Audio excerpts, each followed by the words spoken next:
Ch1, The Arrival. Harry Walker rubbed the sleep out of his eyes as he sat on his bed. He felt the bed empty beside himself, which was weird. Then he heard sounds from the bathroom, and he relaxed. "When did you wake up?" he called out as he pulled on his pants and shirt. "Half an hour or so. I didn't want to disturb you, and I had this assignment to finish," said his girlfriend from the shower. "When did you start doing assignments?" "Since today. I made you coffee. It's on the table." "Thanks." He crawled over to the table beside their bed, and sure enough, there was a cup of coffee. An instant coffee by the bedside meant his girlfriend was in a generous mood.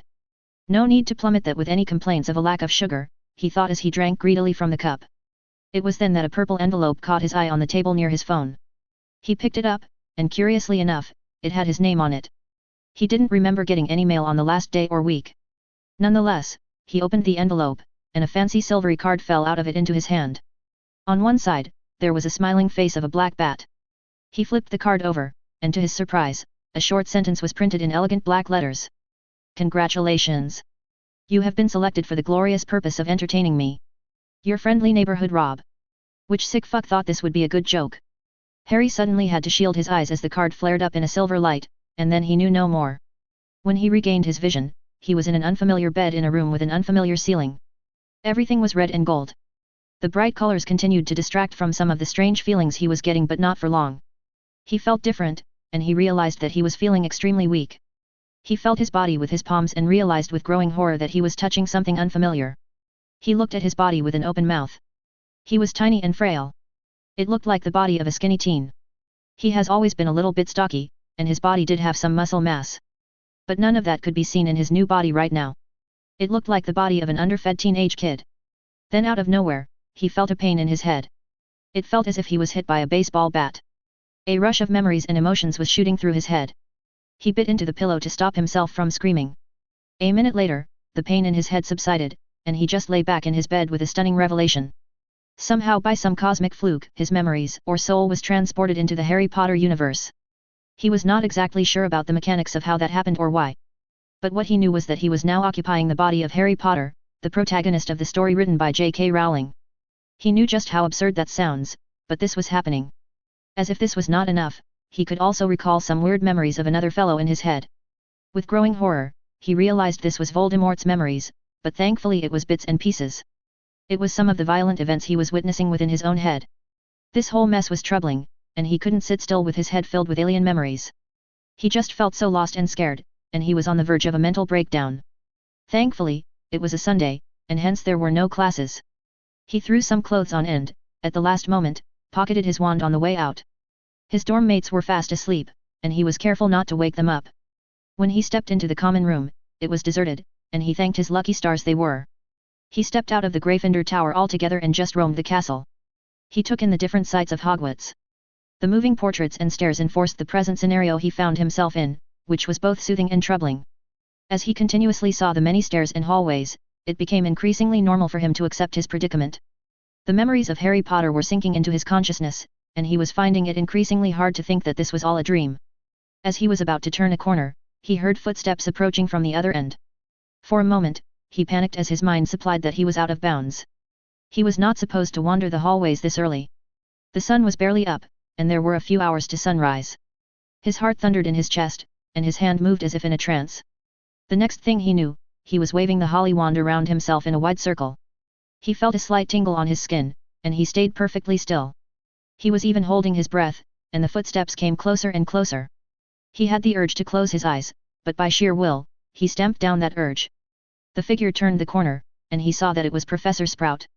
The head of Hufflepuff House paid him no mind and moved along as if he was not there. He blinked in surprise at this apparent luck. It was then that he noticed that his body was invisible. He found himself flicking his wand, and the invisibility collapsed. Somehow he had turned himself invisible without involving his consciousness. "I need help. I need serious help," he whispered in fear. He didn't know how long he wandered the grounds of Hogwarts. It must have been an hour since he escaped the castle and came into the grounds. He was now walking by the Black Lake aimlessly, and he found that therapeutic. The cold damp air was uncomfortable, but it helped calm his raging thoughts. In his hour of self-reflection, he had found some peace of mind. He accepted that he was either in a grand delusion or he was precisely where he thought he was right now. While logic dictates that he was making this all up, he decided it was better to act under the assumption that this was all real. Frankly, he found he had no other choice. He couldn't just stay somewhere and hope this whole thing would go away. Whatever this was, it was happening around him. At the very least, he knew he bled red when he poked his arm with a piece of stick. That experiment let him confirm that he could get hurt. Now, his priority was not to get hurt mentally or physically, which was an excellent first goal, in his opinion. The second goal was never to reveal what he was going through with anyone else. He doubted anyone would believe him anyway. Even if by some unseen stroke of luck someone did, they could hardly do anything. He would not depend on some stranger for help when there was a serious chance that he could be put in a mental asylum. In the worst-case scenario, he may get his memory wiped, which would be a significant blow to his identity. His identity revolved around his memories, and he would not sacrifice that in a fit of stupidity. The third goal was to survive at any cost. He didn't want to die, and he certainly thought of killing himself a few minutes back, but he didn't have the strength to off himself. While he didn't have the strength to finish his own life, he would certainly not let someone else take him down. The fourth goal was to get back to his own world somehow. At the moment, that was an impossible goal. He knew that, but this was something that he would refuse to abandon. At least, that was what he told himself. The pain in his heart at the cruel separation from his family, friends, girlfriend, and all his buddies was real. He doubted it would go away, and he didn't intend to give up on them. He would seek his old life and then the final goal. The final goal was to find the son of bitch that dared to send him into this spiraling madness and kill him/her in the most horrible way humanity had ever envisioned. He would kill this Rob or whatever schmuck that was behind this bullshit. A flash of fire up above his head made him rear back. A piece of paper fell out of the fire, and he caught it with a frown. There was neat writing on the paper that made his rage set off. For future reference, call me Nobu. Now have a good day, Mr. Potter, and enjoy the little something I put in your head. Oh, you sick bastard. I swear I will kill you. You hear me, you filthy cosmic trash. I will kill you. Harry screamed into the open sky. It took Harry quite a while to find his mental balance, but he was more than fired up to kill the guy right then and there. The anger and rage that was coursing through his veins proved to be of use. It allowed his mind to sharpen his intellect, and he sought the best place in that situation. Harry found himself on the 7th floor of the castle. He walked through the left corridor and finally found himself before a brick wall. He walked back and forth, concentrating his mind on what he needed. A door materialized on his third pass, and he walked in slowly. The door disappeared behind him, and he found himself in a room with a vast swimming pool. Swimming was his way to relax, which had not changed because of his body switch. Shedding his clothes, he jumped in and let the fabulous pool relax him. As he took laps across the pool, he thought of his present predicament. He was now in his 4th academic year at Hogwarts. A week ago, the champions for the Triwizard Tournament were selected. He was bound by his magic to compete, and while he had doubts, he was not particularly interested in trying his luck by not participating. The best way to move forward was to compete. Let his enemies think they have their trap set, and he could gain a whole year to plan his own counter. But that was some months away. The present goal was to somehow survive an encounter with a dragon if the timeline remained stable. The memories in his head aligned with what he knew from the books, so that was a relief. Although, he was not keen on planning everything out based on his knowledge of the books. He would have to keep his eye on what was happening around him for any changes in the timeline. Either way, he had to survive the first task. Whether it remained a dragon or some other creature he had to face remained to be seen. What he knew for sure was that he needed the training to survive all the tasks. He couldn't just depend on his instincts to get lucky. He would have to train himself in using magic, which was a better place than any for his training. Everything that he would need could be provided by the room. With that settled, the only remaining problem was his friends. At the moment, he knew the relationship between his friends remained frosty. It was a good thing, in his opinion, as he preferred some time to ease into the social order of Hogwarts. It was bound to be problematic, but there was nothing he could do to help that. His body might be of Harry Potter, but his identity was of Harry Walker, and there was no compromise on that front. Ch2, the quest for knowledge. Magic was a source of energy that allowed one to manipulate the forces of nature or exert one's will upon the world. It allowed one to shape the physical and metaphysical plane according to the whims and fancies of the wielder. The requirement to accomplish these feats was to have the ability and mental fortitude to manipulate magical energy within one's body. The ability to maintain a disciplined mind played a major part in constructing spells. The verbal commands in Latin were only a method of developing that concentration. The true skill of a wizard was in constructing spells with sheer will, imagination, and concentration. Magical power was a factor, but power was something that would grow in time. Harry was not at that place where he could just wave his wand and let the magic unfold. At least he was not able to do so consciously. The fluke with the disillusion charm was not something that he could depend on. With this in mind, he began learning spells that solely focused on defense and offense. He constructed a list of spells in his memory from the Harry Potter books that were offensive in nature. The unforgivable curses was a no-go as it would land him in prison even if he was using it on a magical creature. The next lethal spell that he knew was the Sectum Sempra curse, which he does not know how to perform. The spell remained a mystery in the old potions book of Severus Snape. He was going to search for the book, but for the time being, it was inaccessible. The next few curses were easily accessible. There was the blasting curse, the disarming charm, the shield charm, and many other spells that could be accessed in the Hogwarts library. To that end, he searched all those books that offered such spells from the library. While there was a 3-book per person limit in the library, he took the most useful books that offered a wide variety of charms and curses. There was 100 Charms to Bind by Gerald Horne. Then there was Spells for Hunting Creatures by Aaron Goldstein. The last but not least, Shielding and Deflection by Madame Paula Everhart. These were the books that he would use to learn a variety of spells and their effects. While library hours were useful in researching new spells, he used the daily useless history of magic and divination classes to read up the material and make notes. While these spells were of no great value in dealing with dragons, it was nonetheless useful. His true research, however, was conducted in parts in the library and the Room of Requirements. From his research on dragons so far, he learned that they had extreme magic-resistant skin. A direct magical assault on a dragon was hardly going to let him complete the first task. The thought of using a broom was ludicrous, as he didn't know whether he remained a flying prodigy. In any case, flying was not an option, as he was not going to depend on muscle memories. Or, perhaps I should try riding the firebolt. At least it could be a plan B, he thought. Nodding to himself, he made a note of that idea on a small letter pad that he carried with him to the library. "What are you doing?" Harry found the owner of that voice to be Hermione Granger. He had been avoiding this particular person since the last day, but it couldn't be helped. "I thought it obvious." "I am reading a book." "That's more than obvious, Harry." "I meant, what are you reading?" she asked in a whisper and took a seat across from him at the table. Harry glanced at the resident librarian, Madame Pants, who was keeping an unhealthy amount of attention on him for some reason. Thankfully, the woman was looking the other way for the time being. "I am researching some magical creatures and devising ways to counter them," he answered, keeping his voice down. "Harry, that's a good idea." "I know."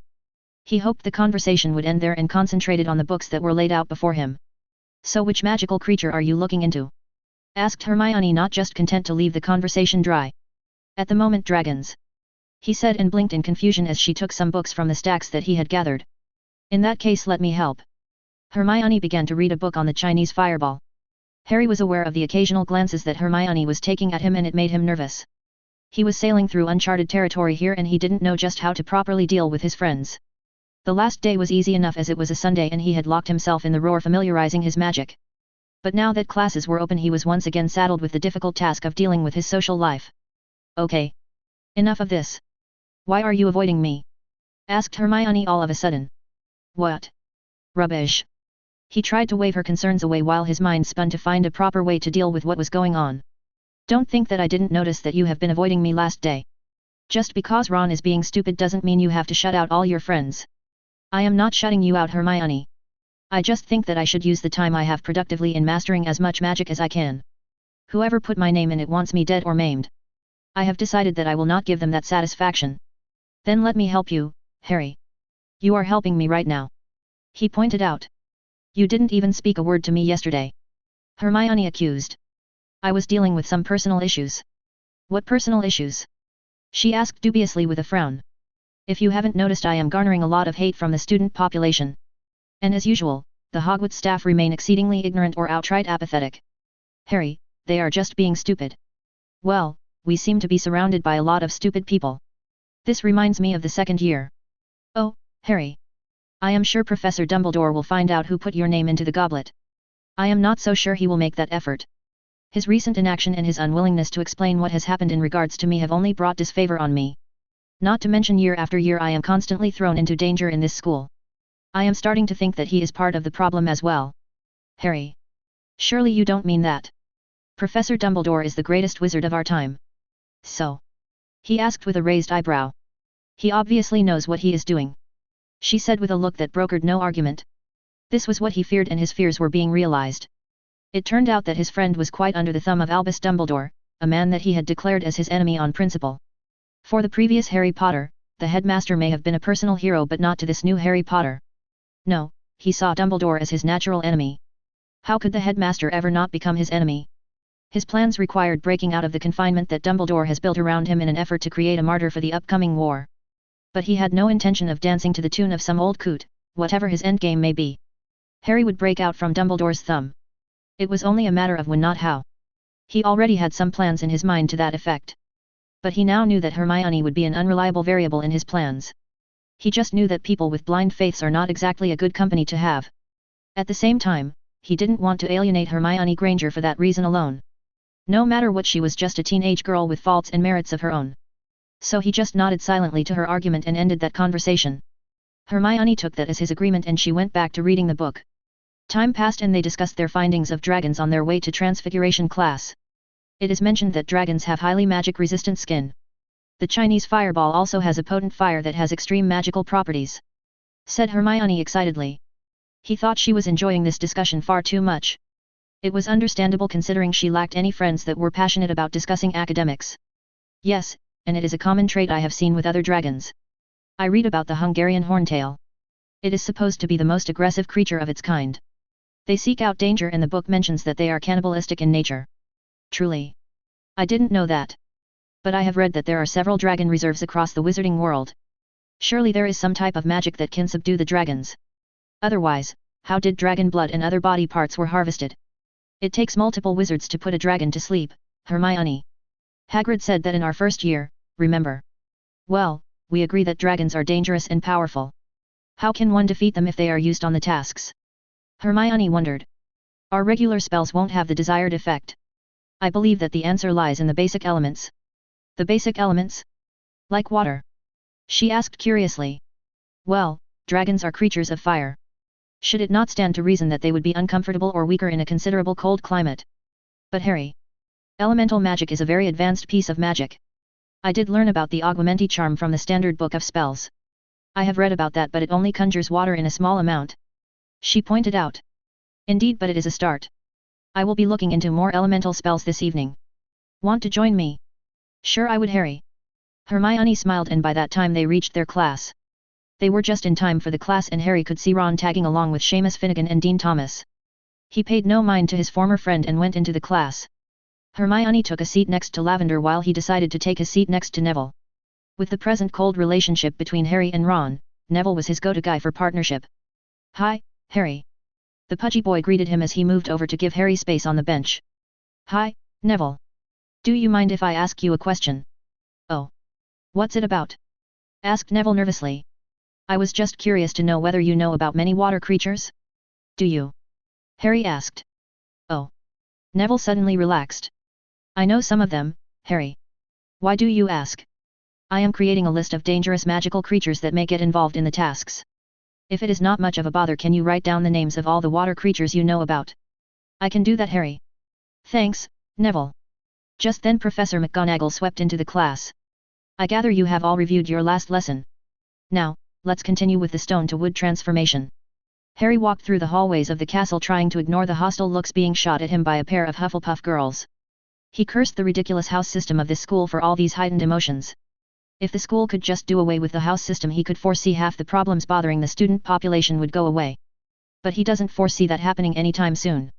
There was always this needless baggage being carried around by every civilization that goes by the name of tradition. Traditions are hard to dislodge when they are ingrained into the marrow of culture. There was no point in thinking about what could be when it was obviously not going to change the present scenario. He shook his head to clear his thoughts and climbed the stairs to the 7th floor. He had given the slip to his friends and had managed to sneak out of the Gryffindor common room. He would have to get back to the common room within an hour, but that 1 hour was precious as far as he was concerned.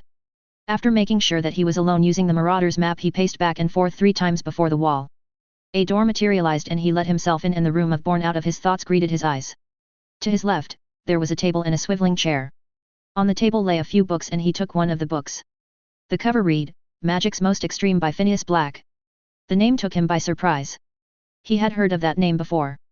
If his memory served him right, there was a guy with that name as a previous headmaster of Hogwarts. It was entirely possible that this author could be a different person altogether. The identity of the author mattered less to Harry at this point. The contents, however, were of great interest to him. As he leafed through the book, a smile slowly blossomed on his face. It looks like he finally found what he was looking for. Now comes the hard part, learning. Ch3, making new friends. Harry palmed his wand tightly in his right hand and breathed out slowly. He focused on the effect that he wanted and unleashed his imagination. He knew what effect he wanted, and he wanted it to happen in the physical world. He wanted the magic inside his body to conjure what he imagined to become a reality. Fixing his mind on what he wanted, he raised his wand. The holly wand was held loosely with his thumb and forefinger. The handle rested on the inside of his palm, and he gave his wand a counterclockwise twirl. Suffusio, he yelled, jabbing his wand at the last moment. The tip of his wand lit up with a blue aura, and a torrent of swirling mass of water formed. He smiled at the success, and as the water began to expand out of his wand, it splashed into the ground, losing cohesion. Darn it! I lost focus again. Harry muttered heatedly and slapped his cheeks to admonish himself. Now, let's try this one more time. He muttered as he raised his wand again and performed a counterclockwise twirl. He jabbed his wand forward and cast the spell once more. This time he focused his mind and refused to be distracted by his initial success. A swirling vortex of water shot out of the tip of his wand and went straight for a dummy at the end of the room. The force of the water jet smacked away the dummy in question. When he cancelled the spell, the dummy was smashed into bits and pieces of wood. A useful spell, but I think it is not going to be of much use against a dragon. Still, it should come in handy someday, he said to himself. Harry went back to reading the book written by Phineas Black. It had a treasure trove of spells, and the best thing was that most of the spells required little to no wand-waving patterns. He had found it early on his quest to learn spells that he lacked a certain fortitude in performing complicated wand-waving. He found it easy to make mistakes most of the time when he performed certain spells. For example, he found transfiguring stone to wood to be a complicated process. There was a half counterclockwise spin and a whole circular spin of the wand to perform that specific spell. Whenever he performed that spell, he would botch up the spin, and as a result, the stone would only be partially transfigured. He had noticed that most of the wand-waving patterns are common for transfiguration spells. Charms tend to be the same but not to the level of transfiguration. Nonetheless, transfiguration was a vital field of study in magic, and he would try harder to master it. For the time being, he decided it would be better to focus on certain spells. To that effect, he handpicked certain spells from the book, 2 from each element, to be exact. The first element he chose to learn was water owing to its safety compared to the other elements. It turned out to be a good choice as he had managed to perform the spell in one day. He was far from mastering it, and he felt that he could tweak the spell somewhat if he practiced it repeatedly. To his pleasant surprise, the spell didn't take too much magical energy to manifest. This was owed to the fact that the spell was designed to pull water from the air. The drawback was that the spell would be weaker in dry air. Now that a sufficiently powerful water spell was in his arsenal, he searched for a spell that could create ice. His vigorous search came to an end when he found the perfect spell. Conscious of the time running out, he began to write down the details of the spell on a piece of parchment. Harry let out a frustrated growl as the bloody ink began to spread all over the parchment courtesy of the bloody quill. He decided he was going to find a pen or pencil as soon as possible and ditch the ever-useless quill outside of class work. The only hurdle in procuring said item would be his inability to access the Muggle world. Now that he thought about it, he was in need of a serious wardrobe change. The rags and hand-me-downs he got from the Dursleys needed to be disposed of. Suddenly, an idea sprung to his mind. Harry promptly collected all his notes and secured them in his backpack. Pulling over the invisibility cloak over his body, he let the Marauder's map guide him straight to the kitchen. He was quick to move silently under the cover of the cloak to the entrance hall. From there, he moved down a set of stairs to a brightly lit corridor. It was the corridor that led to the Hufflepuff dorms. Moving slowly through the corridor, he found the painting with a bowl of fruits. He tickled the pear, and it let out a giggle before turning into a door handle. He pulled the handle revealing the entrance to the Hogwarts kitchen. He was met with a group of house elves looking at the entrance confusedly. He pulled off the cloak and revealed himself to the little creatures that fed the entire student body of the castle. Hi! He greeted them awkwardly with a small wave of his hand. Harry Potter sir has come to the kitchens. Dobby is very happy, said Dobby as a familiar-looking elf dressed in a bowl hat and some cocky trousers barreled forward. Hello, Dobby. I see you have taken employment at Hogwarts. He knelt down to be on Dobby's level and gave the little elf a small hug. Dobby looked like he was going to swoon. Thankfully he didn't and just hopped on from one leg to another with obvious excitement. Oh, Dobby is most happy Harry Potter, sir. Dobby gets paid by Professor Dumbledore, sir. Good for you, Dobby. I am happy for you. Dobby is being a bad elf. No good elf should get paid. A squeaky voice complained with a few heeks in between.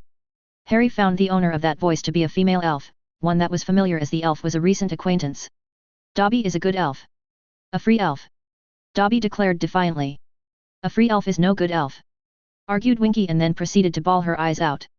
Winky brought shame to Mr. Crouch. Winky be a bad elf. Bad Winky. Bad Winky. The elf continued to mutter and began to berate herself. Harry took in the sorry state of the female house elf.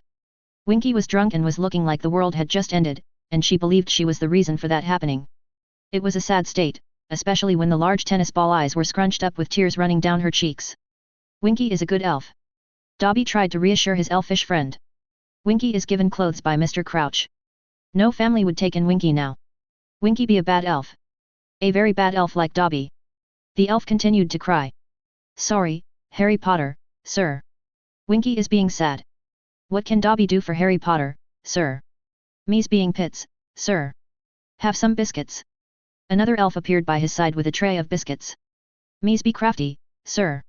How about some warm milk, sir? A glass of milk joined the biscuits.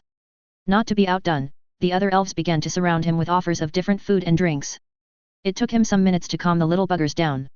In the end, he had to agree to take some biscuits and a glass of milk. Hey, Winky, how do you feel about working for me? I'm in need of a little bit of help. You can continue to help in the kitchens here, and you'd only have to run a few errands for me. Harry offered, which made the drunk elf perk up. Harry Potter, sir wants Winky to work for him? Winks being a bad elf, sir. I am sure Winky is a good elf. So how about that, Winky? You want to work for me? He asked, and Dobby looked a little downtrodden now. If Harry Potter sir is sure, then Winky would be happy to work for Harry Potter sir. Winky nodded, and Harry had to bite back a squeal at the way Winky nodded. It was certainly cute to see those large green tennis ball eyes and flapping ears when the elf bobbed her head. So how about that, Dobby? I do have some serious work coming up, and I would be lucky to have your help as well. I will, of course, pay you what you want, and you may remain free. Oh no, sir. Dobby is happy to work for Harry Potter, sir. Said Dobby excitedly. In that case, let's seal the deal with a firm handshake. He took the smaller hands of the two elves and shook them. Winky looked scandalized at the gesture while Dobby was grinning like a madman, or is it a mad elf? Lately, Harry was becoming increasingly attuned to his magic because of repeated usage. It was only because of this he felt a small tug in his energy when he sealed the pact with Dobby and Winky. He was curious to know more about the elf-wizard bond, but for the time being, he let that go as he had better things to worry about. What should Dobby do, Harry Potter sir? Asked the elf, excited to do some work. Unfortunately for Dobby, Harry didn't exactly have some great work to be done right away. He had some general plans, but at the moment, most of them remained just that, plans. I will need to get some clothes from Muggle London tomorrow evening. I will give you my Gringotts key tonight. Can you go to the bank and get some gold and Muggle money? Dobby can do that, Harry Potter sir. Good. As for you, Winky, stop drinking. Tomorrow, I believe I will have some work for you. Oh, thank you, Harry Potter sir. Thank you. Winky squeaked out amidst a watery laugh. Just bear in mind, you two. At the moment, no one should know that the two of you are working for me. So only appear before me when there is no one around. If you have anything truly important, just remain hidden from other eyes if you approach me. With that part of his plan a resounding success, Harry made his way to the Gryffindor Tower. The curfew was in effect, and he had to dodge several patrolling prefects to make it safely back to the tower. Before reaching the portrait of the fat lady, he pocketed the cloak and the map in his backpack. Courage. He said to the fat lady. You do have that, my dear. Said the fat lady before swinging open, and Harry climbed into the common room that was fairly packed. In the House of Lions, being out of bounds was not a terrible crime, nor was it frowned upon. Hardly anyone would care what someone was doing out of the tower when the curfew was established. So long as no one lost points, it was an acceptable adventure. This was one of the reasons why the Weasley twins were held in high regard. Everyone knew those two hardly cared for any rules, and they regularly broke them. But to capture them in the act was no easy task. Without capturing them, they would get scot-free and would hardly lose any points. Walking further into the common room, Harry noticed Angelina and Alicia talking animatedly near the fireplace. Katie Bell was not far behind the two chasers. He was about to join them and engage in some small talk, but Neville barged into his line of vision. Hi, Harry. I did what you asked. Said Neville as he handed him a parchment. The list of magical creatures in water that I know of. He had nearly forgotten about this little detail. Thank you, Neville. He patted his otherwise silent friend. You're welcome, Harry. Neville smiled. Do you reckon the first task could be in the Black Lake? Oh, I don't know, Neville. I searched for the previous tournaments, and it is a regular theme for the champions to face a magical creature. With the Black Lake this close to Hogwarts, I thought some water creature might be what I would have to face in the tasks. That makes sense. But there are a lot of other creatures, Harry. I know. he admitted as he took a seat on a couch, and Neville sat beside him. There are a lot of land creatures, and I have ruled out some of them. Here I have got a list of those. He searched his backpack until finally he took the piece of paper and handed it over to Neville. Neville began to scroll through the names on his list. I doubt they would be using a basilisk as it can kill with its gaze alone. And dementors are not exactly best suited for entertaining a crowd, but I have a spell to deal with them. Those are the only two I have eliminated so far. Harry explained. You have a way to deal with dementors? So the rumors are true, then? You chased off a swarm of dementors last year. Neville was now looking at him as if seeing Merlin in the flesh. Well, I have a spell that could take on the dementors. Harry admitted, but then he hesitated as he overcame with doubt. I hope it works as usual. I haven't tried that spell again for a long time. He trailed off in thought as he realized that the patroness charm might not be as reliable as he had thought. Neville frowned all of a sudden, looking at the parchment. What about the manticore, Harry? That thing exists? He asked in surprise, keeping aside his doubts regarding the patroness. Oh, yes. It is common in Western Greece and Egypt, said Neville. I didn't know that. I don't know how you handle being a champion, Harry. I would have died of fear alone. You know I didn't enter myself into this blasted tournament, right? I believe you, Harry. I saw you when your name was called by Professor Dumbledore. All the other champions were happy except you. You alone were scared, said Neville. Harry took a good look at Neville. He had to admit that Neville was one observant kid.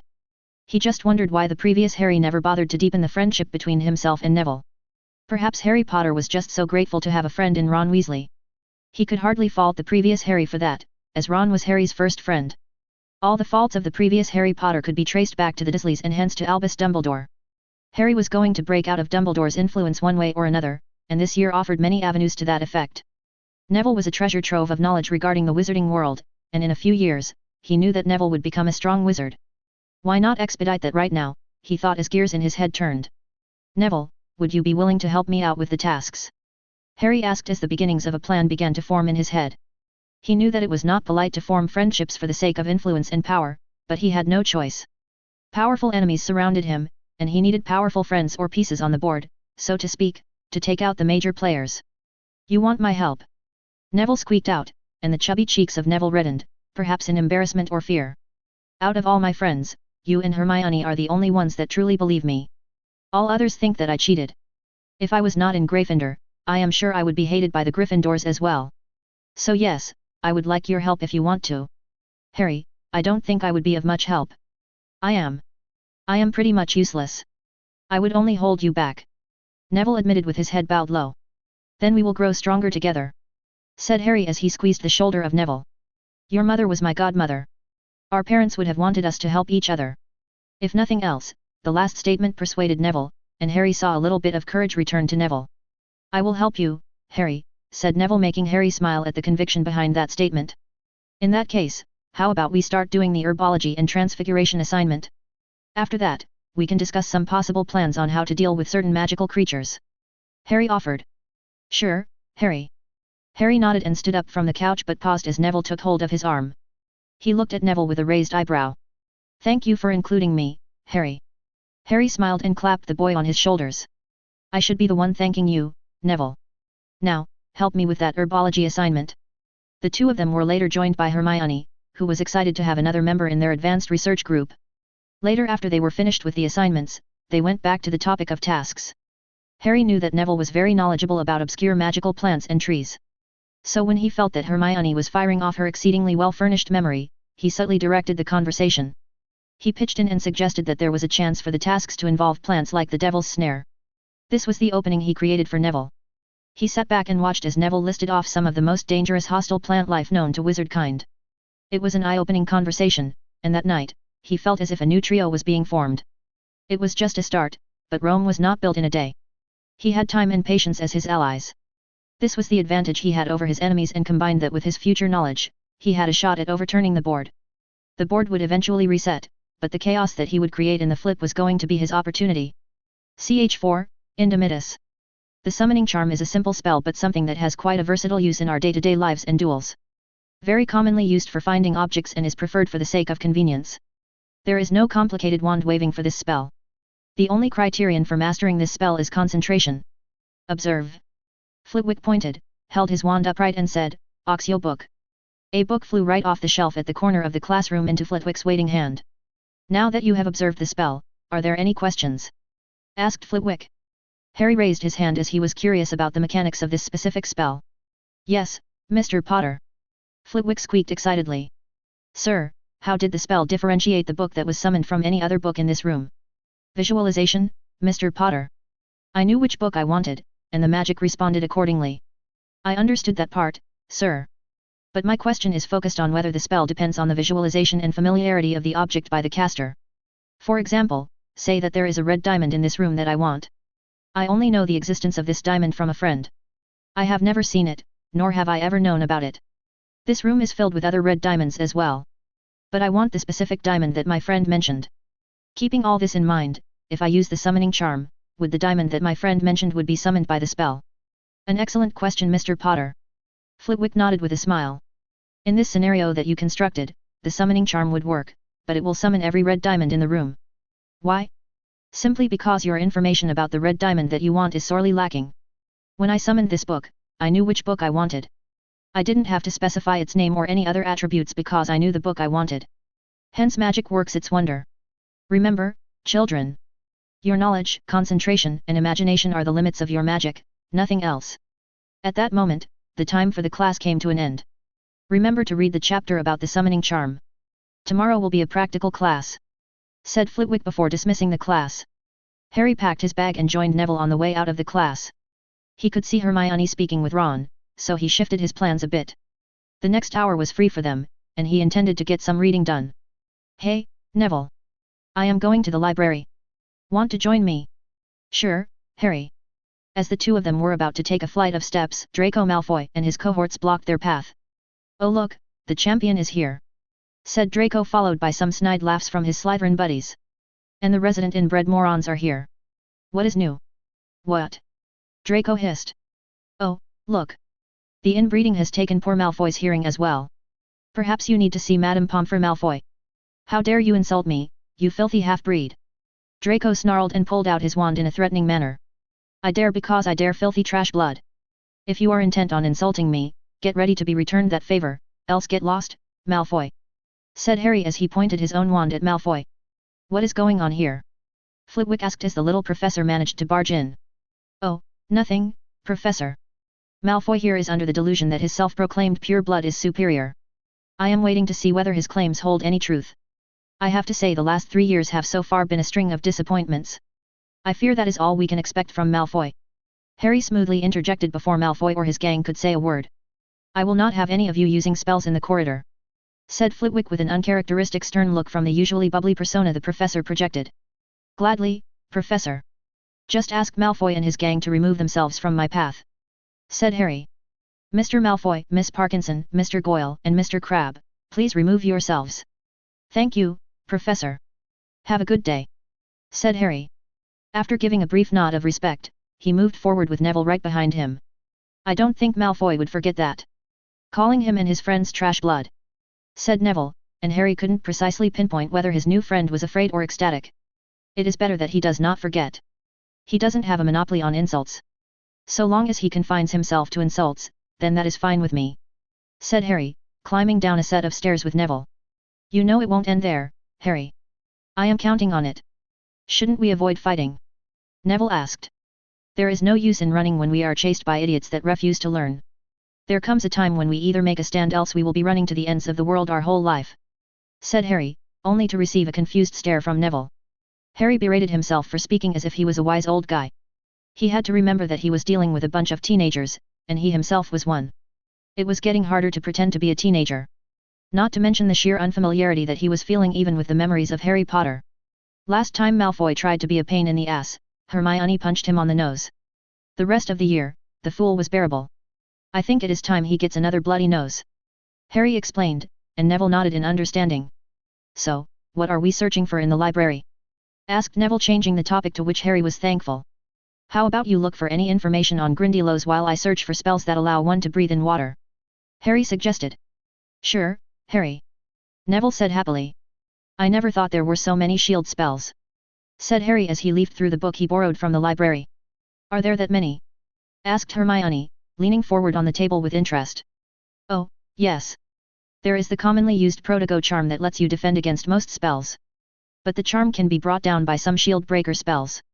I read about that spell in the 5th year spell book," said Hermione. "It is the common shield charm preferred by many wizards as it is simple to learn and cast.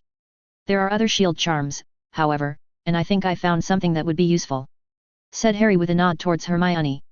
"Oh. Let me see," said Hermione excitedly as she took the book he was reading and began to search for the spell. The Indomitus charm is a shielding spell developed by Eugene Rosier in 1607. The charm, when cast, creates a bubble of magical shield around the caster. Goblins regularly threatened his hometown, and he thought to create a shield that would help him protect his home from physical harm. The goblins used metal hammers and boulders to smash homes and castles. Eugene Rosier wanted to cover his home with a shield that would physically separate his house from the rest of the town. While the spell didn't have the intended effect of protecting his home, it could protect the caster and those who are immediately close to the caster. In 1651 this spell was further modified to create a ward that had the effects Eugene Rosier desired. Read Hermione, but Harry could see that his friend was not that much impressed. "What?" Harry asked, looking at the bushy-haired girl. "Well, it is not so different from Protego." "Turn the page, Hermione," said Harry. On the other side of the page, the historical uses of the spell were listed. Indomitus was used by Gabriel de Cruz against the Hydra of Thessaly in 1707. The spell proved to shield Gabriel de Cruz from fire spat out by the Hydra. In his book The Dance with the Hydra, Gabriel de Cruz claims that the 7 heads of the Hydra he faced couldn't break the Indomitus. Read Hermione.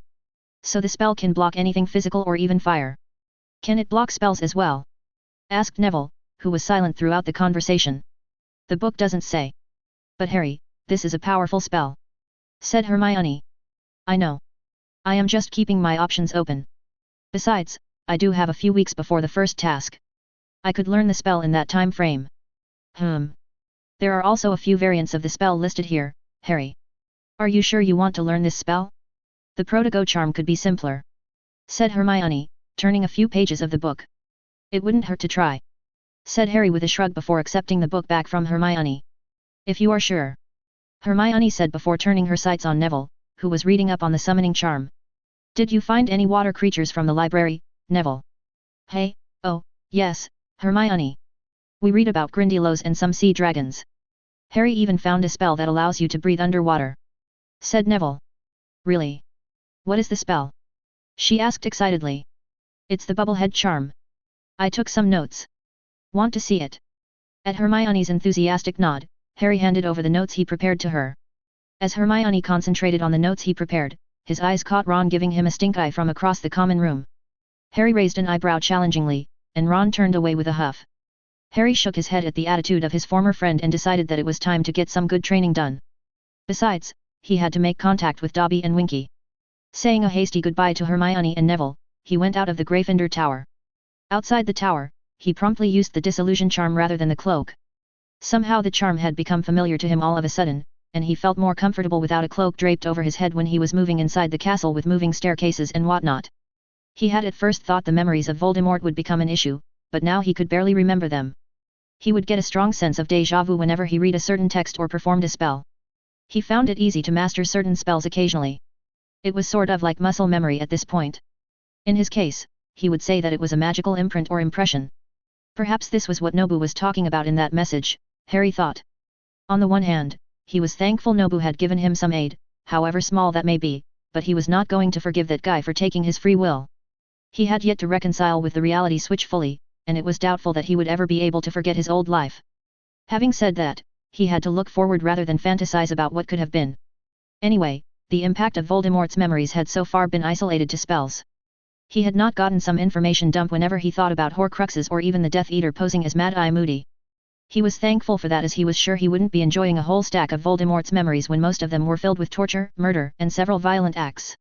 He carefully traversed through the castle, dodging several patrolling prefects. Finally, he managed to arrive at the 7th floor corridor. He cast a wide area silencing charm just to be sure and then began pacing before the wall. As a door materialized before him, he called out to Dobby and Winky. Master Potter called for Dobby/Winky. The two elves were excitedly bouncing on their toes. He was frankly baffled at the house elf mentality. Every time he thought about them, it just didn't make much sense. He was beginning to believe that the wizarding world thrived on not making much sense. An entire race of work-obsessed slave laborers was certainly a curious thing, but he was not going to complain. But he reminded himself that he ought to be extra nice to these useful beings. It helped that the two elves before him were easily likable and friendly. "Dobby, good to see you." Harry patted Dobby on the head before turning his eyes on Winky. "Winky, are you sober now?" Dobby gave him a big smile at the show of affection, while Winky was shy, and if he looked carefully enough, he spotted fear in her eyes. "Winky is a good elf now, master," the female elf said with her hands wrenching in anxiety or fear or both. "Good. Follow me." Harry walked into the room that the roar helpfully provided. As the three of them walked into the room, the door vanished, only to be replaced by a plain wall. He sat on a cushion near the fireplace that was providing him with much-needed warmth. "So did you manage to accomplish everything I ordered last night, Dobby?" he asked. "Oh yes, Harry Potter, sir." "Dobby did, sir," the elf excitable said and snapped his fingers. 5 sets of notepads and a bunch of muggle pens appeared in a flash before his eyes. Between the notepads, his eyes found the wand holster. "Good work, Dobby," he complimented as he took the wand holster and strapped it on his left arm. "Thank you, Harry Potter, sir," Dobby said happily. "Now, tell me, are the two of you familiar with harvesting parts from magical creatures?" Harry asked. "Dobby/Winky can do, sir." "Good. In that case, I have a magical creature that I want you two to harvest. The creature is dead, but it is very poisonous. So I want you both to be very careful. Dobby/Winky will be cautious, sir." The two elves were staring each other down. Harry had the feeling the two were developing a rivalry of sorts. So long as it remained friendly, he was not going to intervene. "What creature is it, Harry Potter, sir?" asked Dobby, breaking away from the staring contest with Winky. "A basilisk." The two elves were now staring open-mouthed at him. He could understand Winky's surprise, but he wondered why Dobby was so surprised. Dobby should have known about the basilisk unless, of course, he didn't. Perhaps Dobby merely thought the diary was just responsible for all the attacks. "The great Harry Potter, sir, slew a big snakey." "Dobby should have known how great you are, sir. Forgive Dobby for ever doubting you." The elf was now bowing low. Dobby, don't do that. You don't have to call me great or anything, and you certainly don't have to bow to me. I would appreciate it if the three of us worked as friends," said Harry as he awkwardly patted Dobby and Winky on their heads. Apparently, that was the wrong thing to do as the two elves promptly wept and hugged his legs while repeatedly thanking him. It took him a few minutes to calm the two excitable elves down and direct their attention to the matter at hand. "So, can you two render the basilisk and harvest ingredients from its body? I believe I will be having some uses for the venom in its teeth soon." "Winky knows how to skin big snakey, sir, but Winky would need goblin steel," said Winky, taking Harry by surprise. "Why is that?" "Dragons have magic-resistant hide, and yet they have been extracted for ingredients. But basilisks are born out of dark magic, Harry Potter, sir. Even in death, the tainted magic won't leave the big snake," said Winky. Harry looked at the elves weirdly, wondering how they knew about the basilisk and its birth. But he didn't explore that thought. "Then I am afraid harvesting the basilisk will have to be postponed until I somehow find goblin steel," said Harry, as the only price of goblin steel he knew was locked away in Dumbledore's office. "But you have goblin steel in your vaults, sir," claimed Dobby. Harry blinked in surprise because that was news to him. "Say that again." "You have goblin steel in your vaults, Harry Potter, sir," repeated Dobby. "I don't think so, Dobby. The last time I visited my vault, it was only galleons, sickles and nuts in my vault, Dobby." "Oh no, sir. That was just your trust vault. There is a family vault of Potters, and Dobby has seen many goblin steel blades in the vault." "Wait a minute. There is another vault that I didn't know about, and yet you managed to see inside the vault on just a single visit." "How?" Dobby asked the mean goblin to show him all the vaults of the Potters, sir. Dobby wanted to arrange the vaults just as he did for bad Malfoys, said Dobby as a way of explanation, but Harry was only half paying attention. His mind was on the spin as he thought about the new possibilities offered before him. Harry was now on the floor with his eyes level with Dobby. He put his hand on Dobby's shoulder and pulled the elf closer. "The goblins just let you in on the family vault of Potters with no questions asked?" he asked incredulously. "The mean goblins took Dobby's magic. Dobby thinks the goblins were searching for the bond. But I am underage. Dobby doesn't know Harry Potter, sir. The goblins are strange and think differently from wizards." Against that explanation, Harry could hardly make an argument. He just sat there staring like an idiot. He knew the Potters were an old pure-blood family. They were bound to have immense wealth considering the family tree could be traced back to the 12th century. He needed to know more of the Potter history and several intricacies behind his noble lineage. He had yet to broach this subject with Neville, but Neville could hardly know about the history of Potters. Albus Dumbledore must have known about the Potters well, owing to his long life and his fascination with the Deathly Hallows. But Harry was hardly going to trust a word from the man manipulating Harry Potter all his life. While he had no concrete evidence, the utter apathy that Dumbledore showed to Harry Potter, knowing that a bunch of lowlifes was abusing the kid, didn't sit well with him. That was not the only reason for his mistrust, but he hardly needed anything else. No, he would never trust the headmaster with even a paperclip if he could help it. That left only one other person he could turn to for help. And that person was a wanted fugitive in the eyes of the law. Fortunately, he knew a meeting was coming up soon enough. He would just have to wait for Sirius to contact him. Till then, he would wait and work on other avenues. Ch5, the Weighing of Wands. It was early morning, and hardly any sunlight could be seen in the sky. A blanket of darkness concealed Harry's movements from any prying eyes. The disillusion charm also helped in that aspect. As usual, the castle was sleeping owing to the early hour. After a few more minutes of walking, he finally arrived at his destination. He took down the disillusion charm and took in the girls' lavatory on the second floor. There was hardly any difference to the structure he could see under the light from the tip of his wand. Nonetheless, he cancelled the Lumos spell and began casting some basic detection charms. He could detect no wards or proximity alarms around the place, which was odd as he expected Dumbledore or any of the Hogwarts faculty to keep an eye on the chamber. Perhaps they didn't see any need for warding the entrance seeing as the basilisk was dead and Harry was the only one capable of accessing the chamber. He certainly had no complaints, and by a stroke of luck, Moaning Myrtle was absent from her usual spot. As he entered the lavatory, he summoned both Dobby and Winky. Both of them arrived with a customary popping sound. "You two ready? We are going to enter the fabled Chamber of Secrets." "Dobby is ready, Harry Potter, sir." "So is Winky, master." Nodding to his two elvish friends, he raised his wand, silently lighting the tip once again with lumos. His eyes traced the snake effigies carved on the taps and pipes of the sink. "Open." Harry hardly felt he was hissing. To him, it felt like he was speaking as usual in English, but the sink folding on itself let him know that he was speaking Parseltongue. As the sink moved aside, he saw the large hole in the floor. He didn't fancy jumping inside an enormous pipe, even if it was safe. Stairs? To his relief, a spiraling set of stairs formed, replacing the long bottomless pipe. "Follow me." Harry climbed in first, followed by Dobby and Winky. He was careful to close the sink before continuing his journey further into the chamber. Despite the stairs forming on his verbal command, the slime and filth were present on the way down, just as he remembered. But he had the presence of mind to use a few cleansing charms to remove the filth. Winky also chipped in with a snap of her fingers, and the smell vanished. "Thanks, Winky. Master is too kind," said Winky, a happy smile on her face at the compliment. Frankly, he was baffled why any wizard would want to abuse house elves. They were like dogs with superpowers and highly user-friendly. He just shook his head at the stupidity of wizards and moved on. After a few minutes of walking through a bunch of steps, he stepped onto a plain floor. The floor was riddled with remains of the basilisk's meals. Just as he remembered, there were some remains of the cave-in, but the two elves quickly took care of that and cleared the path. The shed skin of the basilisk was also there, hardly touched by time. Harry didn't waste any time admiring as he continued the journey. Soon they were before a large metallic door with snake effigies. "Open." The snakes on the metallic door slithered in random directions before the door swung open. The true Chamber of Secrets lay open before them. Rows of huge snake effigies stood proudly inside the chamber on both sides of a wide hallway.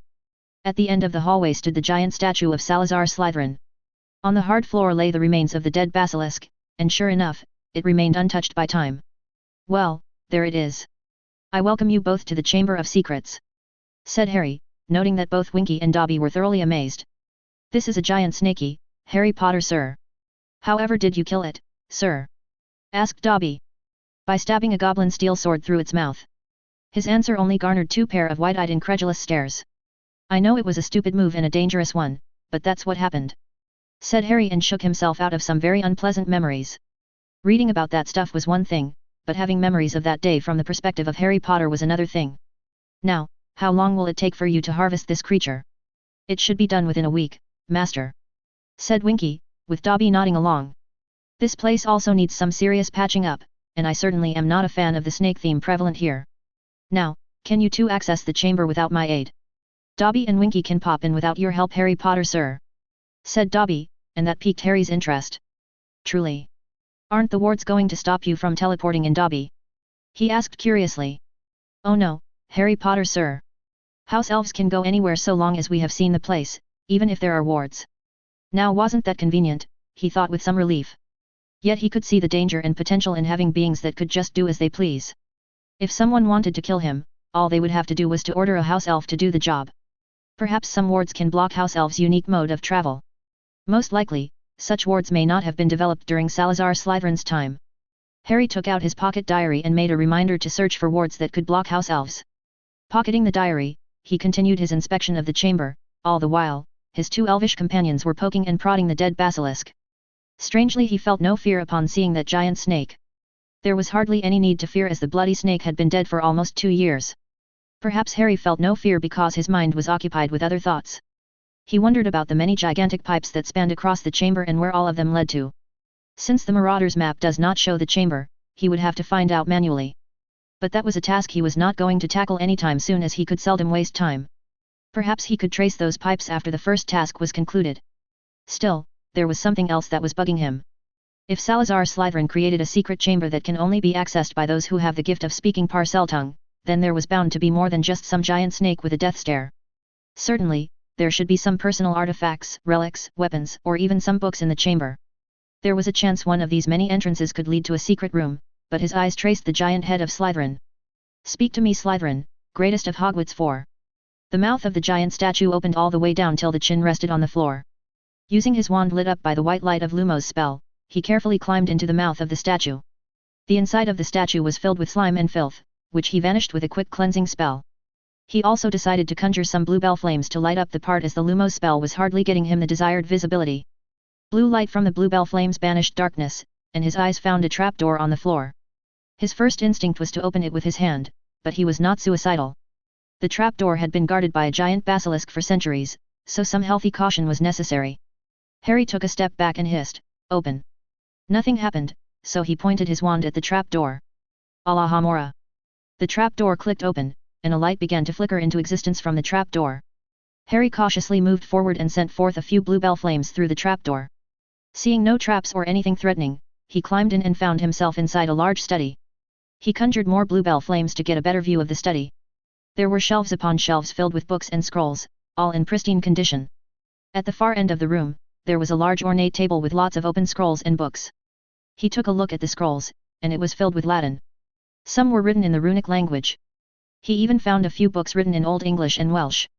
But among those dead languages, he found several parchments written in modern English. There was a good chance that these were notes prepared by Tom Riddle or some other descendants of Slytherin. To that end, he began searching the study for any books, scrolls, or parchments written in modern English. He found a few in his short search and began collecting them into a stack. He thought of taking these books with him, but thought better of it at the last moment. He could access the room whenever he pleased, so it was safe for the books to remain here. He searched the room for a few more minutes, and when he found nothing else, he just decided to call it a day and return to the Gryffindor Tower. Overall, it was a productive morning, and his quest for acquiring magical knowledge has approached another milestone. Harry gladly drank a warm glass of milk at the Gryffindor table in the Great Hall. Already, he had taken in 2 boiled eggs and a plate of pork chops. To overcome the frailty of his body, he fixed a diet. Breakfast would involve meat, eggs and a glass of milk. Chicken and pork were most commonly served in the morning, but he had ensured Dobby or Winky would serve him some lamb or beef from time to time. Lunch would be filled with veggies, and he decided he would not consume an iota of animal fat at that time. There were lots of fruit salads that were available at the table. There was even a kulfi served at lunch and dinner, which he appreciated immensely. The dinner menu was much more simpler, as he concentrated on a few fruits like apples, oranges, grapes, or even a few slices of pineapple. He designed the diet in a way that allowed easier digestion in his body by taking in as many nutrients as possible. He had even taken up the habit of drinking a blend of lemon and amla juice before going to bed, as it helped burn fat in the body. It was well known that heavier food should be consumed in the early morning and light food in the evening.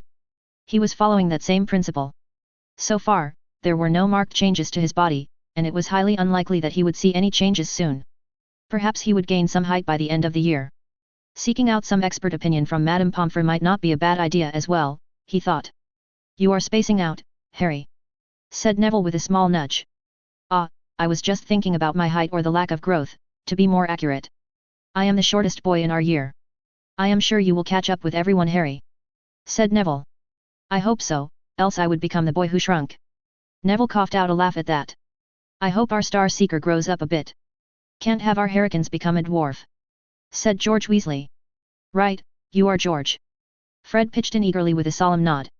Our poor champion looks like he is half dead already," said George. "Oh, cut it out, you two. Instead of picking up on me, how about you pranksters help me out a little bit?" said Harry. "Look at this, George. Harrikins wants my help." "I think he wanted my help, Fred. You can both help, and it is right up your alley," said Harry, hoping to put a stop to the twins going off on a tangent. "Well, when you put it like that," George trailed off. "We ought to be more considerate," finished Fred, and the two looked at him curiously. Harry leaned forward conspiratorially and began to whisper into their ears. "Do I want to know what you are planning with the twins, Harry?" asked Neville as they were on the way to the charms class. "A little precaution," said Harry, but Neville just gave an unconvinced stare. "Oh, I just asked them to prepare a retaliatory prank against Malfoy and his goons," he explained. "Why? I get the feeling that Malfoy is going to come up with something that is going to annoy me. I am just preparing in advance to return the favor." They were the first to reach the charms classroom as others were still back in the Great Hall. The two of them took their seats on the front row. "Neville, what do you know about the Wizengamot?" asked Harry as the two of them began to take out their books and quill from their bags. "Well, my grandmother's on it," said Neville. "I see. What does the Wizengamot do?" "They create laws for wizards and witches. They even conduct hearings, although that is rare." "Truly?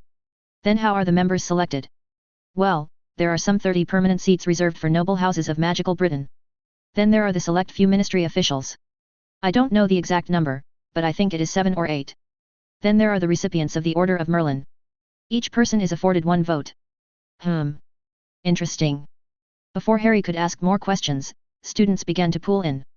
He watched Hermione and Ron walking, engaged in a heated argument amongst themselves. He paid it no mind and avoided looking in their direction. He knew that Hermione must be in a tough spot with 2 of her best friends, not in speaking terms. Sadly, that's how it is going to be, and he finds no reason to rekindle his friendship with Ron. If he were just Harry Potter, that would have most likely happened, but he was not the old Harry Potter. He was so far away from the real Harry Potter character-wise. He preferred tackling life on his lonesome. While he certainly had friends and a girlfriend in his old life, he had kept them all at an arm's length. He had no interest in dragging himself into their problems and found peace in his solitude. In his opinion, if someone can't stay at peace and comfortable by their lonesome, then they need to re-evaluate their character. If someone can't be at peace within themselves, they would be a disaster to others. Besides, he prefers to keep attachments to a minimum. That was why he enjoyed as much traveling as he liked. After college, he found 3 jobs and all of them in 3 different cities. In short, he was a nomad, but he understood why the original Harry would forgive Ron so easily. Ron was the original Harry's first friend. Unfortunately, the original Harry was absent in this body. To the new Harry, having Ron along in his plans for the future would be like tying an anchor around his neck. Harry blinked and shook awake from his thoughts as Flitwick walked in, and the Ravenclaws filled in the leftover seats in the classroom. A small revision of the previous class and some questions later, they were on to the practical application of the summoning charm. Having established a close bond to his magical energy, performing the summoning charm was as easy as breathing for Harry. Flitwick was obviously happy that someone other than Hermione managed to master the spell in the class. But not everyone managed to breeze through the class effortlessly. "I don't know what I am doing wrong. Perhaps I am a squib," whispered Neville in a broken voice, looking forlornly at the ball Neville was supposed to summon into his hands. "Hey, don't be like that, Neville. Magic does not respond well when you lack confidence in yourself. Try one more time, but this time, just imagine that you are holding the ball in your hand when you perform the spell," said Harry as he clapped on Neville's shoulders, showing his support. On the next try, Neville didn't manage to summon the ball, but the ball did move towards Neville, wobbling all the way. While not a complete success, it was nonetheless a good start. With what he knew about Neville's wand problem, this was definitely a worthy achievement. After charms, it was potions, and he didn't fancy sitting in a class with Severus Snape. From the memories he could access from this body, the guy should be locked up in prison for mentally harassing children. Not to mention the gall to place Slytherins and Gryffindors in the same room led by the most biased Hogwarts staff was bound to be a disaster. It was things like this that made him doubt Dumbledore's credibility as an educator or even a decent human being. It was as if the guy wanted to cause more problems between Slytherins and Gryffindors. Harry, are you sure you want to sit with me in potions?" asked Neville as they stepped into the dungeons. "I am sure, Neville. Just be a little bit more confident." "I would like to, but..." Neville paused as Draco Malfoy and his courts blocked their path to the potions class. All the Slytherins were wearing a badge which made him remember Hermione's spew badge. The badges showed a single message. "Support Cedric Diggory. The real Hogwarts champion.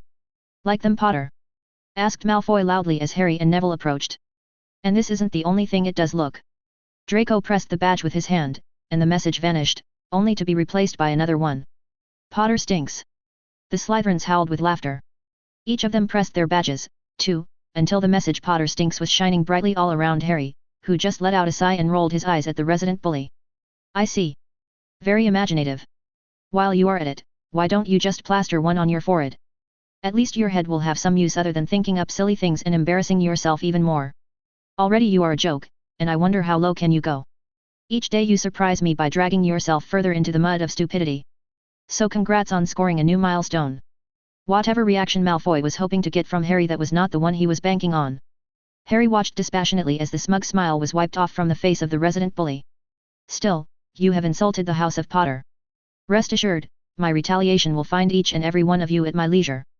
Harry added, taking turns to stare down at each of the faces in the group. I will exempt Crabbe and Goyle, as I don't like to attack mentally challenged goons that barely have 2 brain cells between them. You can't just... Draco began but was once again sharply cut off by Harry. I shall also exempt you, Greengrass. I doubt I should bother with someone who is living on borrowed time. What a curse must it be, isn't it, Greengrass? The otherwise silent girl was now pale white, and her blue eyes were wide, staring at Harry in abject terror. Seeing that the situation was spinning out of his grasp, Draco made a last-ditched effort and turned his attention on Hermione, who was standing beside Harry shocked, just like everyone else. Here, want one, Granger. Draco offered a badge to Hermione. But don't touch my hand, as I wouldn't be wanting to taint myself with a mud-blood. I will take it, said Harry, and before Draco could blink, the badge was in Harry's hand. I will keep this as a souvenir to remember just how much of an inbred trash blood you are, Malfoy. How dare you? Draco hissed and pulled out his wand, and screamed out a spell. Harry's eyes traced every inch of movement of Draco's hand. He was close enough that he could probably snap the fool's wand in two with his left arm, but he dismissed that idea. His right hand, which held his own wand, made a flick, and a transparent shield sprung up with no incantation. The shield absorbed the spell with nary a flicker. I am surprised you have the spine to look me in the eye and cast a spell, Malfoy. In the first year, you ran with your tail between your legs when you challenged me to a duel. You didn't even have the decency to show up for the duel, which showed how much of a wuss you are. Then in the second year, you were soundly beaten up before the entirety of Hogwarts. In the third year, you acted like a hysterical princess and got punched by Hermione on the nose. And now we are in the fourth year, and not a soul could forget you turning into a ferret. Harry shook his head in a disappointed manner, and he could hear roaring laughter from his back. In fact, he could see amusement in some of the Slytherins. You have always thought of yourself as my rival. The truth is I consider you a bug that I sometimes swat away or, when I am in a generous mood, just avoid altogether. Consider my present mood as generous. With that said, Harry walked around the group of Slytherins into the potions class. Not surprisingly, he saw Severus Snape lurking, hoping to pitch in, but he gave no mind to the man and merely took a seat at the front desk. He avoided any eye contact and discreetly pocketed the badge. He could imagine a good use for this little piece of magic. It took a few minutes for the class to start, as his response to Malfoy seems to have struck everyone by surprise. He didn't give that a thought and merely focused on his potions book. He felt Neville take a seat beside him and just gave him a small smile. Neville returned the gesture with some hesitation. As Snape began the class with his classic "instructions are on the board" approach, he quietly read through the instructions. They were going to create an antidote for infections.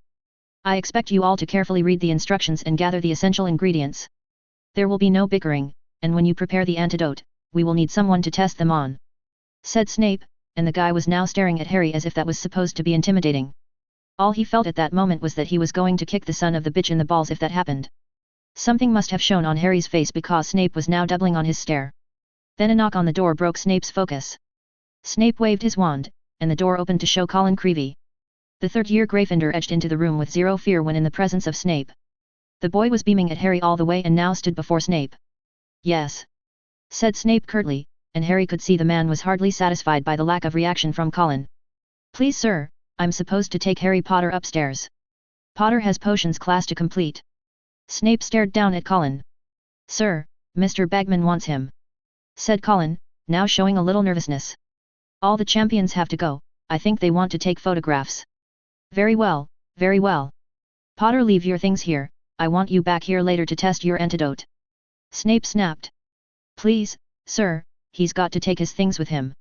Colin gulped as Snape rounded on the boy with his stare. All the champions are supposed to. Very well. Potter, Get out of my sight. Harry didn't move right away. He took his time, and throughout all that time, he trained his eyes on Snape. One thing was certain in his mind at that moment. He was going to make sure that the resident bat was going to get kicked out of this school and if possible, in a nice cell in Azkaban if he could help it. All of a sudden, he felt the feeling of a pinprick on his forehead, and the sensation disappeared when his mind instinctually blanked out. He frowned at the feeling, and yet when he searched for it, it remained elusive. He had an idea what happened, but he was not exactly 100% sure. He paid no attention to anyone and left the dungeons with Colin Creevey in tow. "It's amazing, isn't it, Harry?" said Colin. "What is? You being champion?" I guess. "I think you will win, Harry," said Colin excitedly. "I appreciate your support, Colin." They made some small talk on their walk until finally, they were before the right room. "Good luck, Harry," said Colin, and then the excitable third year left. He had prepared for this moment ever since he had come to this world. He knocked on the door and entered. He was in a classroom, but all the desks were pushed to the side. He recognized Ludo Bagman, who was conversing with a lady whom he assumed was Rita Skeeter. Victor Crumb was hanging around a closed window, looking moodily at the whole classroom. Fleur and Cedric were conversing with each other in another corner. A paunchy man, holding a large black camera, one that would be common in the 60s, was staring at Fleur as though she was a goddess. He noticed an almost glazed look on Cedric as well, and he realized Fleur was releasing her allure. It must have been in a controlled way seeing as Bagman and Crumb remained unaffected. "Harry. Here he is. Our youngest champion. In you come, Harry, nothing to worry about, it's just the wand weighing ceremony. The rest of the judges will be here in a minute or so." "I see." Harry nodded at the man. He could at least rest assured the man was here to help, and an easygoing fun character hardly posed any threat to him. "We have to check that all your wands are fully functional, you see. The expert's upstairs now with Dumbledore. And then there's going to be a wee little photo shoot." "This is Rita Skeeter," said Bagman as the witch dressed in luminous green robes moved closer. "She's doing a small piece on the tournament for the Daily Prophet." "Maybe not that small, Ludo," said Rita Skeeter, her eyes brightly glimmering as she zeroed in on Harry. "I wonder if I can have a little word with Harry? The youngest champion, you know, to add a bit of color." The woman's smile was now predatory. "Sure. But I don't think we will get the privacy," Harry supplied with an innocent smile. "Oh, don't you worry, Harry." Rita grabbed his arm in a vice-like grip and dragged him out of the room. They were in another room, and Rita closed the room behind her. He took in the dusty buckets and brooms inside the room and realized it was a broom closet. "Hardly a venue for conducting an interview, but if it's okay with you, why not?" he said with a shrug and merely leaned on a nearby wall while Rita took a seat on a bucket and she closed the door, immersing them in darkness. A light began to shine as a candle was lit out of nowhere, and the candles floated in the air as Rita Skeeter started to take out a notepad along with a quill. "You won't mind if I use a quick quotes quill, do you, Harry?" "If you want to, sure, but I wouldn't advise it, Miss Beadle." "What?" Rita Skeeter was now staring at him with an open mouth. "I wonder why you hide your animagus form, Miss Skeeter. I suppose you would not be able to properly infiltrate and do your investigative journalism properly. And the ministry would most likely lock you up if they get wind of it, isn't that right? You have made too many enemies with that ability of yours, and the least you will get will be an Azkaban sentence." Now that he knew that he had sufficiently shocked the woman to her core, he smiled and took the quill away from her hand. "I think we are familiar enough, and you have certainly come to realize that you don't want to make an enemy out of me. If I know your deepest dark secret that you have not shared with anyone, then there is no reason for you to disbelieve when I say that I am a dangerous foe to my enemies but a good friend to my well-wishers," said Harry and placed his hand on her shoulder making Rita Skeeter shiver. "Now, I hope we can be friends, and I always help my friends." "What do you want?" asked Rita, but his wand was now digging into her neck. "Please leave the wand you were trying to pull out from your sleeve. A memory charm won't work on an accomplished occlumens, and unfortunately for you, I am one. Now, be a good girl and leave that wand." He removed the wand from Rita's neck and smiled nastily. "I know you thrive on controversy, and I can deliver you many, Rita. So are you Team Potter or are you going to be in my enemy camp, in which case I give you my best but don't come crying to me when the world that you built falls apart around you in the blink of an eye." The slow nod from Rita Skeeter put a smile on his face, and he began to converse with the woman. As promised, he fed her a controversy, one that suited his plans. A while later, they were back in the room with the champions, and the wand-weighing ceremony commenced without a hitch. Dumbledore was shooting him curious looks throughout the ceremony, but he paid the old man no mind.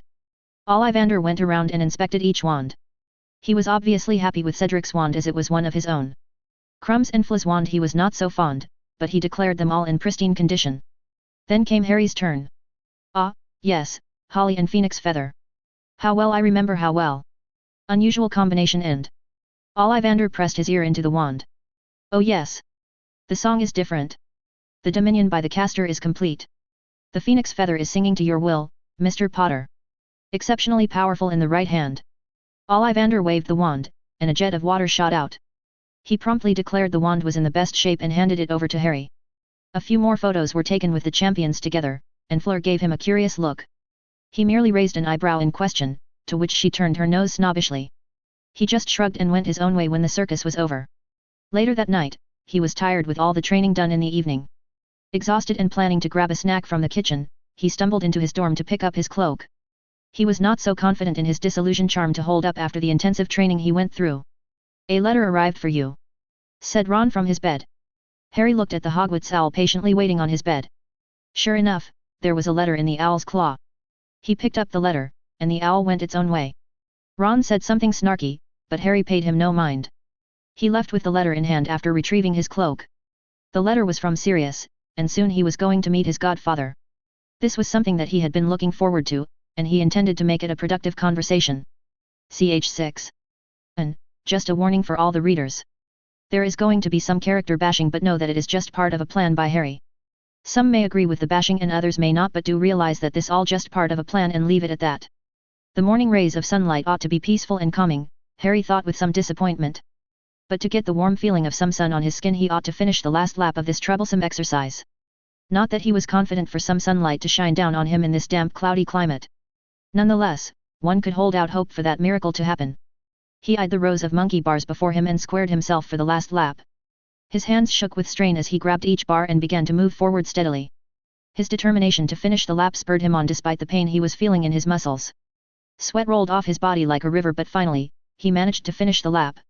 His feet hit the floor and the muscles on his arm relaxed considerably. He sat down on the floor and spread out his limbs to relax his strained muscles and joints. Out of the corner of his eyes, he could see Winky approach him with a tray in her hands. Thanks, Winky. He took the towel from the tray she offered and began to clean himself. Winky wonders why Master jumped through the bars. He was happy that the elf was getting more comfortable with him. He preferred the two elves to regularly communicate with himself in this fashion, if nothing else for his peace of mind. In some ways, the two elves were little more than slave labor at this point. He had tried to pay the two elves, but they wouldn't accept a nut from him.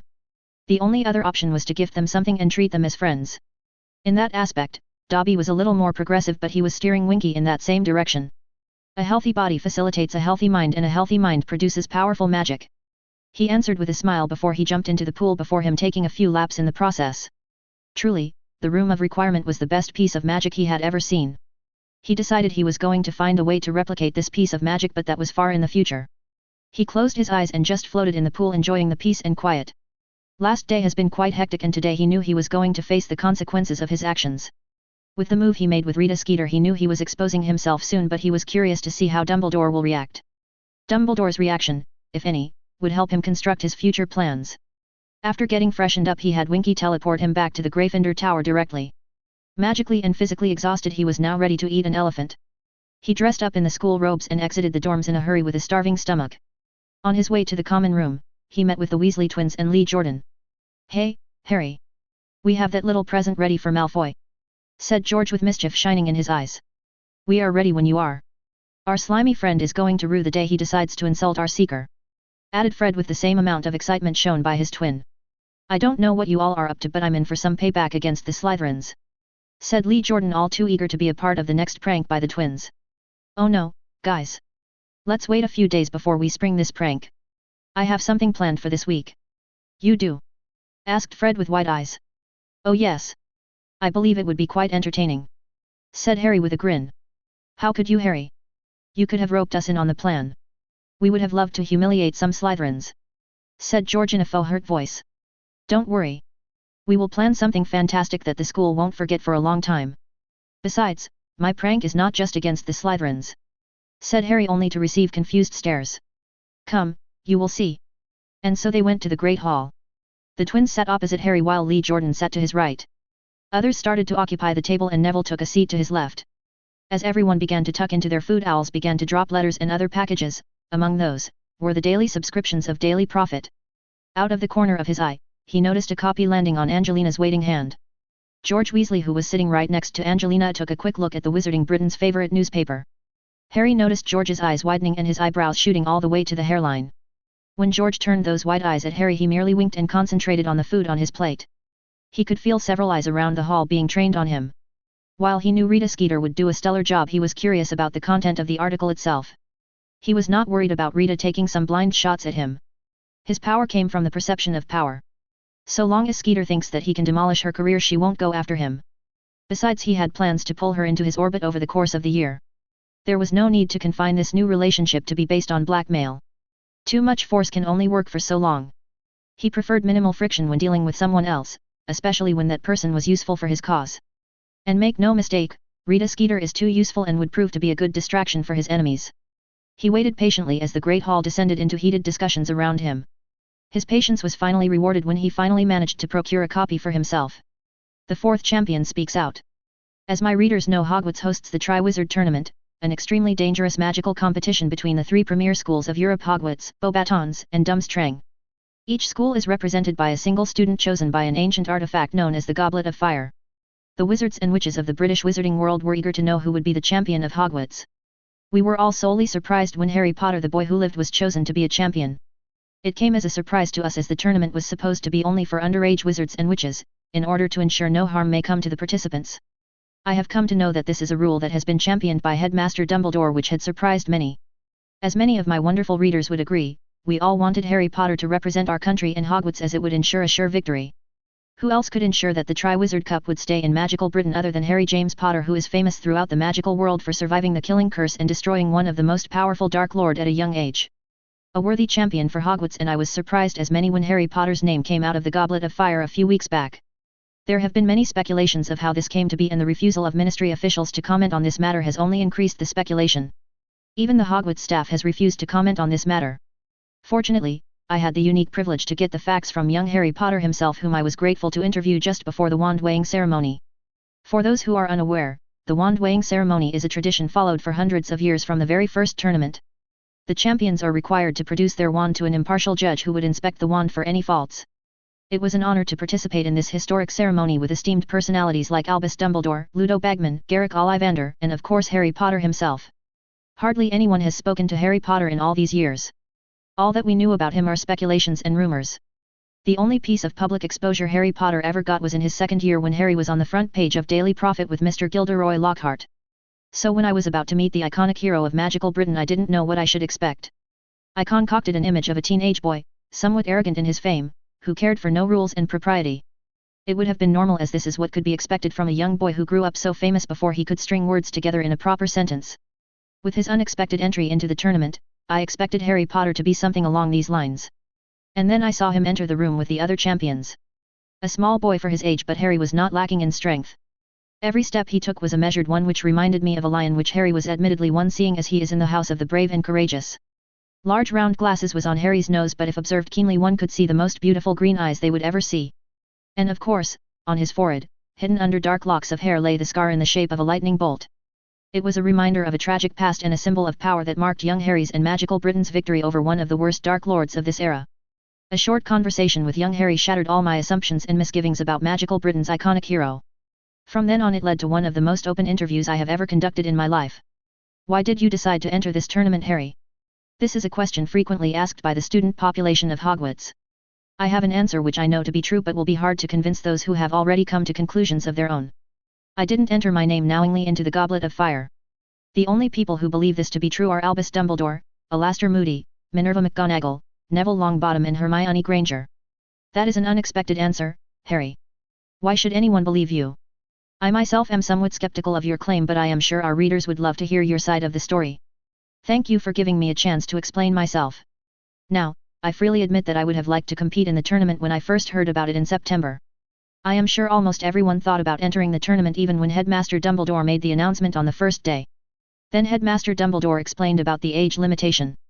Like all underage students, I was also disappointed. I was of the opinion the skill in magic ought to be the criteria for admission into the tournament, not age.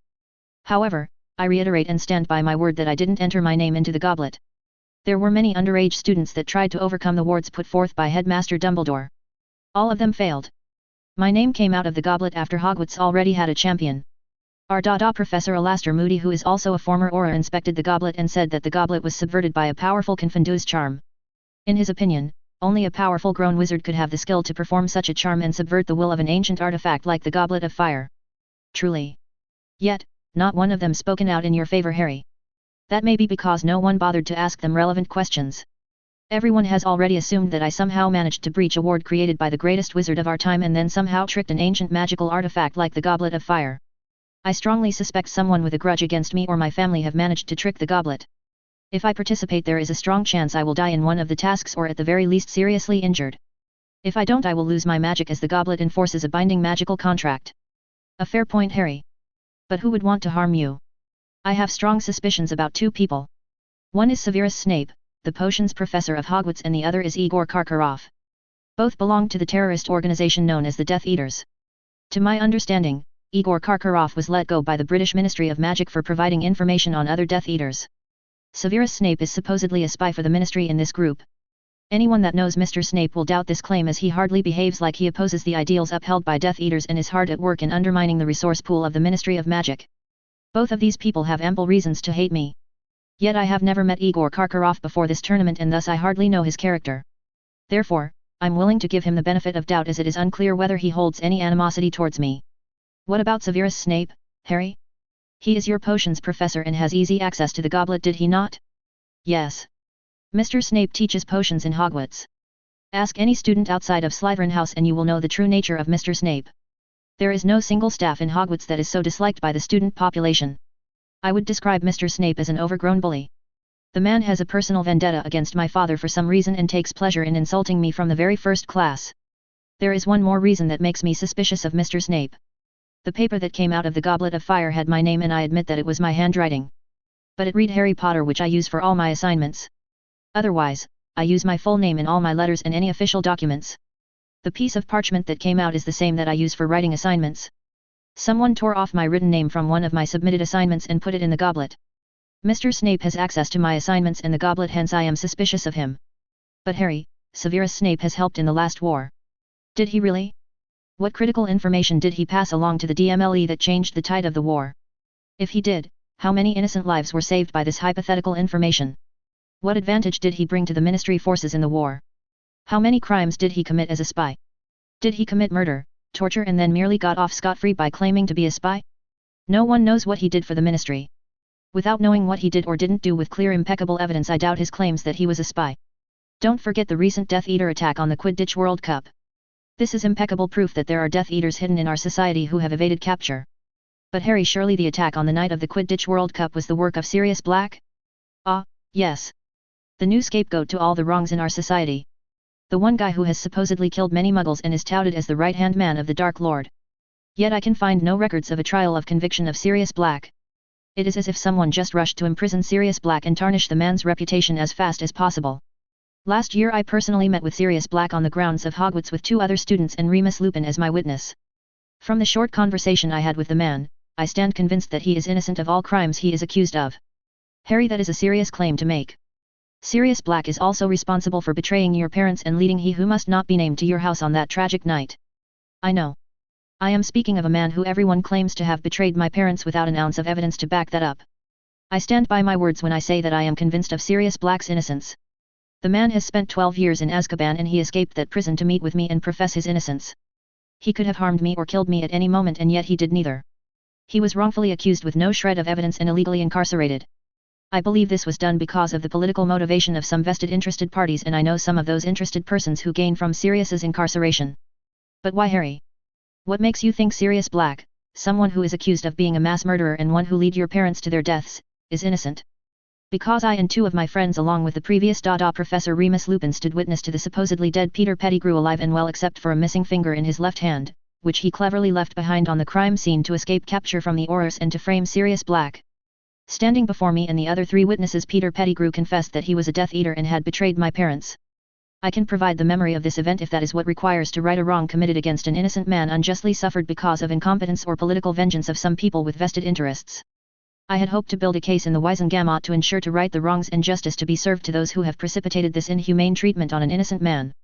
With my present situation, I am forced to concentrate on surviving the tournament. I don't know where Sirius Black is at the moment. I believe he is hunting for Peter Pettigrew, who managed to escape as he is a rat animagus. After this tournament reaches its conclusion, I intend to focus all my resources and energy on ensuring an open trial is held before the Wisengamot one, which has access to the public. I believe the use of Veritaserum should be more than enough to ensure that Sirius Black speaks the truth of the events that led to his unjust incarceration. I hope you succeed in your goals, Harry. Now, coming back to the tournament. How do you see the tasks that are ahead of you? Do the tasks make you nervous? You are the youngest champion, and that means the others have an advantage over you. How do you see yourself facing the tasks?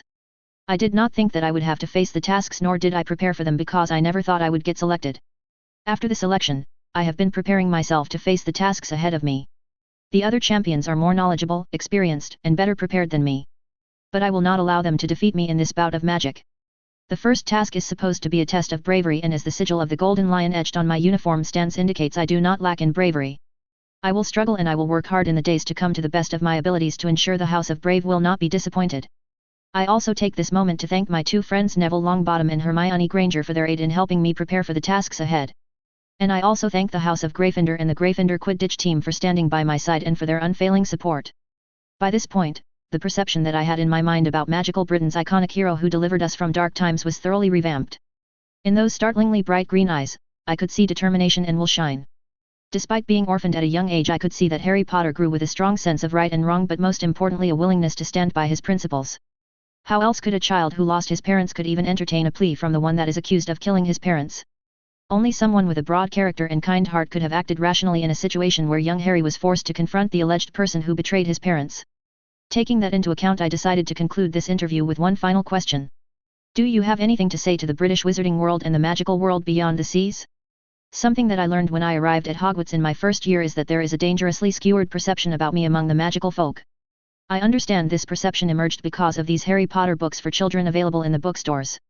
So I would like to take this time to correct this false perception that people have of me. I didn't grow up in a huge magical castle that is larger than Hogwarts. If anyone finds such a castle, please inform me, as I would like to pay a visit to something that would eclipse Hogwarts in grandiose. I grew up in a small muggle house in London with my mother's sister and her family. I certainly did not go around battling trolls, giants, dragons, vampires and other magical creatures at any point in my life. I am not some magical powerhouse that somehow keeps 2 dragons as pets in my supposed castle. These are all false stories propagated by some people who wanted to make galleons out of my name. As I am an orphan, they thought this would be a good idea to make gold by spreading false tales in my name. By doing so, they have lied to you and your children all these years. If people have constructed my character based on these books, then they will be sorely disappointed when they would meet me in person. So it is my solemn request that parents take great care in what their children learn from these books. More on Harry Potter's life in Hogwarts, page 2. The mystery behind the Triwizard Tournament, page 3. The mysterious disappearance of Bertha Hawkins and her connection to the Triwizard Tournament, page 3. No trial for Sirius Black. Page 5. Where is Peter Pettigrew? Page 6. Grave injustice and gross incompetence from the Ministry, or is it something sinister? Page 8. On and on it went, and Harry couldn't be more pleased. This was a work of art, and Skeeter had delivered more than he hoped. The woman had for once in her life used her considerable talents for something good. He was careful to hide how pleased he was and carefully projected a serene expression as he continued to read. Fame had its disadvantages, but it also had its uses. The fault of the original Harry Potter was that he was obsessed with becoming normal, which was a ridiculous concept. What was normal about a boy who could change reality with a simple wave of a piece of wood? Most probably this thought raised from the culmination of abuses Harry Potter suffered at the hands of his relatives. Combine this with the general apathy that he was offered by people like Albus Dumbledore and Minerva McGonagall, who took decisions on his behalf and yet had not shown the decency to check on him or even help him navigate the wizarding world. This was why he trusted not a single staff in Hogwarts, and he would see them all as his enemies. Every action he would take is to strike at 2 factions that are hostile to him in one form or the other. This doesn't mean he would go out of his way to harm them. But he could care less if his enemies destroyed themselves. He won't sit back and take the bullshit from filth like Dursleys, Snape, and Dumbledore. His accusations against Snape and Karkaroff were carefully planned. The people, whether magical or muggle, were sheep. They need someone plausible that would look guilty, and the controversy would surround these individuals even when facts stated otherwise. Otherwise, people would dismiss his accusations as the ravings of a child lashing out at the world. He was confident that won't be the case here. The fact that both Karkaroff and Snape were shady characters would lead credence to his accusations. Truth has no bearing in such conditions. In the absence of clear-cut evidence, the only thing that mattered is whether the accused looked guilty enough. Besides, he was confident Snape and Karkaroff have many enemies just waiting to pounce. This is why the people of magical Britain are convinced Sirius Black is a mass-murdering Death Eater and the right-hand man of Voldemort. After finishing his breakfast, he joined Neville and was on his way to herbology class. There was a marked improvement in how Pomona Sprout was treating him, and he could feel it in the class. Herbology class was shared with Hufflepuffs, but he couldn't yet divine how they were taking it. He was not going to physically find out their mood either. He understood where they were coming from to some extent, so he would give them some leeway. The morning classes went without any incident. He knew that was not going to last, and his instincts were proven right. At noon after lunch, he was stopped by Professor McGonagall. "Mr. Potter, the headmaster would like to see you," she said sternly. "Of course he does," Harry muttered under his breath. Saying a hasty goodbye to Neville and Hermione, he went with McGonagall. The entire journey he remained silent, and thankfully McGonagall also kept her mum. Soon they found themselves before the giant gargoyle that guarded the stairs to the headmaster's office. "Ice pops!" The gargoyle that guarded the headmaster's office stood aside, and they climbed the stairs. As they neared the door of the office, it swung open. "Come in." Harry headed the voice of Dumbledore from inside the office. At one time that voice filled him with awe and respect, but those feelings never came to him at the moment. He stepped into the room knowing that he was entering enemy territory. This was a man that was intending to sacrifice a child for the greater good of the wizarding world. He couldn't care less what the man's reasons are. The only thing that mattered was that he was not going to be pushed around by an old man with a funny hat. Off to the side, he noticed a fuming Severus Snape sporting his death glare. He genuinely wondered how much of this was an act by Snape, or was the guy just a double agent who was looking out for his own interest. "I want Potter expelled for this," Snape demanded with his nostrils flaring in anger. "Please do. That way I can dedicate much of my time and resources to demolish you, Snape." His quick rebuttal plunged the room into silence for a time. It felt as if the reality shifted for a short period of time, and then the world just righted itself in the form of McGonagall. "Mr. Potter, you will address Professor Snape with respect," demanded McGonagall. "Respect is not freely given because of someone's position in society. Respect is earned. This overgrown man-child has verbally abused me and my family from the very first class I attended in my first year. Just yesterday this man has assaulted my mind just as I was asked to appear for the wand-weighing ceremony." He focused his glare on McGonagall, who had gone pale white at his accusation. "So you will forgive me when I say I find it highly unlikely that I will respect this man, least of all on your recommendation. You will be spending your entire year in detention for insulting me, Potter." Snape snarled. "In your dreams, Snape," Harry hissed back. "You can assign as much detention as you want, but you won't find me anywhere near your vicinity. I refuse to take any detention or punishment from this bully. If anyone has a problem with that, you may expel me. I will find other schools that are surely better than this one in the European continent." "Everyone calm down," Dumbledore intervened firmly. His usual twinkle in his eyes was gone. "No one will be expelled, and no one will be issuing any punishments until the matter at hand is dealt with." The room now descended into silence, and seeing that Dumbledore had established his control, he continued. "Now, I called Harry here to discuss his conversation with Rita Skeeter. Albus, you know that woman is known to exaggerate everything and anything to create controversies," said McGonagall, for once coming quickly to Harry's defense, and then turned on Snape with a furious look. "I am more concerned about Mr. Potter's accusation against you, Professor Snape. How dare you use legilimency on a minor? Minerva, we will come to that matter shortly. I would like to hear Harry's response, as this is why he was called into my office," said Dumbledore, and nodded happily when McGonagall deflated and looked at Harry. "Rita Skeeter printed the article word for word from my recent conversation with her. The article is not in any way fabricated, nor is it a lie," said Harry, staring confidently into Dumbledore's eyes. "See? He admits," Snape shouted gleefully. "Severus, please." Those two words from Dumbledore shut up Snape effectively. Dumbledore then focused his attention on Harry, who found the exchange very amusing. "Harry, why did you accuse Professor Snape and Headmaster Karkaroff?" asked Dumbledore in a way that conveyed his deep disappointment. "Have you read the article word by word?" Harry asked instead of answering. "Yes, I have read the Prophet Harry," Dumbledore said patiently. "Then I need not explain myself any further. My reasons are soundly explained in the interview, and before you go to berate me, Headmaster, need I remind you that Snape tried to have my godfather killed last year? Need I remind you that you stood silent as an innocent man has suffered one of the worst punishment concocted in human history? Need I remind you that you have not lifted a finger to help that innocent man, and you are now sitting here on your seat defending someone like Snape?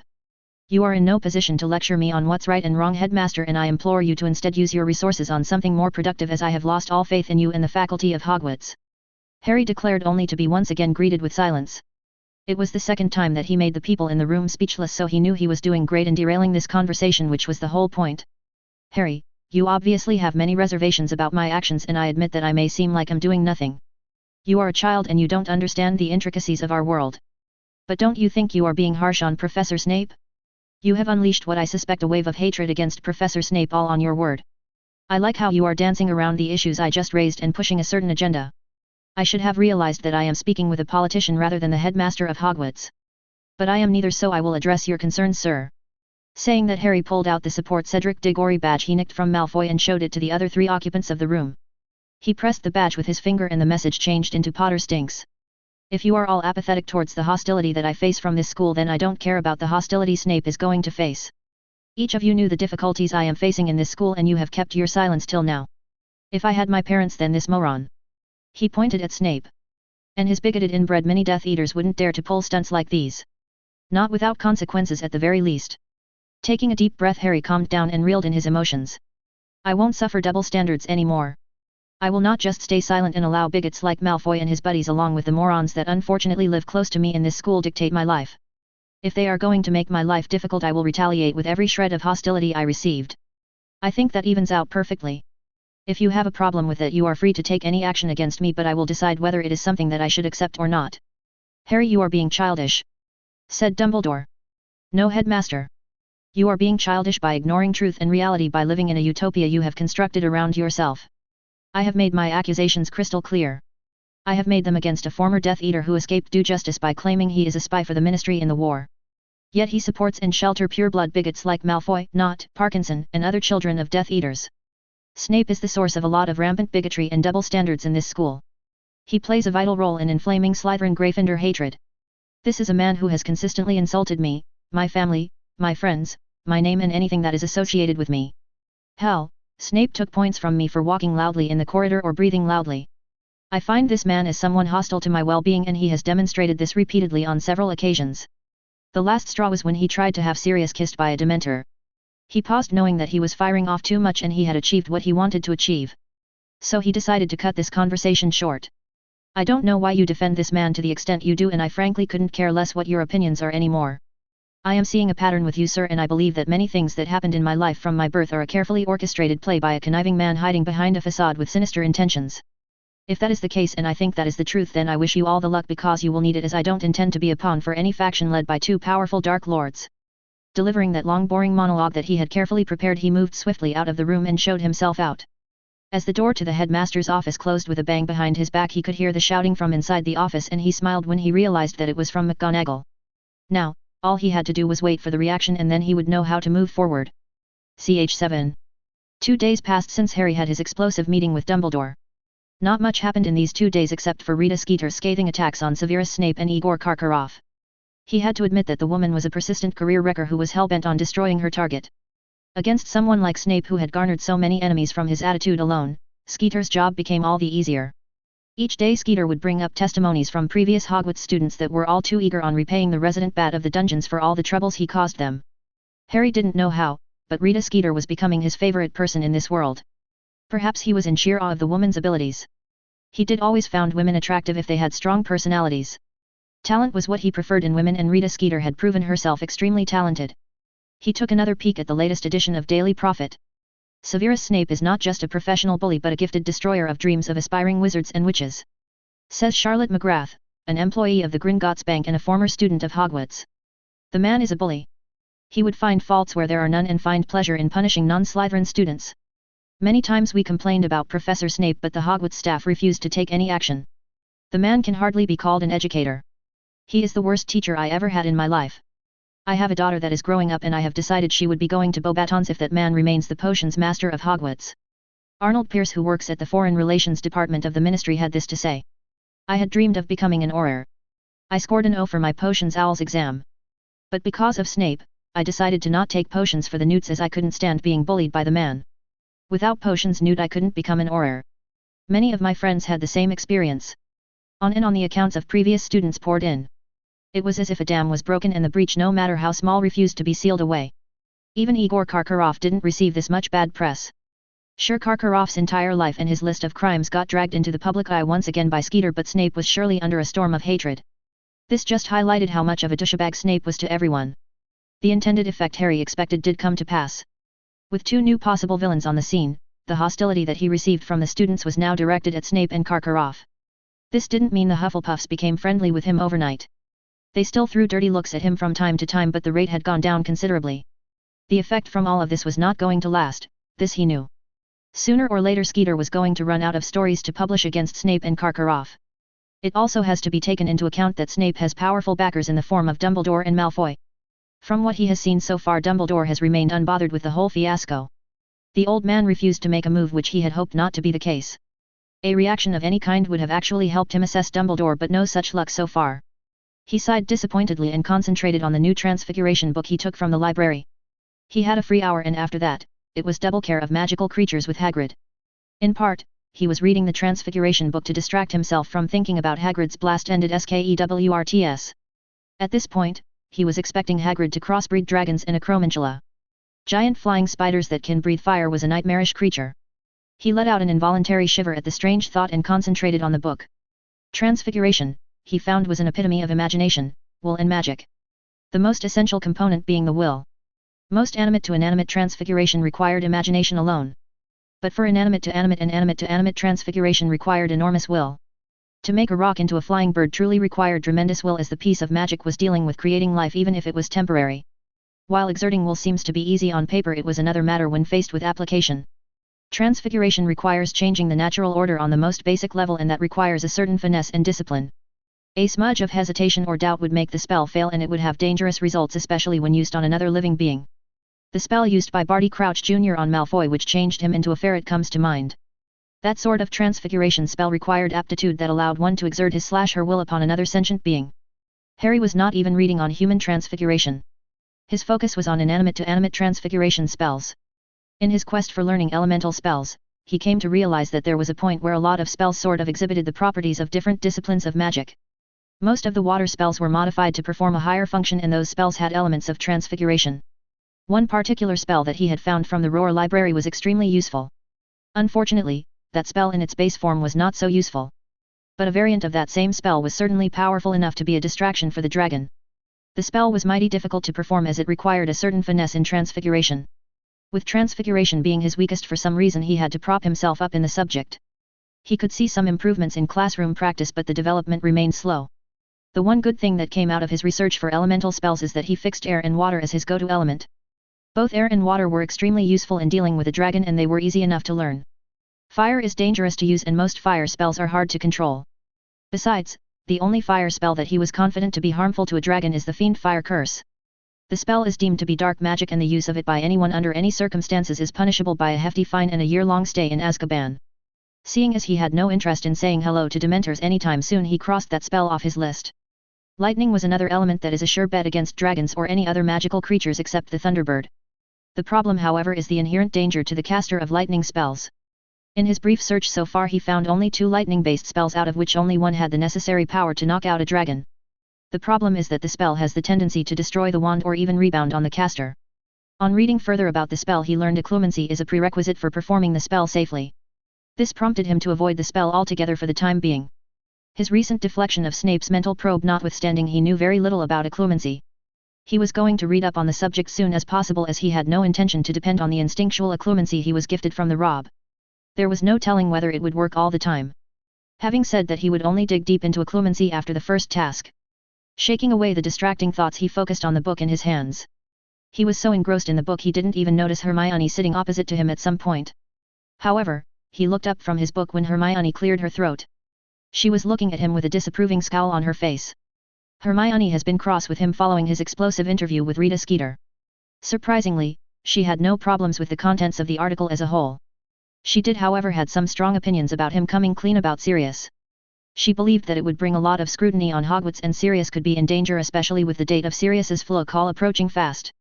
He was not so worried, as he had a plan to circumvent any ministry oversight, but he was not going to share that with Hermione. However, the main reason that Hermione was cross with him stems from the fact that he did not share his plan, which was somewhat silly in his opinion.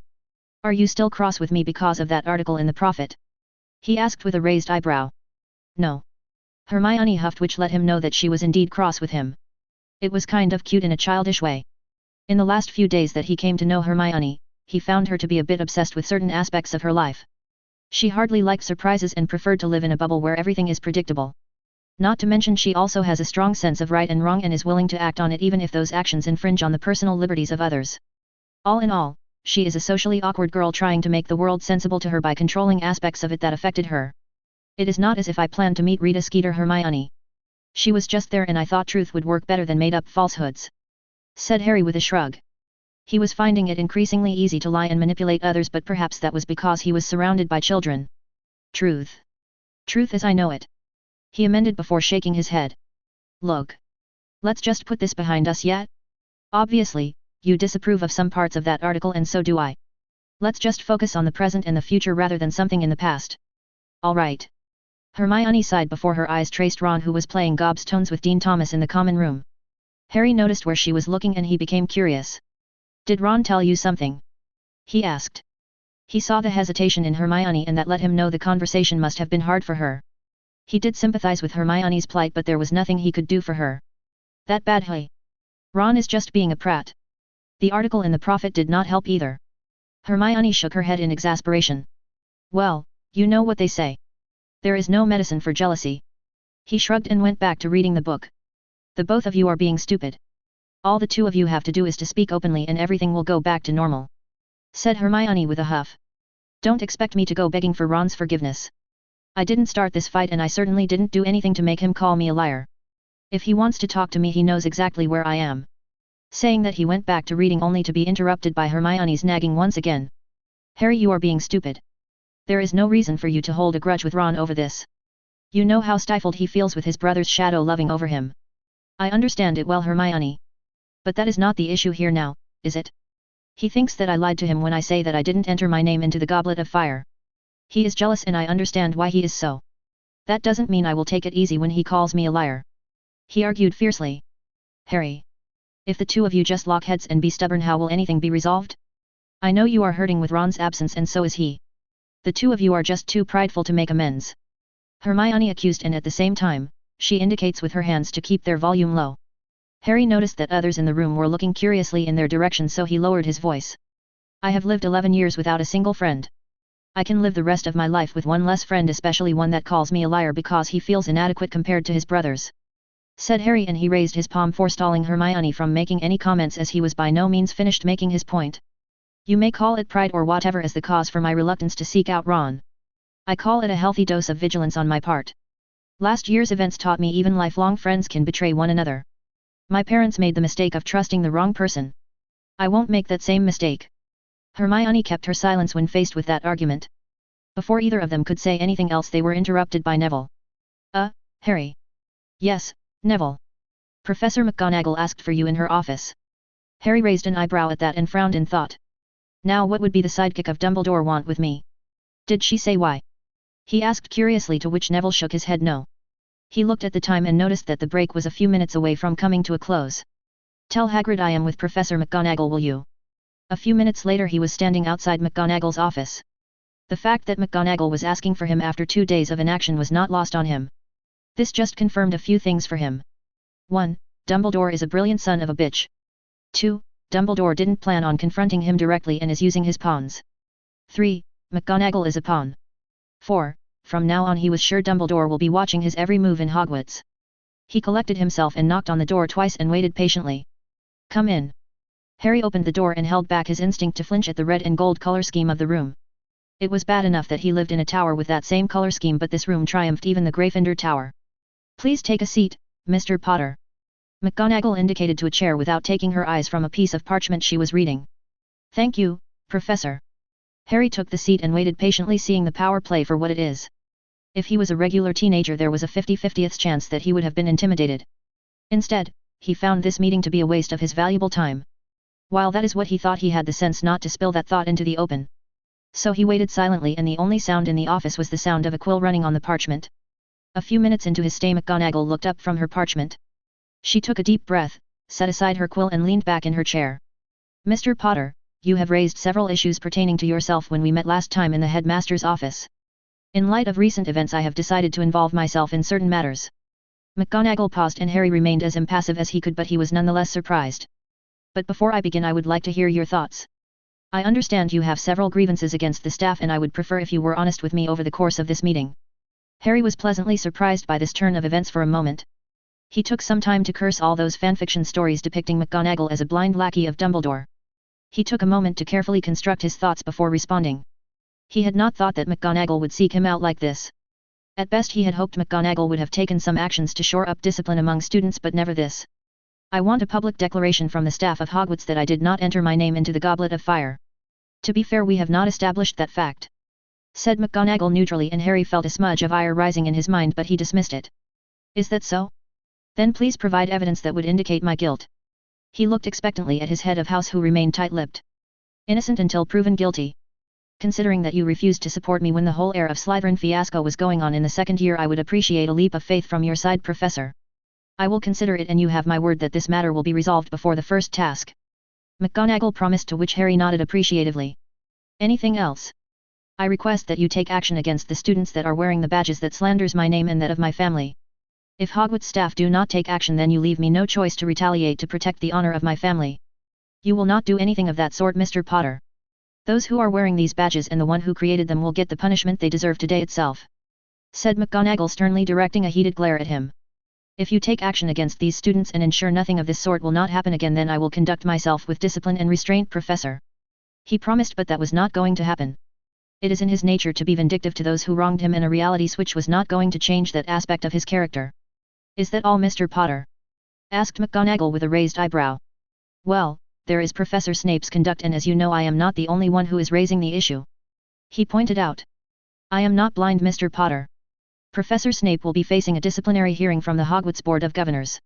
Setting that aside, Professor Dumbledore is planning to call a meeting regarding Professor Snape's behavior towards you. The matter of his legilimency use will be addressed in this meeting, said McGonagall, and Harry felt that this was done on her insistence. Now, is there anything else? Asked McGonagall. Nothing that I could think of, Professor, he admitted. Good.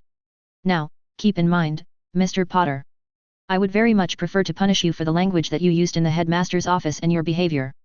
But considering the fact that emotions were running high, I am turning a blind eye to that event for the time being. Make no mistake, if I find you disrespecting the headmaster or any of the staff, I will take action against you. Yes, ma'am. Good. Now, Professor Dumbledore would like to meet you, preferably after the first task is complete. I am told it is regarding a personal matter. I have no objections so long as you are present in this meeting, he said, to which McGonagall merely nodded. He was glad that was the case, as he didn't fancy spilling all the reasons for asking her presence. He had no intention to be exposed to that man who is grooming him to be a lamb for slaughter. Just then a knock on the door attracted their attention. Come in, McGonagall called. The door opened, and Harry was surprised to see that it was Phileas Flitwick, followed by a group of students. Seeing as the green and silver uniform being the most common uniform among the group, he had an inkling where this was going. Although, he noticed a few Hufflepuffs and Ravenclaws among the group. I believe Professor Flitwick already explained why all of you are in my office, McGonagall said as she stood up from her seat, glaring at every student in the group. At that moment Harry thought McGonagall should have had an animagus form of a lioness instead of a cat. Each of you has been found guilty and caught red-handed in the process of slandering a fellow student. Hogwarts does not allow any forms of political campaign, and what you have done through the distribution of this badge comes under this category, said McGonagall as she plucked out a badge from a Slytherin student's cloak. This is a place for learning, not a space for settling your personal vendetta. As such, each of you will lose 50 points for your respective houses. McGonagall's declaration was met with a string of protests, especially from the Slytherin students. From a quick glance, Harry counted more than 10 Slytherins in the group, which means a 500+ point reduction for House Slytherin in one day. While he could care less about some stupid contest for a house cup, the Slytherins certainly cared. Not to mention, these students will be forced to explain to the rest of their house why they are now in the negative just a few months into the academic year. The most shocking development is that even the prefects are involved in this scandalous behavior, said Flitwick in a serious voice. This was the second time that Harry seeing the head of Ravenclaw House abandoning his usual jovial tone. Prefects, remove your badges at once.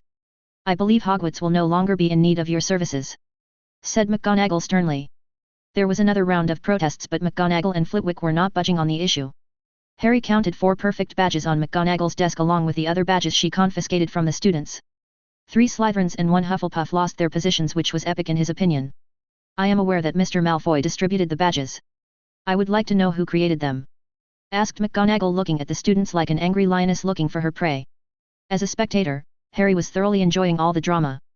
If you are not forthcoming, each of you will be serving detention for the rest of this year, and all of you will have your Hogsmeade pass revoked for the rest of your Hogwarts academic years," said Flitwick, which broke the dam, so to speak. A majority of students, including the Slytherins, were now pointing at a 7th-year Slytherin. "Is this true, Mr. Hendricks?" asked McGonagall, turning on the grader of the badges. "Malfoy paid me 100 galleons to make the badges, Professor," Hendricks confessed to Harry's amusement. He didn't know what Hendricks hoped to achieve with coming clean like that. McGonagall was not going to reduce the punishment either way from what he can see. But this was giving him valuable insight into Slytherin House. Obviously, Malfoy did not own the Slytherin House in its entirety. If that is the case, then he could think of a few ways to dismantle Malfoy's standing as payback. In that case, both Mr. Malfoy and yourself will be in detention for this entire year. He had to say. McGonagall is now in competition with Skeeter on his list of favorites. Skeeter was at the very top, but he felt McGonagall was now a close second. After the eventful meeting in McGonagall's office came to an end, Harry was on his way to Hagrid's class.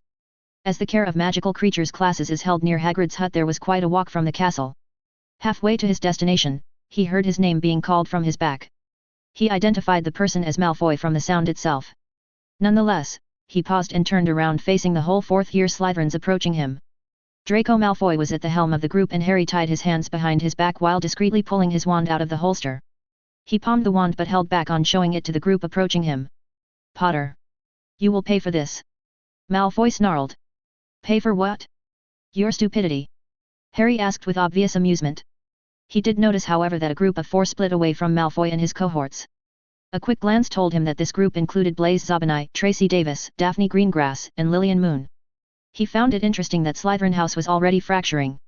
"You will not be insulting me anymore, Potter," Malfoy snarled as he pulled out his wand threateningly, to which Harry laughed openly at his supposed rival. "I have always found your games amusing, Malfoy. I have even entertained a few just to get a measure of you." Harry shook his head in exasperation. While he kept up his act, he was preparing himself for what was obviously coming. "A son of a branded slave who thinks he is my rival, my equal even. You have always put yourself on a higher pedestal, never realizing that a worm can never be king of the forest. That title always remains with a lion." He was purposely goading Malfoy to react. This was the same tactic that Malfoy consistently used on the real Harry, and then Snape would swoop in for the one-sided punishment. But Snape was not here, and Harry was more than happy when Draco reacted just as planned. "Densagio." Harry didn't pull out his wand forward, as there was hardly any need. A shield materialized around him with nary a gesture. Malfoy's spell rebounded with record speed and struck him squarely on his face. Malfoy fell down with a groan, cupping his face. The other Slytherins like Nott, Parkinson, Crabbe, Goyle, and Bulstrode raised their wands, but Harry merely brought his wand to his left arm and gave it a flick. The shield around him let out a pulse that knocked away the Slytherins off their feet. A quick summoning charm saw that the wands of all down Slytherins neatly arranged itself in his free palm. "I know you are all a little bit embarrassed and in pain, but listen to me for a moment. In the ancient myths of Rome, there was a god named Janus, the god of crossroads. You see, the god is depicted as having 2 faces. One face would tell you the truth while the other tells you lies. Similarly, you have only seen one face of Harry Potter till now. Just look around you, Malfoy. I merely flexed my limbs and you are on the ground groaning in pain. Your precious bitch Snape is in hot water and your house is in tatters. From now on, stand against me at your own peril." With that said, he turned his back, but not before giving a warning glare to the other 4 standing Slytherins. A small grin was now on his face as he continued his trek to Hagrid's class. The fun was just going to start. Ch8, dragons. A blast of red-hot flames came his way, but Harry remained steady and raised his wand. A bubble of energy shield converged around him protectively, and the flames went around the bubble. When the outpouring of flames stopped, his clothes were a bit ruffled but otherwise untouched. He quickly dismissed his shield in favor of rolling out of the way as a gigantic tail smashed into the floor where he was standing a second ago. Harry conjured up slabs of granite in front of him and dug a sizable cavity in the ground with an excavation spell. He jumped into the trench he hastily created and put up another shield around his body. The stone tail smashed through all the impediments he created, and the resulting debris fried up, impinging against his shield. "Looks like the shield is working as I hoped." With that happy thought, he gave his command to the room and the room shifted. He was lying on the floor, but no longer was he threatened by a stone golem. The room of requirement shifted as he commanded, and not 3 feet away from him was the pool he requested. After slipping out of his sweat-filled clothes, he jumped into the pool to take a swim. After a few laps, he was freshened up and ready to seek out Hermione. He had, after all, promised to be with her during their Hogsmeade visit. He stuffed his training clothes into a bag while he dressed in a new set of clothes Dobby bought him from Muggle London. After taking a routine look on the Marauders map, he made his way down from the 7th floor. He found Hermione by the side of a fountain, dressed in thick black jeans and a blue jacket over a yellow jumper. Unsurprisingly, she was scribbling down on a small pocket diary. Harry carefully went around her back and looked over her shoulder. Hey! Harry! Hermione let out a startled cry and punched him on his shoulder as she tucked away her little diary. Keeping time, are we? And was that a schedule for Spew, I just saw? He asked as they walked towards the small line that formed up at the gates where Filch was looking over the pass of each student. Are you interested in helping me out with Spew? She asked as she showed her pass to Filch, who looked it over many times. I don't think I have the time. Even this little visit is on your insistence. This is valuable time that I get to train, remember? He grumbled before he too showed his pass. Filch took his sweet time to look it over before Harry was allowed to go. You have been doing a lot of training and studying for this, Harry. Trust me, you'll need some breath of fresh air. I'm genuinely starting to think you are someone impersonating Hermione using polyjuice.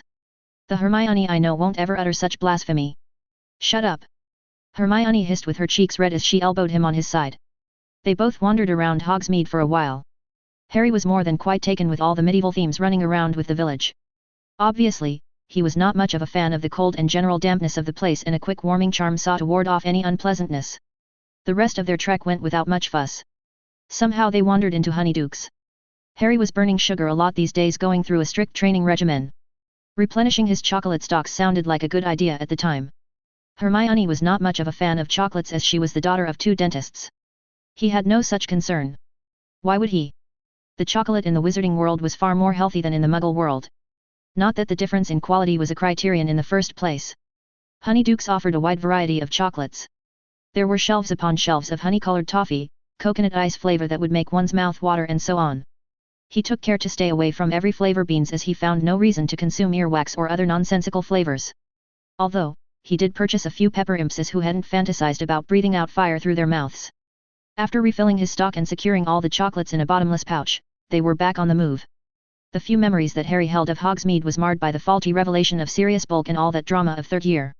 So, this time, he decided to take a good look at what Hogsmeade has to offer. Those memories were sketchy, to begin with. To this end, his next destination was Dervish and Banges, where magical items could be repaired. The owner, Mr. Fabian Hornet, was very enthusiastic to have Harry in the shop. A good thing about avoiding Rita Skeeter's bad press was that he could stick his head out in the open and not get too much distress. The shop was filled with interesting trinkets. There was a whole section of invisibility cloaks, self-knitting needles, and some other interesting gadgets. But what he found interesting was the section that hosted glasses at the deep end of the shop. He picked up a pair of glasses with runic inscriptions on its frame. There were only a few of the like in his peripheral vision. What does this do? He asked curiously to Mr. Hornet, who was explaining the functioning of a sensory bowtie that was supposed to heighten the senses of an easel to Hermione. That, Mr. Potter, is what I call the glasses of Horus. Wear it in the darkest night and you will see the world as clear as day. Mr. Hornet's explanation took him back, and he looked at the glasses in a new light. A pair of glasses that can see in the darkness was damn useful, especially when the second task is supposed to be in the Black Lake. I have impediments in my eyesight. So, will it work for me? Not a problem at all, Mr. Potter. The runes are keyed in to adjust to the eyesight of the wearer. That's handy. It will work in daylight as well, right? Of course. Please try it on.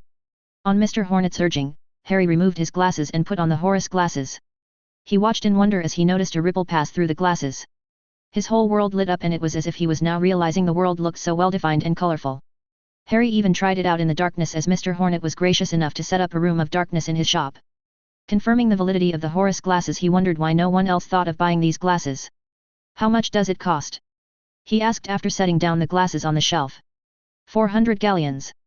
And it won't work for anyone else, as it can be keyed to your magical signature, explained Mr. Hornet with a pleasant smile. Now I know why these are not popular, he thought before eyeing the glasses. It was expensive as hell, but this thing was going to be damn useful in the tournament as well as the coming years. Do these come out with rectangular glass frames? The smile that spread over Mr. Hornet's face was his answer. 5 minutes later, he walked out of Dervish and Banges with a brand new pair of glasses adorning his face. It also has to be noted that he was 400 galleons short, which was a considerable dent, but he considered this a good spending. The best part is that the charms and the magic cast on the glasses won't disappear so long as the runes are properly furnished and charged occasionally. I don't think that was a good idea, Harry. You just spent 400 galleons on a pair of glasses, commented Hermione as they looked through different sets of quills, parchments, and ink bottles in Scrivenshaft's quill shop. Maybe it'd come useful in the tasks. You suggested the tasks may involve dark caves. Labyrinth. I said labyrinth, not dark caves. Hermione was quick to correct. I don't think it makes much difference, Hermione. It does for me, said his bushy-haired friend. Harry was about to pick up an eagle feather quill when he bumped into Tracy Davis. Potter Davis growled and he noticed the icy glare her friend Greengrass was throwing in his way. Why the hostility? We are all friends here, he said amusedly. Friends? You humiliated us. Greengrass accused as Davis held her friend back while tugging at her arm. It's not my fault if Slytherins manage to slip on the floor and spill pumpkin juice all over themselves. It's also not my fault if you misplace your wands or textbooks in random places in the castle.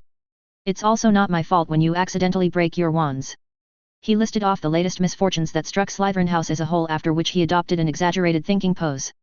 Perhaps your dungeons have been cursed by the ghost of Salazar himself. The man had standards in what he expected from Slytherins. Draco Malfoy and his oafish lackeys are not exactly beacons of cunning and ambition. You are playing with fire, Potter, warned Greengrass. Only because I know how to wield water, he quipped. Can I have that quill, please? Asked Tracy Davis, incensed with the conversation. Who am I to stand in the way of a noble lady? He gave a shallow bow before he let go of the quill. Please do convey my condolence to Draco for his destroyed wand. I hope the floors are not too slippery for him in the days to come. He grinned as the two Slytherins ran out of the shop after paying for their purchases as if their life depended on it. When he turned back his attention, he was greeted by Hermione's knowing look. You enjoy tormenting them, don't you? Ask me no questions and I'll tell you no lies. He jested as they went back to their shopping. For a few more minutes, they wandered around different shops before finally going to the Three Broomsticks. It was the favorite local pub of Hogwarts students and much of the wizarding world, in parts because of the lovely Madame Rosmerta who ran the pub. It was smoky and a bit crowded, but the pub had that mystical air to it that attracted wizards/witches anyway. Harry's eyes immediately zeroed in on a small closed cabin with a yellow coat hanging by its side. He shelved that detail to a corner of his mind before making his way towards the Weasley twins and the rest of the Gryffindor Quidditch team. Harrykins, we've been waiting for you. Cut that out, you two. Angelina Johnson admonished the Weasley twins. Yes, ma'am. The twins chorused together. Look, all of you have been immensely helpful since my name came out of that goblet of doom. Started Harry, only to be interrupted by the Weasley twins. Nice one there, Harry, said George. Right so, brother of mine. It is one old miserable goblet, said Fred, clapping his twin's shoulder. Shut up, you two. That goblet sure has a sense of humor in dealing with you two hooligans, said Alicia Spinnet, making the twins pout while Katie descends into laughter, probably at the reminder of old bearded Weasley twins. I don't think that was the goblet but Dumbledore's ward. Anyway, the point I was making is that you guys have been a great help. Alicia and Angelina helped me with a lot of transfiguration and Katie helped me with the charms. The twins helped me with dealing with those Slytherins, said Harry, after which he addressed the three others who were not part of the Gryffindor Quidditch team. Hermione and Neville helped me in researching all the spells and magical creatures. Lee Jordan here has been my moral support, not to mention instrumental in alibis. So, thank you all for helping me. Let me say it has been my pleasure in delivering righteous retribution on those Slytherins, Harry, said Lee Jordan, sharing a wicked grin with the Weasley twins. As a thank you, butterbeer's on me, said Harry, which was enough to get bottles popping in numbers. After spending a bit of quality time with the group, Harry carefully sneaked out to the cabin with the yellow coat hanging outside. He slipped in and inside the cabin was Rita Skeeter. Harry, how've you been? The excitable and friendly tone of the sharp-tongued Skeeter didn't fool him the least bit. I've been fine. Read those articles of yours and I have to say I'm impressed, he said as he took a seat opposite to the career-wrecking writer of the Daily Prophet. I won't be able to maintain writing about Black's innocence anymore. My editor has been getting quite some trouble from the ministry, said Rita before she blanched as Harry directed a cold glare at her face. You will continue to write because you just found new evidence, said Harry as he took out a vial from his jacket pocket. I did, asked Rita confusedly even as she took the vial from Harry. What's this? That's the memory and definite proof of Peter Pettigrew's continued existence. You can publish the memory in your paper and trust me, it's going to shut up the ministry once and for all.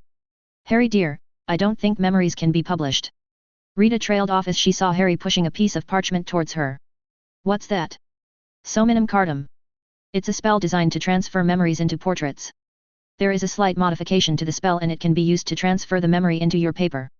You came prepared, said Rita as she took the parchment and the vial of memory. She especially loved the pouch of galleons as well. She hadn't dared to ask payment lest Potter decided to out her as an animagus, but the boy was no freeloader. She has been paid for every bit of article that slandered Snape and the ministry. In so far, she got nothing to complain about from her new employer except for the invisible sword hanging over her neck. I'm fighting a war with an enemy hiding in the darkness. Do you know how the enemy shrouded in darkness is won over? How? By shining a bit of light. Harry made his way through the outskirts of the castle grounds towards Hagrid's hut. The friendly half-giant had asked his presence near midnight at the hut. He knew Moody had a part to play in this little scheme and Harry was more than willing to play the puppet for the time being. Under the safety of the invisibility cloak, he made his way towards Hagrid's hut and knocked on the door twice. The grounds were slumbering under the veil of the night but Harry could see all as clear as day thanks to the Horus glasses. Cost him a lot of gold to buy the glasses but it sure is damn useful. You there, Harry? Whispered Hagrid, opening the door and looking around with a lantern. Hey, Hagrid, said Harry, slipping out of the invisibility cloak and carefully stepped into the hut at Hagrid's insistence. So, why am I here? Got some to show ye, said Hagrid. Harry could see Hagrid was overflowing with excitement. He watched as Hagrid went around in the hut smoothing out his hair and coat as if preparing for a guest. Hagrid, are you going out on a date? He asked. Wah? Yes, no, who told you such things, Harry? Hagrid shaking his head rapidly but the half-giant couldn't hide his rosy cheeks from Harry's eyes. Just guessing, he said with a shrug. Nothing like that, Harry. Come with me, keep quiet and keep yourself covered with that cloak, said Hagrid. Harry followed behind Hagrid towards the Beauxbatons carriage while keeping an eye on his watch. He had a meeting with Sirius coming up and he can't be late for that. Soon they reached the Beauxbatons carriage and Hagrid knocked on the carriage door 3 times. Madame Maxime opened the door. She was wearing a blue simmering dress with a long white shawl wrapped around her massive shoulders. Ah, Hagrid, it is time. Harry watched the two greet cordially and move away from the carriage's perimeter. Soon, it became difficult for Harry to keep up the long strides of the two half-giants as they walked farther and farther away from the carriage and even the Black Lake. As they walked deeper and deeper into the forest Harry could hear the shouting of men and then came a defeating roar, the roar of a dragon. He carefully stepped around a patch of grass and a column of trees to get a better view.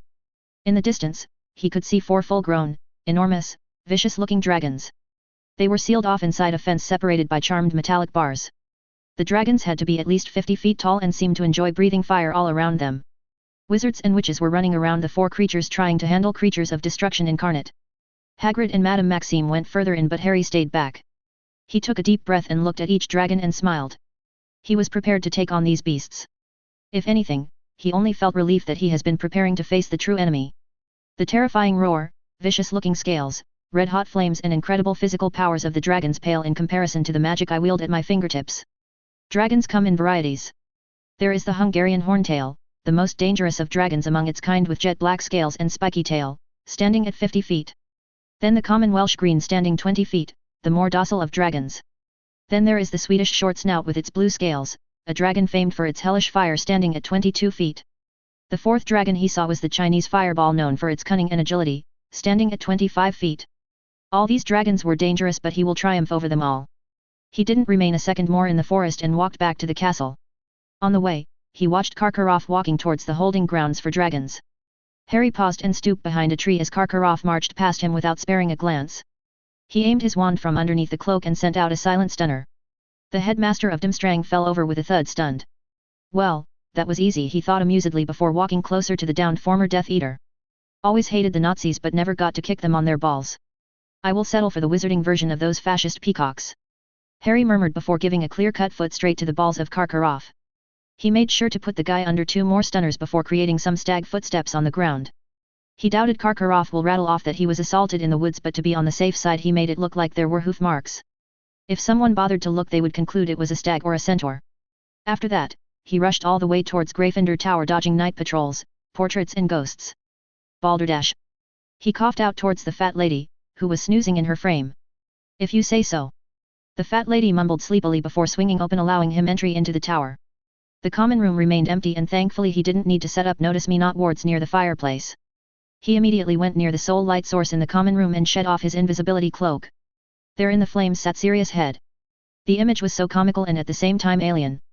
Never in his life would he have imagined this was possible. To be fair, his very existence was an impossibility, so there is that. Padfoot, how are you doing? This was a man who had spent 12 years in hell wallowing in misery, guilt, and self-loathing for a crime he never committed. Even if Harry had little emotional attachment to the man, he held a lot of respect and pity. The sheer will to continue living even as a hunted man was to be appreciated. This was why he will see Sirius walk a free man and live a long life. That will be his one good deed before he turns the wizarding world on its head and rebuilds it from scratch to fit his needs. But those plans were far in the future, conditional on his survival and the destruction of Voldemort and Dumbledore. Never mind that. How are you? asked Sirius, his flaming head arched forward with flaming eyebrows scrunched up in concern. Just wait a minute, Padfoot. Harry stood back and called for Dobby. His elvish friend teleported in with a customary pop. Master Harry called for Dobby. Yes. Dobby, trace the flue and do as we planned earlier. Dobby's green eyes zeroed in on the fireplace before popping away. Harry looked into the flames and Sirius was nowhere to be found in the flames. A pop signaled Dobby's return. Did you do it, Dobby? Of course, Master Harry Potter, sir. Dobby did as planned, said the excitable house elf as he offered his hand to Harry. Without hesitation, he took Dobby's hand and he felt a pull on his gut. A minute later he was standing inside the refurbished Chamber of Secrets. Salazar Slytherin's gigantic face was moved away in favor of a large lion head as he preferred. The snake statues were all gone as they were modified to lion statues. All the slime and grime on the floor were washed away. The floors gleamed in the candlelight of the chandeliers that he had Winky install in the former bleak chamber. Looking around at the splendor and color, it seems to have worked splendidly. But this was all secondary as he looked at the skeletal man looking around the chamber in awe. The red and gold banners of House Gryffindor seems to have taken Sirius by surprise and the giant lion statues seem to have brought the man to tears. Welcome back to Hogwarts, Sirius. How did you? Sirius trailed off, looking at himself and the surroundings incomprehensibly. All my plan to get you a stable shelter and safe space. So how about dinner, or would you prefer to take a nap? Harry watched as the realization dawned on Sirius, whose eyes watered all of a sudden. Harry let out a noof as Sirius plunged himself into a hug. Harry hesitantly hugged his godfather back and clapped the man on his back soothingly. You have run enough, Sirius. Now, we stand and fight till we win your freedom at any cost. Harry's eyes darkened as he heard Sirius let out a sob. At any cost. Ch9, 2 outlaws. Harry watched in mounting fascination as Sirius Black somehow managed to consume 2 chicken legs at the same time. It only took him a blink of an eye and he was left staring at the bones of the chicken. You had enough gold to buy me a firebolt but not enough to buy yourself some decent food. Harry asked incredulously as he watched Sirius gorge himself up with food on the table. The goblins helped me out with that, for a fee, of course. I can't exactly show my head in the wizarding world or the muggle world for that matter. I'm a mass-murdering maniac, remember? Said Sirius before stuffing his mouth with slices of fried pork. You could have just used a glamour charm. Harry's suggestion was met with a raised eyebrow from Sirius. How am I supposed to do that without a wand? You don't have a wand? Harry asked, blinking in surprise. Of course not. I was a prisoner, remember? The goblins can't procure you a wand. The ministry prohibits any other creature from possessing a wand, especially the goblins. They won't even go for buying through a proxy as the ministry keeps track of every wand that is sold. Surely there are wand makers that sell wands in the black market, said Harry as he thought of the shady parts of Knockturn Alley. Sure, but none that would sell to a goblin. Even if I go myself, I'll be most likely handed over to the ministry. My head is worth a hefty sum of galleons, I'm told. In that case, we might just have to find an old wand for the time being. Harry mused out loud. Exactly how are you going to do that? Asked Sirius, pausing his impetus in draining the food on the table. I have my ways. Harry answered, thinking of the room of requirement and the many things that the students and the faculty had hidden away in that room. Sirius looked at him curiously before shrugging. You have changed. Sirius observed, and looked around the chamber appreciatively. If you could arrange all this. Anyway, tell me about the tournament. I have to face dragons in the first task. Sirius spit out the pumpkin juice he was drinking, hearing about the adversary Harry was about to face in the first task. What? Are they mad? Sirius asked incredulously with his eyes the size of saucers. They locked you up in a hellish place without a trial all these years. You tell me. Sirius blinked twice before nodding. Point taken. How are you holding up? Sirius asked in concern. I have a plan, but it is risky. Any advice on the subject is appreciated. Harry leaned back and took a sip from a warm cup of tea. He could see the wheels behind Sirius's eyes turn. Well, a direct attack on a dragon is fruitless. It has a thick hide that can resist most magical spells. It'd take multiple wizards to even have a nominal effect on a dragon. But, there are simple spells that can trick a dragon. Trick a dragon? Harry asked in interest. Yes. A dragon's greatest weakness is its eyes. There is the conjunctivitis curse that can temporarily blind a dragon, or there are several illusionary charms that could work. I suppose it depends on what you have to do. Explained Sirius as he took in another plate of mutton to his needy stomach. Harry was quite surprised. I searched Hogwarts library for any spells that could handle a dragon and I found very little except for the conjunctivitis curse. Sirius shook his head as he drained the mutton down with a glass of water. I'm not surprised.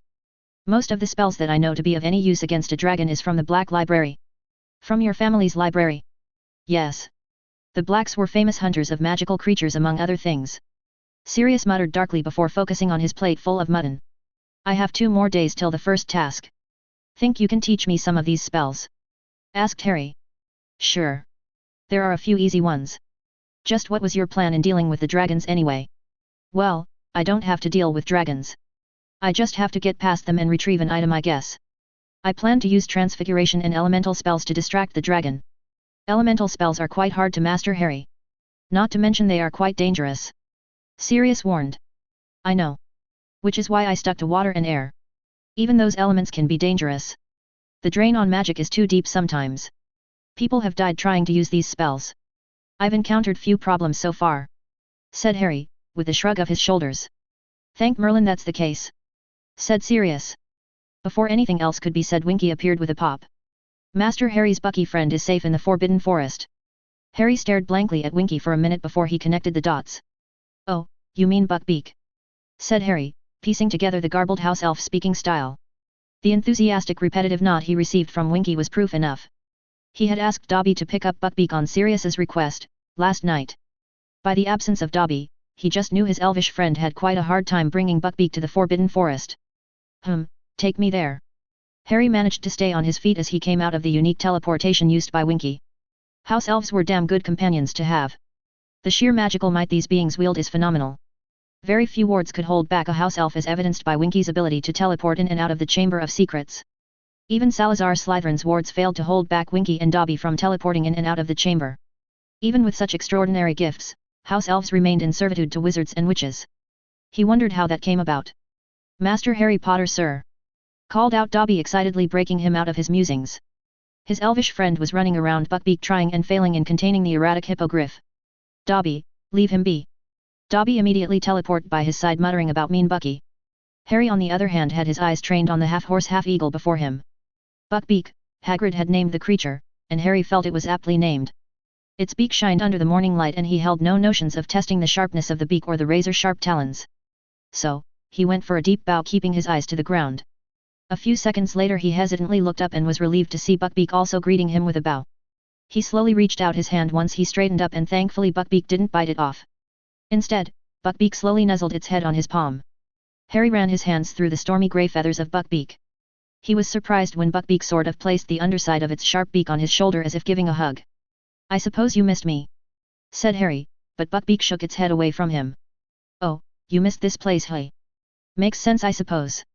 Harry nodded to himself as he looked around the dark misty forest. He then stared at his avian friend. You sure you'll be all right? A squawk was the answer he got, which was neither here nor there. In the end, he decided to just bring Buckbeak into the chamber. On one hand, Buckbeak could keep Sirius company, and he didn't really felt the Forbidden Forest was the safest place for Buckbeak. Hagrid had passingly mentioned how Aragog and his kind were spooked with the arrival of dragons. Knowing this, he felt it safe to have Buckbeak inside the chamber. It was a real struggle to get Buckbeak inside the chamber, though. Thankfully, a lot of fried meat and fish saw Buckbeak's reluctant entrance to the chamber. Sirius's presence also helped, as Buckbeak turned out to have become fond of his fellow criminal on the run. When all was said and done, he was late for breakfast. The Great Hall was tightly filled with students on all 4 tables. Thanks to some harsh efforts from Professor McGonagall, the dirty looks directed at him from Hufflepuff were considerably low. Sure, there were a few hostile looks, but he could care less what some moron thought about stealing the thunder from pretty boy Cedric Diggory. He eyed the Hogwarts champion discreetly as he made his way towards his spot. Hufflepuff's Star Seeker and all-around Wonder Boy was laughing and joking with his friends over the table of badgers. Good for him. Let him laugh all the way to the first task, he thought before sitting down between Neville and Katie Bell. Hey, Harry. Katie and Neville greeted him as he sat down and helped himself with some food from the table. Hey, Neville. Hey, Katie. He greeted back politely. Slept in late, hey? Asked Katie. There was a scoff from Ron. Harry guessed Ron had some opinions to share, but he didn't even glance at the youngest male Weasley. Not exactly. Just had to take care of something, he said with a smile at Katie before digging into his breakfast. Harry could hear another snort from Ron, but he was adept at ignoring other people, especially those who are hostile to him. And there is no doubt about Ron Weasley's hostility. The stare that Ron was directing at him could be seen from his peripheral vision. That's why he remained aloof and totally unbothered. He had dealt with the likes of Ron Weasley before. The boy was a narcissistic attention seeker and nothing else. The best way to deal with those types is to ignore their existence to their face while keeping an eye on them from afar. This method had worked in the past and he was sure it was going to work here as well. He made small talk with Neville, who was excited for managing to procure a pot of fluxweed from Dogweed and Deathcap, a herbology shop in Hogsmeade. Apparently, the plant was difficult to grow and Neville had tried many times to grow the plant unsuccessfully in his garden. Salves from the plant could apparently mend broken bones and skin. Harry also distinctly remembered the magical plant was an essential ingredient in Polyjuice potion. As Neville regaled the struggles he went through to grow the plant, Harry discreetly searched the Prophet for any interesting news. Other than a continuation of bashing Snape and reported sightings of Sirius Black in Romania of all places, there was nothing else of note. The front page was all about the speculation of the Triwizard Tournament and its first task. He assumed Skeeter was just waiting for the inevitable wave of interest in the first task to settle down before breaking the news. It was a clever ploy and one that would only help him much more if he outperforms every other champion. Not to mention, Bartmew's Crouch was going to be the star of the day when the memory was going to get published. After all, the man was the head of DMLE when Sirius was thrown into Azkaban without a trial. Harry held no doubt that Fudge will spin the whole situation to put the blame on Crouch. Speaking of Sirius, he thought of his godfather's offer to help. While he more than appreciated any help Sirius could bring to the table, he was already prepared to manage a dragon. There were two plans in his hand. Plan A called for a show in which he uses his performance to dazzle the crowd and take the egg.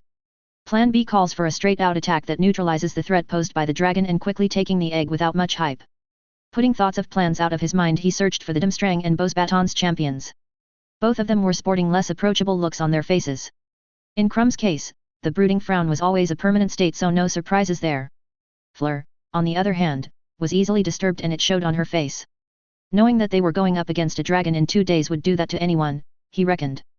Even now, he felt goosebumps whenever he thought of the gigantic fire-breathing creatures. If he was feeling like that, despite knowing in advance and preparing all this time, he could sympathize with the others. It was going to be one hell of an evening on the coming Tuesday. Quickly finishing his breakfast and having half a glass of pumpkin juice, he was out of the Great Hall. He mouthed a hasty goodbye to Hermione and whispered later to his friend, knowing that she was curious to know about what happened with Sirius last night. He just thought more training was to be the priority before anything else. Besides, he could fill her in towards the afternoon or the evening when he was going to take a break. Till then, he was busy and he has an appointment with Madame Pomfrey. After all, it'd be remiss of him to expect Sirius would recover his health all on his own. Some inquiries into health-restoring potions would be useful for Sirius and perhaps himself, he thought, as he looked down on his short and skinny body. The daily exercise and his increased food consumption have done wonders to his physique, but he was still in possession of a malnutritioned body. The first task was not going to be that much physically taxing, but the second one was obviously going to be. While he was confident his current regimen was doing some wonders to his body, it was not a bad idea to get a magical boost. CH10, the first task P1.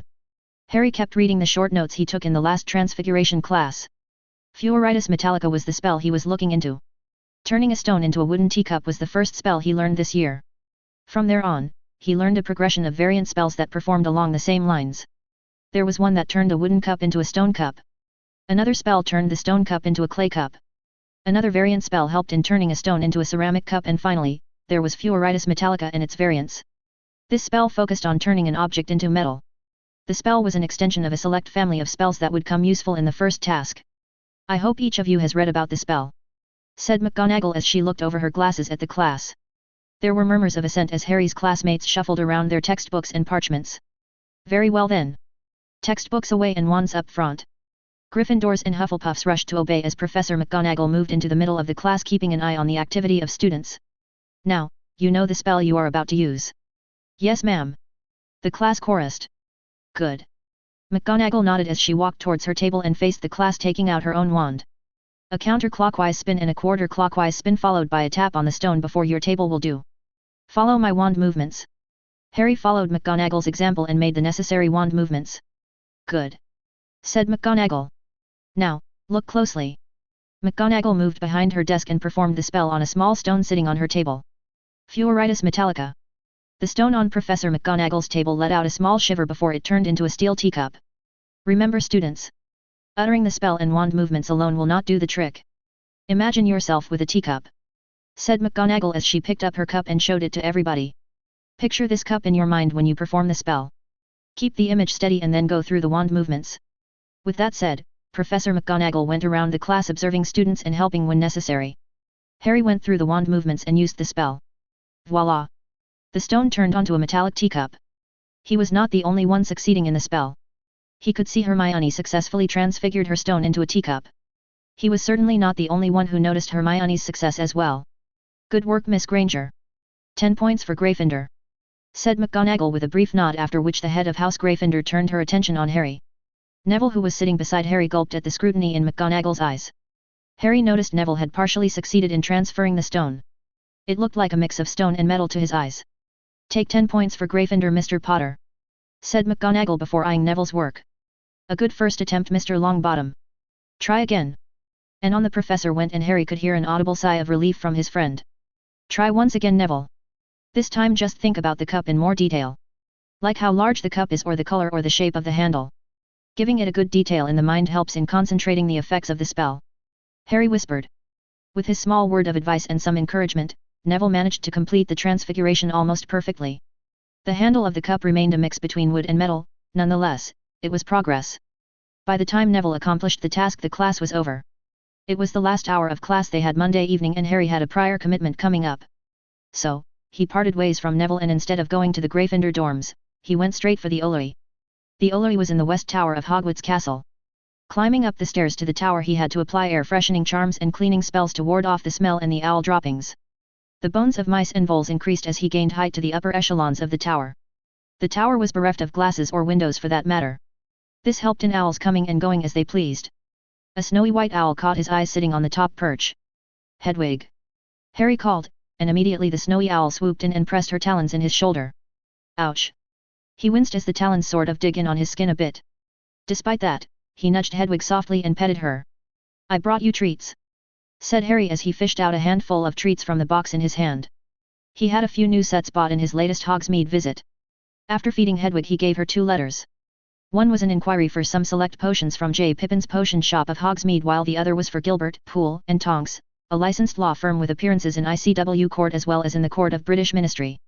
If Sirius was to walk a free man, he couldn't depend on the daily profit alone. Go girl! Harry watched on as Hedwig took to the sky with the 2 letters. Distracted by the gliding snowy owl, he nearly missed another occupant in the tower. Hey, Harry! The timid voice from his back startled him, making him whirl around in surprise. It was none other than Susan Bones. Hi, Susan. He greeted awkwardly with a nod. Susan Bones was someone that just left him in blanks. To be fair, that's how he felt when he was faced with most of the student population of Hogwarts. The original Harry was not exactly a social creature. Outside of the Quidditch team and a small number of students, the original Harry interacted very little. This little fact had made it awkward for him to rekindle with the rest of his peers. Thankfully, he was not the only one who was feeling awkward. Were you sending a letter? Asked Susan, tucking her red hair behind her ear in a jittery fashion. Yes. No doubt you have a letter to send yourself, said Harry, nodding towards the letter held in Susan's left hand. I'll leave you to it then. Harry walked around Susan and was about to descend down the stairs, but was stopped by Susan's next words. Good luck. Harry looked at the red-headed Hufflepuff with a raised eyebrow. For tomorrow, Susan added unsurely. Not rooting for Cedric Diggory? He asked amusedly. Of course, but that doesn't mean I can't wish you luck, said Susan with a self-assured grin. That's big of you, and thank you. He nodded and was about to leave when Susan once more gave him cause for pause. I believe you. What? Harry asked. Susan blushed as her cheeks flushed with red. I believe you when you said you didn't enter the tournament willingly, Susan explained. A sentiment not shared by your friends, but I appreciate your faith in my word. It's been good talking to you, Susan. Harry left the Owlery with mild amusement gracing his mind. That was the longest conversation he ever had with someone outside Gryffindor House in his memory, except for Draco Malfoy. Truly, the original Harry Potter was leading a sad life, and he felt for the kid. He put those thoughts to the back of his mind as he made his way towards the library. This day was going to be his resting day, so there was no training. This means he has more than enough free time to spend with Hermione, who has been hounding him about more details about Sirius. Insofar, he has kept the fact that Sirius was safely tucked away inside the chamber. Not that he has any distrust of Hermione. With the way, he has exposed several truths in the Prophet, he didn't want any scrutiny to fall on Hermione in a racist society like Wizarding Britain. If it was known that a Muggle-born witch was somehow involved with a mass-murdering criminal like Sirius Black, he feared what would happen to her. Anything could happen with a government where blood purists and full-blown terrorists and psychos are in power. Not to mention the presence of pacifist incompetent morons like Dumbledore is supposed to represent the liberal side. So, being on the side of healthy caution was the way to move forward. Keeping Sirius's present state of affairs to myself is the right thing to do, Harry thought. It was then that he remembered that he forgot to look for old wands in the room of requirement. So, he made to seek out the 7th floor to collect the wands. Potter. The name resounded through the hallway like a crack of thunder. Harry turned around and saw Moody standing by the hall. He could have sworn there was nobody in the hallway a moment ago. His confusion must have shown on his face. Disillusioned charm. A neat little charm to know, Potter, said Moody as his magical eye swiveled around in the eye socket before the man gruffly added, "Come with me." While Harry knew another racist moron was impersonating Moody, he went with the man into an abandoned classroom.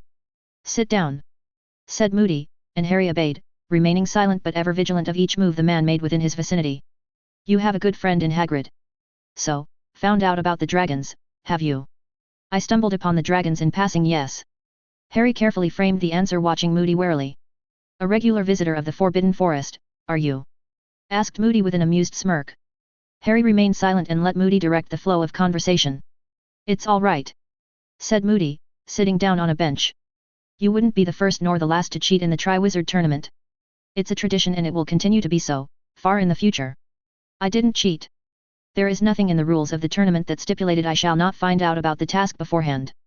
Moody grinned, and it was a terrible visage to look at. "I wasn't accusing you, laddie. I've been telling Dumbledore from the start, the other 2 headmasters won't be as honorable as he is. They want to beat Hogwarts and thereby beat Dumbledore at any cost." Moody laughed harshly, which made Harry a little queasy. Harry could feel a sort of psychotic pleasure in the man's laugh. Perhaps, Crouch Jr. was enjoying the fact that he was hiding right under Dumbledore's nose. "So, got any ideas how you're going to get past that dragon tomorrow?" asked Moody. Harry intentionally dragged out his response and then just shrugged his shoulders. "Well, I'm not going to tell you," said Moody gruffly. "Of course, you are, you piece of inbred racist," Harry thought scornfully. "But I'll give you this advice. Play to your strength," said Moody. "My strength? Like defense against the dark arts and flying?" Harry asked with his eyes blinking confusedly. He hoped he conveyed that emotion properly. "Yes. Play to your strengths," Moody said with a satisfied grin. "Don't you worry, you prick. I'll be doing exactly that." The next morning in the school was one of great tension and excitement. Classes were to stop at midday, giving all the students time to get down to the dragon's enclosure. Though, no one knew just what awaited them in the area. His fellow Gryffindors were whispering wishes of good luck, and some, like Colin Creevey, were so confident in his absolute victory. It was kind of creepy, but at the same time a confidence booster. While many of the student population has sort of come to terms with the consistent presence of the boy who lived there, were a few that held Harry to a higher standard. Harry was not just a regular wizard. He was the one that survived the unblockable killing curse. He was the one who vanquished Britain's most dangerous Dark Lord, something that even Dumbledore was unable to do. Then there are the generations of witches and wizards growing up hearing ridiculous stories made up about Harry. So, expectations were running high. Then there is the other side of the spectrum. There are those who would love to see him fail, humiliated, or at worst dead. "Hope you get crushed out there, Potter," a random Slytherin 7th year had commented in the hallways. Only to stumble head over heels into the floor. "It seems you better worry about your crushed nose." Harry gave a parting shot before he continued towards his history of magic class. He silently mouthed a thank you to Dobby, who was of course responsible for that takedown. "Avoid them, Harry," Hermione said as they made their way to the last class of the day. "I'm trying." The history of magic class was as usual boring. He couldn't focus on the class, and neither could he focus on anything for that matter. In the end, he began to draw pictures of Professor Binns to pass time. Later in the Great Hall, he was pretending to have his lunch when Professor McGonagall approached him. "It's time, Mr. Potter. The champions have to come down into the grounds now. You have to get ready for your task." "Oh, okay," said Harry as he stood up. Before he decided to go, he drained a glass of pumpkin juice. "Good luck, Harry. You'll be fine," Hermione whispered. Harry nodded to his friend and appreciated Neville's smile of support. Although, he could trace more tension on Neville's face than his own. Taking a swift look at the faces of his housemates, he gave a nod, silently thanking them for standing by him. "Don't worry. I'll square it with Diggory for that game." He was rewarded with a slew of slogans of support. "You show 'em, Potter." "Good luck, Harry." He left behind all of his housemates and walked beside Professor McGonagall. As they crossed into the open grounds, Harry felt the November chill set in. He waved his wand around himself and put a warming charm warding away the cold. "Are you all right, Potter?" McGonagall inquired softly. Harry looked at his head of house to see genuine concern and a tidbit of fear shining in her eyes. "Don't worry, Professor. I'm well prepared," said Harry, with a reassuring grin. "Good, that's good," said McGonagall as she placed her hand on his shoulder. Just keep a cool head. We've got professional handlers to control the situation if it gets out of hand. Just do your best, and nobody will think any worse of you. You have nothing to prove to these people. On the contrary, Professor. I've some things to prove to others and myself, said Harry as he thought of all the abuse, insults and snide remarks the original Harry faced before he came along and took over the show. Thank you for your concern on my behalf. You are the best teacher I've had in Hogwarts. McGonagall straightened up at what Harry said and squeezed his shoulder in a gesture of support. They walked in silence as thick dark trees passed by until they finally reached the edge of the forest. Harry couldn't see the enclosure but only a large tent could be visible. He assumed the rest were under powerful wards as he could not even hear a sound from the area. You're to go inside the tent with the other champions. Mr. Bagman is in there, he'll be telling you about the procedure. Good luck. Harry took a deep breath before he entered the tent. The first person he saw was Fleur Delacour standing opposite the entrance looking rather pale, far paler than yesterday. Victor Krum was at the left of Harry and the Bulgarian seeker was frowning quite heavily into the distance uncertainly. Cedric was pacing to his right and awarded him a nod of greeting which Harry returned. Seeing Cedric had once again reared up his internal battle in the last few days. The struggle was about whether he should have told Cedric about the dragons. Ultimately, he decided against that course of action. Knowing this whole tournament was a sham and any advantage he gives Cedric will only put the Hufflepuff seeker on the path of Voldemort, Harry decided it was better this way. The dragon handlers can step in if Cedric or any of the champions are in danger. That won't be the case if Cedric or the other two champions end up taking the Triwizard Cup. The solution in this situation is very simple. Beat the three champions in the first two tasks by a considerable margin and Harry could increase the probability of easily taking the cup in the third task. Harry. Jolly-o, said Bagman happily, looking around at him as the man barged into the tent from the other end. Well, it looks like all four champions have assembled and I'm sure you're eager for your tasks. Batman rubbed his hands in excitement and Harry noticed the man's legs had a spring in each step. Now, it's time to fill you in on some details, said Bagman excitedly. When the audience has assembled, I'm going to be offering each of you this bag. Bagman held up a small sack of black silk and shook it close to Fliss' face who reeled back, startled.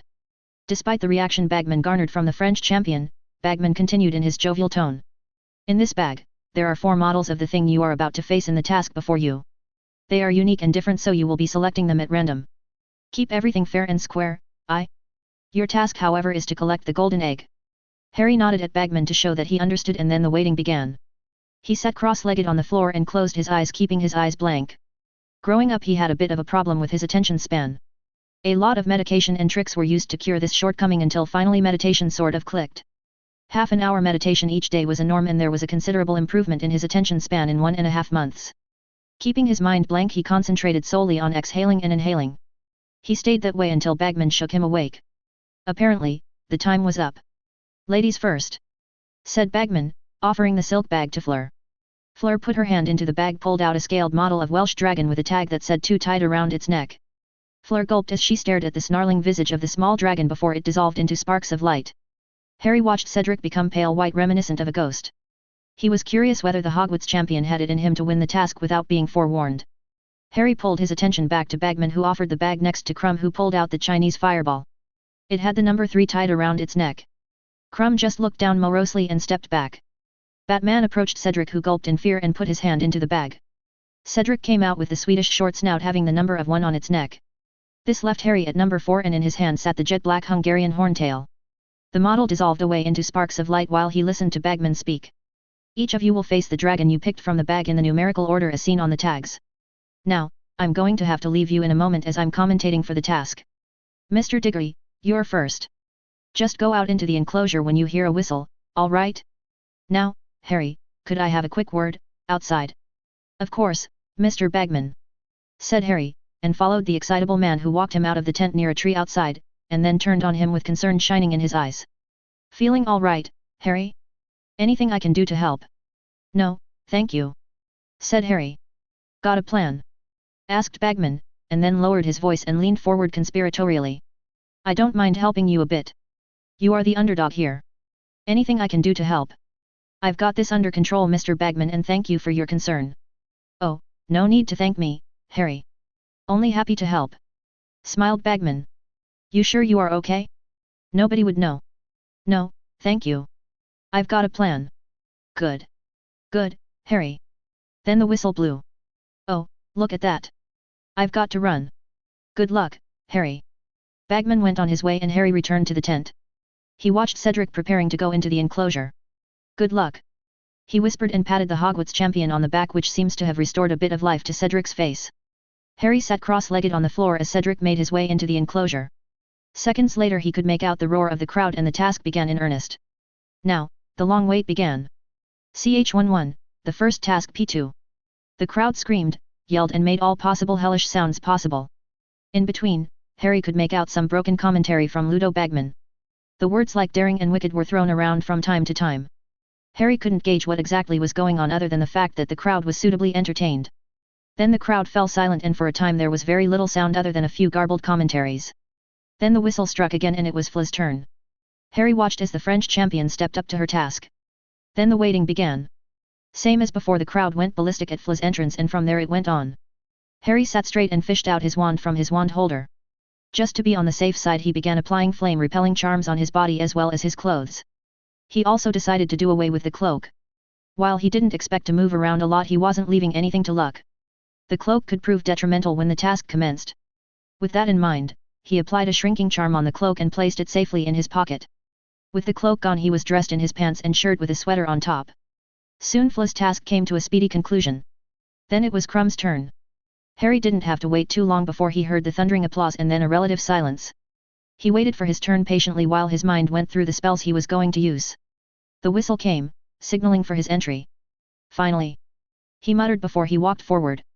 The moment he stepped away from the tent he noticed the fences and trees that surrounded him.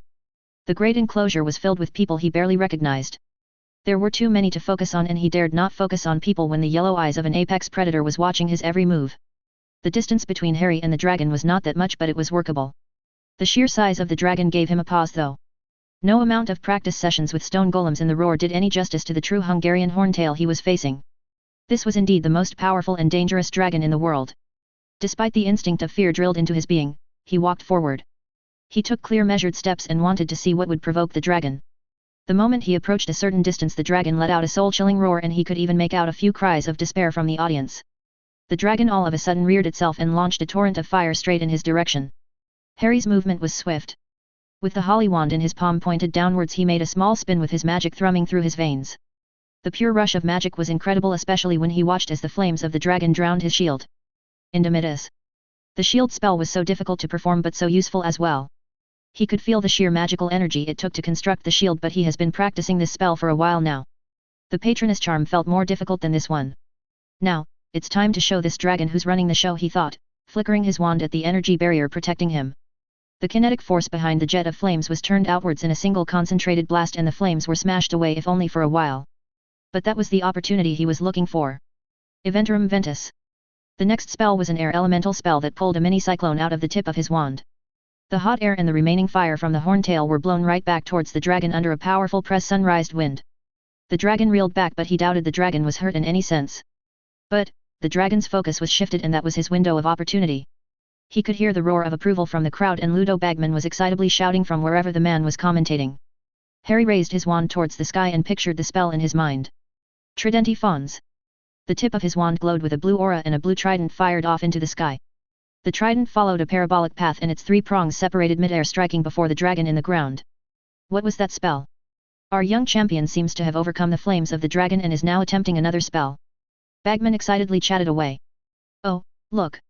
There is something happening on the ground. Bagman excitedly added. Trident Fons, a spell used very commonly in deserts by ancient wizards and witches to conjure springs of water.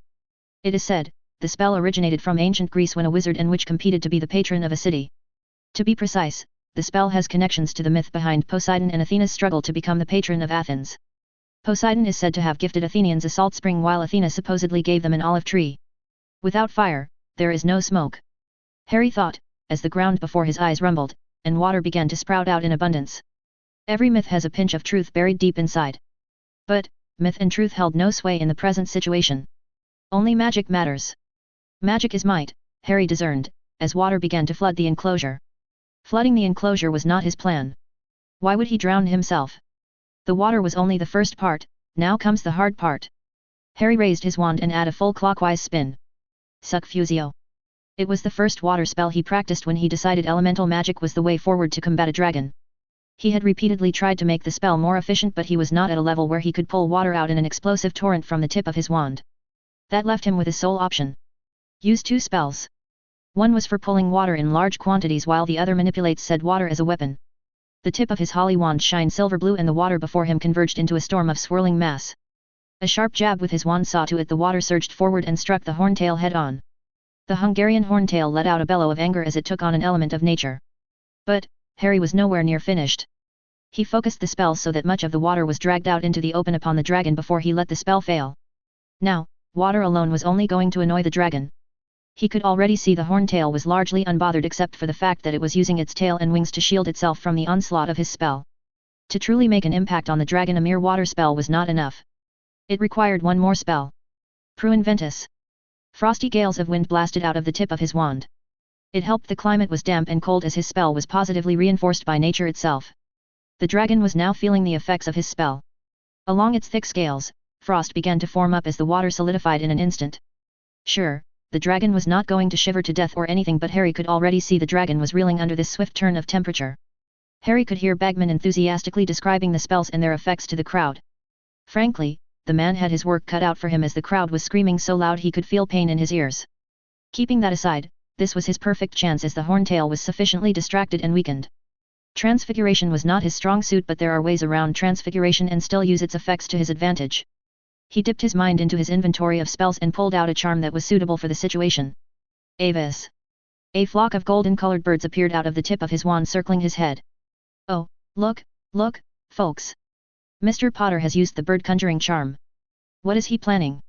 Harry heard a snippet of the enthusiastic commentary of Bagman. Indeed, many would wonder why he was conjuring small birds, but they can grow, right? In Gorgo Maxima. He felt a considerable drain on his magic, but he paid it no mind. This task was nearing its end.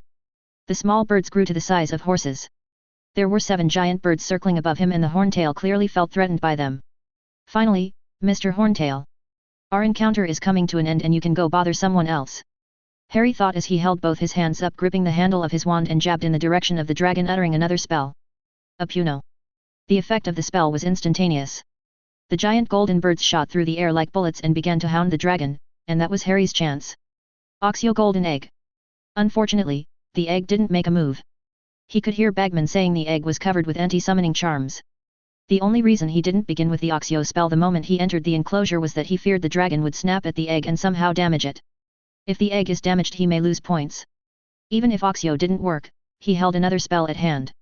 This time he was dipping into transfiguration. He channeled his magic into his wand and began spinning his wand high in the air above his head. Sparks began to come out of his wand, but he continued feeding the spell more magic before jabbing straight at the egg. Riata Laquium. A long lasso sprung from the tip of his wand and he expended his magic, directing the lasso all the way towards the golden egg where it quickly proceeded to curl around the egg. When he was sure he had the egg secured he made a sharp pull with his wand and the egg sprung out of the dragon's nest. He quickly dismissed the lasso and used the levitation charm to slowly guide the egg into his grasp. Look at that! Bagman was yelling. Will you look at that? Our youngest champion is the quickest to get his egg. Well, this is going to shorten the odds on Mr. Potter. Harry could hear the whole enclosure shaking with applause and he hastily stepped back with the golden egg in hand, his task completed. He promptly dismissed the conjuration of birds attacking the dragon as well. The last he saw before he stepped back into the tent, the dragon handlers were surrounding the horntail. Harry blinked twice as he looked at the golden egg in his hand. I've done it. Harry absently whispered as a smile bloomed across his face. This was proof of his resilience, and above that, his ability to triumph greater odds. The tent's flaps were ruffled as Professor McGonagall, Hagrid and Moody rushed in. That was excellent, Potter! Cried McGonagall. Such brilliant piece of magic and an excellent use of transfiguration. Ya did it, Harry! Said Hagrid with watery eyes. Ya did it! Against a horntail of all dragons. Thanks, Hagrid! Said Harry. Moody looked visibly pleased but otherwise remained silent. You'll need to see Madame Pomfrey before the judges give out your score. Said McGonagall as she led him out of the enclosure towards another tent. Inside the tent, Madame Pomfrey was rushing about looking over the other champions. She looked up when they entered the tent. Dragons! Harry heard her hiss out the word in disgust. Before he could say anything he was pulled into a cubicle and the Hogwarts healer began waving her wand over his body. I wasn't injured. But, Madame Pomfrey ignored him completely. Last year it was dementors and mass murderers. This year it was dragons. What are they going to bring into this school next? Nundu? It seems you are lucky to have escaped any injury, although you could use some replenishment. Your magic has drained considerably. Madame Pomfrey rushed out of the cubicle and returned with a potion. Drink, she ordered. He didn't complain and drained the potion in one go. Immediately he could feel a rush of energy filling him up. Now, just sit there quietly and let the potion run its course. Afterwards, you can go get your score, said Pomfrey before rushing out of his cubicle to Cedric's. Harry sat in that cubicle looking at the golden egg sitting innocently by his bedside. He waited patiently for a few minutes before Professor McGonagall came to fetch him. It was time for his score to be declared. When Harry stepped out of the tent, he saw Hermione and Ron standing outside. "Harry, you were brilliant!" cried Hermione as she hired him. "It was amazing. The most brilliant magic I have ever seen." "Thanks, Hermione. Thank you for helping me all this time. Couldn't have done it without you," said Harry, hugging her back. "Harry," called Ron, looking pale. "I reckon someone is looking to do you in." The understatement of this century. "I don't have time for this right now," Harry muttered hoarsely, overcome with adrenaline at his victory. "Harry." He ignored Hermione's cry in favor of McGonagall, waving him forward towards the enclosure where the judges were waiting for him. When he stepped into the enclosure, he was greeted with thunderous applause from the crowd. He gave a brief bow in appreciation and straightened up to face the judges. Madame Maxime raised her wand in the air. A long purple ribbon shot out of her wand and twisted itself into the number 10. The crowd applauded her decision. Then came Mr. Crouch, who also gave a 10, which was followed by Dumbledore and Ludo Bagman. The crowd got more and more wilder in their celebration, especially from the Hogwarts side. It seemed his performance had managed to rouse his peers and forget house boundaries. Finally, it was Karkaroff's turn and the prick awarded him 4 points. The crowd immediately booed and began shouting obscenities at Karkaroff. Even if Karkaroff decided to be a sore loser, Harry was happy. He had taken revenge in advance against Karkaroff in the Forbidden Forest. The man had walked funny when he saw him the next day, and that was enough for him. "With 44 points you are leading the tournament, Harry. You won," said Neville, who had come down to congratulate him along with the Quidditch team in a better part of Hogwarts. "Yet, if it wasn't for you, Hogwarts would have been left in the dust," said Katie Bell. Now, that confused him. "Yet, Diggory lost the whole thing. He didn't manage to take the egg." "If it wasn't for you," said Terry Boot of Ravenclaw. "Cedric lost?" Harry asked in surprise. He had thought the Hogwarts champion had a 60% chance of completing the first task. Anyway, it didn't bother him much. This whole tournament was just a prelude to the Second War. A total sham orchestrated by Voldemort and his pet Death Eater. "Yet, we would have been humiliated before those dark wizards of Durmstrang if it wasn't for you, Harry," said Justin Finch-Fletchley. Justin was one of the few Hufflepuffs who had interacted with him cordially this year, even after his name came out of the goblet. The blonde-haired boy had wrongly accused him in the second year, as the heir of Slytherin, and when it was proven to be untrue, Justin had apologized to him. Since then, they had a good camaraderie of sorts, only to be shaken again this year. Yet, look at their Death Eater headmaster. He should be in Azkaban, not leading a wizarding school. I suppose, with Durmstrang's reputation, he is a good fit for those sorry lot," growled Ernie Macmillan. Ernie was a somewhat reserved boy from Hufflepuff. Harry hardly knew the boy except for the fact that Ernie is a dab hand at charms. Harry didn't know much about Ernie and so far had little interaction with the boy. Congratulations poured in from other houses. He even shook hands with a few 6th year and 1st year Slytherins. It seemed house boundaries were indeed breaking down a bit, which was a good thing. He was sure, however, that this won't last beyond this year. Next year, everybody will be back to normal, or as normal as it could get in the wizarding world. Surrounded by well-wishers and praises, he didn't fail to notice the presence of Rita Skeeter and her cameraman. He nodded at the witch and in time managed to extract himself from the crowd. It was time to capitalize on the tide that was going to crest just as he planned. Ch12. When Harry stepped into the chamber, he had to immediately duck his head as pieces of glass and metal flew around the chamber. He immediately surrounded himself with a shield as he saw a piece of furniture flying towards him. The wooden furniture lay broken on the floor courtesy of his shield. "Sorry!" cried Sirius, whom Harry noted to be jumping around the chamber trying to avoid the airborne utilities in the former lair of the basilisk. "What is going on?" Harry shouted over the chaos. He flinched when a piece of glass fried up against his shield. "I tried to rearrange the room with this bloody wand and this is the result," Sirius complained, ducking down as splintered wood tried to smack his head. Knowing what he had to do, Harry dismissed the shield and swished his wand in a full circle above his head. Finite. The air rippled with magic and the chaos inside the chamber came to a stop. The items began to return to their previous place and he supplemented the spell with the Reparo charm. In a few seconds, the chamber and its contents were restored back to their normal state. "That wand is not working well for you, hey?" asked Harry. It's a fine wand for sophisticated spells. However, wide area spells are not its forte," said Sirius with a shrug. Harry was pulled into a hug. Initially surprised, he was quick to recover and patted Sirius on the back. "Saw how you dealt with the Hungarian horntail. You did great, Harry. James and Lily would be proud," Sirius murmured. "Wait." Harry pulled back from the hug to look accusingly at Sirius. "What do you mean by that? Don't tell me you showed up in your animagus form at the enclosure." "I didn't. You were adamant that I don't come along, so I did this," said Sirius, fishing out 2 identical mirrors. "Using these and with some creative help of Winky, I was able to see everything." "What is this?" asked Harry, taking one of the mirrors into his hand. The mirror felt warm to his touch. "This is what I call a two-way mirror. I'm still working on some spells to improve it, but look," said Sirius, while tapping both mirrors with the tip of his wand. The mirror in Harry's hand let out vibration and his face was replaced to show Sirius, who was looking into the other mirror. "You had Winky bring the mirror to the enclosure and watched everything from here?" Harry asked. "Yes. A neat trick, isn't it?" asked Sirius with a satisfied smile. "Brilliant. You came up with this in one day?" asked Harry, more than impressed by the idea and the work done by Sirius. "Your mother and I were working on this project to keep in contact, you know. Your mother was a brilliant witch, Harry. She designed half the spells I used on the mirrors. We never figured out how to work the mirrors around the protection of Fideliu's charm. If only I had figured that out, I could have." Sirius trailed off, misty-eyed and his tone somber. "Both of us won't be able to change the past, no matter how much we wish it so. The only thing we can do and should do is to focus on the present and plan for the future," said Harry, trying to console Sirius, who he was sure suffering from survivor's guilt.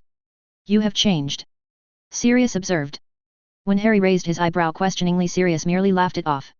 "You are more mature than I was, or James for that matter, at your age. The only things on our minds were the plans for our next prank.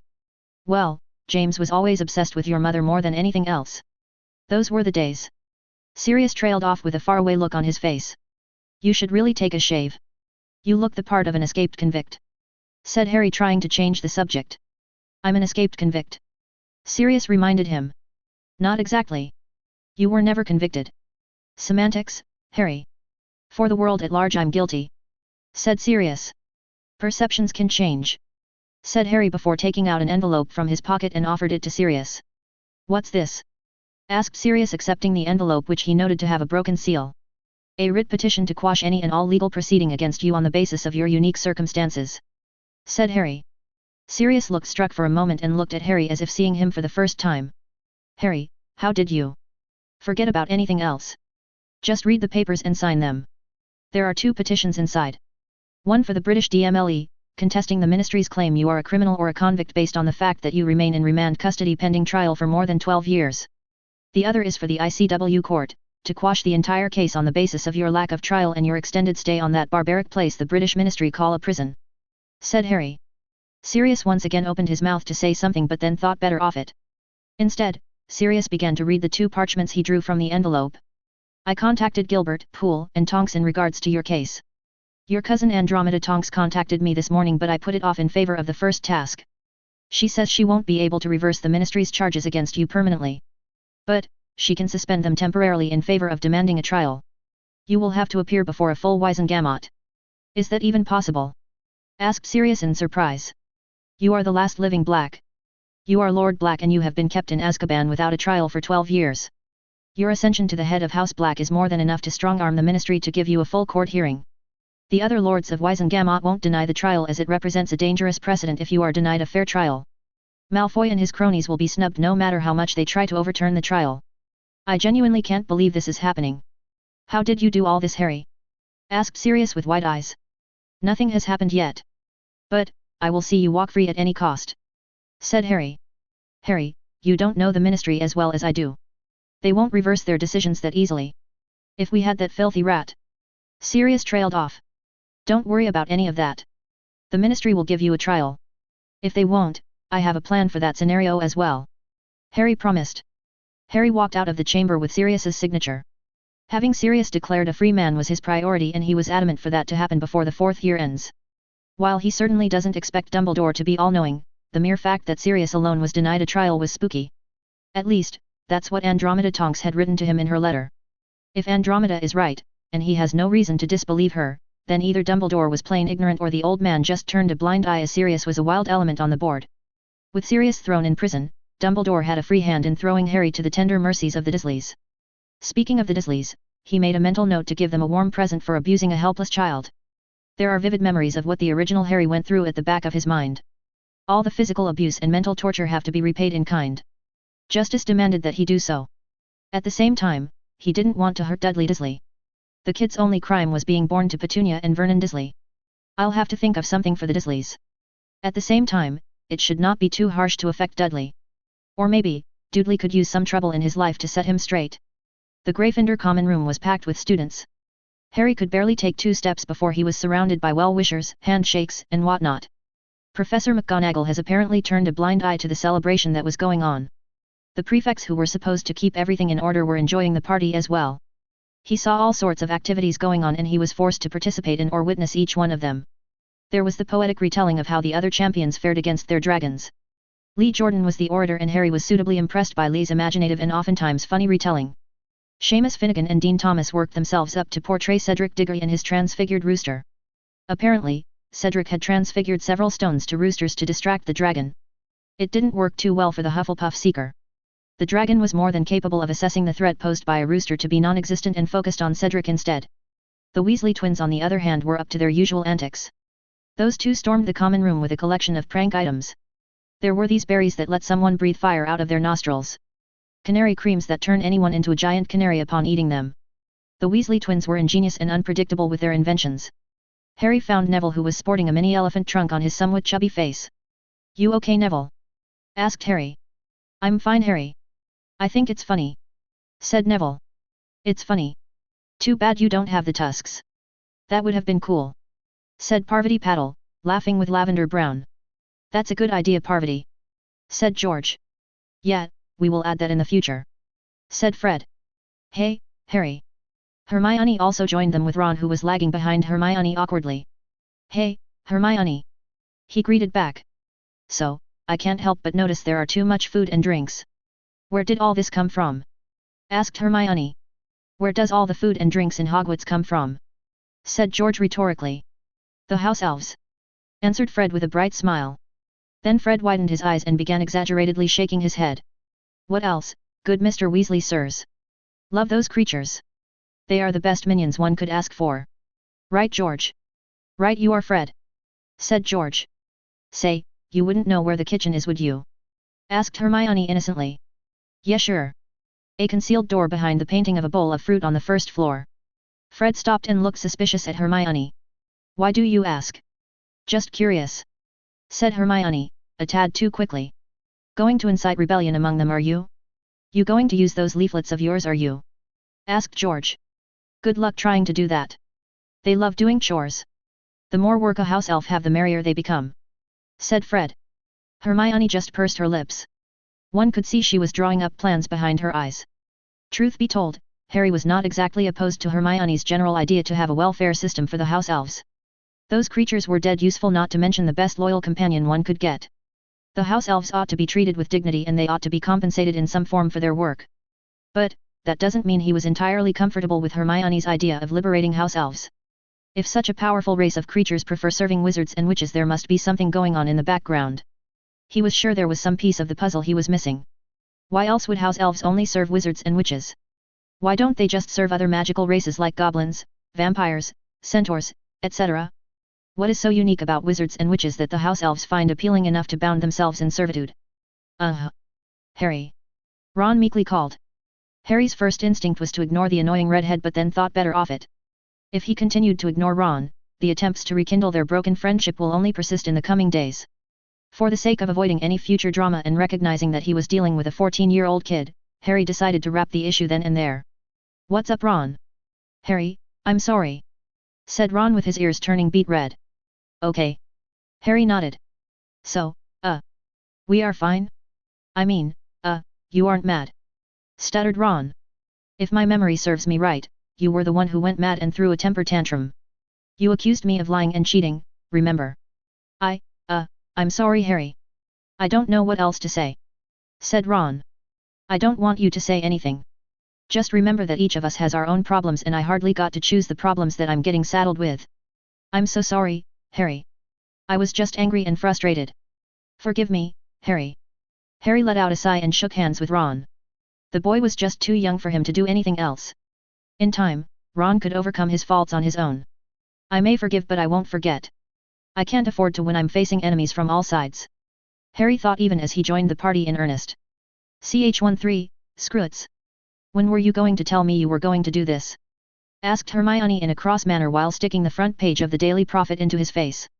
On the front page, there was the clear recording of Harry's encounter with Pettigrew plastered under a sizable headline that read, Peter Pettigrew is alive. The true right-hand man of you-know-who? It was one fascinating article Skeeter has put forth. Harry would say it was one of her best works, reading the article, taking his time to sometimes read some of the paragraphs 2 times. Oh yes. Skeeter kept her word. She seems to have come lashing out at the ministry and all but blaming them for incarcerating an innocent man in Azkaban for 12 years. If the heir of a prestigious noble house like House Black can be chucked into Azkaban without a trial, what else is the ministry hiding? How many people have the ministry simply imprisoned inside Azkaban without a trial? Was Sirius Black incarcerated because of Mr. Bartolomew's Crouch's incompetence, or was there something sinister at play? It is no secret Mr. Crouch's son is a convicted Death Eater. Could Mr. Crouch also be one and took revenge on behalf of you-know-who on the godfather of Harry Potter, the boy who lived? He was having a healthy amount of respect for Rita Skeeter and her cutthroat words. So long as those words were being directed at his enemies, he'd have no problem. The article doesn't end there. It is also possible that Mr. Lucius Malfoy may have played a part in the illegal incarceration of Sirius Black. After all, it is to Mr. Malfoy's advantage the Black family goes extinct without a male heir, as his son will be the next in line to the Black fortune. Sirius Black was also a decorated Auror who fought against you-know-who for the ministry. Could it be that Mr. Malfoy thought he could use the bulk fortune to do his former master's work? While Mr. Malfoy claimed to be under the Imperious Curse, his admission before the Wizengamot was never under the influence of Veritaserum or a magically binding oath. This brings us, the average wizards and witches, to question the legitimacy of these sham trials conducted for the former self-proclaimed Imperiused Death Eaters.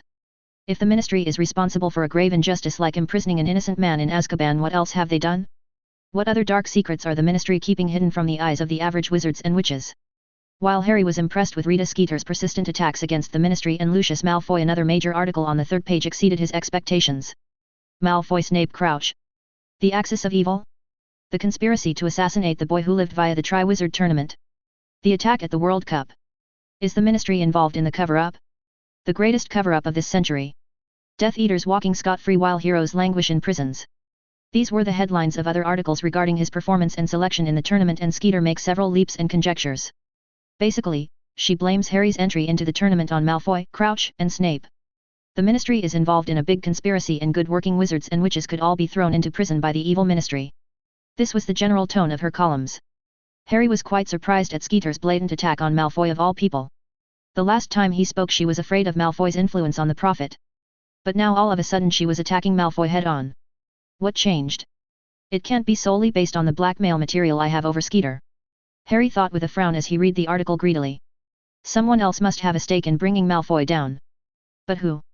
Sure, Malfoy must have made enemies throughout the years, and riding on the present controversy was surely an advantage for any would-be enemy of Malfoy. It was something worth looking into in his opinion. But, that could wait, as he had an annoyed bushy-haired friend who was frowning quite heavily, expecting a response. As soon as the article was published, I suppose. He answered honestly, which made Hermione stutter, who was no doubt gearing up to face a denial. You kept this from me. Me? Why? Hermione asked, and Harry could see she was hurt that he'd keep secrets from her. Hermione, you are a Muggleborn, and this world is filled with racist bigots who hate your existence. If they think you have sensitive information regarding an accused criminal, can you even imagine what they'd do to you? Harry asked. His question drained Hermione's ire in an instant. Professor Dumbledore will do nothing, just as he has done nothing in the 1st year, 2nd year, 3rd year, and this year. Harry finished for her, looking at her challengingly to see whether she would argue. You've got to admit, Hermione. Dumbledore's been awfully quiet after Harry's name came out of the goblet. Supplied Ron, who for once was speaking sense after a long while. But Harry. This is Dumbledore we are talking about, said Hermione, looking imploringly at both Harry and Ron in disbelief. You've got to admit Dumbledore's been fat lot of good in clearing Sirius's name, even with his position in the Wizengamot, said Ron. Exactly.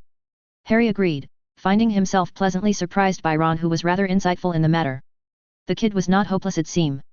Dumbledore is the head of Wizengamot, and he also wields enormous influence. You'd think someone like that, who is supposed to be a virtuous man, would stand up for what's right rather than what's easy. If Harry can manage to do all this with talking to a single reporter, then imagine what Dumbledore could do. I wonder what he's planning. Maybe he is barmy," said Ron despite Hermione's scandalized outcry. "Ron, is the prophet true, Harry?" asked Neville, who was so far been quiet and silently observing the conversation. "Yes, Neville. There is quite a good story behind the whole fiasco of last year. I'll fill you in on the history class," said Harry. "Harry, you can't make plans like that for a class," said Hermione, disapproval written all across her face. "Oh come on, Hermione. Binns is crazy," Ron cried. The two began arguing in earnest while Harry and Neville watched on amusedly from the sidelines. A bit of time passed and Harry was sitting in the divination class bored out of his mind. He genuinely wondered why the fuck would any sane person intentionally struggle through this useless piece of subject.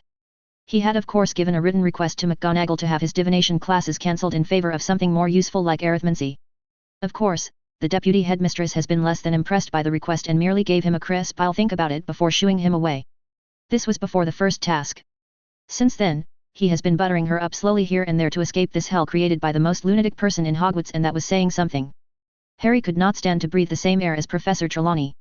The woman was batshit crazy and focused on teaching a branch of magic that was useless. "Hey, Harry.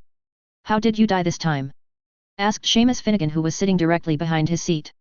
"A lightning bolt hit me when I was flying on a broom," Harry answered blandly. "Trelawney will like it. Say, any clue about that egg of yours?" asked Dean Thomas. "You want another screeching banshee on your hands?" he asked, quirking his eyebrow. "Nope.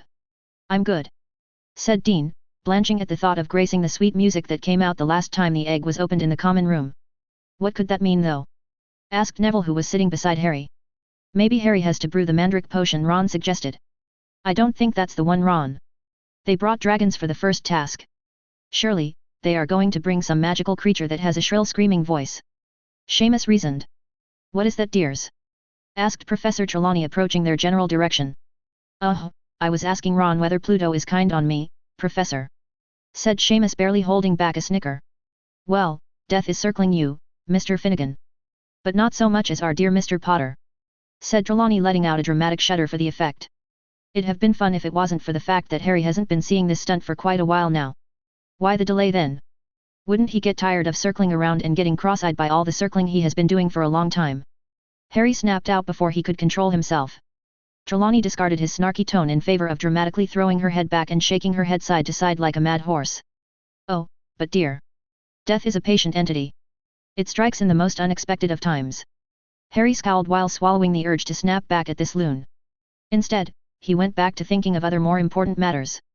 Like, how to clear Sirius's name or where to go from the present state of his plans. He was waiting for Andromeda Tonks and her progress in the courts before taking a hands-on approach in the matter.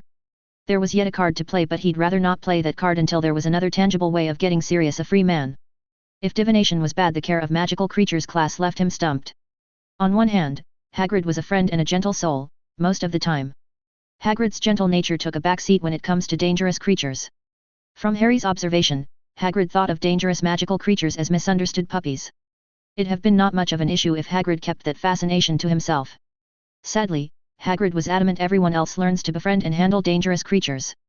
For example, the horses of the Beauxbatons carriage were of a different breed than normal horses. They were breathing out fire from the corner of their mouth the last he saw them, and the class was supposed to feed them fire whiskey. Apparently, the French horses love whiskey, and Hagrid took that as an opportunity to teach them how that's done. It didn't help the care of magical creatures class was shared by Gryffindors and Slytherins. Tension was thick between the two houses, especially with everything that was happening. According to Dobby, who had made his personal job to watch Malfoy and the mini Death Eater squad, was having some troubles in the house. Some of the older students in the House of Slytherin became tired of Malfoy's appalling ability to embarrass the whole house at every turn. Their little group has been shunned for the time being and asked to stay the hell away from trouble. Harry didn't know how long that'd last. Malfoy's usual rhetoric was never about his personal power. It was all about his father's influence. Well, Malfoy had learned his lesson and never tried to pick a fight with him after the first task. So, Harry was comfortable with leaving Malfoy out of his mind so long as the blonde never steps into his path ever again. It also helped Snape was under probation as he was undergoing a disciplinary hearing from the Hogwarts Board of Directors. He learned that bit of detail from Neville, whose grandmother was now a member of the board. With Snape on probation, the man also lost his power to award or subtract points from students.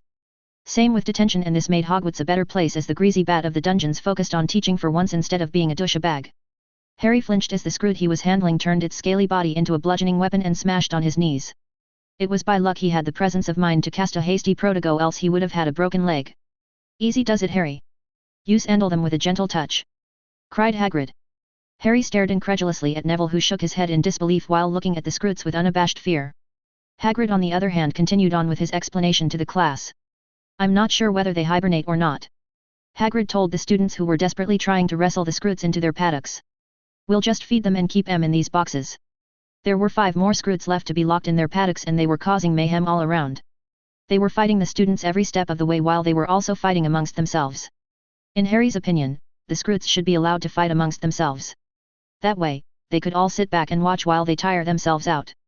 We'll just get them in the boxes nice and easy. We let them sleep for a bit and they will be back to normal, said Hagrid. Define normal, Harry muttered as he finally managed to wrestle a Scroot into a box lined with cushy pillows. But the Scroots, it transpired, did not sleep, nor did they appreciate being surrounded by a closed container that inhibited their free movement. Soon the blasted creatures were focusing their energy on smashing the boxes to make their escape. Hagrid tried to keep the situation under control, but once again everything dissolved into chaos.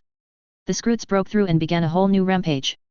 Harry could see Malfoy, Crabbe, and Goyle making a run for Hagrid's cabin. Shaking his head, Harry began to fire away stunning spells that managed to put the creatures down. It took him 3 or 4 spells to put down one Scroot to sleep. Hagrid was not so happy with his method of putting down the Scroots, but there was simply no other way. Somehow, they managed to put the last Scroot into sleep and bound all of them in ropes. When all was said and done, Harry sported several cuts all around his left leg and arms. Others were not faring any better. Well, we managed to keep the Scroots safe, said Hagrid with a giant smile. He's gone bonkers, Ron whispered. I think this is a pre-existing condition, Ron, Harry whispered back. You are right. Merlin, save us, Ron whispered hoarsely. Merlin might be too afraid to step into these grounds. Before Harry could take his leave to the castle, Hagrid held him back before giving him a note. It's from Professor Dumbledore, Harris explained when Harry looked at him questioningly. Opening the parchment, he read the note. It was an invitation to meet with Professor Dumbledore in his office. Looks like the jig is up. CH14, House Elf Liberation Front. What do you think Dumbledore's going to say? Harry frowned at Ron discreetly. The redhead was being annoying and frankly getting on his nerves. What, with all the chess challenges and inane games from the redhead Weasley, he was frankly getting a headache. He wondered whether he was this annoying in his younger days. Not bloody likely. Besides, who plays chess of all things to pass time? It's an old man's game, Harry thought with a neatly concealed scoff. He was more of a football and volleyball fan. He liked games that demand effort from the body rather than just the mind. Chess was a game for lazy people in his opinion. While a good outlet for the mind, it didn't contribute anything to the benefit of the body. I don't know, Ron. I will know when I actually meet Dumbledore, Harry said patiently for the umpteenth time. Maybe he is going to offer his help with serious situation. Harry ignored that comment in favor of concentrating on the parchment in his hand. Not just any parchment, but a parchment that held written notes made by Voldemort himself. He nicked those notes from the chamber, and he had to say some of the books and notes in the chamber were interesting, to say the least. The parchment in his hand carried several good pointers on occlumency. The mind arts was something Voldemort was more than proficient in even as a Hogwarts student. That was a moot point, as Tom Riddle was someone who made a Horcrux in his Hogwarts years. Occlumency would be something Voldemort learned the first chance he got, and it seemed the Dark Lord took lessons in the chamber. This was extremely fortunate for Harry, who had limited access to books on the matter. Getting access to the restricted section would be too public, as he did not want Dumbledore to get wind of any of his activities. The only other venue to pursue occlumency was in the Room of Requirement. Unfortunately, Harry could not take out the books from the room. This left him to take notes in the room and then take them out into his room to study at his leisure. The notes from Voldemort, on the other hand, was far more useful, and they held many helpful tips. He had no idea that a perfect occlumens required mastery of their magical aura. Fluctuating magic will always disrupt the construction of occlumency shields to protect the mind from cognitive attacks. That was the good news. The bad news is, magical aura for a young wizard or a witch settles down only on their 16th birthday. Harry could not afford to wait that long for constructing strong barriers around his mind. As it happens, Tom Riddle also came to the same epiphany long ago. The Dark Lord could not let someone else access the secrets in his dark mind. To that effect, Tom Riddle researched a ritual from Slytherin's repository of books in the chamber. It was a simple enough ritual for those who are well versed in runes. Harry would have to learn the art of drawing runes, and most importantly he would have to collect some special ingredients. The listed ingredients were grounded unicorn horn, the essence of moonshine, and hair from a sphinx. While ingredients could be bought, somehow the issue of drawing the ritual circle remained. It was for this reason he was studying ancient runes. After learning to draw the ritual cycle he would have to calculate the planetary arrangements. The ritual can't be done on a whim. The position of Sun, Moon, and Jupiter has to be aligned in a certain way to enhance the ritual's effectiveness. And there are only so many days in a year that the arrangement suited for the ritual would appear. Maybe Dumbledore wants to congratulate you. You fancy a round of chess? Asked Ron. And that was Harry's limits of patience. He packed all the parchments and books into his bag before taking his leave from the common room. On his way out of the Gryffindor Tower, he encountered Hermione at the entrance. Harry! Hermione screeched excitedly as she came across him at the entrance as the portrait of the fat lady swung open. The most amazing thing has happened. You've got to see this please. Before he knew what was happening he found himself dragged away from the tower all the way to the entrance hall. Reaching the bottom of the stairs she took a left and Harry realized where she was taking him. Oh hang on, don't tell me you are dragging me off to see the house elves. Harry groaned as he rubbed his face tiredly. This was the last thing he wanted to happen this day. Of course, I am. Don't you want to see the house elves? Asked Hermione with excitement shining in her eyes. Sure, but what is your plan once you see the house elves? What are you going to say to them? I'll talk to them and inform them how their life could be better if they are free. They must have rights and must be properly paid for their labor. Said Hermione. Have you ever thought why they bound themselves in servitude to wizards and witches? Of course they didn't. Wizards must have taken them as slaves. Said Hermione. Just because that's how slavery happened in the Muggle world doesn't mean that's how it happened in the Wizarding world. Why not? How else could the house elves be turned into slaves?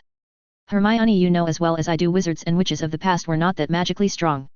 Even with the discovery of wand-making helping wizards to channel their magic better they were decentralized for a long time. Harry said with a sigh. What's that got to do with liberating house elves? Asked Hermione.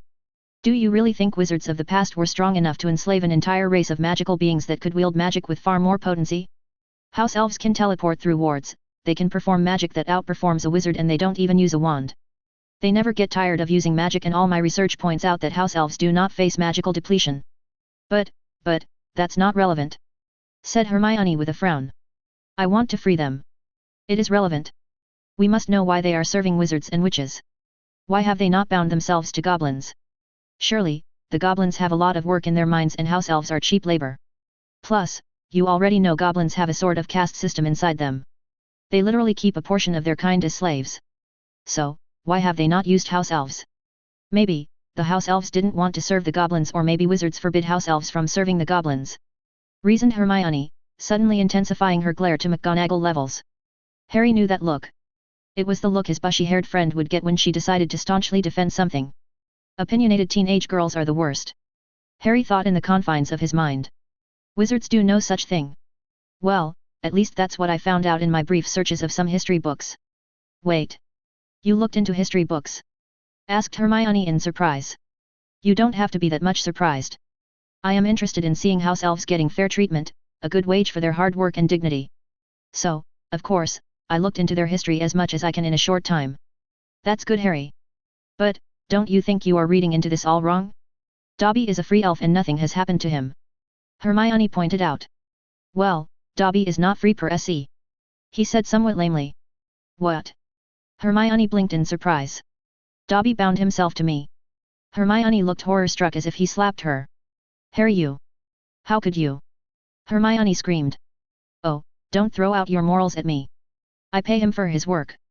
Said Harry, which somewhat settled Hermione's concerns. How much do you pay him? Asked Hermione, now somewhat calm but still looking at his suspiciously. Ask him yourself. Dobby. With a pop Dobby teleported in between Hermione and Harry. Harry Potter, sir, called Dobby. Yes, Dobby. You remember Hermione, don't you? Harry knelt beside Dobby and pointed at his bushy-haired friend. Dobby knows Harry Potter's friend. Hermione perked up and smiled at Dobby. It's good to meet you, Dobby. I heard you are working for Harry. Dobby loves working for Harry Potter, sir. Harry Potter, sir, pays Dobby. Dobby gets a galleon a week and 1 day off a month. Dobby squeaked or happily. That's not very much. Hermione shouted indignantly while glaring at Harry, who rolled his eyes. Do you know how much trouble I went through to even force Dobby to take 1 galleon a week and a day off on a month? My first offer was 10 galleons a week and a day off each week. But he wouldn't take the offer. That's another headache for you, Hermione, if you are serious about liberating house elves. You've got to teach them how to negotiate an employment contract. Said Harry. Dobby has too much gold, miss, with nothing to spend on. Harry Potter sir gave Dobby too much gold to buy hats and clothes for Dobby. Dobby knows not what he will spend his wages on," said Dobby. Harry looked at Hermione pointedly. "You see. And Dobby is one of the most reasonable elves. Wait till you deal with the rest of them. They won't even hear you out. That's cause they don't know any better. With Dobby's help I can help other house elves to demand payment for their work," said Hermione. "Well, good luck on that. I still think we should study more about the house elves before jumping to conclusions. Take Dobby for instance. He still can't speak badly of the Malfoys without punishing himself," said Harry, shrugging helplessly. "There is magic involved in their enslavement. And wherever magic is involved logic has little hold on the situation." Cockroach cluster. The gargoyle that stood guard over the headmaster's office moved aside to show the stairs to Dumbledore's office. Harry climbed the stairs and as usual, the door swung open before he had a chance to knock. "Hello, Harry," said Dumbledore who was sitting behind his desk petting Fox. "Come in, please." Harry walked inside and was glad to note Professor McGonagall was also present just as she promised. The room was filled with portraits of old headmasters of Hogwarts and many of them were not welcoming going by their expressions. It was understandable as last time he may have come across as quite unhinged. Professor McGonagall was standing near the headmaster's desk, wearing a purple cloak and a large black pointy hat. He could not fathom how people can just walk around with the ridiculous hat all the time. He found the pointy hats funny and liked wearing them now and then but certainly not all the time. "We were just discussing some of the arrangements for the coming Christmas week and of course your unique situations also came up. Now, please take a seat, Harry." "You too Minerva," said Dumbledore before rummaging around the desk. As Harry took a seat adjacent to Professor McGonagall with a muttered thank you, Dumbledore held out a glass bowl full of colorful candy towards them. "Lemon drops." "No, thanks." Professor McGonagall politely declined which Harry copied readily when he was offered the same by Dumbledore. "Coming to the matter at hand. The last time we spoke you aired many grievances. I believe you are now satisfied some of them have been dealt with," said Dumbledore. "Some, not all," Harry emphasized. "I didn't declare your innocence in the matter of your selection in the Great Hall but all other houses have been suitably informed by their head of house in the confines of their common rooms," said Professor McGonagall. "Thank you, Professor," Harry said, nodding thankfully to the deputy headmistress before turning his attention to Dumbledore. He had his reservations on that move but he required McGonagall's cooperation. It was not a good strategy to make enemies across the spectrum. It was now time to change the gears so to speak. "I would also like to apologize to the two of you professors for my earlier outburst." Fuck no, he wasn't apologizing for that. But, Dumbledore was a dangerous enemy to have. It was better to play ball for the time being and take what concession he can without sacrificing too much in this game of wits. "That's good to hear Harry although you raised some valid concerns. If you'd have been patient I'd have told you I was already working several members of the Wizengamot to get serious a trial," said Dumbledore. A blatant lie, Harry thought but he just nodded. "Now, what you have done with Rita Skeeter is extraordinary. It has pushed on my own efforts in the Wizengamot and Sirius will most likely get a trial next month at the earliest." "Truly, Albus?" asked Professor McGonagall. "Yes, Minerva. It seems young Harry's efforts seem to have swayed many opinions in the Wizengamot," said Dumbledore with his eyes twinkling away. "I wonder why Skeeter of all people is taking up this story. It is not her style to do so," said Professor McGonagall looking quite surprised. "I think there are quite a few people who'd love to see Lucius never touch the Black Fortune," said Dumbledore before eyeing Harry who maintained a poker face lest the man finds out his working relationship with Skeeter. "Now, there are some issues regarding Professor Snape. You accused Professor Snape of using legilimency," said Dumbledore, and he framed the question in a way that came off as accusing Harry of some wrongdoing. "I have and I stand by my accusations," said Harry firmly. "I'd ask where you came by this branch of magic. And I'd ask what relevance does that have in this matter? I felt a clear mental intrusion from Professor Snape and I can swear on my magic or you can use Verita Serum to see whether I'm speaking the truth. There is no need for such measures Harry. We believe you and Professor Snape has been reprimanded for his behavior. I personally give you my word he won't conduct himself poorly," said Dumbledore. Harry could now glean a bit of Dumbledore's character. The man was what he'd like to call a negotiator. He used that term to pick out people who negotiated instead of having a normal conversation. Mostly this style of conversation was used by those with political and business acumen. "While you are at it I'd also appreciate Professor Snape no longer bullies me in the classroom. If he reverts back to his old ways, I'll be forced to find ways to oust that man from this school or any school for that matter. I won't tolerate that man if he continues to derogate me in my father's name. If he had problems with my father he should have resolved that with my father when he was alive. I suggest Professor Snape not take his issues against a 14-year-old especially when I'm paying him to educate me." While Harry was open to working with Dumbledore for the time being, he was not going to bend over backwards for the old coot or his Death Eater dog. As I said, Professor Snape is well aware of what he did wrong and he will behave professionally, assured Dumbledore. Thank you, sir. Good. Now, there is another matter I wish to discuss with you, Harry. Amelia Bones, the head of DMLE, would like to have a word with you and collect information regarding the events that transpired last year. Would it be okay if I arrange a meeting the day before the Yule Ball? Asked Dumbledore, making Harry blink foolishly. Oh, fuck. I've got to dance, don't I? Harry thought even as he nodded dumbly. CH15, a date. He had nearly forgotten about the Yule Ball and now he was faced with the greatest challenges of all. He needed to find a date for the Yule Ball, plus there was the interrogation by Madame Bones to look forward to before the whole thing. Harry was not doubtful of his ability to pick up women, but that's part of the problem. He dated women, not teenage girls. While there was not a great age gap, it still felt odd for someone who was a 25-year-old to date a 14-year-old girl. Thinking about it made him realize there was indeed a great age gap. He knew the ball was not required to have a permanent date, but he felt a mental disconnect with the prospect of what was expected of him. He could go for older girls, but the chances of embarrassing himself were also quite high. After all, older girls would feel embarrassed to go with a young boy, and unfortunately for him, biologically he is a young boy. There was nothing he could do to change that unless he could perform some mass hypnosis. This left him to find one of the most mature girls in his year, and that's how he found himself in the library. Hermione is the most mature girl he met in his year. Comparatively, she is far more mature than many of the older girls as well. Not to mention, he could freely admit to her that he was asking her out as a friend. The other girls, he feared, would either be distraught or totally ignore his heartfelt plea. The last thing he wanted on his plate was an emotionally volatile teenage girl whose feelings he hurt unwittingly. Harry looked around the many tables in the library until finally, he found Hermione at a corner with a slew of books. Hey, Hermione! Harry greeted as he plopped on the seat opposite Hermione. Hey, Harry! I looked for you in the common room, but you were not there. Ah! I got a note from Professor Vector asking for me. What for? I told you about my plan to switch to arithmancy from divination. Professor Vector has agreed to have me over provided I pass a test she'd hold for me after 10 days of special classes. Said Harry. You should have abandoned divination in the 3rd year. Said Hermione, letting out a sniff. Life is full of bad choices, Hermione. Besides, I listened to Ron instead of thinking what's good for me. Harry shrugged helplessly. I have some notes if you want to familiarize yourself with the subject. Hermione offered. But, isn't that 3rd year material? How come you have it now? Never mind. I should have expected that from you, Hermione. Said Harry with a shake of his head. But, yes. It will be immensely helpful if you share your notes. I'll give them tonight then. Said Hermione before she began scribbling down on her book. Harry was about to ask her out to the ball when he noticed a gaggle of girls gathering at a nearby bookshelf. They were whispering and giggling, making Harry frown. Madame Pants looked none too pleased with the girls. Harry followed the line of sight of the girls and found Krum not too far away. In fact, Krum was looking his way, or more exactly in Hermione's way. Uh-oh. Krum had a thing for Hermione, and Harry became hesitant to go through with his decision to ask Hermione out.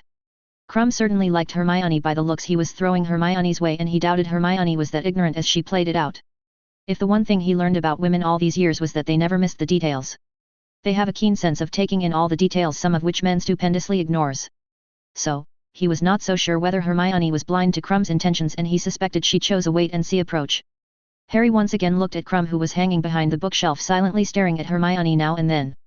He then looked at the gathering fangirls of Krum and took pity on the guy. He could understand Krum in a sense.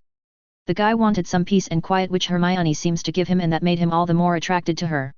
It didn't help the ball was announced publicly yesterday and Krum's fans were lining up to ask the guy out. I'll be back in a moment. Said Harry as he stood up and approached Krum. Seeing Harry approaching, Krum quickly went back to the pretend reading the guy was engaging. You don't have to pretend to read to stare longingly at Hermione. You can just ask her out, you know. Harry said in a whisper as he slid in opposite Krum. Krum looked at Harry with wide eyes and immediately went into denial, which was a classic reaction one could expect. I don't know what you are talking about. Said Victor, avoiding Harry's eyes. Harry let out an amused snort. Your red cheeks say otherwise. Oh, look, your ears are also turning red. You should ask her out instead of stalking her all day. I don't stalk. Said Krum, his whole face now turning red while struggling with his heavily accented English. You don't say. Harry eyed Krum with an amused smirk. You want me to introduce you to Hermione? He could see Krum's eyes widen in surprise. Krum looked undecided for a moment as he looked at Harry curiously and then at Hermione before finally succumbing. I'd appreciate it. Harry smiled before getting up from the seat, asking Krum to follow. He walked towards Hermione's table with Krum closely following him. Hermione. Harry had his suspicions confirmed when Hermione looked up at the two of them with uncharacteristic shyness. This is Victor Krum and he'd like to discuss an important matter with you. You don't mind, do you?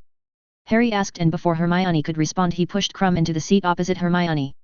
Glad to know you are okay. Have a good time, both of you. With that, Harry made his exit from the library. Once outside, he smiled at his awesome matchmaking powers. Not so amazing when Krum was already interested in Hermione, but he'd certainly expedited the process. It was better this way. Hermione would certainly have a better time with Krum than if she went with him. Besides, things could get awkward in the Gryffindor common room if he was going out with Hermione. It was better if he found someone outside the Gryffindor house. Harry thought as he walked outside the castle towards the Black Lake. He waved his wand around, covering his body with warming charms. The sleet and winds of December were far too intense to take on without the comfort of warming charms. Sitting down on a small slab of stone, he relaxed a bit. Even the common room of Gryffindor Tower was now a hostile environment. Not a conversation would go by without discussing who asked who out, who turned down dates, the most embarrassing moments in asking out a girl to the ball, and so on.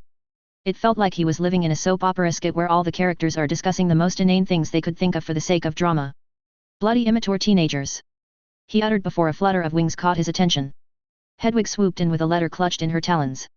The letter fell into his lap while Hedwig perched herself on his shoulder. Good girl, Hedwig. Harry said, petting his trusted owl. Hedwig let out a soft hoot and nipped at his fingers before taking flight to the sky. Most probably she was going back to the Oloy and pick fights with other owls. Harry shook his head before concentrating on the letter at hand. It was from Andromeda Tonks. Dear Mr. Potter. I am happy to say our writ petition in the ICW court has been taken into due consideration and the court has asked for an explanation from the British Ministry before December 16. While this is a standard procedure, the political pressure the ICW court will undoubtedly exercise on the British Ministry is to our advantage. To that effect, I am glad to inform you that the British Ministry has agreed to suspend the Dementor Kiss on-site order against Sirius Black till he is judged under the oversight of a Wisengamot trial. The trial date has not been clarified, but I'm told the session will be held at the earliest of January. Once the date is fixed, I shall inform you at the earliest time possible. However, do keep in mind that Mr. Black remains a wanted person by the British Ministry. If he is caught by the Aurors, he will be moved to Azkaban. I strongly advise he remain in hiding wherever he is hiding until the trial date. I'm in the process of moving the DMLE to halt all criminal proceedings against Mr. Black, but the Ministry has been dragging the proceedings. I fear they are trying to stonewall the progress of the case and hoping to capture Mr. Black before the trial date. On another unrelated note, your suspicions regarding a benefactor behind the Daily Prophet article is true. There is an internal battle waging inside the Prophet between two shareholders. On reading further, Harry found out the name of the individual who was indirectly helping him. A total unknown in some sense, but there was a path he could make contact with the individual right here in Hogwarts. Harry sat there thinking for a moment before he came to a decision. He burned the letter and cast the Point Me spell. The wand spun around in his hand before pointing in a direction. XXXXXXXX. She stared confusedly at the large doors of an abandoned classroom. She was just about to return the charms textbook she had borrowed from the library. Just as she climbed the stairs from the dungeons to the first floor, she had an epiphany to open the doors to this classroom. She wondered why she needed to open the door. Hello, Daphne. She nearly screamed, but her wand was out and whirled around to face whoever it was, only to falter at the visage of the resident golden boy of Gryffindor. You? Why are you here? She asked, keeping her voice steady and her face icy neutral. She employed the teaching of her father and began suppressing emotions. Harry Potter was dangerous, far too dangerous than she had ever thought. As someone who grew up hearing the story of Potter's miraculous survival of the Killing Curse and the apparent destruction of the Dark Lord, Daphne was curious about Harry Potter. But, all that curiosity came crashing down in the first year when she saw an immature and weak boy joining the House of Gryffindor. When the boy befriended a lazy slob like Ronald Weasley, her opinion of the supposed savior of the wizarding world came further down. In the second year, Potter surprised her with his ability to speak the noble tongue of serpents. While the ignorant fools of the wizarding world would deride the serpent tongue as dark magic, she knew better. Parcel tongue was the epitome of healing magic, something that her family has been interested in for some time. The revelation that Potter could speak the serpent tongue was a gut punch to her father, who has been looking for a sane speaker in the world. The one that everyone knew was an insane wizard bent on world domination. The other speakers have isolated themselves in the remotest islands near the Indian subcontinent doing Merlin knows what. Despite Potter's apparent ability to use Parcel tongue, she observed how much of an ignorant buffoon the boy was. Not to mention, Dumbledore and all the self-proclaimed light wizards held a monopoly on Potter. At least, that's what she thought, and never has she been so mortified and embarrassed to have judged someone wrong. Cognitive equilibrium, the first sign of a budding occlumens. Impressive. Potter said with an impressed look. Daphne blanched in fear as she struggled to keep her mind blank. Could Potter read her mind? No, I can't. Potter said, making her eyes widen. Wah. What do you want? She stuttered out. Potter is a leglymenki? A few minutes of your time for a one-on-one chat. You are not afraid, are you? No, I'm not afraid. What do you want to talk about? She asked, regaining her composure as she readily took hold of her mind. Please open the door and let's talk.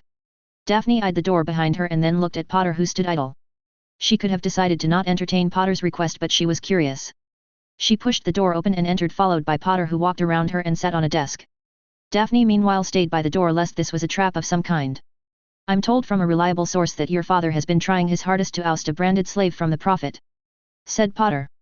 Daphne frowned at that and was quite surprised that Potter knew what was going on inside the Daily Prophet. While her father certainly didn't share much details, the fact that the Prophet suddenly turned on Mr. Malfoy can only mean her father was involved. It was not a great leap for her to conclude this was the case. Although, she wondered whether Potter was speaking of Lucius Malfoy. I don't know what you are talking about, said Daphne. A lie. Potter observed, much to her chagrin. You should work on your occlumency a bit more. Either way, just be a dear and pass on my heartfelt thanks to your father. An enemy of my enemy is my friend. Should he desire some small aid in his endeavor to oust the ferret's father, feel free to contact me. Daphne watched with a frown as Potter decided to walk out of the classroom. This was what Potter had to say? She had expected some trouble when Harry Potter of all people asked to have a word with her in an abandoned classroom of all places. Wait. You want me to pass along a message of thanks and an offer of aid to my father? Asked Daphne, while her mind came up with an idea to use the situation. Yes. I shall do this for you, but what will you give me in return? Daphne asked, and she was pleasantly surprised Potter was not gaping like an idiot. Instead, Potter was frowning and looking at her far too closely for her liking. You want something for passing on a message to your father? Yes. If you haven't took notice, I'm my own person and not your personal owl. Daphne snarked. I did notice that. You look nothing like Hedwig. So, what do you want? Asked Potter, with his arms folded over his chest. She hadn't thought Potter would agree to her demand, but now that he agreed she was a bit stumped on what she should ask. She hadn't exactly planned for any of this to happen, but she certainly would like to know more about the enigma that was turning out to be Harry Potter. I require a date to the Yule Ball and you are going to take me. Daphne was satisfied with the shocked and confused look gracing Potter's face. You do realize what you are asking, right? What? Afraid of the reaction you'd garner from your house? She asked with a smirk. I could care less what anyone thinks of who I'm taking to the ball. Are you sure you can take the backlash from your house? You don't know anything about me, Potter, nor do you know everything about Slytherin House. I can handle myself. The only question is, will you be my date to the Yule Ball? Daphne asked with her hands on her hips. Daphne felt the green eyes of Potter looking at her, searching for a moment before he agreed to her surprise. She watched as Potter walk away from the classroom, and once she was sure the Gryffindor seeker was far away, she smiled. If Potter hadn't cornered her today, she wouldn't have bothered to ask him out for the ball. She would have waited and watched Potter's progress and made contact with him at the end of the year. The fact that he knew of the curse afflicting her family was troubling. Her grandfather had studied extensively about the green grass curse, and according to him, Parseltongue was the last hope for their family. There was another way to escape the curse, but her father considered that an impossible task. Although, she wondered how Potter could have known of the green grass curse. It was not something that was widely known. It was one more reason for her to be curious about Harry Potter. XXXXXX. Mate, you won't believe the Hogwarts rumor mill is saying about you. Can't believe some of the lies they cook up, said Ron as the redhead plopped himself beside Harry, who was reading his Transfiguration book. Harry grunted but otherwise remained silent. What kind of rumors? Asked Hermione. Of all the things they could have come up with.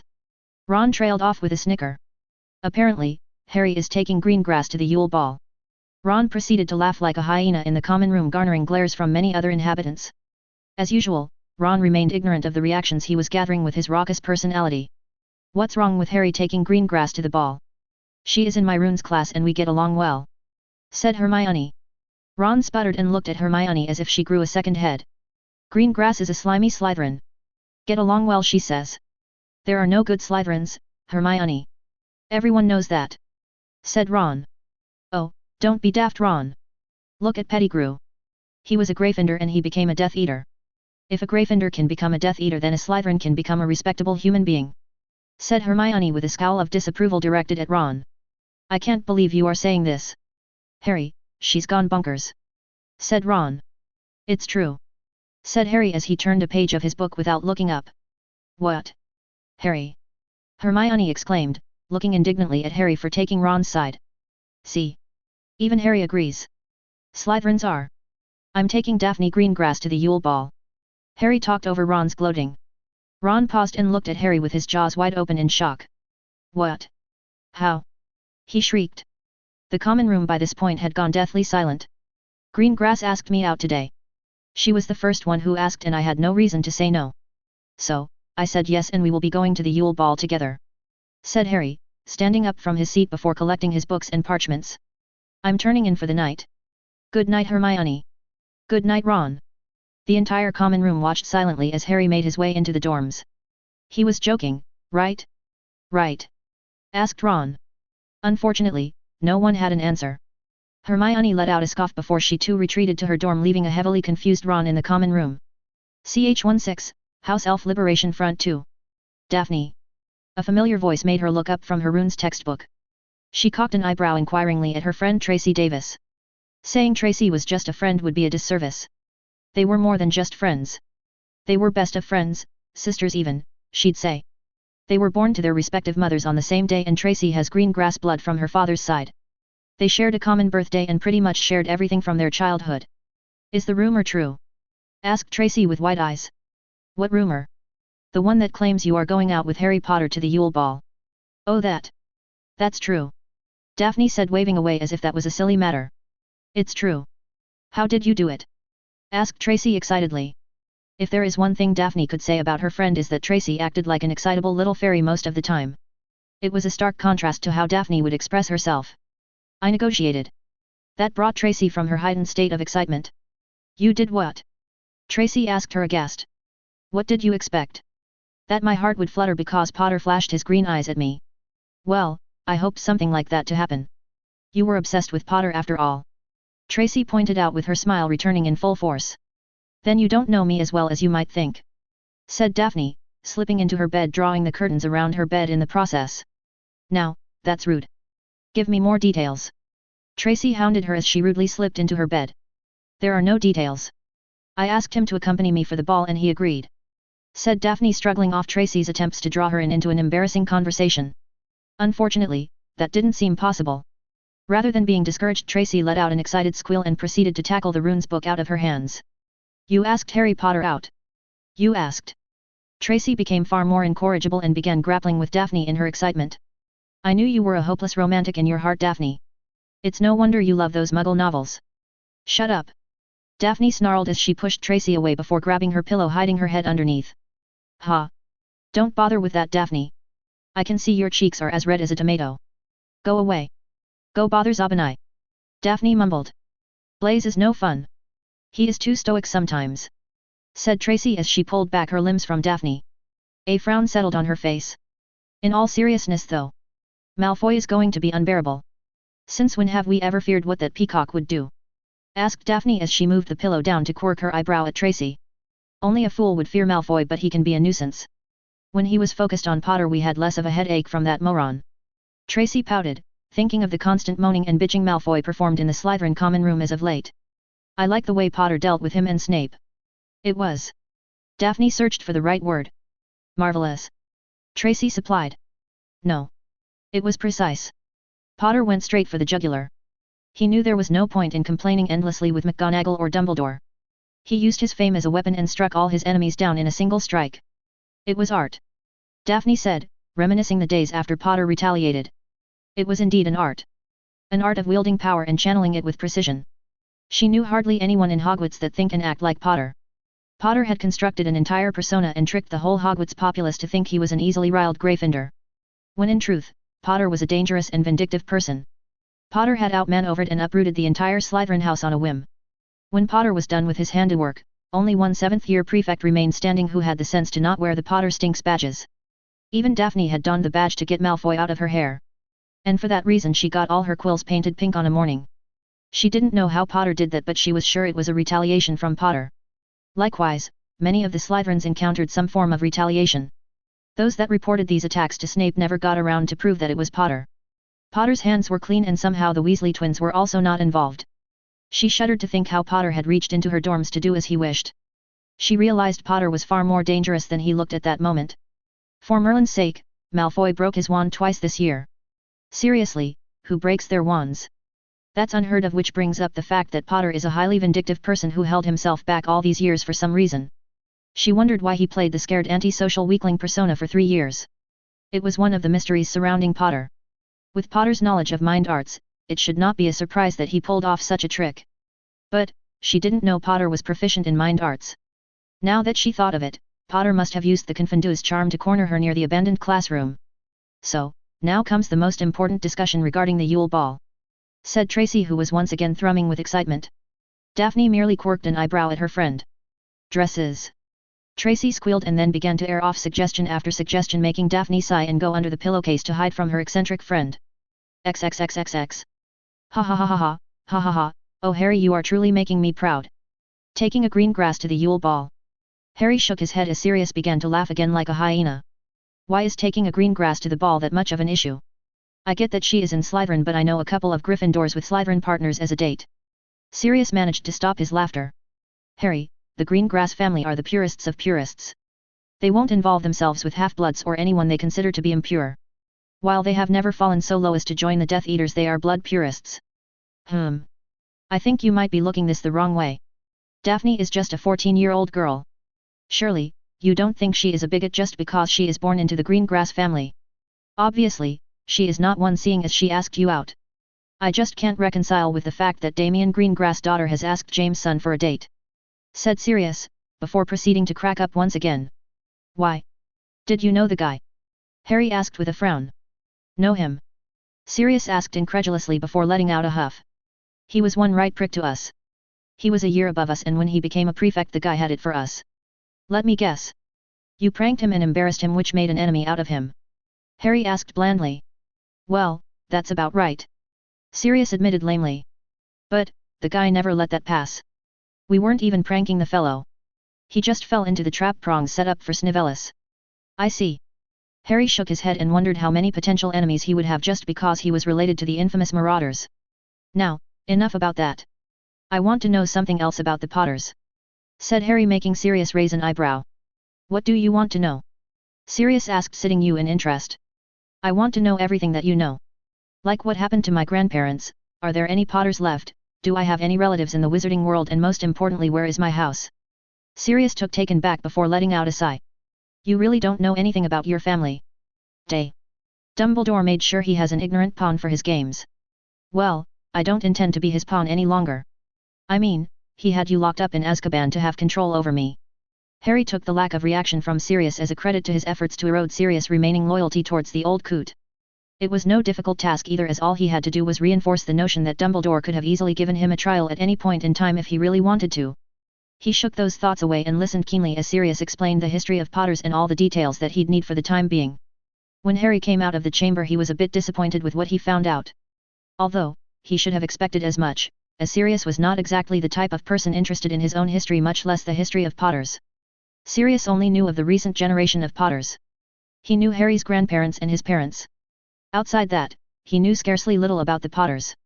At least, Sirius knew far more than he did, and what little Sirius knew was somewhat useful. He hoped that there was a family manor or something that'd be of aid to him. Unfortunately, Voldemort had seen to the destruction of Potter's family home in the last war.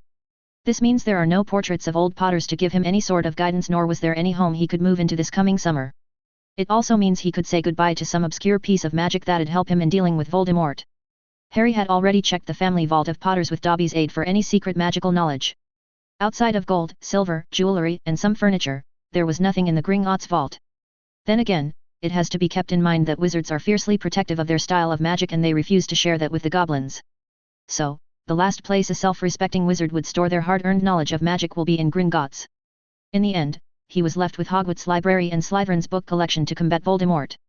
In a sense, he was not in a better position, but he doubted the Potters held any secret weapon that he could use against Voldemort.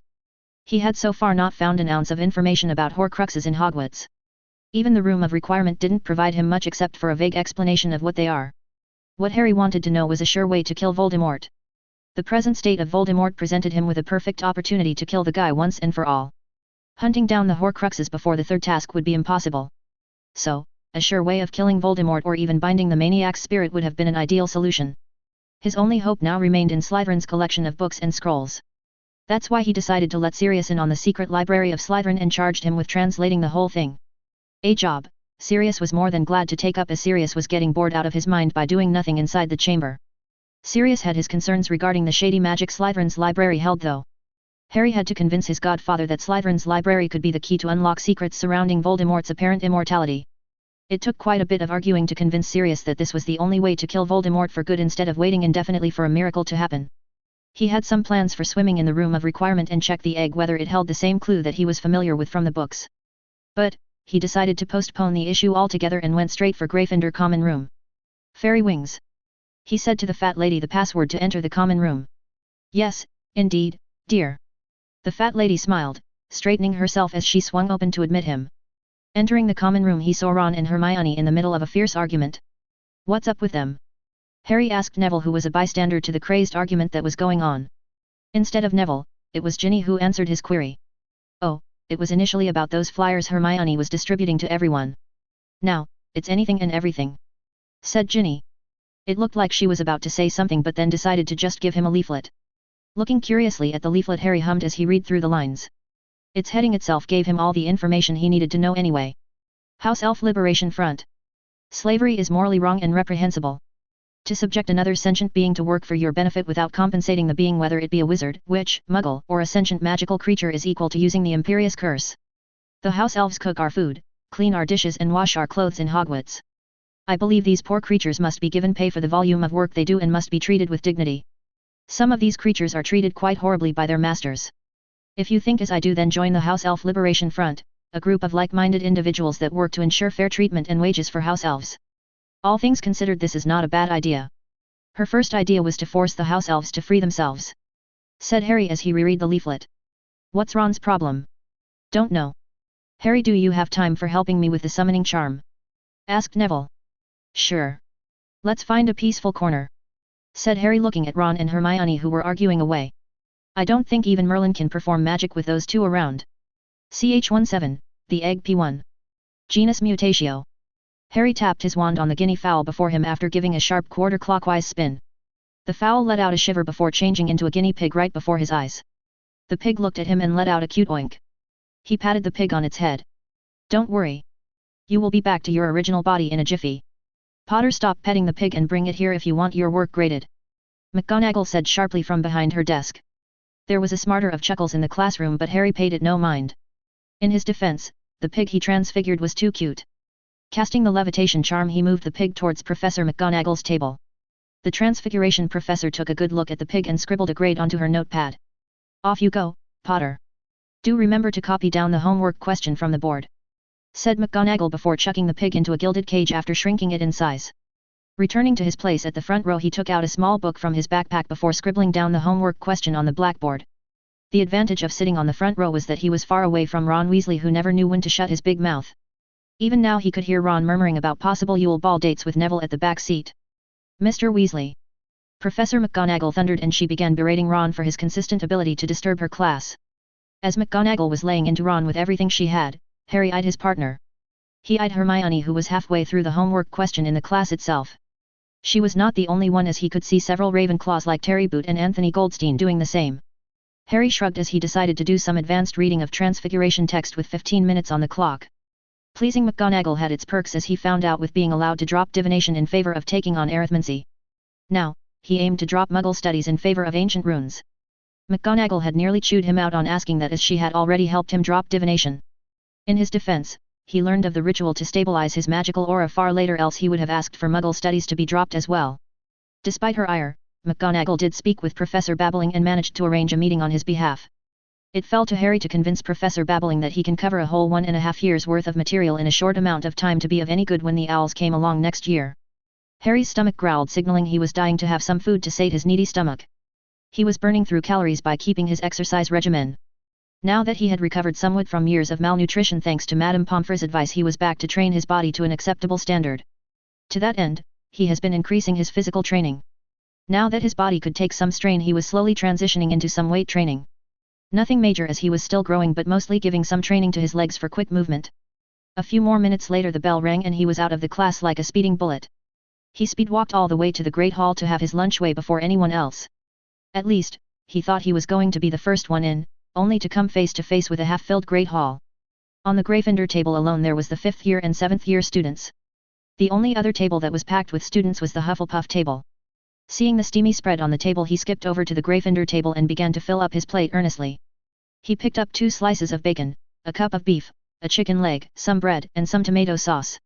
When the first slice of bacon slipped into his mouth he hummed appreciatively at the spices before watering it down with a bit of water. Maybe it was because he was hungry as hell, the food tasted heavenly, which was already pretty much divine to start with, as Hogwarts food was the best. "Where are the others?" asked Katie Bell, whom he had not at all noticed in his rush to stuff food into his needy stomach. Swallowing down another piece of bacon he turned to Katie. "I was starving and I made a run for it. They must be catching up sometime soon." "Are you sure our brother didn't infect you with anything, Harry?" asked George, wriggling his eyebrows. "Yet. Only our dear little Ronnykins would make a run for food," supplied Fred with a grin. "I'm a growing boy. I need my food to stay healthy and strong." "Oh yet. That you do, oh great champion of champions." George performed a fake bow. "Oh, shut up. I've had transfiguration all morning and McGonagall didn't let us so much as twitch in her class. I'm hungry enough I might just swallow an elephant whole," said Harry before diving into his food, giving no heed to the smatter of chuckles the twins and Katie let out. Ever so slowly, the hall began to fill in and he was joined by Hermione along with his other year mates. "Why did you run away?" asked Hermione, once she sat down next to Harry. "I was starving." "Some of us do have an appetite for food rather than studying, Hermione," said Ron as he too plopped down opposite Hermione and began piling his plate with food from the table. "I know. But, I also know some who have an appetite for just food alone," Hermione fired back as she cut carefully into the bacon on her plate. Fred and George laughed while Ron turned beet red. As usual, this was more than enough to spark a shouting match between Hermione and Ron. Harry focused on his lunch and quickly finished it before he carefully stepped out of the Gryffindor table. The meeting with Professor Babbling was arranged just after the lunch break and he didn't want to appear tardy to the professor. But, just before he could extract himself he came face to face with a 5th-year Hufflepuff girl. "Hi, Harry." The girl, whom Harry struggled to put a name to the face, smiled shyly and fluttered her eyes at him. "Hello." He greeted back, struggling to find the name. I came to ask whether you'd like to go to the ball with me, Harry," the girl asked as she tucked her curly brown hair behind her left ear. "Oh. I'm sorry. I'm already going with someone else." "Oh, okay then. Are you sure?" "I am sure. Have a good day, Harry." "Have a good day yourself." After the Hufflepuff girl left he shouldered his backpack only to be stopped by Ron's comment. "You said no to a Hufflepuff in favor of going with a Slytherin." "Yes. And the next time you think you have a say in my personal affairs, think again before opening that idiotic mouth of yours. Who I go with or not go with to the ball is my business. Keep your nose out of it if you know what's good for you," Harry said sharply. After giving the redhead nuisance a glare he was out of the hall with hasty long strides. It was only a few days back he was thinking Ron might not be much of a moron. Harry was already regretting making that assumption. XXXXXX. Standing before the oak doors to Professor Babbling's quarters he knocked twice and waited patiently. Before today, Harry had no contact with the illustrious Professor of Ancient Runes. The same could be said of Septima Vector, who for all intents and purposes looked like a model more so than a professor. McGonagall looked like a professor, not Septima Vector. The arithmancy professor was far younger than any of Hogwarts' professors he had ever encountered. From his minor inquiries, he learned Professor Vector was 2 years senior of Bill Weasley, which put her in the age bracket of 20 to 25. He also had it on good authority that Professor Vector was a Gryffindor. While the professor has a reputation for being overly strict, he did not find that to be true in his admittedly few interactions. She also happened to be a half-blood. Bathsheada Babbling, on the other hand, was a complete mystery. The only things he knew about her are she is a pureblood and she teaches ancient runes. Other than that, Professor Babbling remained a mystery, which sort of surprised him. Either she has the most unimpressive personality or she has somehow mastered anonymity. "Come in." A soft voice carried over to his ears from the room. Harry pushed open the door and he stepped in only to feel a slight shock pass through his body. "That's interesting," observed Professor Babbling, who was sitting behind her desk peering at him from behind her thick goggles. She was wearing a black sleeveless jacket over a green sweater. Her blonde hair was neatly pulled back and a green hat on her head. "Pardon." He shook away the feeling and looked curiously at the professor. "You stepped over a mild detection ward and your reaction intrigues me. Not many have the affinity to sense subtle magic weaved around using runes. It is a rare talent." "Oh." Harry looked at the door where he could make out a few runic scripts. If you say so, Professor. Take a seat, Mr. Potter. I suppose you want to get a straight answer whether or not you will be allowed to take my classes instead of Muggle studies. That would be appreciated, Professor. Harry said, taking the offered seat with a nod of appreciation. In that case, I don't think it is functional to have a student join my classes after an entire year has passed. Runes are complex as they are an entirely different language. You need to learn the basics to even hope to comprehend what I am teaching this year.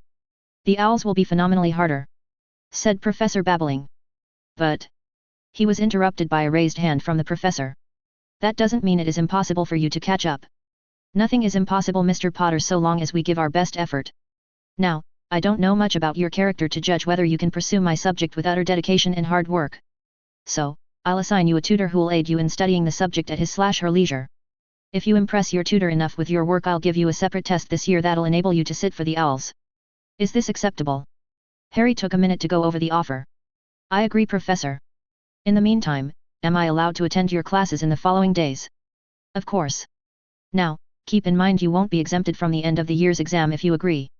Obviously, you won't be taking the same test, but you will have to attend one which I will conduct. I will give you the curriculum that you will need to follow, and I will give you all the material you need, but you will have to perform well if you hope to sit in my owl's class. Is this clear? Of course, Professor. Hermione Granger already agreed to help me if you agreed. So. That won't do, said Professor babbling, shaking her head. I understand Miss Granger is a close friend of yours. Her smarts aside, I don't think she will objectively judge your efforts, Mr. Potter. I will select a student and you will get informed who that is, Mr. Potter. He could hardly refuse the professor, so he just nodded in agreement. Cutting the conversation short, he exchanged a few more words with the professor before he was on his way to the arithmancy class of the day. As far as strictness goes, Septima Vector looked far more agreeable than Bath's Hada babbling. He was very fortunate to have picked arithmancy, as the subject was far easier to follow and study than divination by his standards. All that had to be truly remembered were just some key properties of numbers and the letter that is assigned to each number. Now the only caveat was that the letters used were Latin script and sometimes even runic symbols. A Latin dictionary would do the trick, and Latin was not that different from English, truth be told. The few letters that the language can't cover were covered by some basic runes. All in all, a wonderful subject to learn instead of slowly killing his brain cells in divination class. The class was not even covering some advanced stuff like spell creation. The subject only dealt with the numbers behind the creation of some famous spells. Maybe spell creation will come up next year or at Newt's level. And as luck would have it, he only had 1 hour of class that afternoon, which left him free to deal with some personal matters. Saying a hasty goodbye to Hermione, who was intent on going to the library, he went in the direction of Moody's class. By a stroke of luck, the second years also had only 1 hour of Moody's class. So, when he knocked on Moody's door, he was immediately welcomed in. Sit down, Potter. Now, what do you want? Harry was got a bit distracted by the spinning fake eye on Moody's face, but he plowed on. Sir, I was just wondering, is there a spell that can translate sound to legitimate understandable words? Moody smirked. Why ask me, laddie? It looks like you are looking for a translation charm, and last I checked Professor Flitwick is far more experienced than me in charms. Here Harry hoped his acting skills were good enough to cover proper embarrassment. But, Professor Flitwick can't help me if it is related to the tournament. And last time you did offer me advice. Harry trailed off, hoping he looked authentic before the fraud. Ha! While you have the brains to look for a translation charm, I suggest you take a dip in water, Mr. Potter. What the air can't discern might unveil to you in a different medium, suggested Moody. Harry stared dumbly at Moody for a few seconds before he acted as if a veil was parting before his eyes. Of course. That makes so much sense, Professor. Thank you. Don't thank me yet, laddie, growled Moody, as he quickly began to scribble down something on a piece of parchment before handing it over to Harry. You showed an impressive piece of magic in the first task. But, the other champions will now take you seriously. I suggest you look up these books in the restricted section. I will write you a permission slip for Madame Pants. Now, that was a pleasant surprise. Harry read the parchment. Moody had written him a list of books. Some of them were books on creatures, some advanced charms and curses. There was one herbology book as well, with a page number and everything. Clearly, Moody's desperation for setting up the final stage for Voldemort's resurrection was showing through. Shaking those thoughts away, he now had the perfect reason to use the egg under a water body. This would ease Moody's focus on him. At the same time, it seemed like Moody has him fooled. That's the way he preferred, and Moody would remain his favorite professor whom he looked up to until the completion of the final task. That's the image Harry will project, and that's what Barty Crouch Jr. will find if he is looking. Ch18, the egg P2. The golden egg in Harry's hand gleamed under the open sky. The whole area around the Black Lake was filled with sleet and he held no notion the water was warm for jumping in. It was downright suicidal to jump into any body of water at this time. But, the advantage of having control over magic is that no more such silly troubles. An average wizard with a minimum repertoire of spells is near godlike to muggles. A few variants of warming charms and repelling charms ensured his body remains warm under the cold depths of the Black Lake. He unzipped his jacket and wiggled out of it. He also took away his grey sweater as well. Harry, is this a good idea? Neville asked awkwardly, looking at the large lake sprawled out before them with a hint of fear. The message in the egg cannot be discerned when exposed to air. It needs water as a medium. He explained, stepping out of the pair of Nikes. I understand. Neville nodded before eyeing the lake, anxiously rubbing his hands.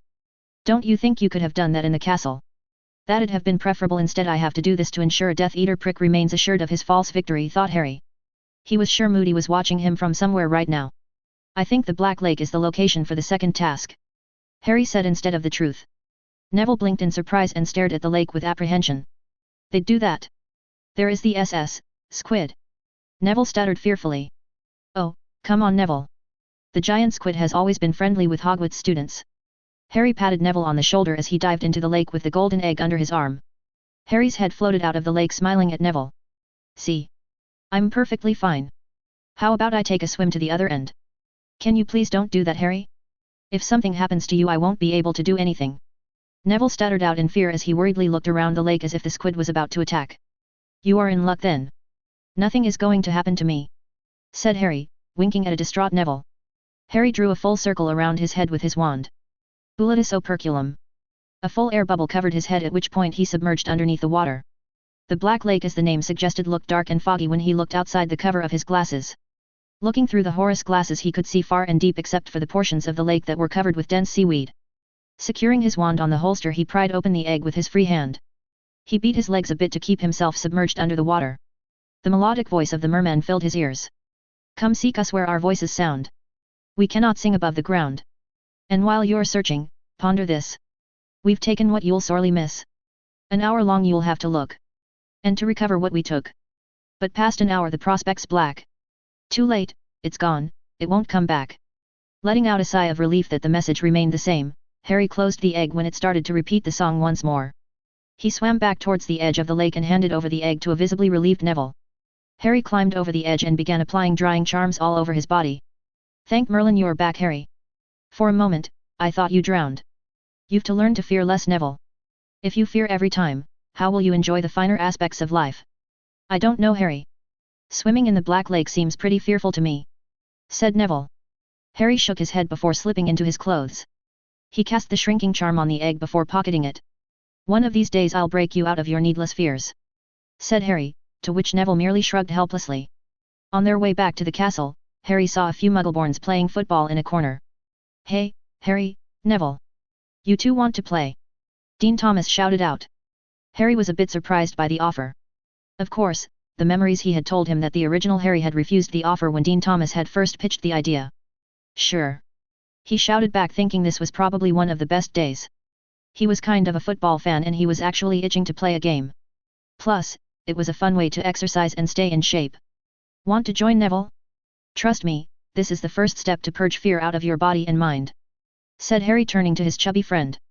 I'm not so sure. Maybe, I'll just go. Neville never got to finish that thought as Harry just dragged Neville over to the game. We are playing, shouted Harry as he dragged Neville over to the makeshift football field the boys had constructed. A few minutes into the game, he was glad to say he was having quite a bit of fun while Neville looked like he was about to drop dead any minute. The field was filled with Muggleborns and a few half-bloods from Ravenclaw and Hufflepuff. It was another venue for socializing. All in all, a productive day. Harry and Dean had to almost carry Neville back to the Gryffindor Tower. Oh, come now, Neville. Don't tell me you didn't enjoy that game, said Dean, shaking a very tired Neville as they stepped into the common room with the fat lady's portrait closing behind their backs. I haven't run this much in my entire life. Neville gasped out. Don't be a baby, Harry admonished as he helped Neville into a nearby couch. What happened to Neville? Asked Hermione, barging in with a worried look on her face. We just played a bit of football, Hermione. Neville's just tired, that's all, said Dean. He'll be back on his feet in a jiffy, said Harry, patting Neville on his shoulder. After taking a shower he joined the others in the Great Hall for dinner. After that, he was back to the dorms where he spent most of the night reading the notes left by Tom Riddle in the chamber. There were quite a few interesting curses and wards the budding Dark Lord was researching. Even so, the rituals interested him far more. Harry had only scratched the surface, and even then, he could see why Voldemort was so powerful the first time around. To enhance wandless magic, Tom Riddle had constructed a ritual using the basilisk scales the Serpent King had shed in the chamber. There were even some dark rituals that enhanced the bodily prowess of Voldemort using the basilisk poison and unicorn blood. While those were quite interesting, there was another ritual that caught his eyes. A ritual that granted unsustained flight for a wizard. Now, that's one badass ability to possess, he thought. His attention jumped from the notes to Ron, who noisily marched into the dorm. When Ron took note of his presence, he just let out a huff and jumped into the bed, keeping his face away from Harry. Harry shrugged and went back to reading. Ever since he made it clear that he was dropping Muggle studies and divination, Ron had been rather cross with him. The date with Daphne also might be rubbing the redhead the wrong way. Frankly speaking, he cared not for Ron's opinions. If anything, he preferred where they stood at the present. He often felt like he had a jealous girlfriend with Ron hanging around. Other boys started to stream in after whatever they were doing in the common room. "You okay, Neville?" "I'm fine, Harry. Although, I think I might sleep through the next day," said Neville tiredly, plopping into the bed with a thud. "Don't worry, mate. We'll make sure you get up tomorrow," said Dean. Harry eyed the Muggle-born boy curiously. "Hey, Dean. Exactly which days you're playing the game? Planning to join us from now on, Ed?" Dean asked with his eyes shining with excitement. "Yeah, sure. I was thinking it might be a good idea. I could use some practice. Used to play at my old school, but nowadays I'm out of practice." "Hey, you weren't that bad. We play every Saturday and Sunday from 3 in the evening," said Dean. "Hey. Sign me up from now on." "Sure, Harry," said Dean. Harry nodded and secured the notes back in his trunk, which he magically locked and warded. With Voldemort's handwritten notes on dark rituals and some other shady magic in his possession, he didn't feel it safe to let his trunk remain unguarded. So the first thing he did was to learn a suitable ward that could provide a modicum of protection from Sirius. Ensuring everything was in order, he turned himself in for the night. Closing his eyes, he toiled to keep out all his thoughts and emotions as required by a budding Acclumans. Keeping his mind a blank slate, he slowly slipped into the state of deep sleep. XXXX. Stellum Unidioni. Harry looked over to the blackboard where a complicated Anglo-Saxon runic script was drawn in a star formation. A portion of the board suddenly became clear to his eyes, and it was filled with explanations for each rune being used. Runes tend to take a different meaning from time to time. Sometimes a rune can mean nothing and is merely used for numerical significance. Sometimes a rune could be used to heighten a certain position, which could be synonymous with the position of a planet or the sun. The sun rune, as you can see, is positioned at the very center of the star. The 6 tips, on the other hand, has runes signifying 6 planets of our system: Mercury, Venus, Earth, Mars, Jupiter, and Neptune, said Professor Babbling as she pointed out the specific runes representing these planets. Interestingly enough, the planets are always represented by Egyptian hieroglyphs. Harry theorized the runic scripts for planets in other languages are far longer. The Egyptian hieroglyphs have one specific symbol for each planet. The goal of a wizard who uses runes is always to shorten the script as much as possible. As the volume of the script increases, the margin of error also increases. Egyptian hieroglyphs are the key to shorten any runic scripts, and that brings chances of any errors down as well. The Stellum Unidioni is a runic ward used commonly to strengthen buildings from outside attacks. Not just building, they can be used to protect any physical object provided they are placed on the earth. Hermione had her hand raised the moment Professor Babbling paused her lecture. "Yes, Miss Granger. Why is it that this specific set of runes does not work in the absence of Earth, Professor?" asked Hermione. "Because of the significance of the 6 planets. The rune draws its power from the Earth through the Earth rune. Anything not grounded in Earth is under the jurisdiction of either Jupiter or Neptune. Say that you want an object to be guarded, but the object is above a body of water. The ship of Durmstrang, for example, needs the Neptune rune in place of Earth." Harry remained a passive participant as he had a long way to go in learning all the runes and understand their uses. He even needed to learn to draw many of them, but for the most part, he found the class very interesting. Professor Babbling continued the lecture by describing the different effects when certain portions of the script were to be swapped. When the bell rang towards the end of the class, Harry had not even felt the time pass. "Mr. Potter!" Professor Babbling called out to him before he took his leave. "Professor!" Professor Babbling handed him a stack of parchment. "These are all the notes that you will find useful." "Thank you, Professor." Harry accepted the stack of parchment with a nod. "Right. And as for your tutor, meet Miss Davis." Professor Babbling pointed at the thin Slytherin who flashed him a grin from his back. Harry had some choice words in his mind for choosing a Slytherin. He didn't believe Professor Babbling was blind to the drama going on in Hogwarts, but he kept his mouth shut and nodded along. I see. I'll be on my way then. Off you go, Potter. Harry turned away from the ancient runes professor and marched out of the classroom. Outside the classroom, Tracy Davis was waiting for him, and so was Hermione and Daphne. I suppose you are my tutor, said Harry, frowning at a beaming Tracy. It's funny, isn't it? Who'd have thought Professor Babbling has a sense of humor? Appointing a Slytherin to teach a Gryffindor. Tracy said, chuckling. Very amusing. So, when can we start, Tutor Davis? Harry asked. Tutor Davis? Just call me Tracy. Then you may call me Harry. Tracy gave him a quick grin before turning to Daphne. There, see, he's not bad. Now, that won't do. He can't allow the two to think they could be so easily dismissive of him. Oh, don't be so sure.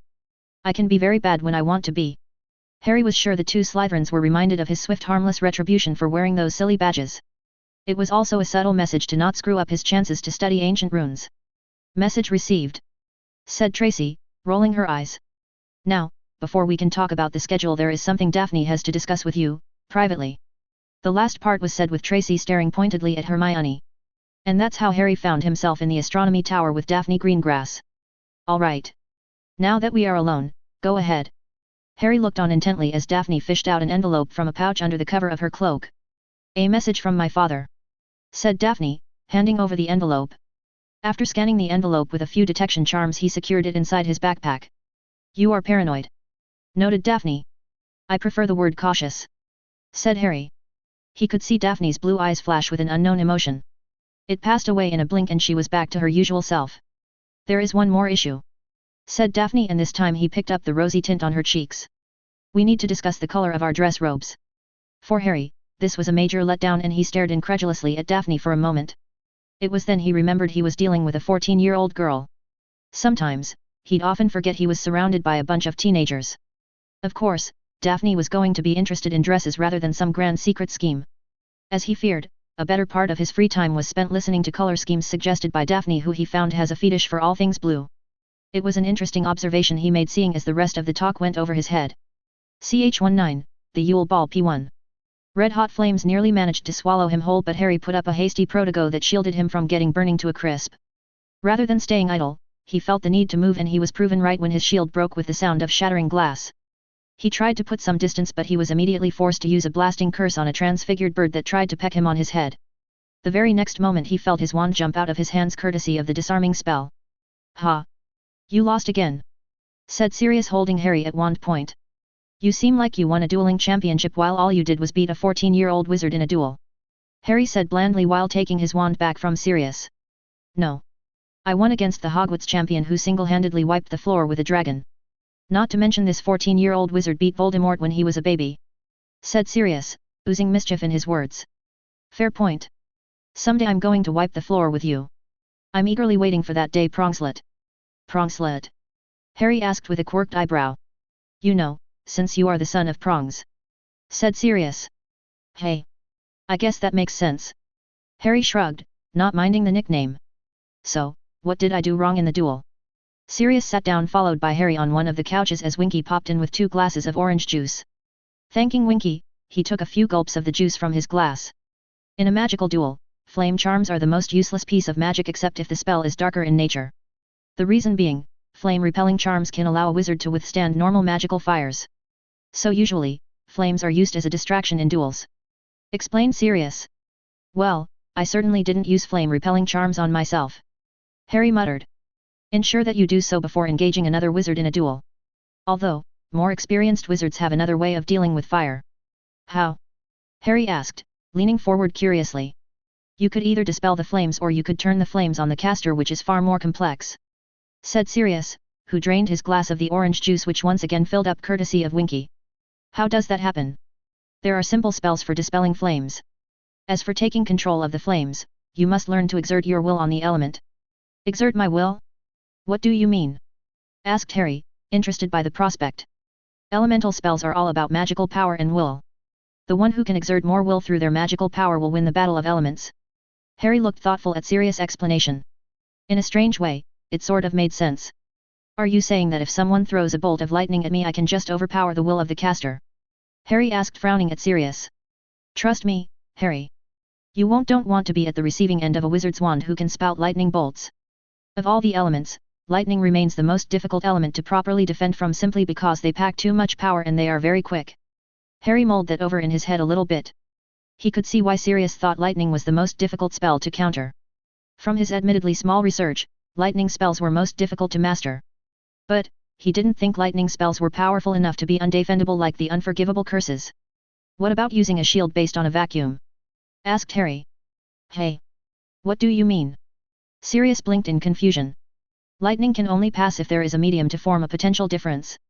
In vacuum there is no potential difference, so there won't be a flow of electrons, which means no lightning. Said Harry. Right. I haven't got the foggiest clue what you just said. But, you sound like your mother. Harry sighed. This was a waste of time anyway. There was no point in actually concentrating on dueling and fancy spells when all he had to look forward to in a few weeks was to rescue someone from the bottom of the Black Lake. Setting that aside, I received a letter from Damian Greengrass. Said Harry. You did? Sirius looked up in surprise, still drinking from the juice glass. What did he say? He wants to meet preferably on the next Hogsmeade weekend. Said Harry, leaning back into the couch. I know almost nothing of what Damian was up to in the last war. The man had most likely slipped out of the country. Sirius let out a bark of laughter before a pint of remorse entering Sirius' eyes. He probably saved his family by doing that. James and Lily should have done the same. They fought for what they believed in. Sirius. Said Harry softly, understanding Sirius' position. No cause is worth the price James and Lily paid Harry. Looking back, I should have pressured them to leave the country once we knew your mother was pregnant. No doubt, it was one of my greatest failures. Some friend I am. Muttered Sirius darkly. Harry got the urge to defend that the cause of bringing down a bunch of fascists and terrorists was worth the price, but thought better of it. It'd be foolish of him to be inconsiderate of Sirius' pain. Sitting before him was someone who abandoned his family to join the other side of the war knowing he was bound to fight his family. That sort of decision took guts, and he was not going to demean the guy in his weakest moment. Besides, who was he to reserve judgment on the worthiness of the cause when the cause never panned out in the first place? All that blood spilled, only for the Ministry and the supposed light side to welcome in cold-blooded murderers and rapists with open arms. The only losers in the war were those who lost their loved ones and their way of life. In that context, he agreed with Sirius. No cause was worth that amount of blood spilled when the cause they were fighting for was an illusion, to begin with. It was almost 14 years since the war came to a conclusion, and what results did the Ministry had to show for it? To someone like Sirius, who had spent more than a decade in Azkaban, the whole validity of the cause might not mean anything. It was then Harry found some renewed respect for Sirius, who still bothered to continue with his life. If it was him, he'd have most likely escaped the country and never looked back. The fact that Sirius even bothered to stick around made Sirius a better man. You know what? There was no dark or light side in the last war. There was the side led by terrorists and there was the side led by apathetic hypocrites. Said Harry, resolve filling his eyes. This time, we will crush them both and burn out the forest for new growth. Harry, I'd rather you don't involve yourself with all this. That's where you are wrong, Sirius. I can't run from it. One side will seek my death while the other will try to use me as a pawn. The only option is to destroy them both, and that's what I'm going to do. XXXXXXXXXX. The excitement of the Yule Ball could be seen among the student populace depending on where you looked. The third years, second years, and first years were probably devastated that they wouldn't get to participate in the Yule Ball. Although, Harry was sure quite a few were happy they would be home instead of asking a girl to the ball. There was a lot of teen angst going around in Hogwarts. If this ball was some regular event like a prom or something, Harry reckoned there might not have been this much anxiety. Instead, everyone was hyper anxious about their dates, clothes, dance steps, and whatnot. The Gryffindor common room sort of became a platform for gossips, which was not saying much, but Harry reckoned it was worse than ever. Everyone was interested in who turned down who, who's going with whom, how did someone handle a rejection, etc. In fact, even the teaching staff sort of gave up attempting to teach anything new. What with everyone discussing the music band Weird Sisters and which music they were going to play. Or the ridiculous rumors like a 700 feet tall cheesecake that Dumbledore apparently ordered. Or the 1,000 barrels of mulled mead that was supposedly going to be served. Harry even heard a rumor that claimed the dragons used in the tasks were rendered for their flesh and fried dragon hearts were to be served for the champions. There were even rumors that Hagrid's blast-ended scroots were on the menu. Hagrid was not particularly delighted by that piece of news, but he had seen many hopeful and even eager looks amongst many students when that bit of rumor took traction.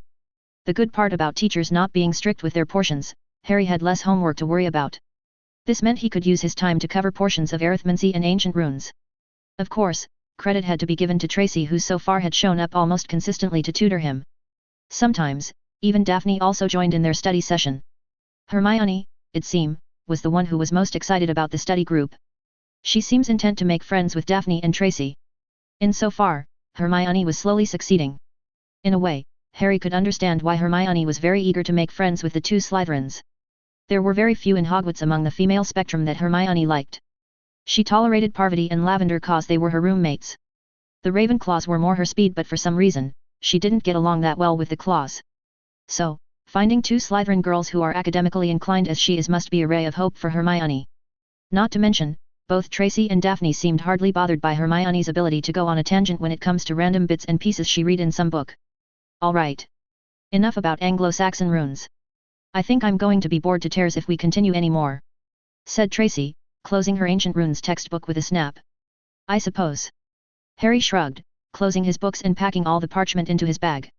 I forgot to ask. Who are you going with to the ball? Asked Harry curiously.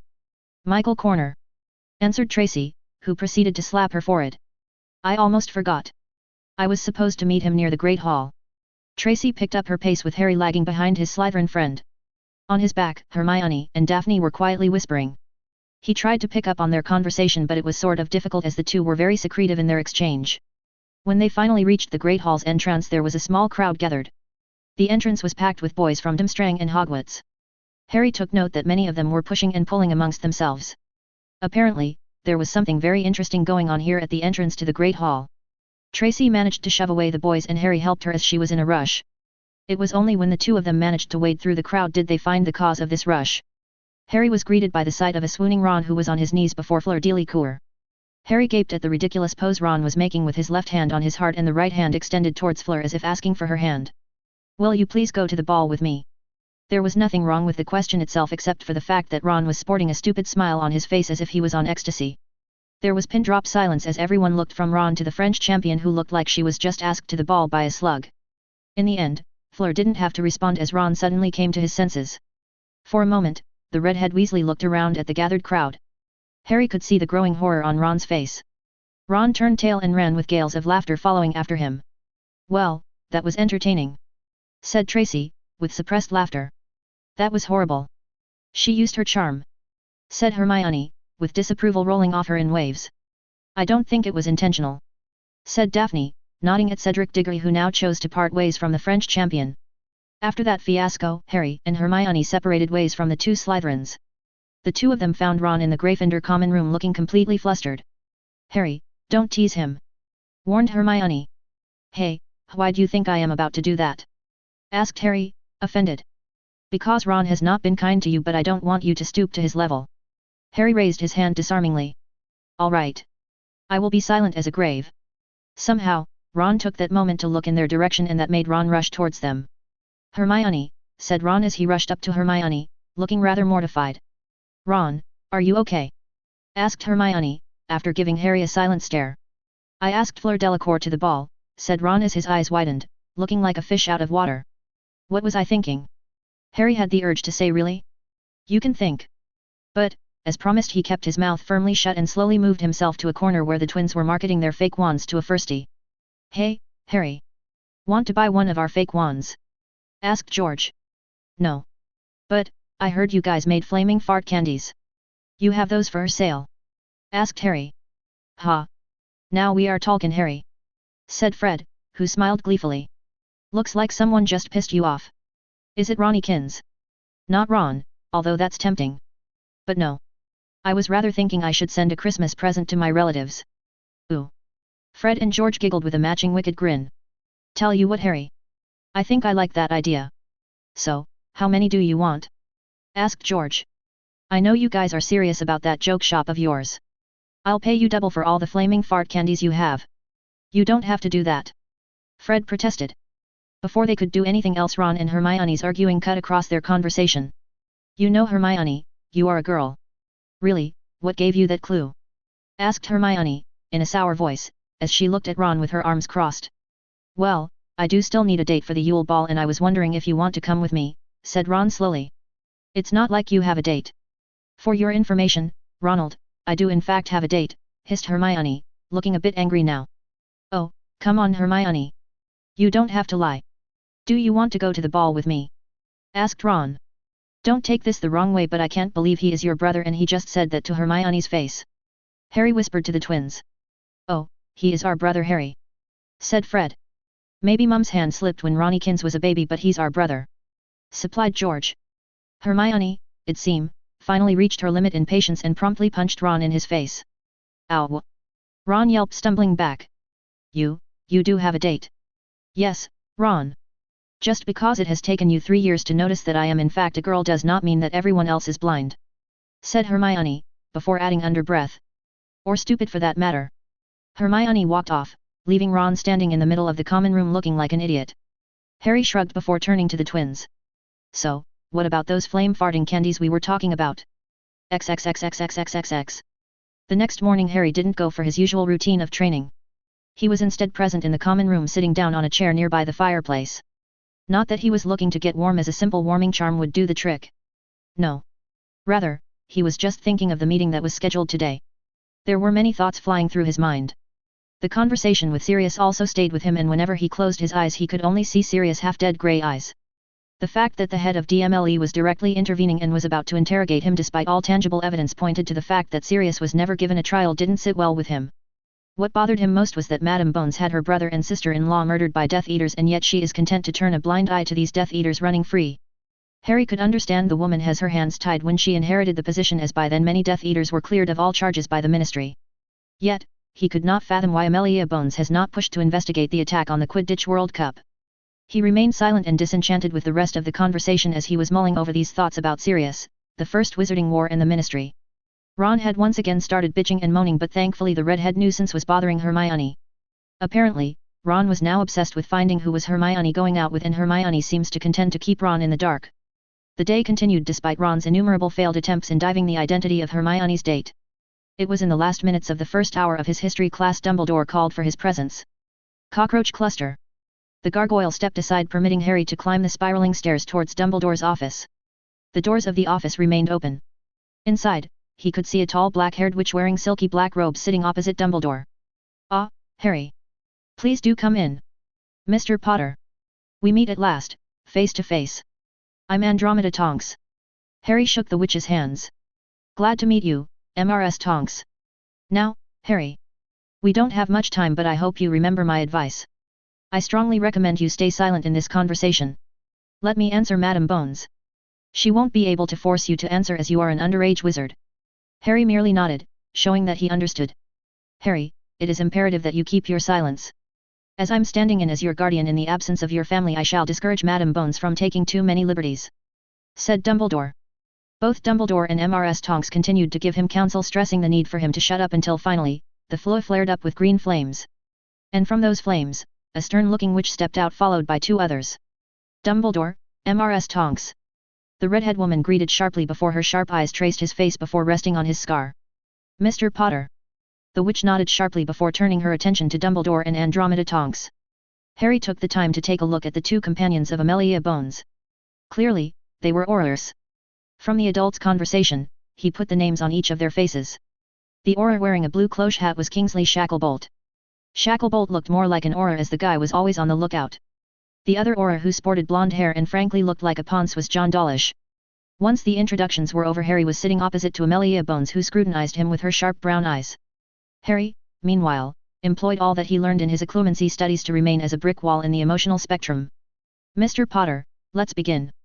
We have reason to believe you are harboring or perhaps unwittingly aiding a dangerous fugitive. The opening itself made Harry predisposed to dislike Amelia Bones. But, he didn't so much as twitch. He stayed silent and let his attorney handle the law enforcement officers. Madam Bones, please specify your questioning. Who is this dangerous fugitive? I'm of course talking about Sirius Black, said Madam Bones. By what definition are you claiming Sirius Black is a fugitive? By the definition the Ministry of Magic has given Mr. Black. Me Black is on the run from the law, so he remains a fugitive, replied Madam Bones. I'm afraid your question is not legally sound, Madam Bones. What crime has Mr. Black committed? His crime is breaking into Hogwarts illegally. I believe he tried to enter Gryffindor common room. If you are going to deny that, please remember I do have my niece in Mr. Potter's year. Harry glanced at both Dumbledore and Andromeda Tonks as they were a bit flat-footed with the way the interrogation had gone. Indeed, Harry could see the angle by which Madam Bones was playing. She was not looking for Sirius for a crime that he was wrongfully accused of but rather for a crime he did commit. Those carefully constructed occlumency shields in his mind were not enough to contain the sheer outrage he was feeling at the moment. Just how low can these politicians go for a momentary gain? Their callousness and arrogance to disregard what Sirius had suffered all to get an upper hand in the political arena. Harry then realized Madame Bones, while pressured to be present today by the ministry, has her own agenda. He suspected she hopes to score some political scoop by capturing Sirius Black well ahead of the scheduled trial. If such a thing happened, he suspected Madame Bones would get a boost in popularity. Or maybe, the ministry would look good by doing so. Or it could be that the DMLE hoped to strike a deal with Sirius and force him to not pursue legal action against the DMLE for his unjust imprisonment. Is that right, Madame Bones? I suppose, your niece is willing to verify the validity of your accusation against Sirius Black? Andromeda Tonks prodded. She doesn't have to, as Hogwarts staff's actions on that night is cause enough. I'm afraid, Amelia, you are terribly wrong. I assumed Sirius Black was responsible that day, as I was also under the misconception of Sirius past. Obviously, I was wrong. Most likely it was Peter Pettigrew who tried to make a forced entry into the Gryffindor Tower, said Dumbledore, looking over his half-moon spectacles at Madame Bones. Truly, Dumbledore, you expect me to believe? Harry got tired of this pathetic show put forth by Amelia Bones. He should not have been that much surprised. Those in power will always try to cover their asses. Sirius' case was only going to blow open a hole in the ministry, and he had no doubt the DMLE was going to take the lion's share of the blame. Madame Bones, what is it that you hope to achieve today? You seem intent to pin blame on Sirius Black for everything that happened under the sun. Harry asked, breaking his silence. Mr. Potter. Mind your words. No. I don't think I will. If you are here to make a case to have Sirius come to a deal so that the gross incompetence of the DMLE will not blow back against you, then you have wasted a handful of fluo powder, said Harry, standing up from his seat. I will see to it that the DMLE will pay reparations even if it bankrupts the entire Ministry of Magic. Before today, I'd have been amendable to a backroom deal, but this conversation has shown just why murderers like Malfoy, Crabbe, Goyle, Avery, and Nott are walking free while my godfather languished in Azkaban for 13 years without a trial. I wish you all the best in the days to come, Amelia Bones. You will need it. With that last parting shot, Harry made his way outside of the office. Mr. Potter, I'm not done with my questions. Then ask away. My attorney will answer all your queries. I've better things to do with my valuable time rather than spending it on a useless politician. After saying that, Harry closed the door behind him and took off to his history class. On the way, he found a broom closet which he immediately took refuge in. Once he was sure he was all alone, he let go of the occlumency shields which crumbled under the wave of anger he had struggled to hold back. The entire broom closet rumbled and was promptly blown back from his violent magical energy surge. Taking several deep breaths, Harry tried to calm down. Once he was sure he purged the surging anger in his system, he stepped out of the ruined broom closet. Giving one last look to the sorry shape of the broom closet, he took his leave. He was confident Andromeda Tonks can deal with Madame Bones on her own. CH20, the Yule Ball P2. The perks of being a minor are that there are very few laws that affect him directly.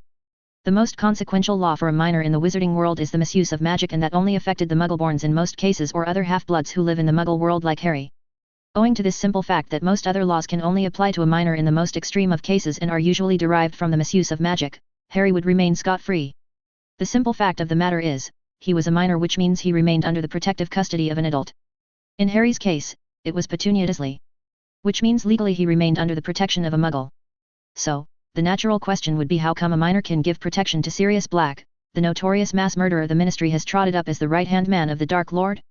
It was this defense Andromeda Tonks used to slap away the DMLE. It turns out that his abrupt exit from the meeting turned out to be a blessing than a curse.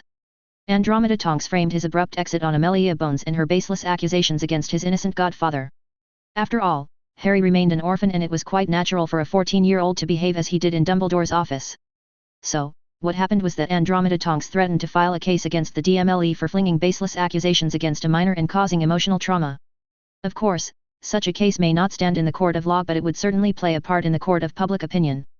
According to MRS Tonks, it was one more stick to be used against the Ministry to speed up the trial date. Of course, all of that meant he was seriously evaluating his stupid idea to get emancipated. He had not actually shared that idea with anyone so far. The idea has been floating around in his head, but seeing that the laws are heavily rigged in favor of a minor, he was seriously thinking of abandoning the emancipation idea. Besides, based on his understanding so far, there was hardly much of a cause for him to get emancipated in the first place. Harry could probably build a strong case against Petunia and Vernon, but what would be the point? He could punish those two on his own, and the Ministry may decide to transfer his guardianship to another wizarding family, which was not at all good. The only other legal avenue that was before him was the Tri-Wizard tournament itself, but that turned out to be a dead end on his considerable research. Turns out, there is no legally binding written contract involved in the Tri-Wizard tournament. The magical binding that forces the selected contestants to participate in the tournament is held by the Goblet of Fire. This binding cannot be taken as legal merit to advocate emancipation, as the contract is not at all based on the perceived majority attained by the champions. The only basic requirement to be selected by the Goblet of Fire is magic, not age. The Ministry wouldn't recognize his participation in the tournament as grounds for emancipation, as the tournament or the Ministry never championed only wizards or witches of majority can participate. That little bit of additional condition came from Dumbledore rather than the Ministry, which was aimed at decreasing the chances of any fatal injuries among the champions. So legally speaking, there was no standing document that would validate Harry's route to emancipation. Besides, what was the point of getting emancipated anyway? It is not as if Dumbledore or anyone else can force something upon him without his consent. Petunia could have done something like that, but she does not have a shred of magic. Anything she does is invalid in the magical world. This means he was quasi-emancipated, and he didn't see any reason to change that status. With that bit of drama dealt with, Harry could now relax a bit for the time being. This was the last day of class, and sadly the day ended with double potions. Snape has been far mellowed out, but the greasy bat would shoot him glares throughout the class. So long as the man stayed far away from his mind, Harry was happy to avoid the guy. It is not as if he was actively seeking out a confrontation with Snape. Either way, with the meeting happening ahead of the Yule Ball and the holidays, he got some tension-free days ahead. There was the back-breaking homework to look forward to and some special classes in arithmancy. And he was sure Snape was only going to contribute to that workload today. After 3 hours of breathing in potion fumes inside the dungeons, Harry left the lair of the greasy git with loads of homework. It was as if Snape was intent on squeezing out as much misery into their life to even out the excitement involved in the Yule Ball. That greasy git! He is purposefully burying us with homework. Ron cursed the moment they came out of the potions class. Maybe, you can enjoy the holidays if you finish all the homework early. Hermione suggested noncommittally. You are mental, claimed Ron. Really, Weasley? Said Malfoy, sauntering out from behind them. You are calling that mudblood mental when you are the worst mental case Hogwarts has ever seen. Who else but you could think you can ask out the French champion? Malfoy and much of the Slytherins behind him proceeded to laugh away as Ron's ears turned red at the reminder. Harry thought of intervening, but then decided to continue his trek back to the common room. He'd be wasting valuable time by exchanging insults with Malfoy for little to no gain. So, he didn't wait for Ron's response, and he was not alone as Neville quickly caught up to him. So did you ask Ginny? He asked Neville. Oh, yes. I did ask her after the lunch break and she said yes. Said Neville. That's good. Harry patted Neville on the back, happy for his friend to have secured a date. Neville had at first asked Hermione, but since she was going with Krum she said no. Since then, Harry had prodded Neville to ask Lavender or Parvati, but Neville was too shy and afraid of rejection. Finally, Neville seems to have found some courage to ask Ginny, and that was only after Harry had dragged his friend to seek permission from the twins. XXXXXXXX. Harry didn't get the feeling that he was necessarily in a holiday week, so to speak. If anything, Professor Vector had taken a renewed vigor to cram as much information regarding arithmancy down his throat. It was a good thing that he was ultimately giddy to learn all that his professor had to offer him, if only so that he could make flashy spells in the future. Other than his regular extra classes with Professor Vector, he was pretty much a free bird. With Dean and many other Muggleborns opting to stay behind, they held regular football games throughout the week. Heavy snowing and bone-chilling cold could hardly keep them away from enjoying a good game of football. Besides, some of the 7th years had put up repelling wards that kept out the sleet from messing with their playing field. Fred and George came through with their promise of delivering him a whole box of flaming fart candies. For good measure, they even threw in a few pig squeal toffees, a new product courtesy of the wicked mind of the twins. He had Dobby plant the candies around the Dursley household, which should be more than enough trouble for the Dursleys. He was sure Dudley would easily fall to the prank. But, he was not done yet. He had asked Dobby to sneak in the candies into their food as well, to make sure all three would experience the worst Christmas they ever had. And he was just getting started on punishing the Dursleys. Harry sat near a window with quite a view of the castle grounds. There was nothing much to look at as everything was covered in snow. Even so, it was a wonderful view. As far as his eyes could see, everything looked painted in white. Harry, it's time for dinner. Neville called out to him, breaking him from his thoughts. The whole castle had gone over a bit of interior remodeling to reflect the Christmas atmosphere. Well, more like the celebration should have been pagan in nature, as Daphne had often told him whenever he met up with his date from time to time. She was more passionate about such things, and he kind of get where she was coming from. Christmas had almost nothing to do with the wizarding world, as wizards celebrate winter solstice or Natalie Solis Invicti, the celebration of the unconquered sun. From what Daphne had told him, the celebration is supposed to symbolize the surge of light magic in the world, or at least the western part of the world. The sun would begin to gain more influence in the west during this period, and all healing magic would gain strength during this period. It is also the time for cleansing rituals to take place, as the emergence of the sun is seen to strengthen the potency of rituals. Instead, Hogwarts celebrated the winter solstice as Christmas. Almost everyone else he knew cared not for the old traditions. And thus, Hogwarts sported the usual Christmas trees with some fabulous charm work done as always by Professor Flitwick to lighting up the tress. Many colorful lamps lit the hallways of the castle, bathing the hallways in warm colorful lights. The house elves in the kitchen outdone themselves by serving savory puddings and deliciously spicy meats that flared the taste buds of anyone. Frankly speaking, Dumbledore seems to have taken it upon himself to treat their guests with lavish feasts and colorful lights. Only the French champion seemed to find faults, as the rest were either staying silent or they were pretty much satisfied. The Durmstrang lot seemed quite content, so to speak. Although, it could be never ascertained what they were thinking, as they always seemed so serious most of the time. On Christmas morning Harry woke up to see Dobby tiptoeing his way towards the pile of presents near his bed. "Dobby! What are you doing?" Harry asked, rubbing the sleep out of his eyes as he slowly sat up in his four-poster bed. "Dobby is sorry, sir," squeaked Dobby, his ears flopping downwards sadly. "Dobby never meant to wake you up, sir. Dobby just wanted to give Harry Potter, sir, his present." "Wait. You brought me a present?" he asked, flummoxed. "Of course, sir. Can Dobby give Harry Potter, sir, his present?" "Of course you can," said Harry. Dobby immediately handed him a small package wrapped in a green cover. Harry unwrapped his present and a pair of socks. The left one was red while the right remained green. "Thanks, Dobby." Harry smiled at his elfish friend before he remembered he had to give a gift in return. "I have something for you as well, and Winky." "Winky." With a customary pop, Winky teleported into the room. "Master," Harry called. "Oh, yes. I have gifts for you both," said Harry as he opened his trunk, fishing out 2 boxes of chocolate cashew nuts as well as 2 pairs of socks he had ordered from Hogsmeade. Originally they were supposed to be his, but he could always order a new pair. "Dobby loves socks and chocolate, Harry Potter, sir." "Dobby is very thankful, sir, very thankful indeed. Master is too kind to Winky." And Winky never brought Master any presents. Bad Winky. The rest of his morning was spent consoling Winky, who was distraught she never brought him a present. How could she when she refused to take wages from him? He literally had to force Winky to buy certain things for herself with the wages he assigned for her. Harry spent the rest of the day in the tower rather than outside, as he took the day off from any outside activity. It's just that with everyone being very excited, he found some solace in staying in the castle.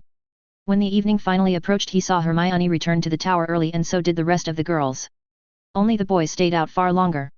At 7 o'clock, Harry was ready in his attire for the ball. He chose the standard prom attire, which was always functional in any formal setting. He had to sneak away from the castle to London for getting the whole set ready, but with 2 house elves in his employ anything was possible.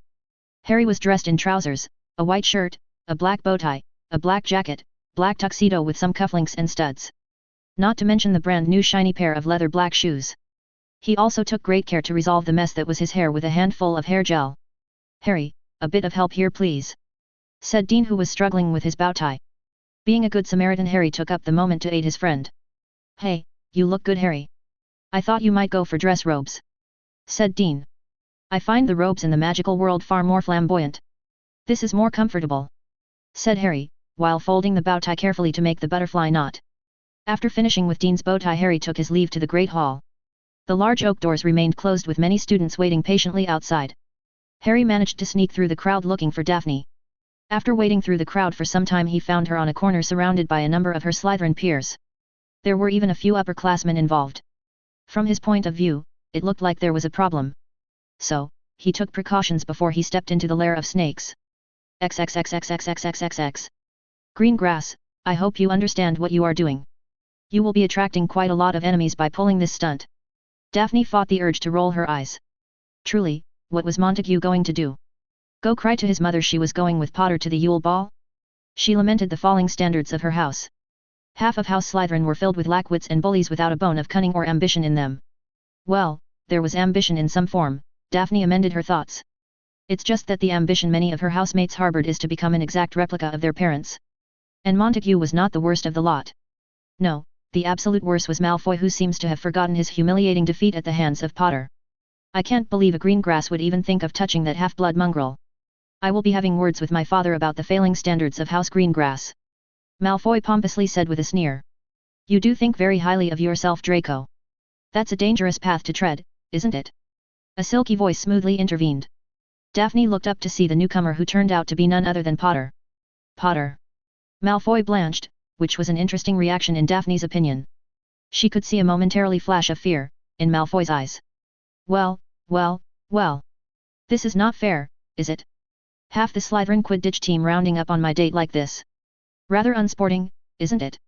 Said Harry, with a tilted head while keeping his hands in his pockets looking harmless. But, Daphne knew Potter was anything but harmless. Potter. Don't think you can intimidate me like the rest of these. Montague never got to finish whatever he was going to say as a snake latched itself around the Slytherin chaser's neck and began hissing threateningly. Montague let out a shrill scream attracting the attention of a section of students who were Slytherins. Daphne noticed only those among the Slytherin House and Durmstrang students were paying any attention to the ruckus caused by Montague. Most of her housemates had chosen to stay near the stairs to the dungeons.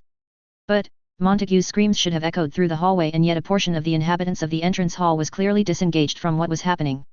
Squeeze his throat. $. Daphne heard hissing come out of Harry's mouth that made her blood chill.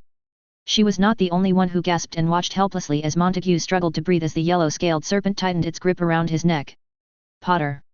Warrington snarled, raising his wand only to fall to his knees beside Montague with a snake squeezing down his neck. Don't kill. Daphne looked wide-eyed at the scene before her. She could feel the ripples of magic against her skin and her hand twitched to get a grip on her wand. It was only because of her disciplined mind she fought that urge.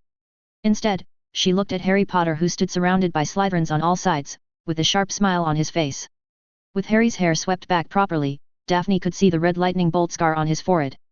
It was a stark reminder to everyone, including herself, that Harry Potter was no ordinary wizard. Before Daphne stood one of the most intriguing, influential and perhaps powerful wizard in her generation. Some would say Potter is the most powerful wizard Britain has ever seen.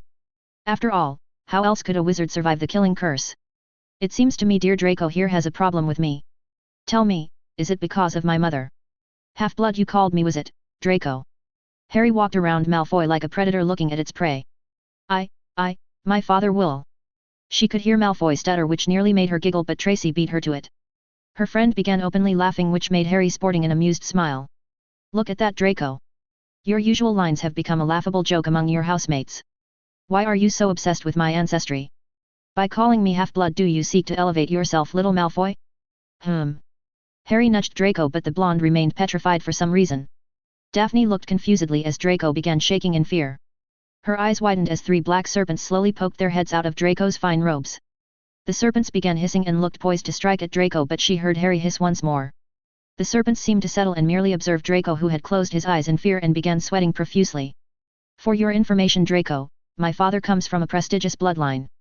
He can claim descendants from one of the 23 families that defended the magical community from falling prey to foreign invaders. I believe my ancestors played a part in the formation of the Ministry of Magic.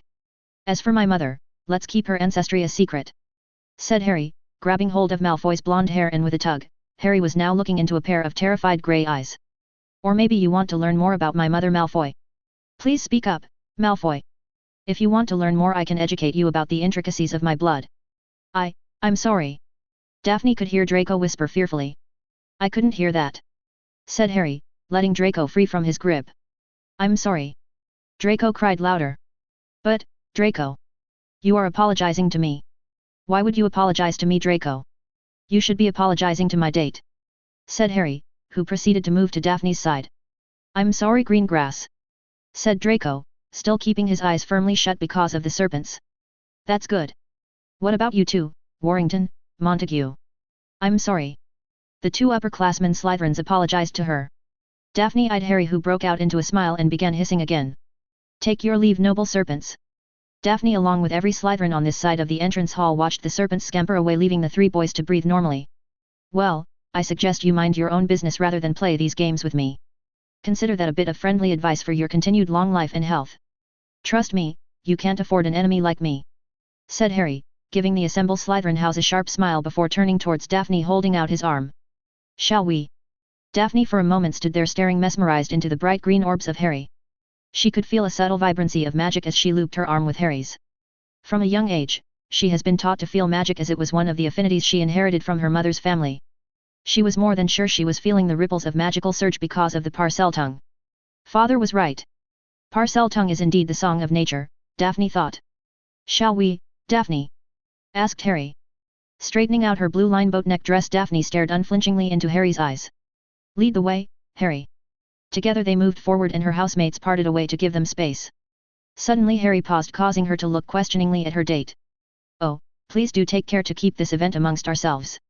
I trust Slytherin House has students with the sense to know that if this event gets into the rumor mill or the Hogwarts staff, the whole house will get my retaliation. Do remember you are living in the dungeons with hundreds of snake sculptures. You don't want to know which of those snakes takes command from a speaker of the noble tongue of serpents." "Harry!" Daphne hissed. Harry had the sense to look abashed. "Of course, you won't be harmed, Daphne, and you too, Tracy." "Thanks. That surely lets me sleep soundly at night from now on, Potter." Tracy's snarky remark came just as quick as possible. Daphne shook her head and dragged Harry away before he made another scene with her housemates. CH21, the Yule Ball P3. "You look gorgeous." Daphne tried to hold in the blush that crept up on her cheeks, but it was a vain effort. She had told Tracy she cared not whether Potter was impressed by her looks. Yet, she had spent hours preparing herself, far longer than Tracy did at the very least. It felt good to know that her long hours of preparation were not wasted.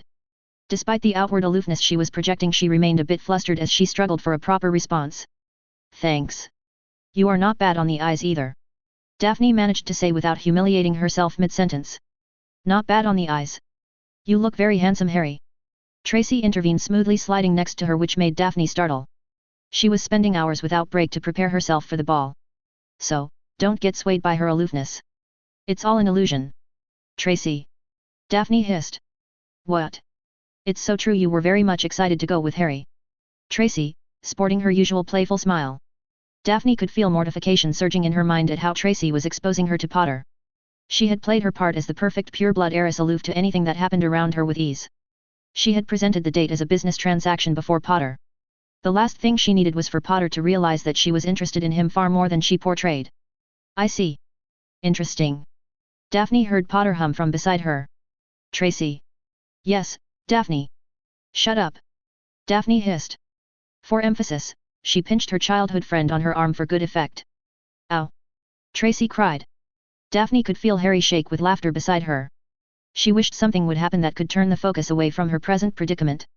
And that distraction came in the form of Michael Corner. "Tracy! You look beautiful." Daphne thanked her lucky stars for the Ravenclaw boy's arrival.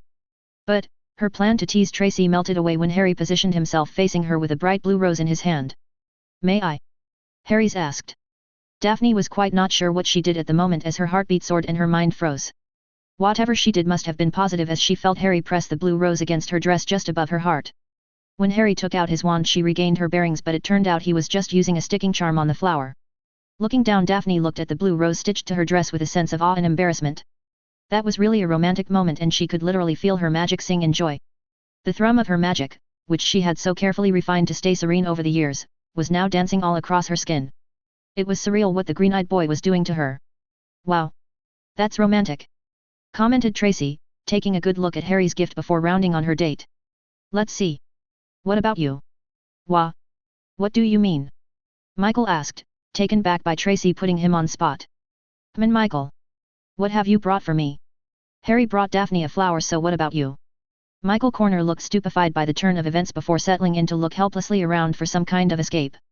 But, I gave you a present today morning. A box of Honeydukes chocolates." Tracy deadpanned. Daphne barely suppressed a giggle at the flustered face Corner was making before the Ravenclaw settled for staring accusingly at Harry for his woes.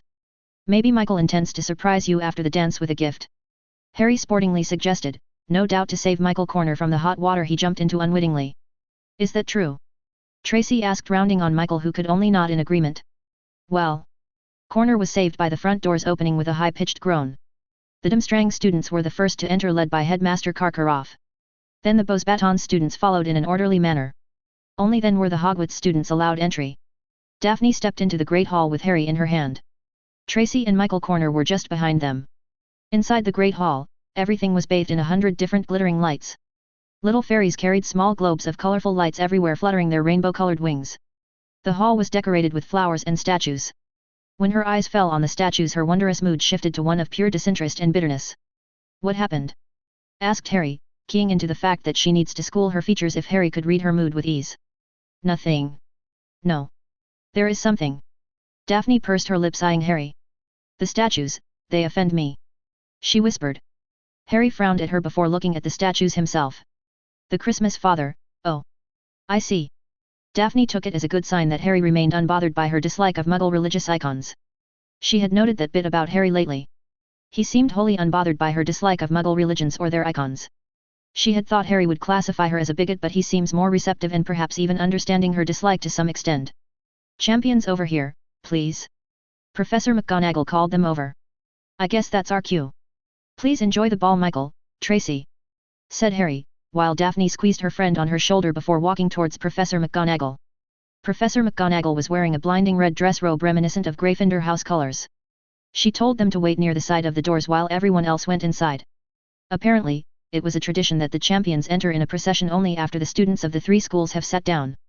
Daphne and Harry were the first to reach the door side. A few moments later they were joined by Fleur Delacour and Roger Davies. She could see the vacant expression on Davies' face. It looked almost like Davies was in disbelief over the fact that he was the date for the French champion, judging by the worshipping eyes Davies was making at his date. Daphne would have thought Delacour had dosed Davies with a love potion if it wasn't for knowing the French champion's Vila heritage. She could even feel the magic rolling off Delacour's body in waves. She looked around, noticing how other students were not immune to Delacour's charms.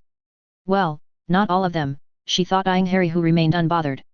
"Delacour is looking our way," Daphne whispered to Harry. She saw Harry eyeing the French champion with a raised eyebrow. Delacour just continued to stare, which turned into a frown, and Daphne suddenly felt a shift in the magical output. "That's an impressive piece of magic," Harry commented, before shifting his focus away from the French champion. Daphne was not the only one who was surprised by Harry's immunity, as she could see Delacour also took notice. "You can resist her charm?" Daphne asked, impressed. "I'm special like that?" Daphne shook her head at his claim. "How long have you been practicing occlumency?" "Long enough to recognize foreign magic trying to penetrate my mind," answered Harry, with a wink. Before anything else could be said, Cedric Diggory and Cho Chang joined them. "Hi, Harry," said Cho. "Hi, Daphne." Daphne returned the greeting, and so did Harry, but then there was an awkward moment between Cedric and Harry. "You look good," Cedric said, holding out his arm for a handshake. "You don't have to worry. You still remain the pretty boy of Hogwarts," Harry countered, shaking Cedric's hand, making them crack up a bit. Just like that, the tension between them was lifted. "Looks like there are 3 seekers here," Daphne commented to lighten the mood. "Hey! You are right. 4 if you count Crumb," said Cho. "Speaking of which, where is Crew? Whoa!" Daphne looked at what made Diggory reel back in surprise. Her eyes widened as she took in the person beside Victor Crumb. She managed to school her face back to neutral, but she eyed Hermione Granger with disbelief. The entire fan club of Crumb was looking at Hermione with the deepest loathing they could muster as they entered the Great Hall. Once everyone in the hall settled down, Professor McGonagall told them to get in line in pairs and follow her into the hall. Daphne stood beside Harry at the very front. Of the 4 pairs, they were the smallest, so she felt it was good that they led the procession. As they stepped into the hall, everyone in the hall applauded. The house tables have all vanished, and instead the Great Hall was filled with round tables with candle lights. The walls were covered in crystalline frost with a bluish tint. Large chandeliers hung from the ceiling, creating a stark contrast to the cloudy, starless skies displayed by the enchanted ceiling. Dumbledore smiled happily as the champions approached the top table. Daphne took great care to never meet Dumbledore's eyes, just as her mother warned her.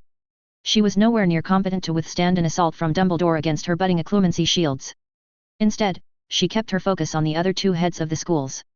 Karkaroff looked like he was ready for murder, owing to the fact that Crumb took a Muggleborn as his date. Madame Maxime looked rather happy, and Daphne thought she was the only one among the lot whom she considered to be a non-threat.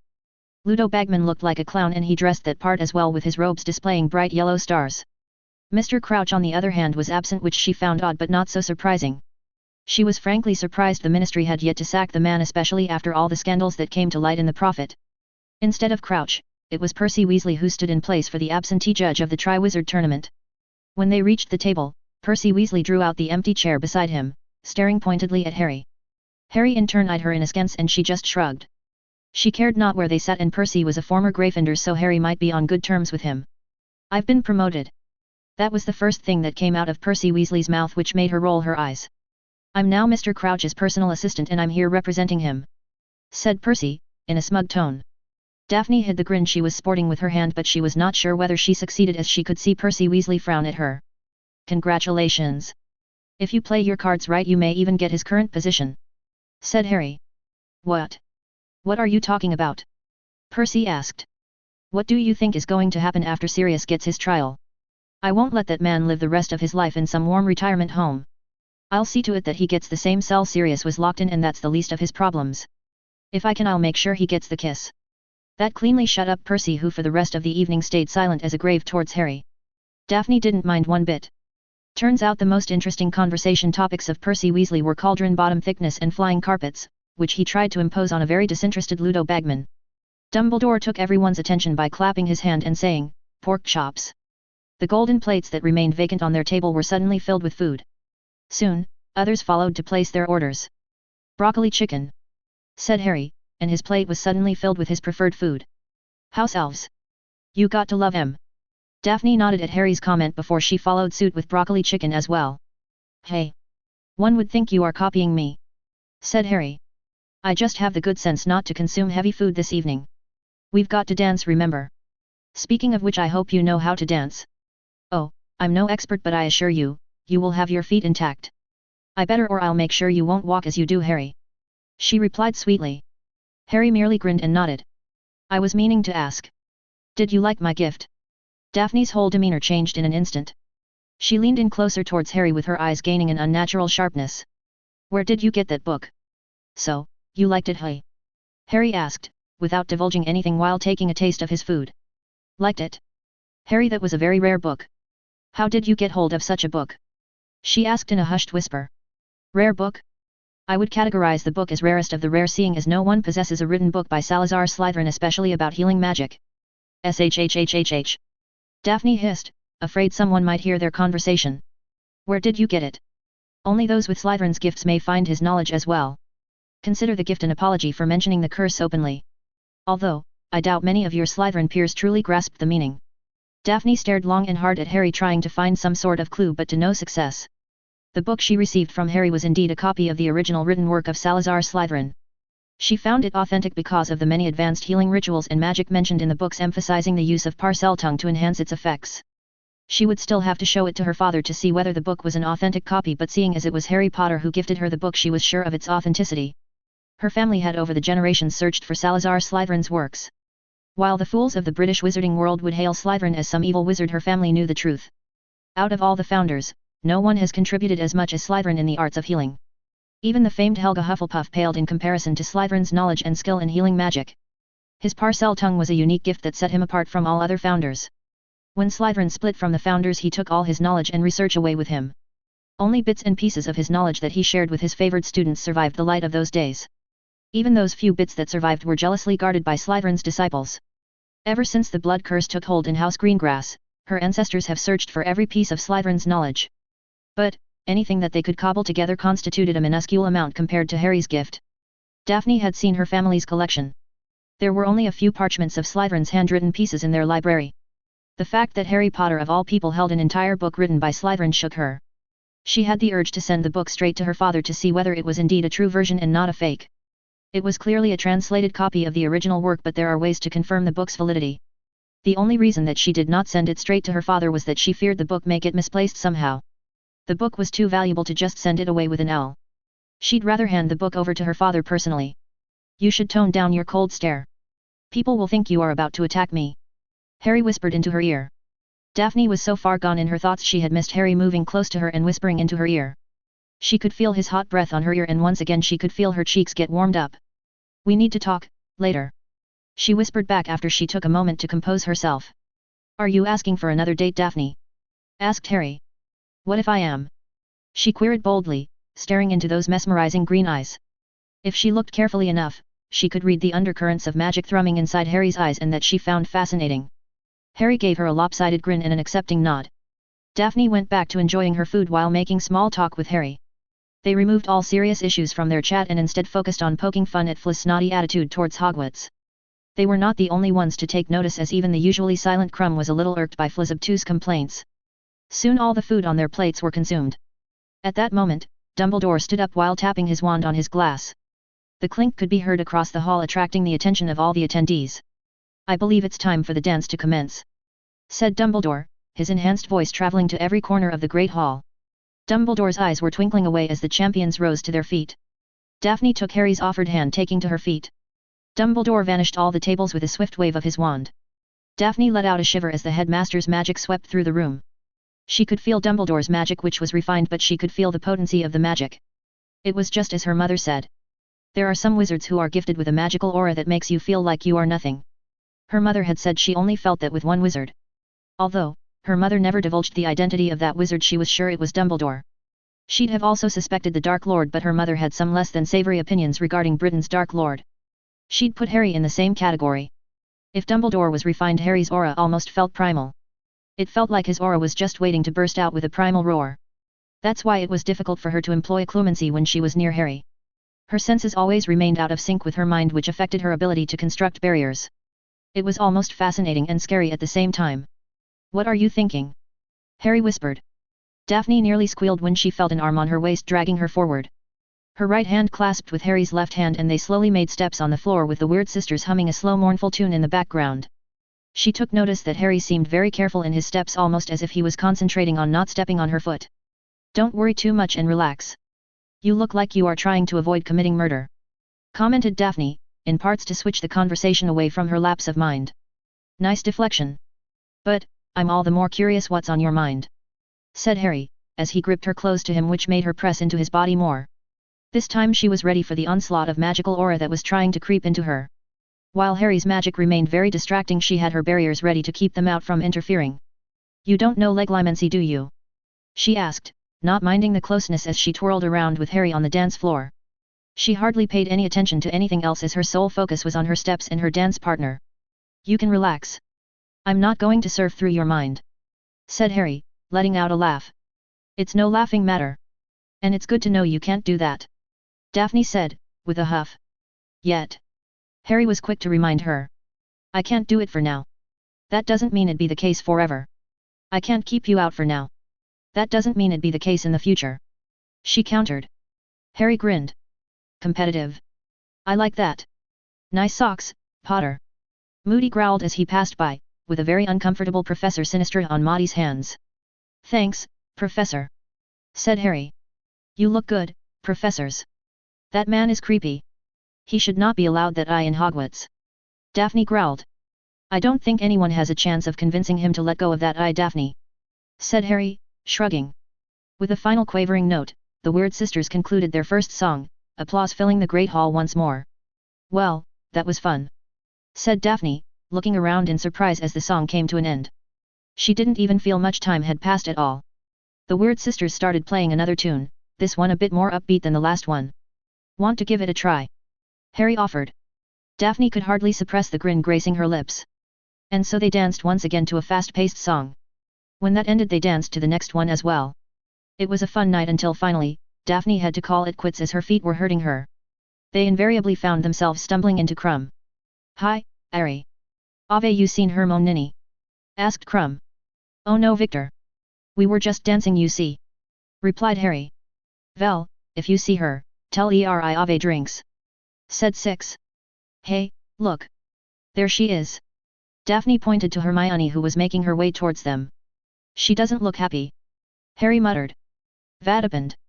asked Victor, concern oozing off from the Durmstrang champion. "Just an idiot trying to mess up my day," Hermione angrily growled. "Does this idiot have red hair?" Harry asked sarcastically. "Don't, let's just forget about that," said Hermione, before eyeing Daphne's tight grip on Harry's hand with a smile. "I see you have Harry in your clutch. Just keep him that way throughout the evening, will you? Else he might be tempted to step into his saving people mode." "What?" Daphne asked curiously. "I don't have a saving people mode," Harry proclaimed. "Of course, you do. You were thinking about doing something to Ron. I suggest you forget him and enjoy this evening," said Hermione. For the record, there was no one to save, only a jealous redhead moron to be taught a lesson in manners. They spent a better part of the night with Hermione and Victor Crumb at a table with some drinks. Even Cedric and Cho later joined them on the table before they once again took to the dance floor. As the party started winding down, Harry escorted Daphne out of the hall into the open lawn outside. It was snowing, but Harry flicked his wand, a ward quickly sprung up and the snow stopped bothering them. She took a good look at the night sky and took a deep breath of fresh air. It was one of the most memorable nights, perhaps the best night she had ever experienced. "Harry. Thanks for tonight," she said before pressing a chaste kiss on his cheek. Thankfully, Harry was not too tall for her. Daphne would have been embarrassed, but she crowed with delight in her mind as she could see the surprise and embarrassment on Harry's face as well. Taking the momentum offered to her, she decided to push her luck. There is a small ritual ceremony I am taking part in with some others. It's part of our Yule celebrations. Do you want to join me? Daphne could tell that her offer took Harry by surprise. But, even she did not foresee how quickly Harry would agree. This night was turning out to be a night full of surprises. It seemed there was still hope for Harry to turn out all right instead of being another blind Dumbledore stooge. XXXXXXXX. It was early morning, and when the first rays of sunlight began to brighten the castle, a select few people gathered around a runic circle in the astronomy tower. Several intricate patterns of runic circles spanned the floor of the tower. Even the ceiling of the tower was decorated in carefully drawn intricate runes. As the sunlight rained on the tower, the runes began to take a golden hue. Harry looked on in surprise as everyone began kneeling with their wand tips touching the runic circle. He knelt beside Daphne and copied her position. Opposite to him was Professor Babbling, who was hosting the ritual. It came as a surprise to Harry that a Hogwarts professor was leading this ritual. He had thought this was some secret gathering by a group of students. Surge, Domini, Totius Vitae. Ex Surge, Domini, Vigores. Benedict animibus nostris et corpore opater equissime. Munda nos et tenebris, et lux renascator. Professor Babbling chanted in Latin and her wand lit up with magic. A surge of golden rays consumed Professor Babbling before traveling to everyone connected to the runic circle. Harry could feel the warmth surging into his body that immediately made him feel safe and relaxed. One by one everyone else began to follow her example. Harry, please use Parseltongue. Daphne whispered to him after she finished the Latin chanting. Harry looked curiously at Professor Babbling, who nodded at him, giving her assent. Picturing a snake in his mind, he began to chant in the tongue of serpents. Rise, Lord of all life. Rise, Lord of vitality. Bless our souls and body, O impartial Father. Cleanse us of the dark and let the light be reborn. This time the magical surge was more discernible. The smell of ozone and earth filled the tower. Harry could even feel his magic surge with a bright green aura.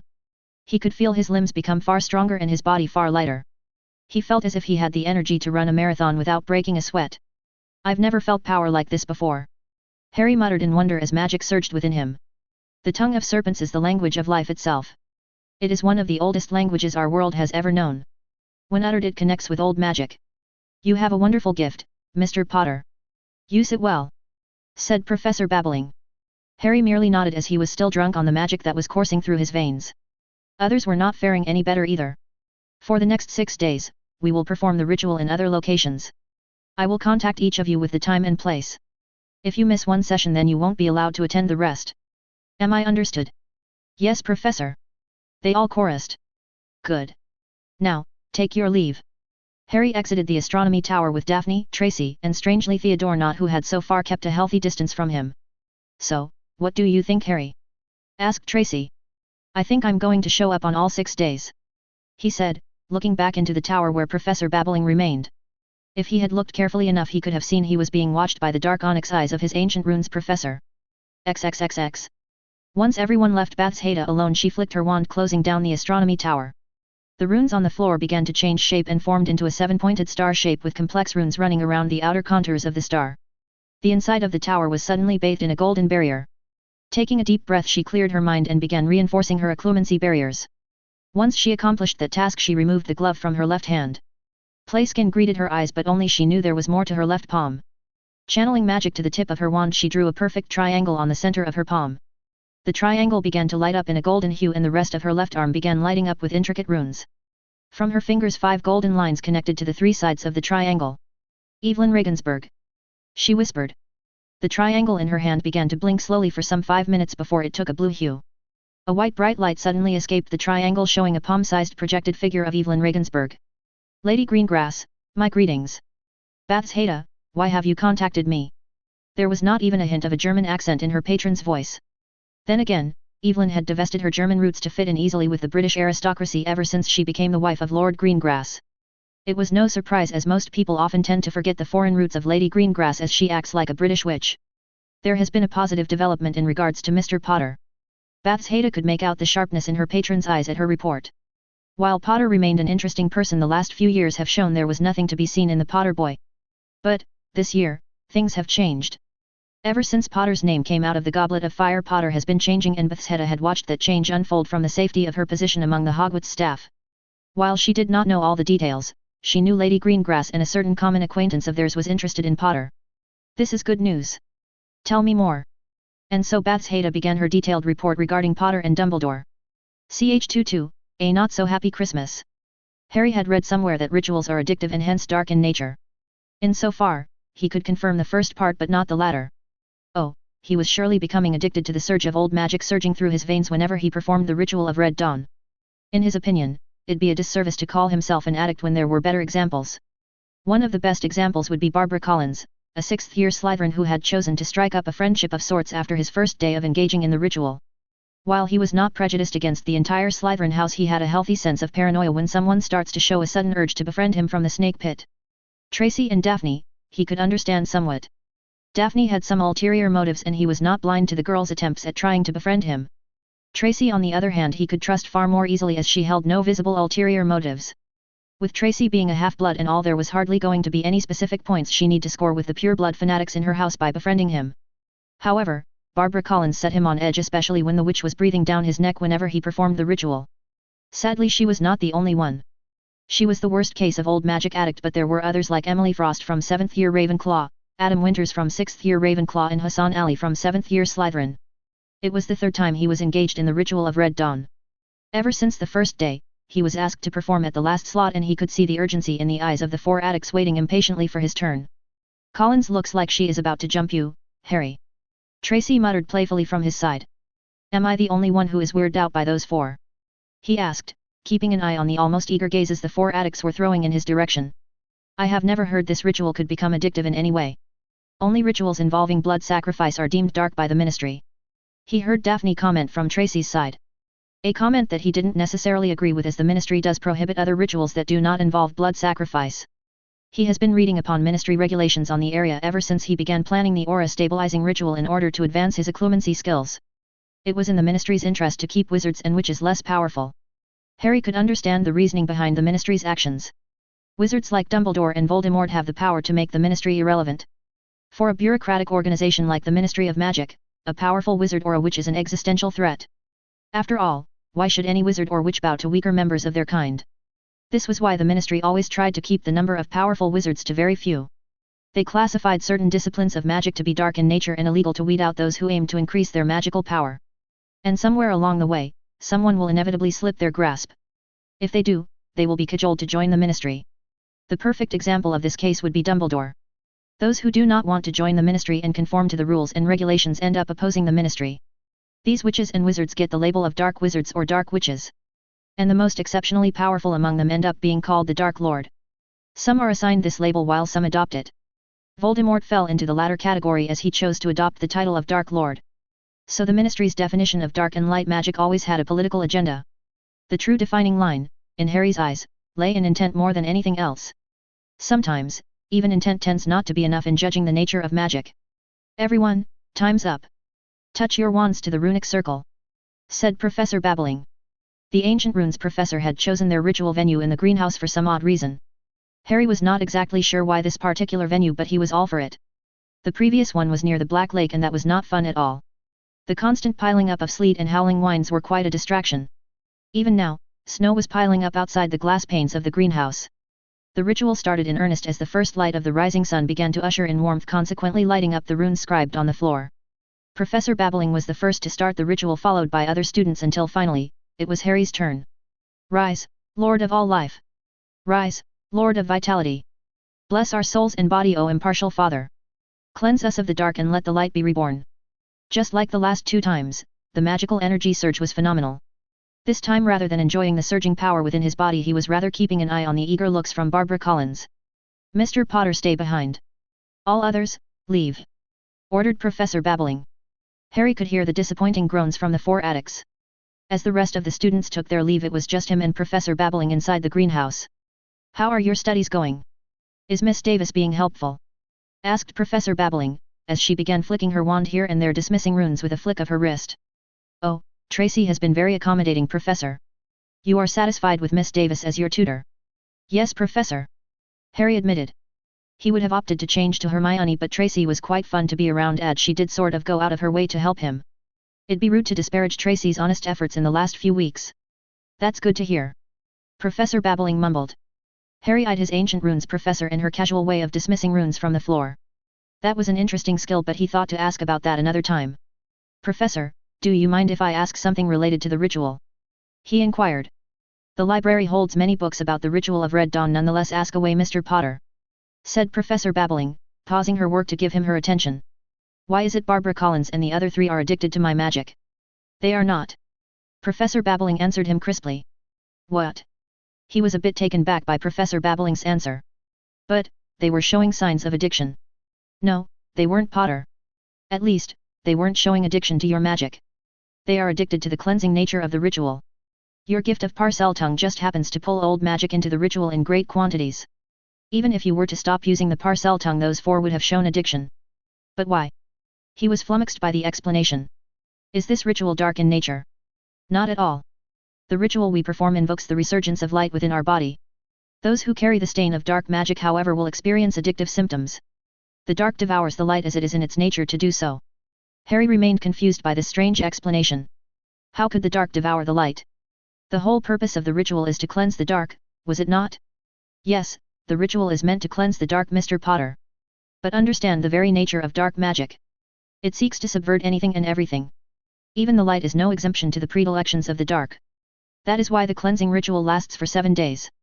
If it was so simple, one single ritual would have sufficed," said Professor Babbling.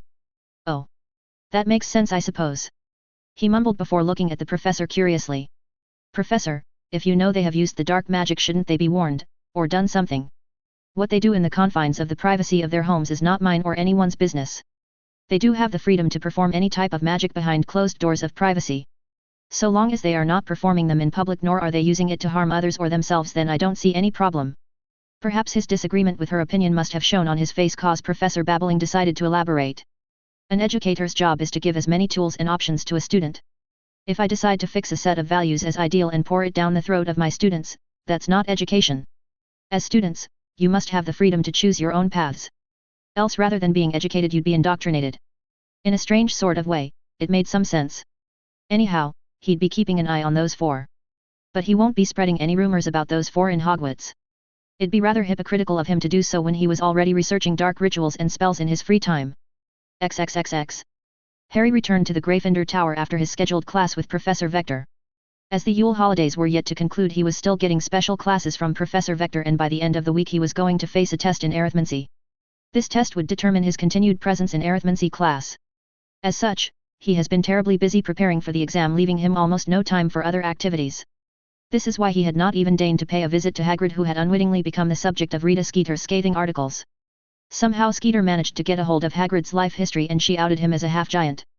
She went into great detail describing Hagrid's obsession with dangerous magical animals and even the circumstances behind his expulsion. Of course, all of this was highlighted to take several pot shots at Dumbledore himself, questioning his judgment. Objectively speaking, Skeeter does have a point in questioning Dumbledore's decision to hire Hagrid as a professor of Hogwarts. While Hagrid was indeed an exemplary handler when it comes to magical creatures, that do not mean he is a professor material. Hagrid's idea of teaching is to throw every interesting dangerous creature known to wizardkind at the students, hoping everyone would like them. This was not exactly a method of teaching, and Hagrid was nowhere near enough trained or qualified to hold the post of a professor in any school. So, even though he was empathetic to Hagrid's current predicament, he thought Skeeter was not in the wrong to paint a bleak picture of Dumbledore's hiring process. There was a long line of incompetent or outright hostile buffoons occupying and had occupied teaching positions in Hogwarts because of Dumbledore. The names like Binns, Snape, Lockhart, and Quirrell came to mind. Even so, he planned to find some time late in the evening and have an in-person talk with Hagrid. Hagrid's shoddy teaching skills notwithstanding, the man was easily likable and sort of deserved some leeway. After all, Hagrid was one of the earliest victims of Voldemort's rise to power. Plus, the man was orphaned from a young age. If Headmaster Armando Dippet had investigated the death of Myrtle much more keenly, Hagrid would not have had to become the gamekeeper of Hogwarts and live on Dumbledore's charity. To that end, he decided to enlist Hermione's aid. He found Hermione in the company of Neville. She was helping their chubby friend with the charms homework. Setting his backpack nearby on the couch, he dropped down into the cushy comfort of the couch in the common room. Hermione and Neville acknowledged him with a nod before quickly returning to their activity. Harry eyed his two friends, thinking of the latest quarrel that seemed to have emerged. As usual, the culprit was Ron Weasley. Apparently, Ron had blown off a gasket when Hermione showed up with Krum as his date. It didn't help Ron was unable to find a date willing to go with him. In the end, the annoying redhead had even tried to pressure Ginny to go with him, which she flatly refused. This had led to a quarrel breaking out between Ron and Neville, as Neville had asked Ginny out to the ball. One thing led to another, and Ron got schooled by the twins with a choice number of prank spells on Ginny's request. With all that happened and being humiliated beyond the norm, Ron took all of his frustrations out on Hermione, accusing her of unwittingly working for the enemy. According to Ron Weasley's new findings, Krum was only interested in Hermione so that he could spy on Harry's preparation for the second task. Obviously, this accusation didn't sit well with Hermione, who had a big fight with Ron right in the middle of the common room. The end result was, Hermione cut off all forms of communication with Ron. She was of the opinion that Ron would have to apologize first before rekindling their friendship. By the simple virtue of attending special classes with Professor Vector, Harry ended up being insulated from all the drama transpiring between his friends. In a way, Professor Vector saved him from some needless teenage angst and drama. "Hey, Harry. How was the class today?" asked Hermione, just finishing the charms homework. "Exhausting. She had me doing Venetian transposition equations all day long. My head is spinning with all those equations and conditional alpha derivatives," said Harry, rubbing his forehead. "Ha! I remember those. There is this bit of trick to remember the transposition equations, Harry." Hermione began excitedly reciting an assortment of acronyms she used for remembering certain equations. Though initially surprised at Hermione's exemplary memory, he was quick to take notes. 2 more days and he would be having a test, and he doesn't intend to fail that by any means. XXXXXXXXX. Petunia didn't know whether to cry or use the opportunity to curse her ever so perfect sister. Everything that went wrong in her life could be laid at the feet of her sister. Lily was always the beautiful one and had the smarts as well. Her parents had doted on Lily far more than her, and she knew her parents were quite proud of her freaky little sister. Yet, for all she could find faults in her parents, she blamed the freaks and their magic for ruining her perfect family. If Lily hadn't shown signs of magic, then Petunia was sure she would have gotten along well with her younger sister. Magic was the accursed thing that tore her family apart. It took her sweet sister away and made her into a freak. It had even bamboozled her normal God-fearing parents. She had hated anything to do with magic ever since Lily went to that freakish school. To this day, that hatred had never simmered down. If anything, she only felt more hatred seeing as she got saddled with her freakish sister's freakish son. She knew the boy had magic when those good-for-nothing freaks left the boy outside her doorstep. But, it was her hope that the boy would not be a freak like her sister. Alas, that was not to be. Unlike her parents, she was prepared to raise her son alongside a freak like her nephew. This was the reason why she ushered her little debtors with unconditional love. Cause she feared her debtors might end up like her, feeling less adequate because of lack of magic. So, when her freakish nephew got the Hogwarts letter, her debtors was not left feeling inadequate. She had done what her parents had refused to do for her. But now, looking at the angry red boils all over her son's face, she couldn't help but curse her sister and her freakish nephew. She knew this was somehow the freak's fault. Her precious debtors had fallen ill after eating a bar of chocolate on Christmas morning. At first, there was nothing wrong with her son, but after eating a few chocolates her son's face began to turn into a giant inflated balloon. Then he began coughing up salt water all over the floor. Till Christmas noon her son continued to be sick. Then all of a sudden everything stopped before her son's face began to get covered with angry red boils. She had cried and complained at the suffering of her poor debtors, which had made Vernon rampage all over the house, claiming to bash the freak's head when he returned from that blasted school full of freaks. Casting one last tearful look at her sleeping debtors, she carefully extracted herself from the room. Closing the door behind her, she traced her steps to the dinner table where Vernon was sitting with a sizable cake on his plate. "Is he asleep?" asked Vernon, once she sat on a chair. "For now. My poor debtors. He was crying all day long." Petunia choked back a sob that threatened to escape her throat. "Those sleeping pills worked then." "That's good," said Vernon, sighing in relief. "We couldn't even bring him to a doctor." "Oh, how much pain my poor debtors must have felt!" cried Petunia, rubbing away the wetness from her eyes. "We couldn't have brought him to a doctor, pet," said Vernon, taking her hand in his. "How would we explain his sickness? We can't say he ate a candy made in the freak's world. We would be laughed out of the hospital. It's all that freak's fault. I'm sure those redhead freaks are behind this. They want to ruin our normal Christmas," said Petunia. "That ungrateful freak will rue the day he was born after I'm done with him this summer." Vernon growled, before jabbing his spoon into the cake and scooping out a significant slice before stuffing it into his mouth. "It's a lovely cake, pet. Shame Dudley didn't get to taste this one. Although, you should not have put strawberry in the cake," said Vernon, gorging himself more of the cake. "Strawberry? I didn't put any strawberry on the cake," said Petunia, frowning. All of a sudden Vernon paused. Petunia didn't miss the way her husband's whole demeanor changed. One moment Vernon was enjoying the cake and the next he was stiff as a board. "Vernon? What's happened? Vernon?" She shook her husband, but her husband refused to answer. Vernon's eyes darted all around in panic. He suddenly jumped out of his chair. The unintended consequence being he flipped the dining table because of his stomach's wide girth. Vernon began convulsing while Petunia fretted around in the dining room in panic. Vernon continued to convulse unimpeded. As seconds ticked by, his convulsing got worse. His limbs were all over the place and he began spinning with his whale-like girth. His meaty paw even smacked Petunia right across her cheek, making her see stars. Then all of a sudden Vernon stopped thrashing around. Petunia looked at her husband as she picked herself up from the floor. A thin trail of blood dripped down from the corner of her mouth. "Vernon! What are you doing?" she cried out, but her husband remained comically silent.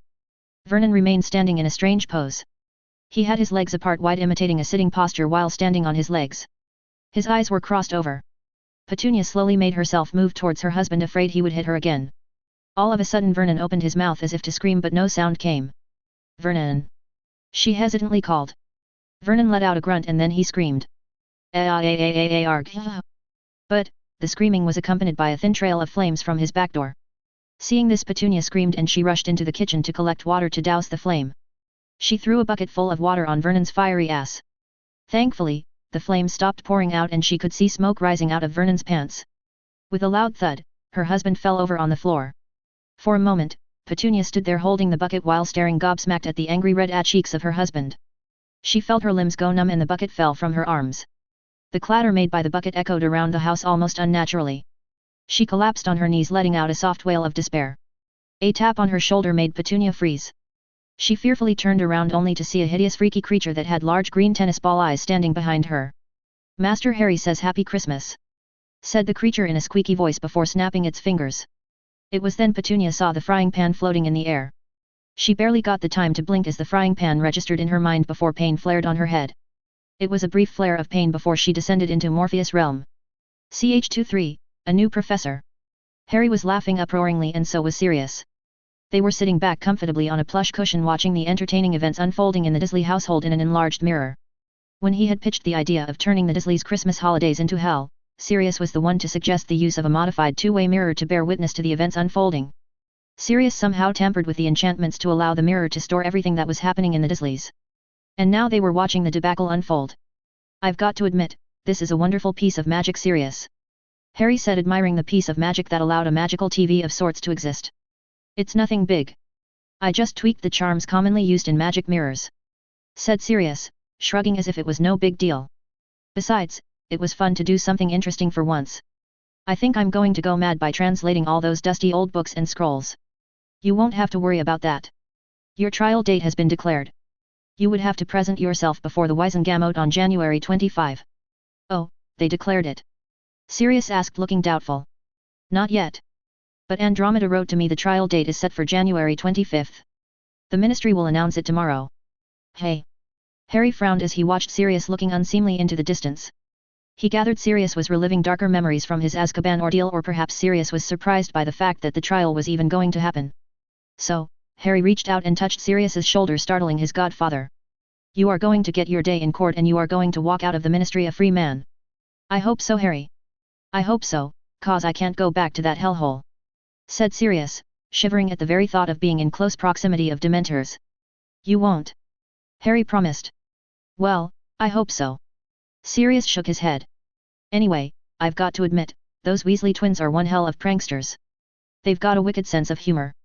They'd appreciate that coming from a marauder and all. They are your greatest of fans.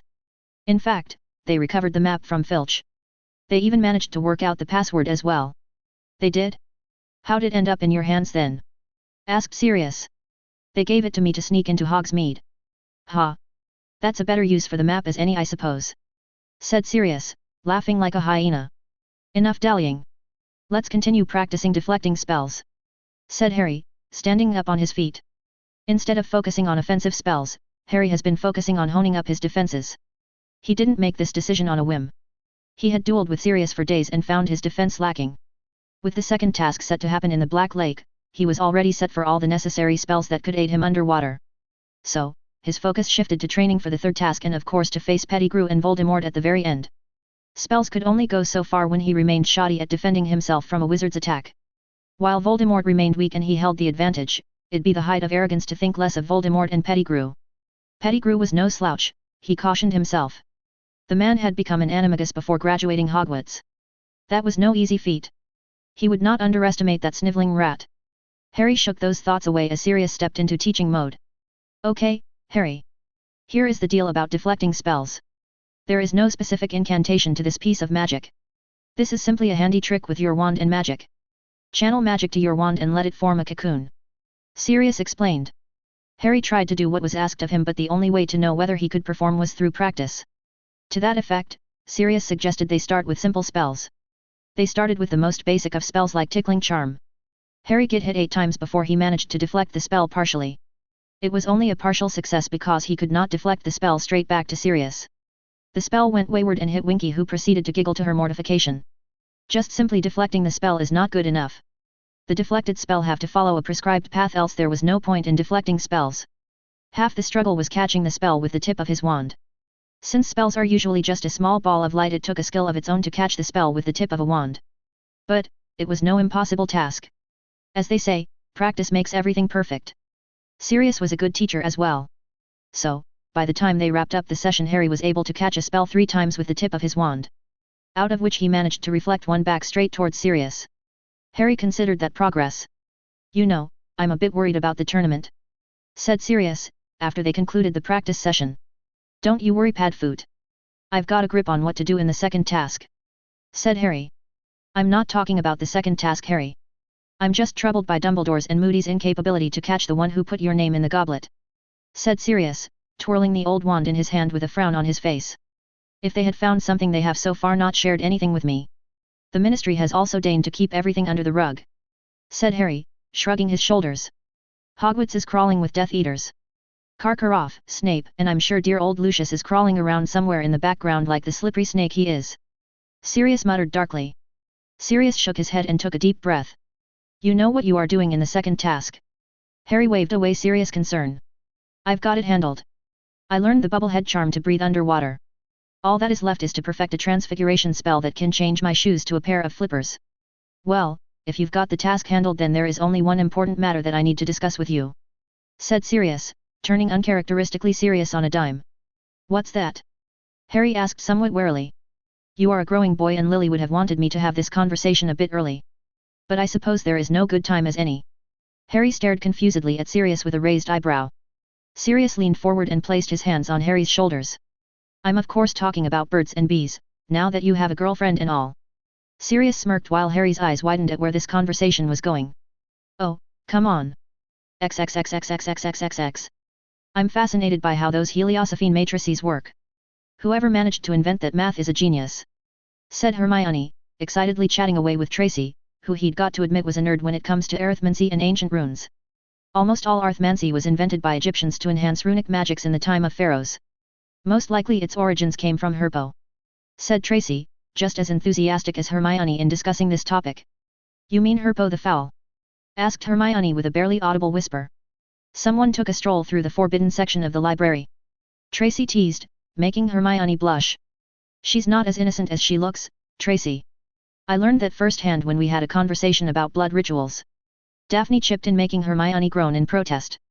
"I was just curious why the Ministry outlawed it, and yet according to Professor Binns the goblins still practice this branch of magic." Hermione defended herself, eyeing Harry warily as if he was going to label her a dark witch. "The only thing I find offensive is that you managed to listen while Binns was delivering his droll lecture," said Harry, noting Hermione looked a bit relieved that he was not judging her harshly. "Professor Binns has an unusual style of teaching, but he is very knowledgeable," defended Hermione. "Only you, Hermione." Harry shook his head. They were on the way to Care of Magical Creatures class after their arithmancy class. Harry had sat the special exam Professor Vector had held for him, and to his luck, he managed to pass the exam. This earned him the right to sit in the arithmancy class permanently. Of course, no one was more excited than Hermione, who had been the lone Gryffindor in Professor Vector's class till now. "You reckon Hagrid's all right?" Hermione whispered as they split away from Tracy and Daphne on their way to Care of Magical Creatures. "I don't know. He was nowhere to be seen in the castle. I think he spent all the holidays in his cabin," said Harry, feeling some sympathy for the friendly giant. "I hope Hagrid's okay. It's just wrong what people are saying about him," Hermione said hotly. While December had long gone and the term had started once more, there was no lack of snow around Hogwarts. The air remained frigid and sleet covered the grounds of Hogwarts. Hardly anyone was looking forward to Care of Magical Creatures or astronomy classes these days. But, the good thing about magic is that elements tend to become not much of a problem if one has a good handle on magic. Some careful application of warming charms and repelling charms tend to deal with the sleet problem. When they neared Hagrid's cabin, most of the Gryffindors were already assembled near the paddock where the Scroots were kept. Tracy and Daphne joined the rest of Slytherins, most of whom greeted the two with displeased looks on their faces. Even if Harry had threatened Malfoy and his cronies, the fourth-year Slytherins were not afraid to show their displeasure at the new order of things. Daphne had hinted a subtle shift from within Slytherin House. Before the Yule Ball incident, Harry was regarded with some caution among Slytherin upperclassmen.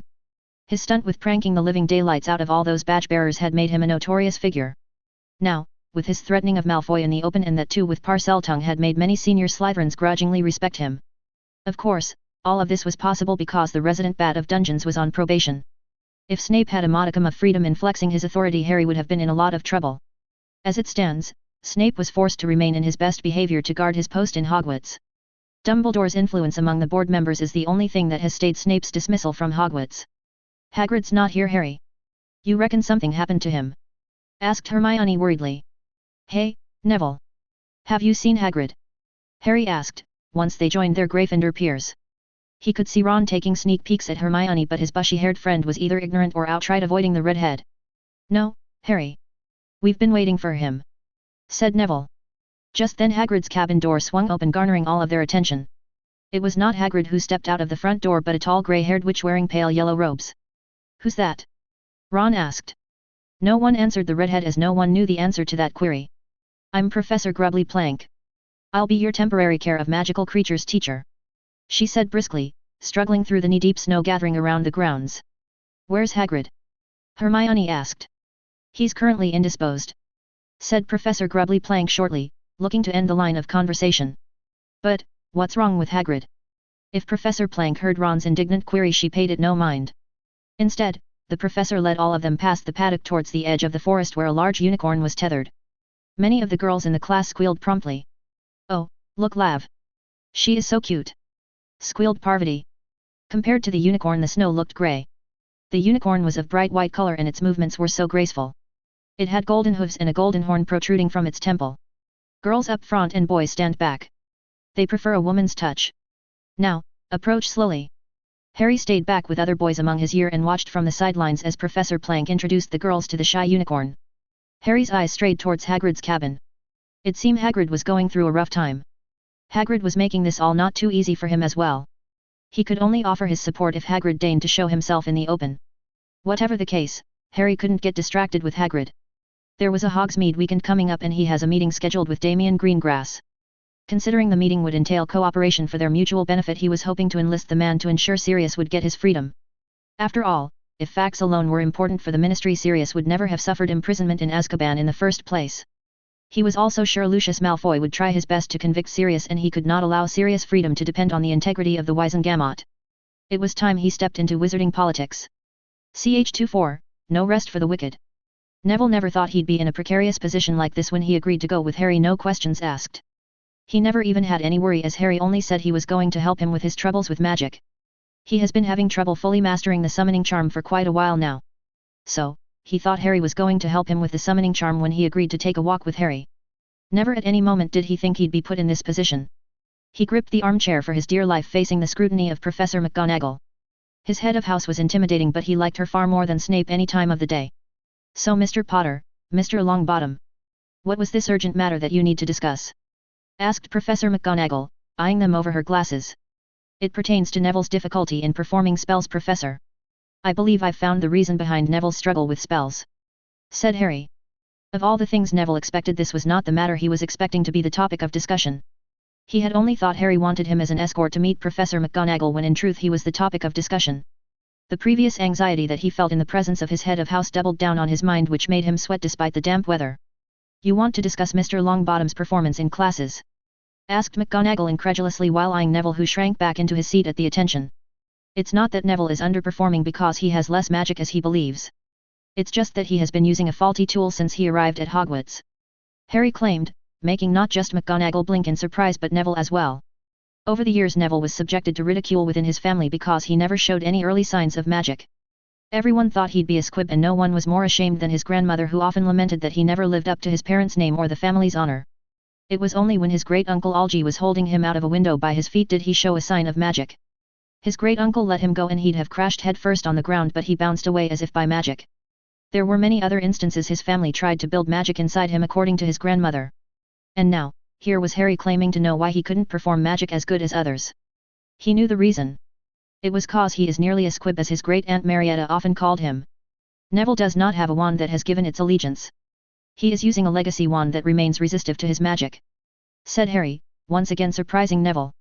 Out of all the reasons his family had come up with in the last 14 years for his lack of magic, Harry's findings was the strangest of all. What does it matter if his wand was an inherited one rather than a newly purchased one?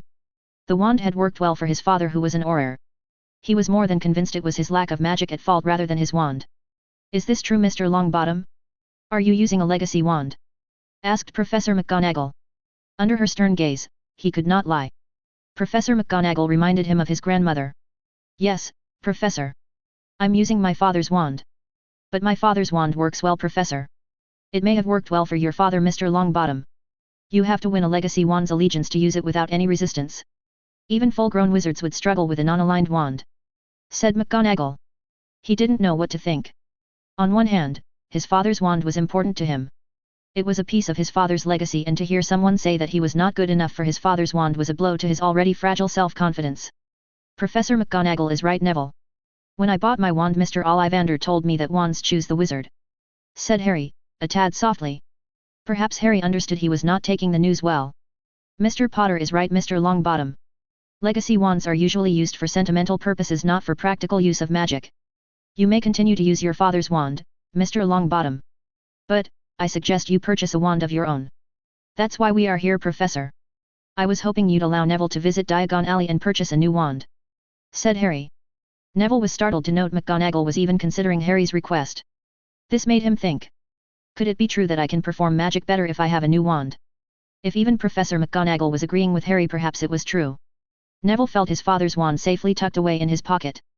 I believe something can be arranged once I'm sure Ollivander is available for a quick visit."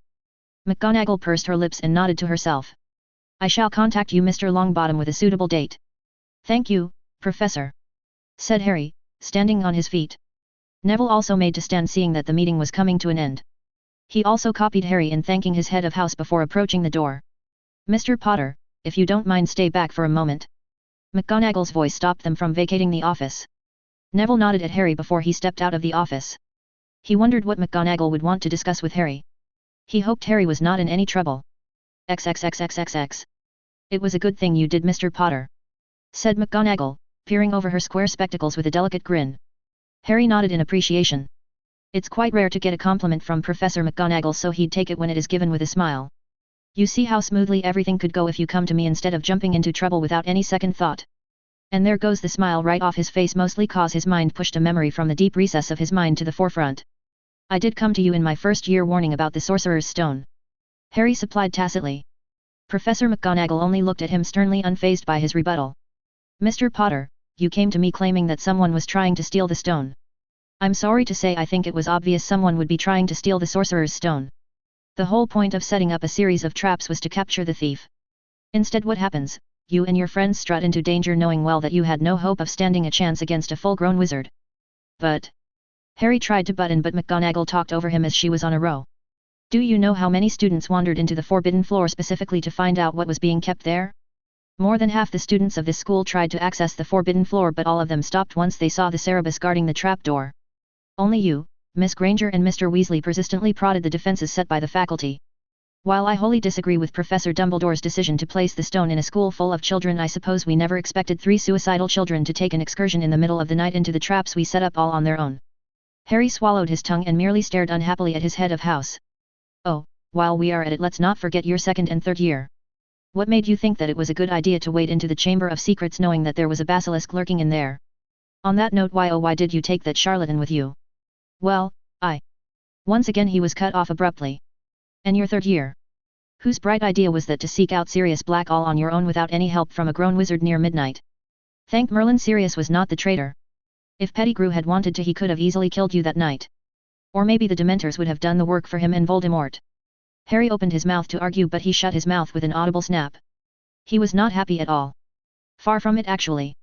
He could argue that it was Dumbledore who brought the stone to a place of learning and goaded a Dark Lord who had failed to kill Harry when he was a baby.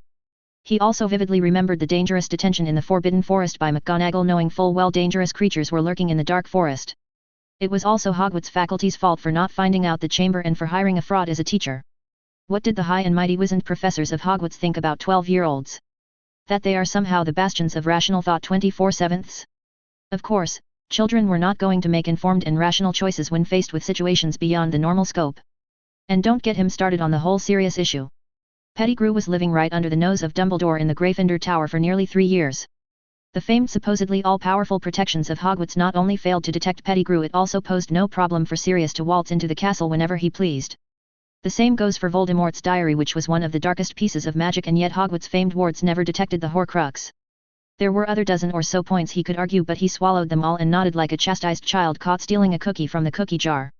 He did so because this was not a hill worth dying for and for little gain.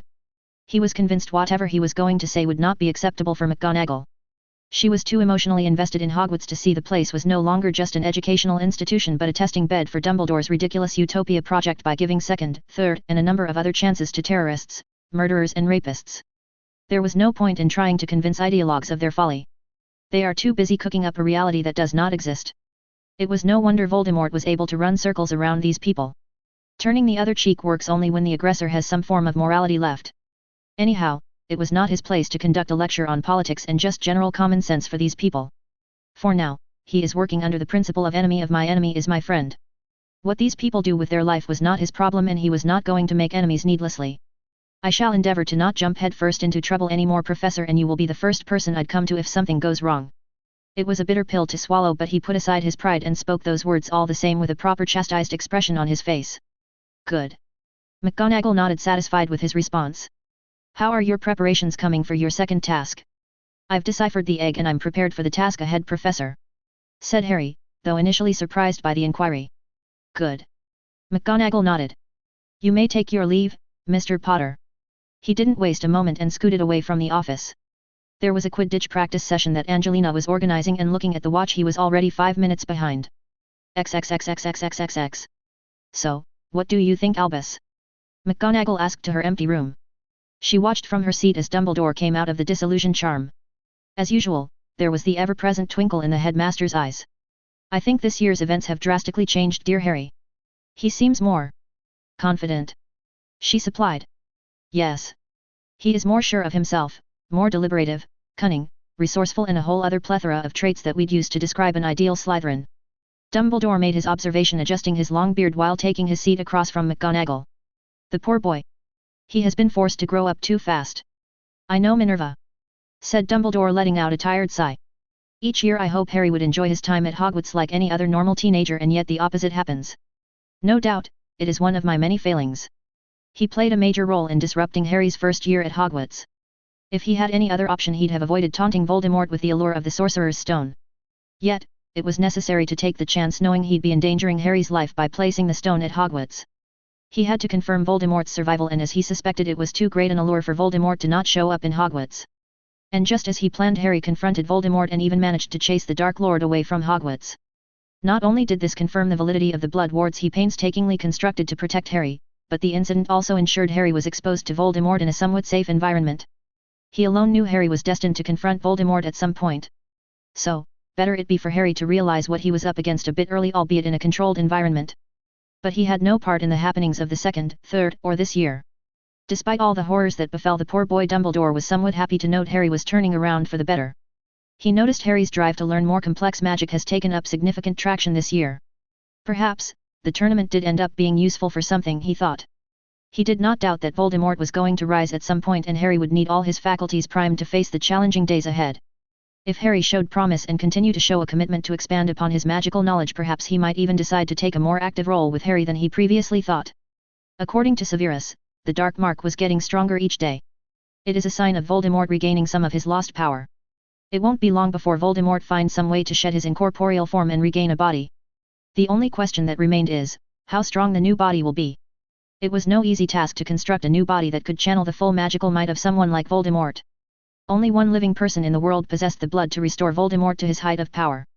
This was why he tasked Alastair to keep a close eye on Harry. As a descendant of Ignotus Peverell, Harry's blood will be potent enough to revive Voldemort, who is a descendant of Cadmus Peverell. It also did not help that Harry has somehow awakened the trait of Parseltongue. He was not sure how Harry was able to even use Parseltongue. The soul shard living inside Harry was carefully isolated by the blood wards he extracted out of Lily's sacrifice. So, either the Potters were descended from Slytherin or the Peverell blood inside Harry extracted the trait from the soul shard of Voldemort. Nobody knew just how volatile Harry's blood is, like he does. From the moment of Harry's birth, he had noticed Harry possessed an almost unnatural magical saturation unseen in any other newborn. Then Voldemort unwittingly made Harry a Horcrux, making Harry nigh indestructible, at least magically. This was why he had chosen to place blocks on Harry's magic to let the poor boy slowly gain control over his magic. In Harry's second year, he rightly feared Harry's demise because of the basilisk venom, only to be saved by Fawkes. The combination of the deadliest venom and the most powerful of medicines, Phoenix Tears, has only increased the magic saturation in Harry's blood. He really ought to thank Professor Babbling for unwittingly erasing the blocks he placed without any adverse effects when she allowed Harry to perform the ritual of Red Dawn. Not only did the ritual manage to take those blocks safely away, it also seems to have settled Harry's erratic magic. So far, the ritual seems to have settled Harry's magic as far as he could sense. It was not a solution he had thought previously, and once again the course of time proved to him that sometimes he tends to dismiss simple solutions to complicated problems. Dumbledore was brought out of his musings when McGonagall went on to complain about Hagrid and how the poor fellow has barricaded himself inside his modest hut. As usual, when one problem is solved, another rears its head. He also remembered that he has a meeting scheduled with Alastor to discuss the investigation into Harry's selection by the Goblet of Fire. Alastor was sure Severus or Lucius was somehow involved. Only he knew Severus would never do such a thing, but he could not rule out Lucius Malfoy. It looks like he would be having a busy day ahead of him, and somehow he'd also have to find some time to talk with Hagrid. As the Muggle saying goes, there is no rest for the wicked. Ch25, a meeting. This is getting ridiculous. Hermione huffed out. Harry wholeheartedly agreed. Hagrid was being ridiculous by locking himself inside his hut for days without end. The friendly half-giant was absent from all the classes which were now under Professor Grubbly Plank's care, not to mention his consistent absence during the mealtimes. "Why is he avoiding us?" asked Hermione, while they were walking through the corridors. They were in no hurry, so they were just walking at a slow pace. "Maybe he fears we would no longer be friends with him." "That's preposterous." "Why would he think that?" Hermione asked, exasperated. "He has lived all his life in the wizarding world where all magical creatures are discriminated. Look at what happened to Professor Lupin in our third year," Harry pointed out. "But, we would be the last people in the world to discriminate against him. He should know that." Harry restrained the urge to roll his eyes at Hermione's naivety. It's not like people were super rational all the time. Sometimes, heightened emotions make people do stupid and unreasonable things. However, in Hagrid's case, Harry could understand the man's pain. Hagrid, despite his funny exterior, is a tragic character in all sense. In the grand tale of the British wizarding world, Hagrid is one of the unique people who happen to be inherently hated more so than the Muggleborns, half-bloods or even other creatures. Hagrid remained the living embodiment of everything the pure-blood supremacists could not tolerate. Harry held no doubts the pure-bloods of Hagrid's time certainly considered Hagrid's father a traitor and may have tried their best to demonize him for his life choices. Truth be told, Harry didn't even want to think what was going on in Hagrid's father's mind when he decided to take a giantess for lover. But, that point was moot seeing as Hagrid got to face the music despite having no control over the circumstances of his birth. Despite Hagrid's personal troubles, the fact remained that Hagrid's absence in the care of magical creatures class is polarizing the student population. Professor Grubbly Planks was fast becoming favorites among the female half of Hogwarts and quickly spreading to the male half as well. Students preferred Plank's lesson plans instead of Hagrid's admittedly dangerous way of exposing his class to dangerous breeds of creatures. It also doesn't help Hagrid considered the most dangerous creatures on the planet harmless and misunderstood. Even Hermione, for all her huffing and puffing at Hagrid's circumstances, likes Grubby Plank's classes. This was the same for Harry as well. He learned quite a lot from Grubbly Plank's classes in a week than he'd learn in months. Sure, Hagrid has a unique gift in connecting with magical creatures. But, Hagrid's gift was not exactly transferable, and a lot of what Hagrid can teach is useless from an examination point of view. Who knows, maybe we will come across Hagrid in Hogsmeade. He can't be spending all his time in his hut. He has to come out eventually, Harry suggested. On their way towards the castle grounds, Harry and Hermione came across Parvati and a Beauxbatons student emerging from a broom closet. Parvati froze upon seeing two of her housemates. The same could be said of Harry and Hermione, who never expected something of the like. Parvati was sporting disheveled hair and her uniform in quite a bit of disarray. The shifty look in her eyes and her inability to hold Harry's or Hermione's gaze acutely emphasized Parvati's present state of affairs. Seeing as Hermione remained paralyzed, Harry decided to ease the tangible tension. "Oh, hey Parvati. Going to Hogsmeade?" he asked, hoping his classmate would take the out he offered from her present predicament. Yes, yes. We were just about to. Oh, Harry, Hermione meet Louis Monet. Louis meet Harry Potter and Hermione Granger. Said Parvati, quickly introducing them to her brown-haired friend who was not at all fazed. Bonjour. Lowy greeted shaking Harry's hand. You performed the first task very well. Thank you. Enjoy the evening Parvati, Louis. Harry said before giving a final nod to Louis. Enchante. With that, he was out of the place dragging a shell-shocked Hermione out of the corridor with him. Are we not going to discuss what we saw just now? Hermione asked after a few moments passed. Do you want to? Harry inquired with a raised eyebrow. Nope. That's good. Harry nodded. Although, I hope nothing improper happened. Said Hermione, all of a sudden her cheeks flushed red. Harry thought of teasing his friend but let go of the matter. Do you know what's up with Neville? He's been acting weird. Said Hermione, then hastily corrected herself. Well, weirder than usual. Harry just shrugged, not saying anything. Neville asked him to remain mum about the wand and he'd honor that simple request made by his friend. He already breached a line on the sand by interfering with Neville's magic problems even if it was in Neville's best interest. Perhaps, Neville may share what's happened voluntarily with Hermione, given time. Harry hoped Neville would be having a good time with purchasing a new wand. Perhaps the feel of his surging magic might key into Neville's innate proclivity to magic and thereby boost the self-confidence of his friend. XXXX. Birds chirped and flew rounds and rounds without fail, happy that the snows were receding, paving the way for spring. Daphne was observing a pair of birds that were chirping away happily nearby a fountain. The fountain was frozen a few days back but now the water was flowing unimpeded. Even so, she nestled into her cloak all the same as a chilly wind blew through the area. She eyed Argus Filch who was scanning the permission slips of Hogwarts students as if it contained some great life secret. She wondered for a moment why Dumbledore was even hiring a squib for Hogwarts' caretaker job. It didn't make any sense to have a squib in a castle full of wizards and witches. Getting impatient, are we? If you glare any harder Filch might just spontaneously catch fire. Said Tracy, with suppressed laughter. Tracy, I want you to do something for me. Said Daphne seriously as she trained her eyes on the castle's doorway. Sure. What do you need? I want you to keep Granger busy. I don't want her or you anywhere near Harry this day. Said Daphne. Now, that's rather forthcoming of you. Said Tracy frowning at her childhood friend. There is something else going on, isn't it? I'll tell you later. Handle Granger. Daphne whispered before putting on a simple smile to greet the two Gryffindors. Hey, Harry, Hermione. After exchanging a few pleasantries they were on their way to Hogsmeade after enduring the customary scrutiny of Filch. They had to take careful steps as the ground was drenched to the brim filled with mud and slime. Despite wearing dragonhide boots she was adamant not to step into filth on her way to see her father with Harry alongside her. So Hermione, I can't help but notice Krum is not here with you. What's up with that? Didn't he ask you or isn't he aware of Hogsmeade weekends? Asked Tracy. Daphne wondered where her friend was going with this. She wanted Granger out of the way, not cling on to Harry all day feeling insecure. He wanted to but his headmaster took him somewhere off for training. Said Hermione. Oh, so that's what Krum is doing there. Tracy said, pointing innocently at the Black Lake. It was only then Daphne noticed the Durmstrang champion near the moored ship housing all the Durmstrang students. It would seem the stocky look the Durmstrang champion sported was owed to his bulky coat. Without that Krum looked skinny especially in those yellow swimming trunks. What's he doing? Hermione's absent question was answered by Krum himself. The four of them watched Krum climb onto the ship's deck and jump right back into the cold waters of the Black Lake. Perhaps Krum is not aware of the giant squid. How about we give him the warning, Hermione? Tracy asked while subtly nudging the bushy-haired Gryffindor towards the Durmstrang champion. Oh, yes. Let's do that. Hermione stuttered out while Tracy dragged away Hermione leaving Daphne alone with Harry. Nicely done.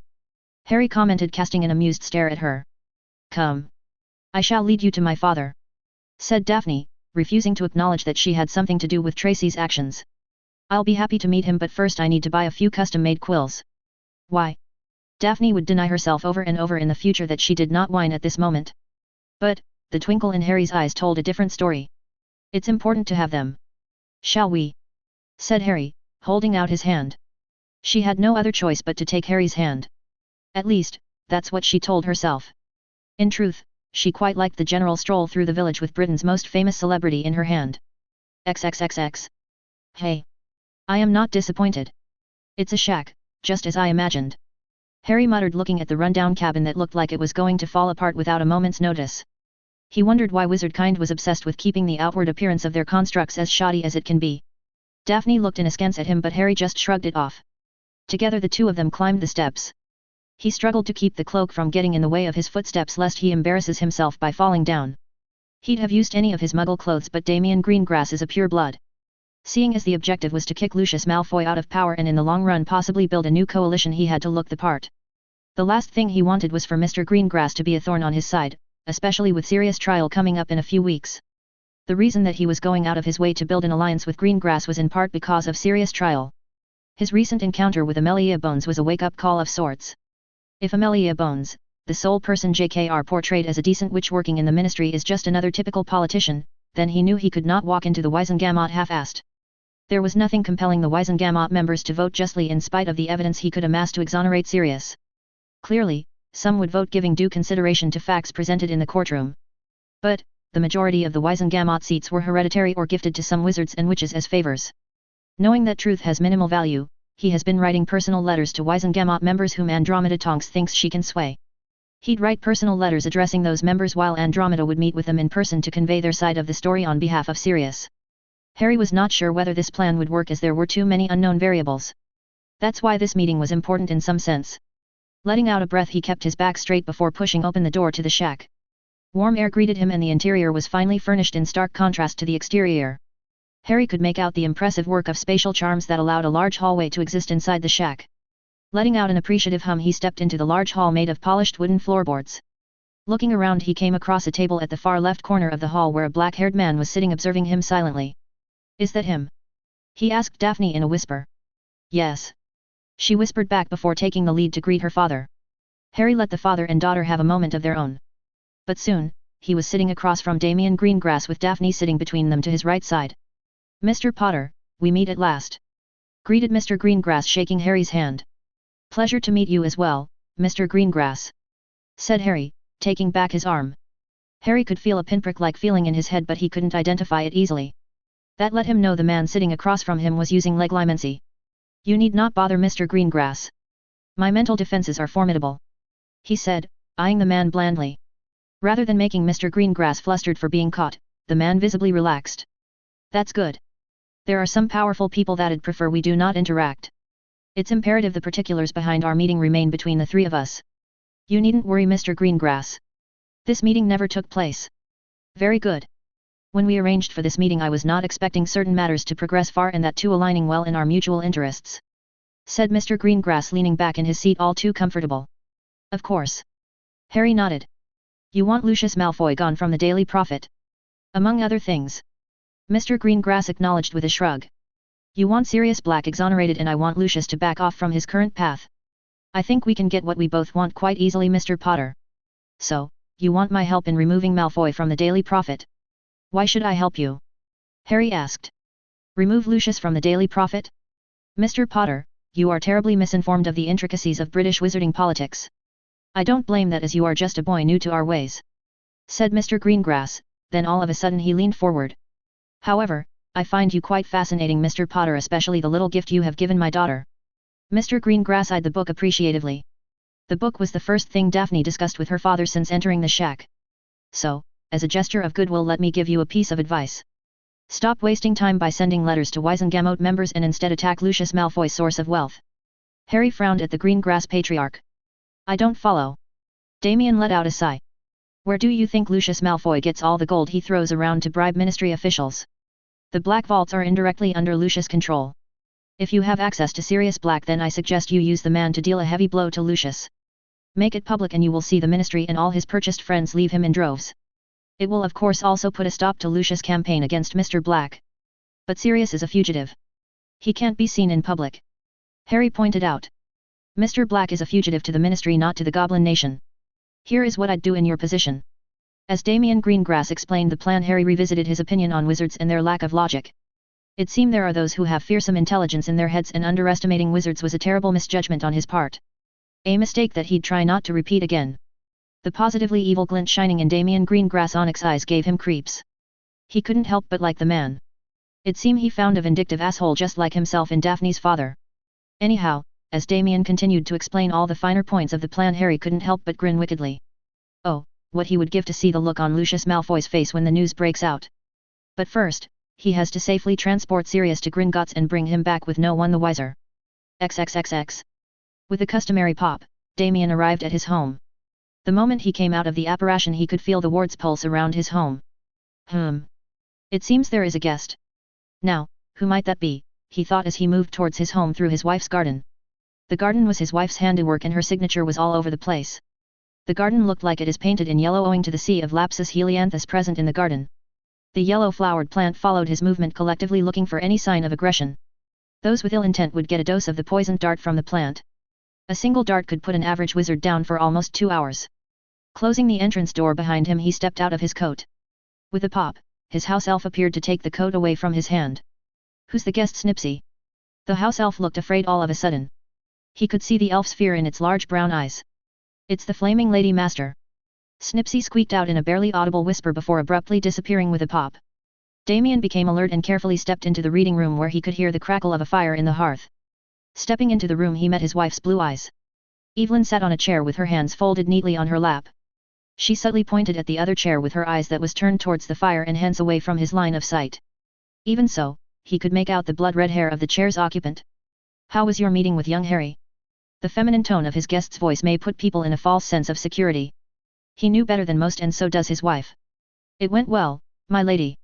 He answered mustering as much respect as he can into his words. Frankly, he has no idea why the Potter boy was important to his guest.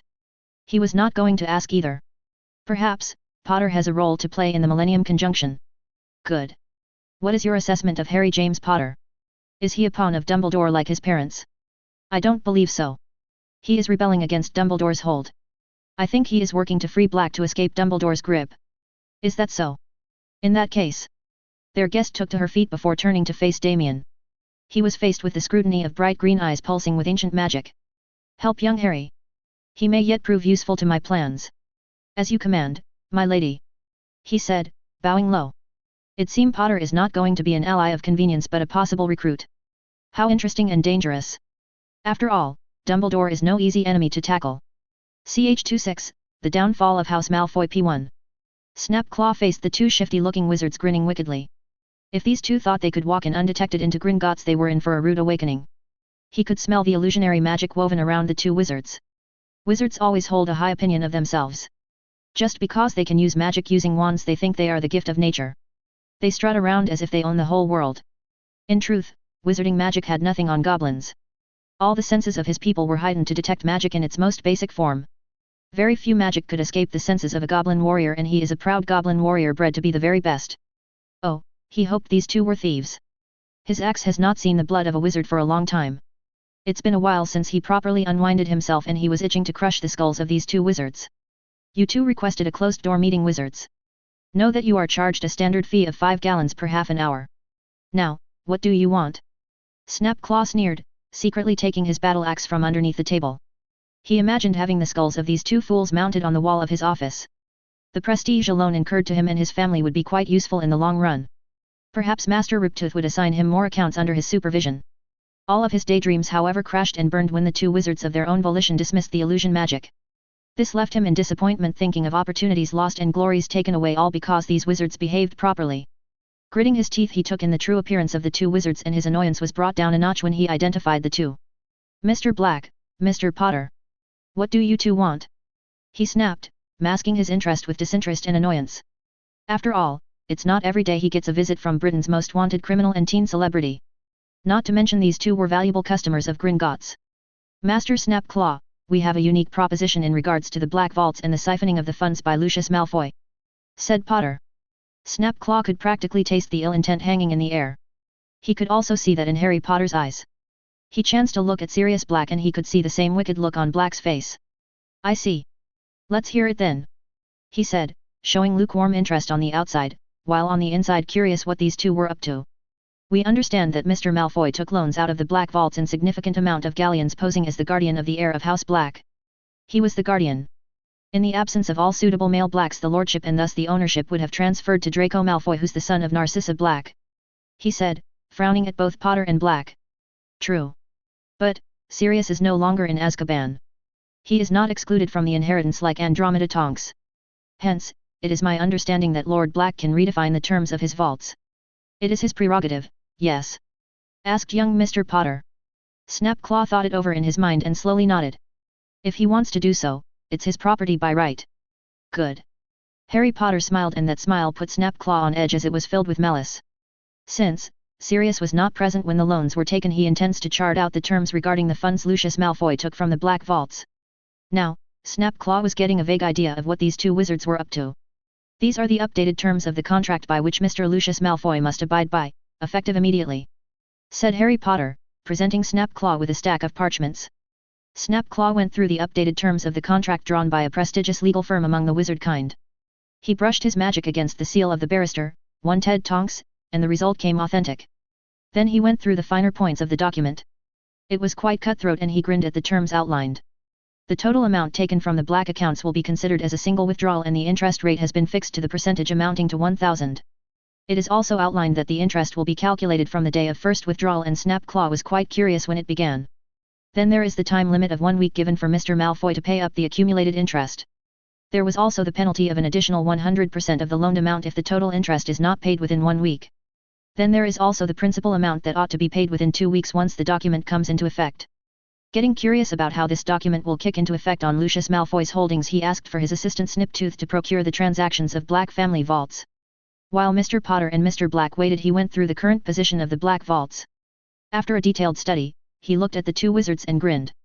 Would you like to know how much Lucius Malfoy owes you, Mr. Black? He asked, feeling giddy all of a sudden. We are eager to know, Master Snapclaw, said Sirius Black, grinning from ear to ear. Mr. Malfoy took a total of 5 million galleons. That means you are owed 645 million galleons in interest for the past 13 years when this document is applied. Combining the principal amount, you are owed 65,00,000,000 galleons. Of course, Gringotts will be owed a substantial fee for a transaction like this. Snapclaw said, his mouth watering at the prospect of handling a lucrative transaction like this one. How much does Gringotts charge? Asked Harry Potter. Nothing much. We only charge 3% of interests gained in the recovery of private loans plus a 5% service charge, said Snapclaw. What if I told you we are willing to give Gringotts 10% in exchange for joining me on an exclusive in the Daily Prophet? Asked Harry Potter. I'd say we have a deal, Mr. Potter, said Snapclaw, his grin widening, bordering on taking the feral quality. It turns out, these two wizards just made his day. He was still disappointed he didn't have a skull, but it was quite possible Mr. Malfoy's head might just decorate his wall in the future. The Daily Prophet meeting was also to the bank's advantage. The foolish wizards paid the bank an extra 5% when he'd have done the press meet for free. After the break-in 3 years back, Gringotts' security was under question. This was an opportunity to regain some confidence from their overseas investors. XXXXXXXXX. Lumos. White bright light rushed into Harry's eyes, making him shield his eyes and turn away. Ow! That's too much magic for a simple light spell, Neville, said Harry, keeping his eyes shielded. Sorry. I'm just a bit excited, that's all, said Neville, jumping from one foot to another, giddy that his new wand was letting Neville explore his magic to its fullest. Hey, try the summoning charm. You had trouble with the charm, but with a new wand, you never know, Harry suggested. Neville nodded and raised his wand with a frown on his face.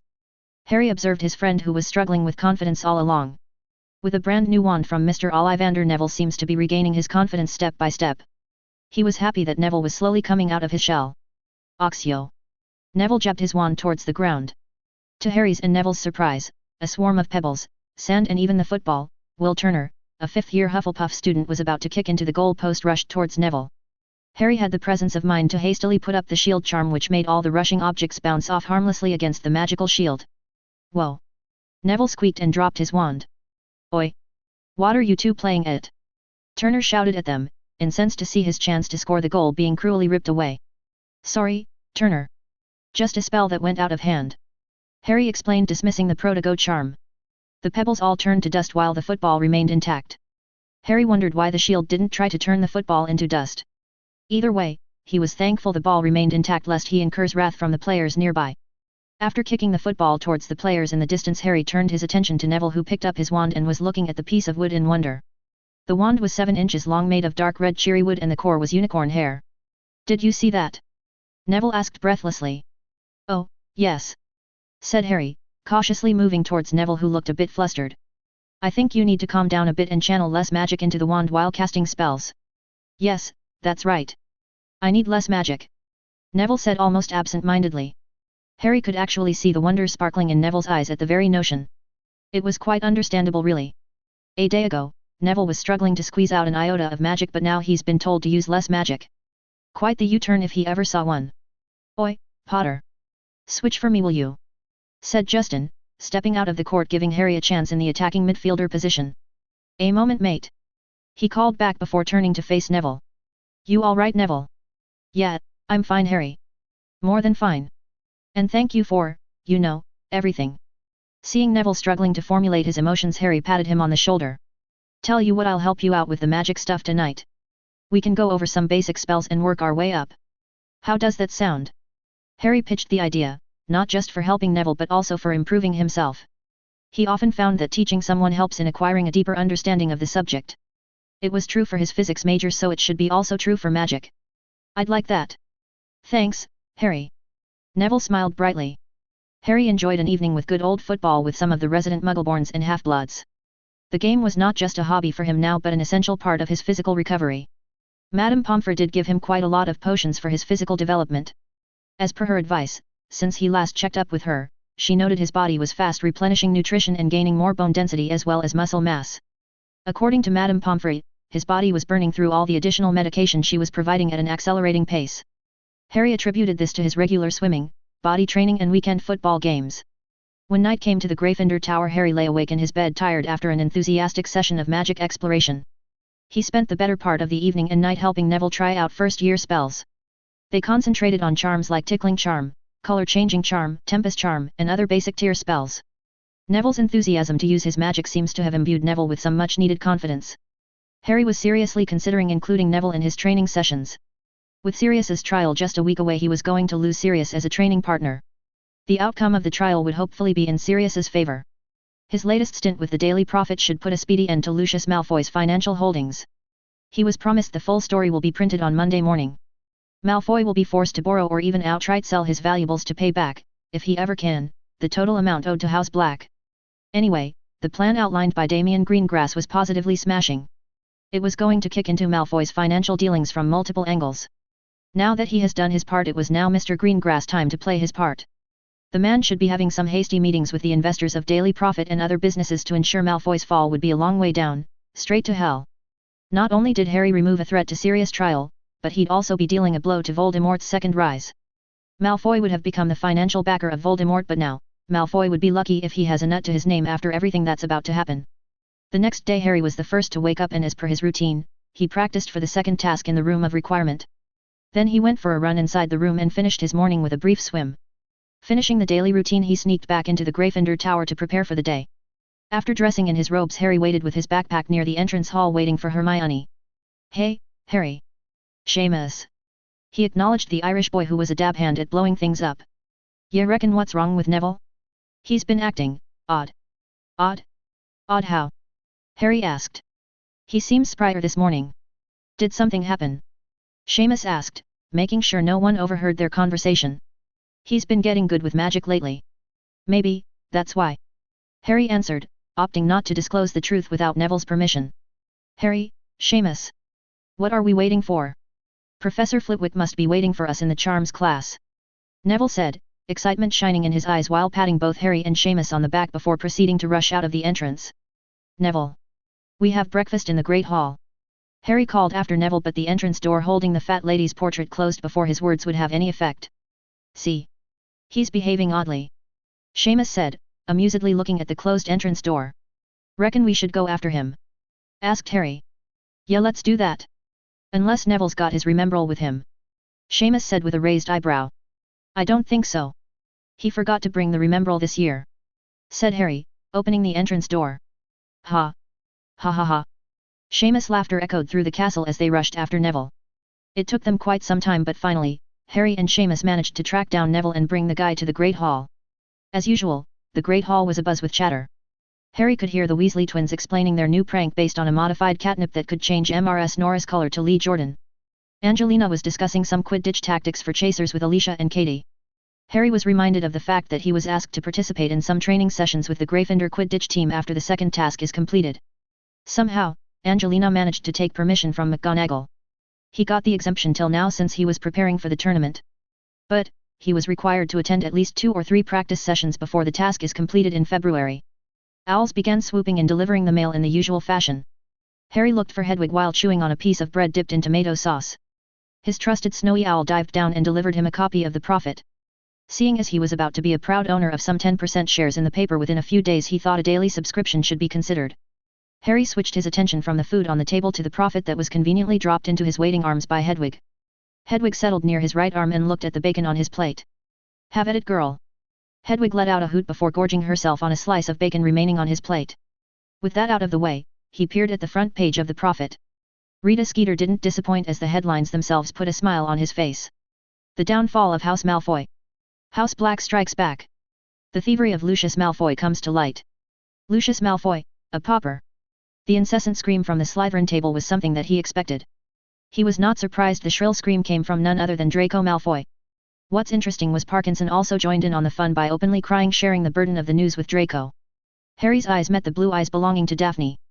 She subtly raised her glass in his direction before going back to concentrate on the food on her plate. "What's with Malfoy?" Neville asked, frowning at all the ruckus. Harry offered his copy of the Prophet. The word began spreading in Hogwarts like wildfire, and Harry was confident the same was happening in the British wizarding world. It was going to be an interesting week for a Malfoy. That much he was absolutely sure. Ch27, The Downfall of House Malfoy P2. Serena Palmer loved her life. There was nothing to not love about her life. She remained free and ran a business of her own which allowed her to live in relative luxury. A decade ago this was not her situation. She was married off to a Lackwit purely based on the purity of his blood. She had begged her father not to do so, but to her father, her marriage was just a business transaction. It was a transaction that nearly wiped out her family. Her father in his infinite wisdom thought to join the Dark Lord to purge the Muggles and Muggleborns from the world. A ludicrous idea, in her opinion. Wizardkind was already a shrinking population and these morons wanted to kill more people, and then what? They all die out in a century or so without new blood to strengthen their bloodlines. The old pure-blood families were already waning because of their insistence on marrying between cousins. Her fears and opinions were as usual disregarded, and she was traded like cattle by her insufferable father. She cursed the existence of her father each day, but soon everything changed. The Dark Lord in his infinite wisdom not only attacked the Muggleborn families but also pure-blood families that took no part in the madness. Her father never took into account that some families had the guts to fight back.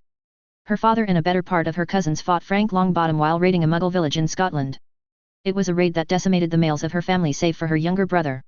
It was not long before her brother was also sent to Azkaban to join his peers. Thankfully, her husband and his bigoted family also got their just desserts by getting captured by the Aurors. The best part of this was that her husband died while remaining a captive in Azkaban. It freed her from the bonds of marriage, and since then she has been free to chart her own destiny. Of course, Serena's mother couldn't leave her to live in peace. Her mother's stupidity and insistence led her to be indebted to a slimy snake like Lucius Malfoy. With the wealth she inherited from her husband and her own meager earnings, she started an Acromantula silk farm. A farm that was so difficult to maintain owing to the need for skilled wizards and witches to maintain the Acromantula population. Extraction of Acromantula silk is no easy task after all. A single misstep could cause a wizard his life. Word had reached her that Malfoy was collecting all his debts, laying off his stocks and other valuables to pay off the huge debt the blonde pawns unwittingly jumped into. She knew this is a unique opportunity and she was looking forward to a visit by Malfoy. Serena walked around the Acromantula shelter where the creatures were kept safe. From the outside, it looked like a wooden shed, but on the inside, it was anything but. Wood is not exactly a barrier that posed any problem to creatures like Acromantula, even spelled wood. So, the inside of the shed has to be reinforced with spelled steel to keep the creatures imprisoned. Those spells have to be reinforced every morning, and this was costly. The Acromantula inside their rooms has to be subjugated and put under sleep before the whole room can be reinforced. Serena had tried runic works, but Acromantulas are fiercely intelligent. They specifically target certain runes and chip away slowly until the whole runic structure collapse. So, she was forced to rely on spelling the inside structure every day, and that required skilled wizards. She was quite fortunate to have a group of wizards and witches working for her with the necessary skills. Nowadays, it was hard to find skilled wizards, and her new recruits were mostly from France. With everything that's been said about Hogwarts and the Prophet, she was not that surprised. Her workers were hard at work within the farmhouse, keeping the Acromantula comfortable in their isolated rooms. Cubicles made of spelled steel held the giant spiders back. They extracted the silk by using the steel walls as an absorbent. The spells used to accomplish this were very complex and far over her head. As a Hogwarts student, charms remained her weakest subject, but thanks to her inherited wealth she could run this business by hiring gifted charms masters. And what a business it is! Acromantula silk has always been in high demand and the demand has not changed for a long time. She gathered that the demand would stay strong in the future as well. Acromantulas are very hard to come by. They are only found in the British Isles and Madagascar. So, most of her earnings came from exports which afforded her some valuable connections as well. A sudden popping sound reached her ear. To her relief, it was Poppy, her personal house elf. House elves were damn useful creatures that'd do almost anything to get some form of work. Although, these little blighters could hold a grudge far better than any wizard. Poppy was the elf of her mother and the little creature disapproved of some of her choice words to describe her old bat of a mother. In retaliation, Poppy would pop near her to startle her from time to time. "Poppy, what's the matter?" "Mr. Malfoy seeks entry through the floor, mistress," said Poppy. "So, you have finally come, Malfoy," she thought, a small grin adorning her face. A few minutes later Serena sat on her favorite chair sipping tea while observing her troubled unwanted guest. Oh, she could see how troubled Malfoy was by simply looking at him. Then again, it doesn't take a genius to see Malfoy is affected by the recent events. "I'm quite surprised by your visit, Lucius. It is not often that I get a visit from the head of House Malfoy," she said, keeping her eye out at Malfoy over her cup of tea. "I'm here to collect the gold you owe me, Serena." "Are you really?" Serena feigned ignorance. "I have always paid what is owed to you as per our agreements in monthly installments." She hated paying thousands of galleons to this peacock, but it was a debt she inherited from her mother. The contract was ironclad and she had little choice but to pay what was owed in the absence of any other siblings.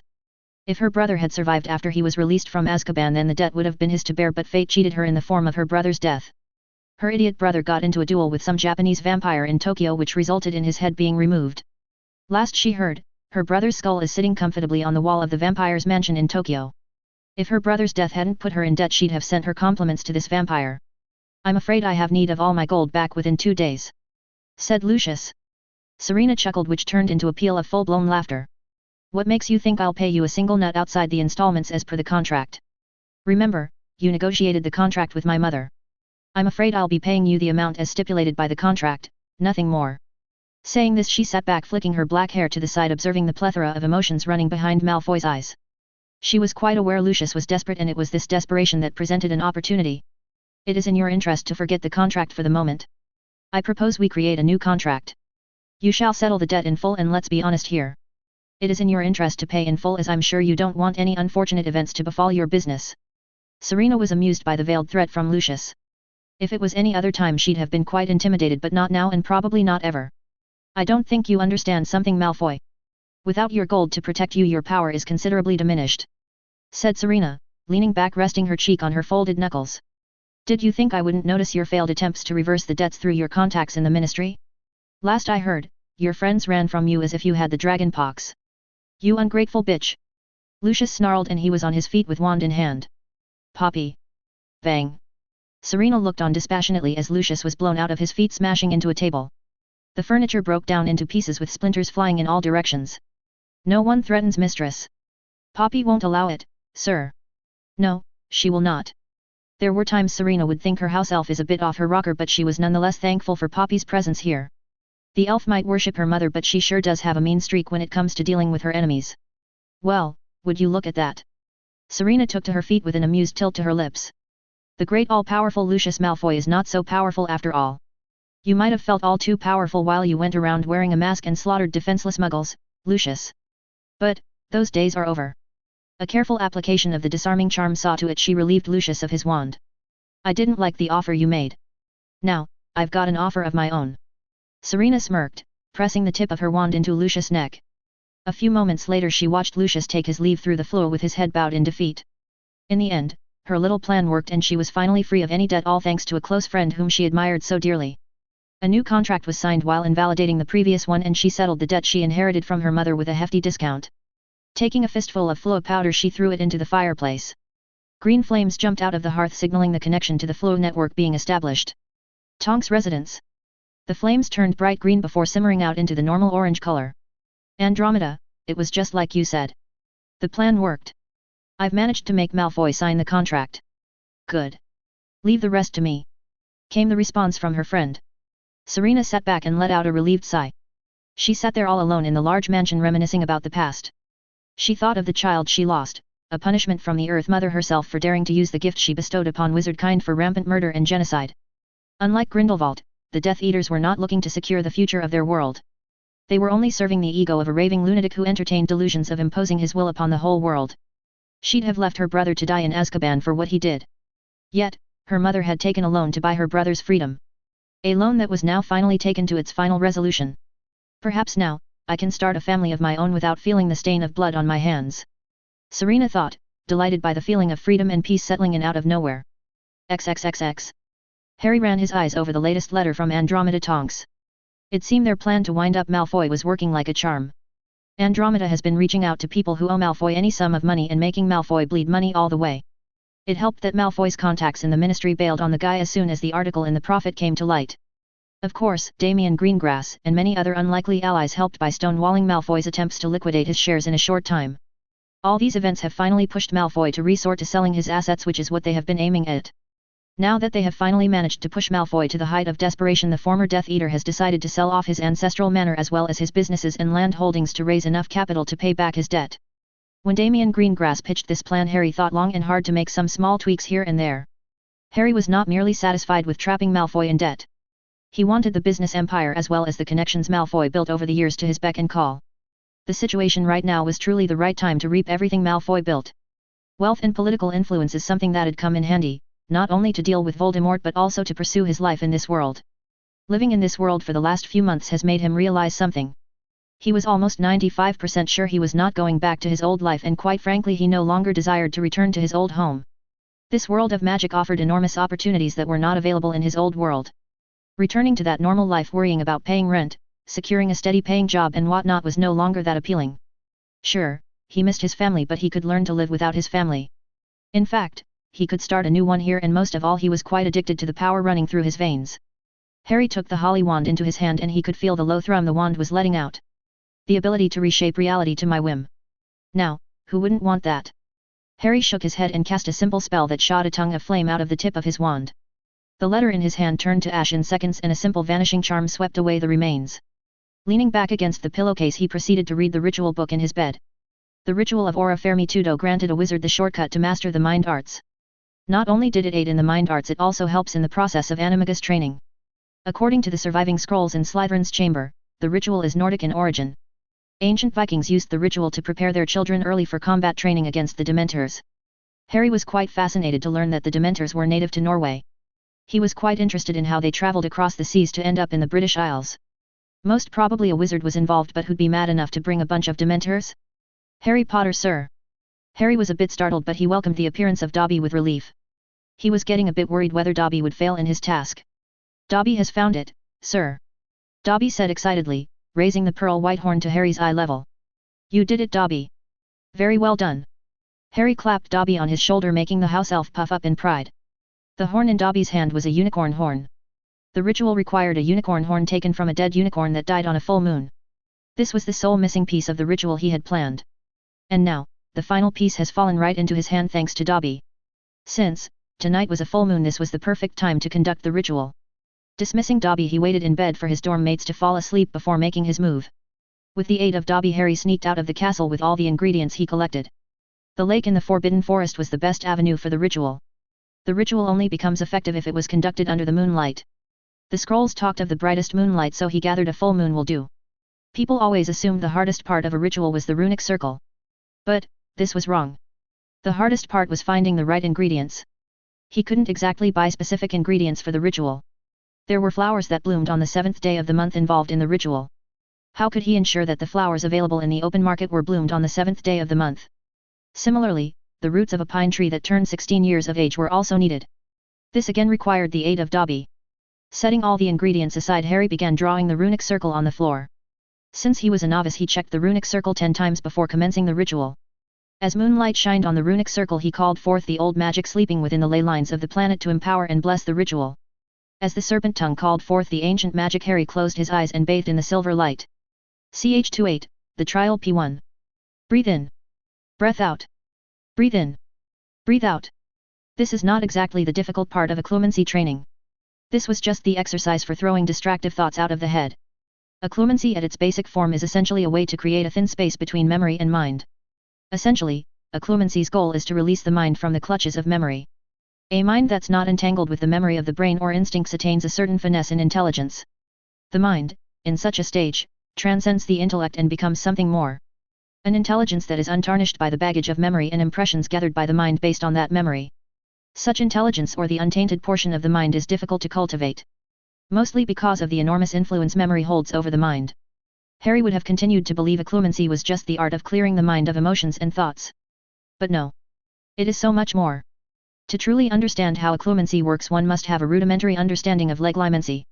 Leglimency is the art of invading a mind. But, just simply using leglimency is not possible. A wizard has to seek something while using leglimency. This means, at the tip of the leglimency probe there is an intent that's dipped in memory.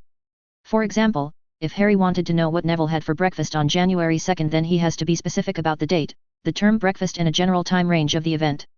Without these thoughts pushing into the probe, the leglimency attack simply falters and would find some random memory that's floating in Neville's mind. Or, it's also possible that Harry may not even stumble upon an original memory at all. The mind is immensely complex. It could be entirely possible that Neville's mind shows him the ideal breakfast according to Neville. It'd be a false memory, but that's how the mind works. It's incredibly complex and versatile. According to Slytherin's works on the mind arts, this dynamic and evolving art originated in the land of Nagas. Harry was not exactly certain which place Slytherin was talking about in his books, but Slytherin seems to have learned a rudimentary form of occlumency from these Nagas. The Nagas might be some magical tribe because Slytherin describes them as enlightened wizards. Harry got no idea what Slytherin meant, but the Hogwarts founder based his knowledge of the mind arts on the knowledge he gleaned from the Nagas. After 15 minutes of meditation, Harry opened his eyes and readily jumped into the pool provided by the Room of Requirement. Clearing the mind of all emotions seems to be a lot of work. It sounds easy in theory, but it's a tough task to accomplish. Harry had thought the aura stabilization ritual would make it easier to learn occlumency. But, no such luck. The ritual worked strictly as it was described in Slytherin's book. It sharpened Harry's magic to the point it cost him less magic to cast a spell. His magic no longer behaved like a turbulent river but a placid stream.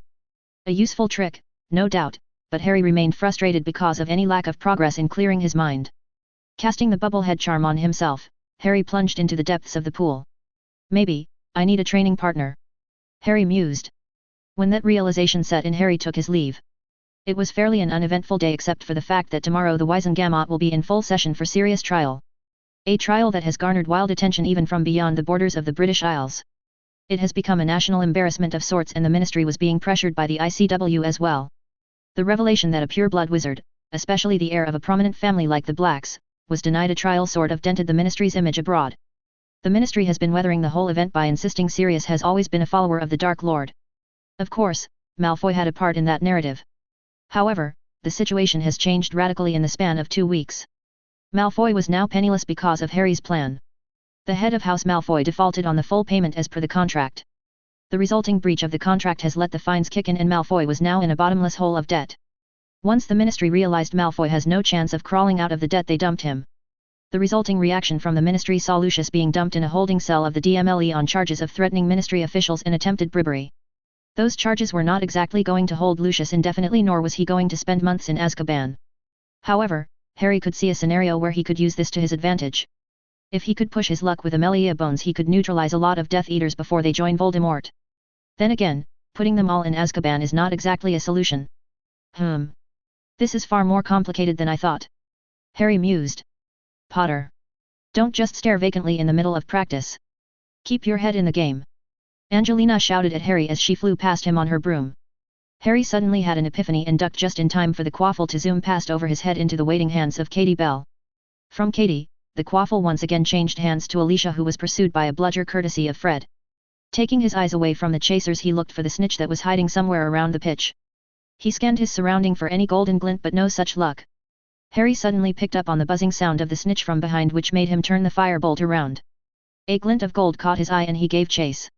When the practice was finally over, Harry was ready to fall into a bed and take a nap. But, he was immediately swept away by the guiding hands of Hermione. Where are we going? Harry asked tiredly, struggling to keep up with Hermione's pace. I heard Hagrid was present for the 6th year's class today, said Hermione. He did? Then why was he avoiding us for weeks? I don't know. That's what I intend to find out. Hermione ran fast, covering ground at a pace that baffled Harry and made him winded by the time they finally reached Hagrid's cabin. Unlike the last few weeks, Hagrid's cabin was open with Fang sitting near the entrance. Hagrid! Are you there? Hermione called out while Harry entertained an enthusiastic Fang who welcomed them with a few hearty barks. I missed you too, Fang. Harry rubbed the head of the enthusiastic trusted companion of Hagrid. Hagrid appeared by the door, each step shaking the wooden floor. Hermione, Harry. Come in, said Hagrid, his cheeks taking a rosy tint. Where have you been? Why did you lock yourself up in your cabin just because that woman wrote something about you? Asked Hermione, staring up at Hagrid with concern shining through her eyes. Nobody wants me here. I know how people look at me and speak about me. Being a half-giant and all. Hagrid said, letting out a shuddering breath that sounded like a choked cry to Harry. Who told you that? Just because that stupid woman wrote something on that rag of a paper doesn't make you any less Hagrid, said Hermione. Besides, who cares what anyone else thinks? We care about you, Hagrid, and we for one would like our friend back in Hogwarts. Without you, Hagrid, Hogwarts is not complete, said Harry, patting Hagrid on his elbow. It's not that easy, Harry. You're not a half-giant. True. But, I'm a half-blood and Hermione is a muggleborn. We are both looked down on by pure-blood bigots all the time. Does that mean we should pack our stuff and leave Hogwarts? Forget us. Look at Professor Flitwick. He's a half-goblin. You don't see him hiding away because of that, do you? Hagrid remained unresponsive except for eyes glistering with unshed tears. Harry's right. You can't expect everyone to be a bigot, Hagrid. There are quite a lot of people, I'm sure, who treasure you as we do. Surely, you know that, Hagrid, said Hermione. Hagrid, who by then was openly crying, wrapped both Hermione and Harry into a hug. Dumbledore told me the same yesterday, you know. Great man Dumbledore. Gives people second chances and all. He gave me the gamekeeper job after I was expelled, said Hagrid, rubbing away his tears. Hagrid let them go from the hug, which was quite a welcome gesture. Harry was nearly choking in Hagrid's binding grip. Hermione was not faring any better. But, Hagrid remained unaware of this little fact and continued on talking. My dad used to say, do not be ashamed of yourself. He'd be disappointed if he saw me now. Told me not to bother those who do not accept me as I am, you know. He was right, my dad. Wise man like Dumbledore, said Hagrid, shaking his large head and taking a seat on a nearby stool. Hagrid suddenly looked at Harry as if seeing Harry for the first time. You know, Harry, when I first met you, reminded me then and there of little me. Of course, I was not scrawny like you, Harry. Was right as tall as my dad. But, my man died when I started Hogwarts. I was an orphan like you, Harry. It's been tough, living without my dad. Hagrid reminisced, a faraway look in his eyes. Anyway, look at you now. A champion and all. Tell me, Harry? You'll win this, Harry. I know you will. I'd show 'em all, ya don't have to be a pure blood to win. How ya doing with that egg, Harry? I solved it. I'll win the second task. Good. Ya show 'em, Harry. Hagrid's joy was quite palpable. Happy with the confidence Harry was exuding, Hagrid happily offered tea, which Harry and Hermione readily accepted. Then their conversation shifted to the more interesting topic of Sirius' trial. It was a hot topic of discussion in many magical households. The nature of Sirius' continued evasion from capture and the nature in which he was denied trial coming to light has put a lot of attention on the event. It also helped that Harry was publicly involved in the matter, so a whole lot of interest was there to the trial's outcome. XXXX. When the morning sun took to the sky, Harry was ready. He was granted permission by Dumbledore to attend Sirius' trial. Seeing as he was on the witness list for seeing Peter Pettigrew in the flesh, Dumbledore could not forbid him from attending the trial. So, early morning, Harry came prim and proper with a decent attire for the event. He wore classic black pants with black boots, a white shirt and a navy blue sleeves jacket over the shirt. To look the part of a wizard, he had to drape a cloak over his shoulder, which was of a dark green shade. All in all, he looked like he was going to a Halloween party. At sharp 9, he was present before the gargoyle that led to Dumbledore's office. Toffee beans. The gargoyle slid away to show him the stairs. Harry climbed the stairs to the office, and just before he could knock on the door, it swung open. Come in, Harry. Dumbledore sat behind his ornate desk with Fawkes observing everything silently from his perch. Good morning, Headmaster Dumbledore. Harry greeted, carefully shifting his eyes from time to time. Just because the trial was happening doesn't mean he was willing to let his guard down around Dumbledore. Good morning to you as well, Harry. So, how will our plans be today morning? Do we need to collect Sirius before we arrive at the Ministry? Arrangements have been made for Sirius' arrival. First, I need to confirm the trial will happen at the given time before Sirius can be produced at the Ministry, said Harry. A prudent measure. Then I suppose you are in favor of not delaying our departure to the Ministry? Mrs. Tonks should be waiting for our arrival. Harry just nodded, showing his approval. I assume you are familiar with the flue. Harry nodded, and Dumbledore was the first to leave in a shower of green flames through the flue. Harry followed suit and he stepped into the Ministry atrium. Harry immediately took note of the statues of the famed Fountain of Magical Brethren. Hermione was talking about the fountain the whole night, reading about it in some book or other. The ministry atrium was quite packed with people and their arrival did not go unnoticed. Whispers and curious eyes followed their movements every step of the way. Harry wondered how they are going to find Andromeda Tonks in this right mess, especially when Dumbledore was being greeted by every wizard and witch in the ministry. Even Harry was not spared the attention, as he was also forced to exchange some hasty greetings with people he has never met. Somehow they managed to traverse through the crowd and locate Andromeda Tonks. Sirius Attorney was not quite alone, as Harry assumed. Accompanying Andromeda Tonks was the most beautiful woman Harry ever laid eyes on. He especially liked the pink strands of hair flowing out of the woman's head. They looked like long stripes made of sakura petals. "So, you are the one who's driving my boss up the wall with all the trouble you made with Malfoy and Sirius," said the pink-haired woman. "Nymphadora," Andromeda warned with a glare. "Hey, I had to put up extra hours because boss lady had us working round the clock. All because the chaos unleashed by this guy had us aura scrambling in all directions," said Nymphadora Tonks, pointing at Harry. Harry didn't pay that any mind, as he was in a world of his own, mostly impaired of speech by the sheer beauty and the bubbly aura of Nymphadora Tonks. Suddenly, Harry was thrust back into reality when Nymphadora held out her hand with a smile on her face. "Watcher Harry. You can call me Tonks. Just Tonks." Struck by the convergence of everything that was happening around him, Harry blurted out the first thing that came to his mind. "You are so beautiful." The second those words were out of his mouth, he was mortified. Now, he understood how Ron felt that day when the redhead asked out Fleur Delacour. Ch29, the Trial P2. Ever since he woke up in this world and took upon the responsibility of being Harry Potter, his sole focus was on improving his magic, acquiring more power, enhancing his skills, winning the tasks, and most of all, staying alive at all costs. Every action that he took, every plans he made, and every thought he had was extrapolated from his need to survive. It was not by choice but out of necessity that he built new friendships and connections. If he truly had any choice in the matter, he'd have left Hogwarts the first time he woke up and holed himself in some distant land. The Triwizard Tournament ensured his stay in Hogwarts, and from there he was forced to accept the role of Harry Potter. He couldn't exactly run away with his magic bound by the Goblet of Fire. Though he loathed becoming a pawn in this farce, it was better to suck it up and live rather than die again. To this effect, Harry had to create reasons of his own to push forward in this new life. So, the first thing he did was to consider this new life not as a curse but as a second chance. Then he began making bonds with the people around him, like Hermione, Neville, Dean Thomas, Seamus Finnegan, the whole Gryffindor Quidditch team, Daphne, Tracy, Sirius, Andromeda Tonks, and many others. Harry considered them all acquaintances and friends even. And amongst them all, he never felt what he was feeling right now looking at Nymphadora Tonks. He could hear his heart pumping out at an accelerated pace. Everything became crystal clear, and Harry found his focus zeroing in on Nymphadora Tonks and no one else. Suddenly, a startling realization set in. "I have a crush on Nymphadora Tonks." However, his blunt admission seems to have disarmed Tonks. "Nice to meet you, Nymphadora," Harry quickly greeted, offering his hand to the young Auror. Tonks snapped out of her frozen look to shake Harry's hand. "Don't call me Nymphadora. Just call me Tonks." "Okay. Tonks, it is." Tonks retracted her hand while a coy smile graced her lips. "So, you think I'm beautiful, hey?" asked Tonks. Her hair suddenly became bright pink and her nose suddenly looked like a pig's nose. "That's so cool," Harry crowed, his eyes lit with wonder at the magic. For someone who grew up only seeing this on a square screen of TV, it was indeed cool. But, for Andromeda Tonks, it was another case entirely. Andromeda smacked her daughter on the head.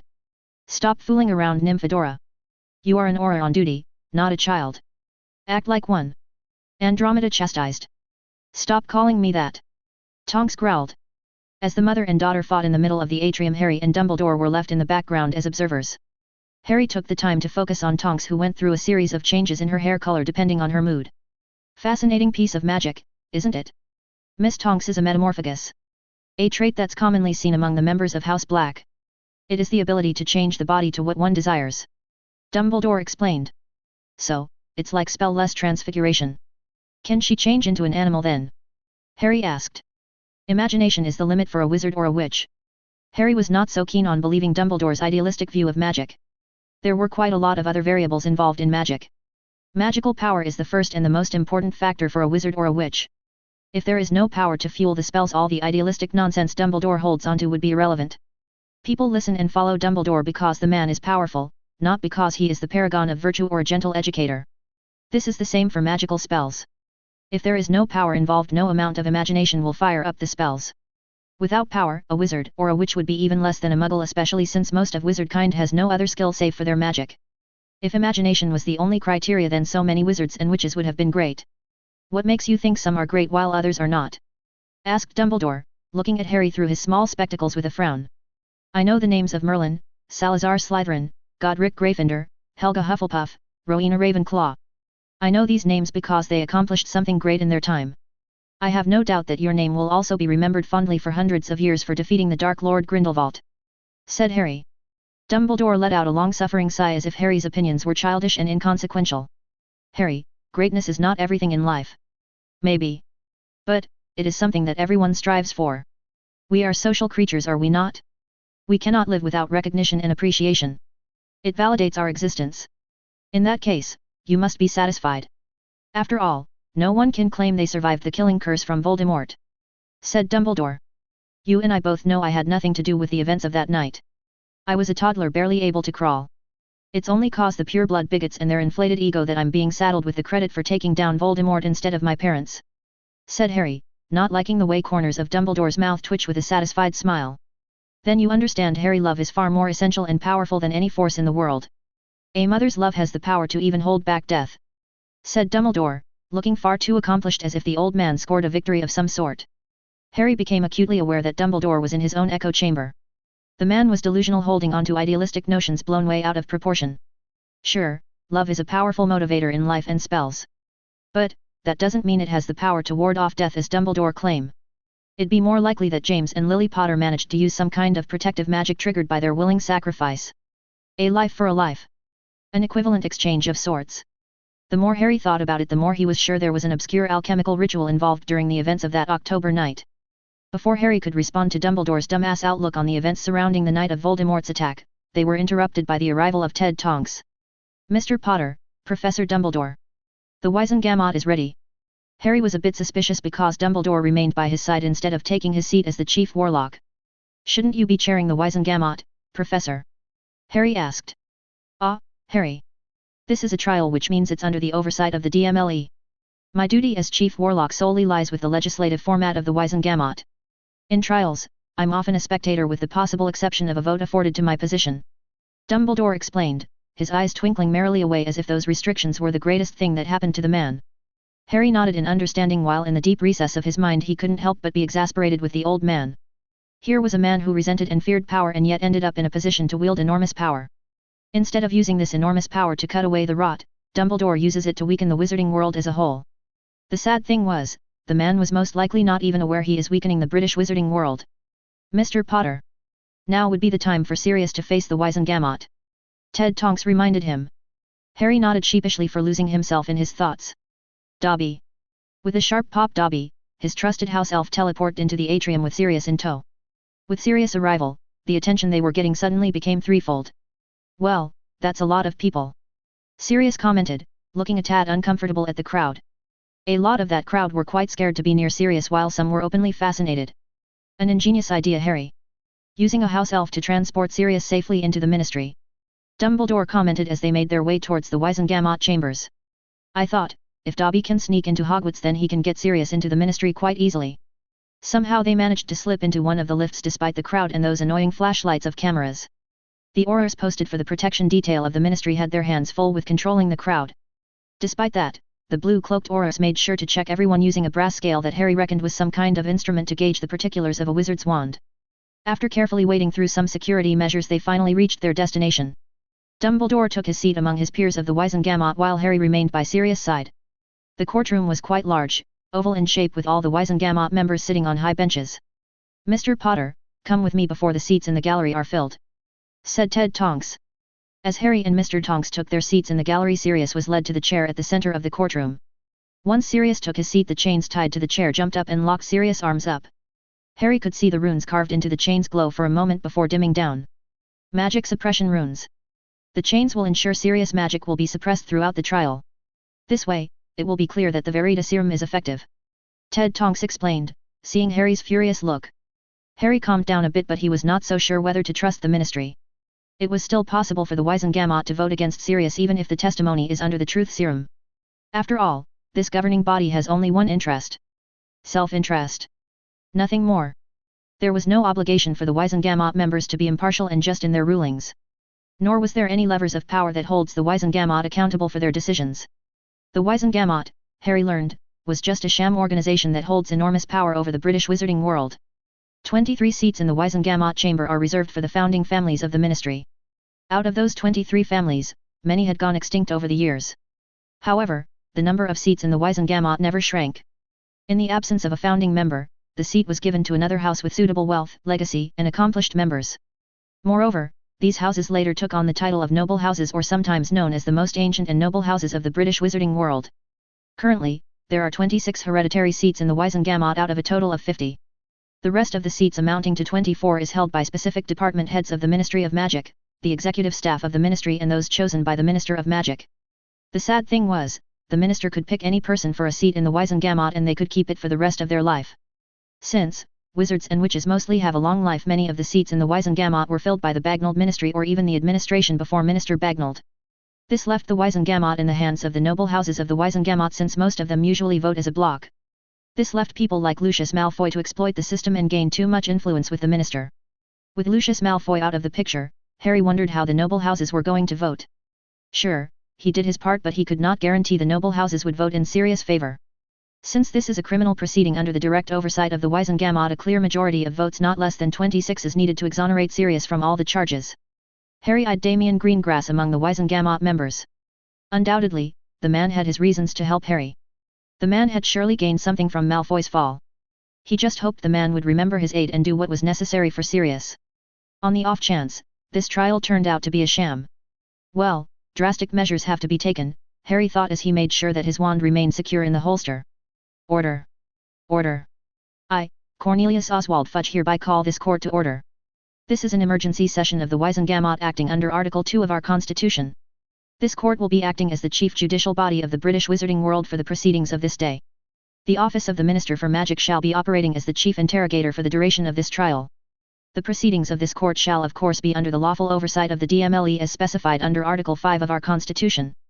For this reason, Madame Amelia Bones, the director of the DMLE, shall be operating as the CO interrogator for the duration of this trial. Fudge announced, his voice loud and clear, amplified by magic. Let the time and date be noted. The trial of Sirius Orion Black has begun. MRS Tonks, you have the floor for the opening statement. Please bear in mind to keep your statement concise, said Madame Bones from her seat beside Mr. Fudge. All eyes were now turned on Andromeda Tonks. Harry let out a breath he was holding and leaned forward in his seat. Now, it begins. XXXX. Andromeda threw a brief look at her cousin. She had so many things she wanted to say and ask her cousin, but she had kept all of that within. In a way, she considered Sirius more than just her cousin. Sirius was more like a brother to her. It was not just because Sirius was the only member of her arranged family she kept in contact with. No. She liked Sirius because he was so brave from the beginning to have veered off from the rest of her dysfunctional family. It was not easy for Sirius to live under the same roof as the rest of the Blacks. At least, she could pretend and play the perfect daughter. Sirius had the courage she could not muster even from a young age. It was for this reason she had fiercely believed Sirius was not guilty of the charges he has been accused of. The fact that slimy good-for-nothing Malfoy was keeping Sirius from getting a trial made her all the more certain of her cousin's innocence. There was evidence that could set Sirius free. There were credible witnesses, and there was the benefit of the doubt as well in Sirius' favor, considering the portfolio of witnesses that she could pull at a single call. But, this was not a trial conducted inside the closed courtrooms of the DMLE. There, she could argue facts and present her evidence to get a clear-cut verdict. The Wiesengamot, however, operated on another dimension. Here, inside the Wiesengamot chambers, only politics matter. If she is to have her cousin set free, then she has to play to the fear of the members. What better emotion is there for a politician to take you seriously? The fear of losing their power and privilege is what Andromeda intends to strike at. And strike she shall. Esteemed members of the Wiesengamot and my magical brethren. I'm not here to convince anyone of the innocence of Sirius Black. I believe all of us can reserve our judgment after we hear the testimony from Mr. Black himself under the Verita Serum. Andromeda paused to let that detail sink in. She strode to the far left side of the courtroom where the non-permanent members of the Wiesengamot sat. Rather than defend my client's innocence, I'm interested in drawing your attention to the terrible miscarriage of justice that took place in November 1981. Sirius Black was found under odd circumstances, however, that doesn't mean he does not deserve a trial. Mr. Black was not just an average citizen of our world. He was an accomplished Auror who contributed quite heavily in combating the terrorist organization known as the Death Eaters, as I'm sure many among this esteemed chamber already knows. After making sure she had the attention and some nods of acknowledgement from the left side, she switched her focus to the right side where the noble houses took space. The very least he was owed was to present his side of the story, especially considering my client was the heir of the most ancient and noble house of Black. Instead, Mr. Black was thrown into Azkaban under the care of Dementor straight away without a trial. I'd like to ask, who among the esteemed gentlemen and ladies of this court has the power to condemn a wizard of my client's stature without a trial? Who among the Wizengamot has made this happen that an heir of one of the founding members of this ministry was denied due process? This incident has set a dangerous precedent that will pierce the veil of protection afforded to average wizards and witches of our society. This incident challenges the laws that govern us and the bonds that hold our society together. So, I ask this chamber to give this trial the due diligence it deserves, as it threatens the sanctity of our laws, power, and above all the commitment of this body to justice and truth. Thank you. Andromeda could see her words were having the intended effect. Some of the Wizengamot members were spooked as she was poking a hole at their privilege and power. If one of their own was not afforded basic rights, then it'd present an opportunity for those who seek reforms in the Wizengamot. The nobles could never afford to lose their power. Their power comes from the perception of their power by their allies and enemies alike. A challenge against one noble house can become a challenge against the whole lot. They could not allow for something like that to stand. Especially, since the whole matter now got dragged into public discourse, increasing the scrutiny. She counted 10 tense faces among the nobles. The rest were either not bothered by her offhand remarks or they were good at keeping their thoughts to themselves. Either way, her role in this matter was now nearly over. Now, the real fun begins. CH30, the trial P3. Sirius Orion Black. You are accused of murdering 11 muggles in cold blood and injuring many more on the evening of November 1 of 1981. You are also accused of murdering Peter Pettigrew on the same day near Henley Street, London. How do you plead against these charges? Fudge thundered from his elevated seat. Not guilty. Sirius said, staring unflinchingly at the Wizengamot members looking down at him. Very well then. Your attorney has filed a request for the trial to be conducted using Verita Serum. Do you object to an interrogation using the Truth Serum? I'm willing to be questioned under Verita Serum, said Sirius. So long as the questions pertain to the crimes that are allegedly committed by my client, then he will answer to the Wizengamot's satisfaction. Andromeda carefully pushed in, making it clear that questions should remain strictly pertaining to the crimes. After all, the last thing she wanted was for Sirius to get convicted of something illegal that has nothing to do with the charges leveled against her cousin. Noted MRS Tonks. Administer the Verita Serum on the accused. Fudge ordered, gesturing with his hand to Auror Dawlish. Dawlish took a small glass container and poured 3 drops of Verita Serum down Sirius' throat. After making sure the Truth Serum was properly administered, Dawlish returned to his post while the Wizengamot waited for the potion to take effect. A minute passed before Minster Fudge began the interrogation. Reveal your true identity to the court. Sirius Orion Black, son of Orion and Walburga Black. What is your date of birth? January 27, 1959. The name of your brother? Regulus Orion Black. Sirius was in a haze, but he could still see Fudge and Bones exchanging a look. This was just the standard procedure for Verita Serum trials to ensure the accused was no imposter. As a hit wizard who served in the Auror Force, he was familiar with DMLE procedures for a trial. Were you at any point in your life a willing spy of the He Who Must Not Be Named? Asked Madame Bones. No. Sirius could hear gasps from the gallery. Are you a member of the group called Death Eaters? No. To your knowledge, have you passed any information to a Death Eater under duress? Asked Minister Fudge, who now looked a bit pale. No. Did you pass on the location of Potters to anyone without their express approval? No. Did you know the hiding place of the Potters when they were under the Fidelius charm? No. Who cast the Fidelius charm to hide away the Potter family? Lily Potter. Did James and Lily Potter ask you to be their secret keeper? Yes. Did they make you their secret keeper? No. Who was the secret keeper of the Potters? Peter Pettigrew. This time there was a considerably more percussive reaction from not just the gallery but the Wizengamot members as well. It took some time for the minister to take back control to proceed with the trial. Did you chase after Peter Pettigrew with the intent to kill? Now, this was a trick question. Did he think he was going to kill the rat at the time? Certainly, yes. Would he have gone through with his thoughts once he had Peter under his grasp? Probably, no. At least, not at that time. He'd kill that accursed rat without a hint of hesitation if he could have the chance right now. Because of the Truth Serum, Sirius could not omit the truth despite it not being the whole truth. So, his answer came out unaltered. Yes. Did you kill Peter Pettigrew? No. Where did you confront Peter Pettigrew? London, Henley Street. Did you cast any spells to attack Peter Pettigrew once you confronted him on the street? No. Who cast the spell that caused the destruction of Henley Street? Peter Pettigrew. Sirius could see Minister Fudge looking totally worn out and pale as he exchanged a look with Madame Bones. The minister slowly leaned back in his seat and looked like someone killed his pet cat. So, it came as no surprise to him that the next question came from Madame Bones. Mr. Black, explain the events that transpired on Henley Street of London City when you confronted Peter Pettigrew. Finally, he got his chance to say his side. Sirius took a deep breath and explained his side of the story. He started the tale by how he tracked Peter's magical signature left in his hiding spot. He explained the spell he used to track Peter down and how he tracked Peter all the way to Henley Street. Then he explained the events that transpired between them. It was quite a story actually. By the time he explained how Peter escaped into the sewers after leaving a finger to fake his death, Sirius felt his throat had dried up. Thankfully, he was not the only one who had enough with the court proceedings.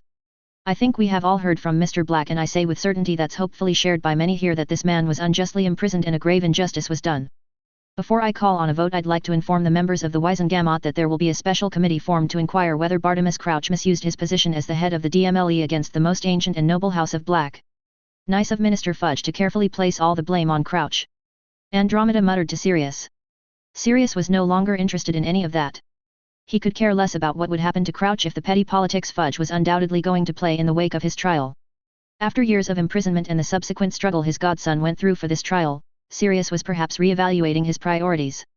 With all that's happening with the tournament, Sirius was more worried about Harry and the enemies his godson was facing or will be facing in the near future. He was not there to support Harry all these years as James and Lily wanted him to. But, he could support Harry now. Perhaps, in more ways than he would have been capable of when Harry was just a baby. I believe everyone is satisfied with the questioning. Aurora Dawlish, you may administer the antidote. On Fudge's order, Dawlish administered the antidote.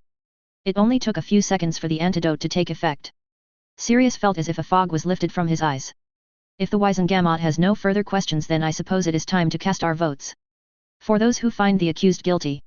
No one raised lit wands, which means the Wizengamot didn't find Sirius guilty of the crimes he was accused of.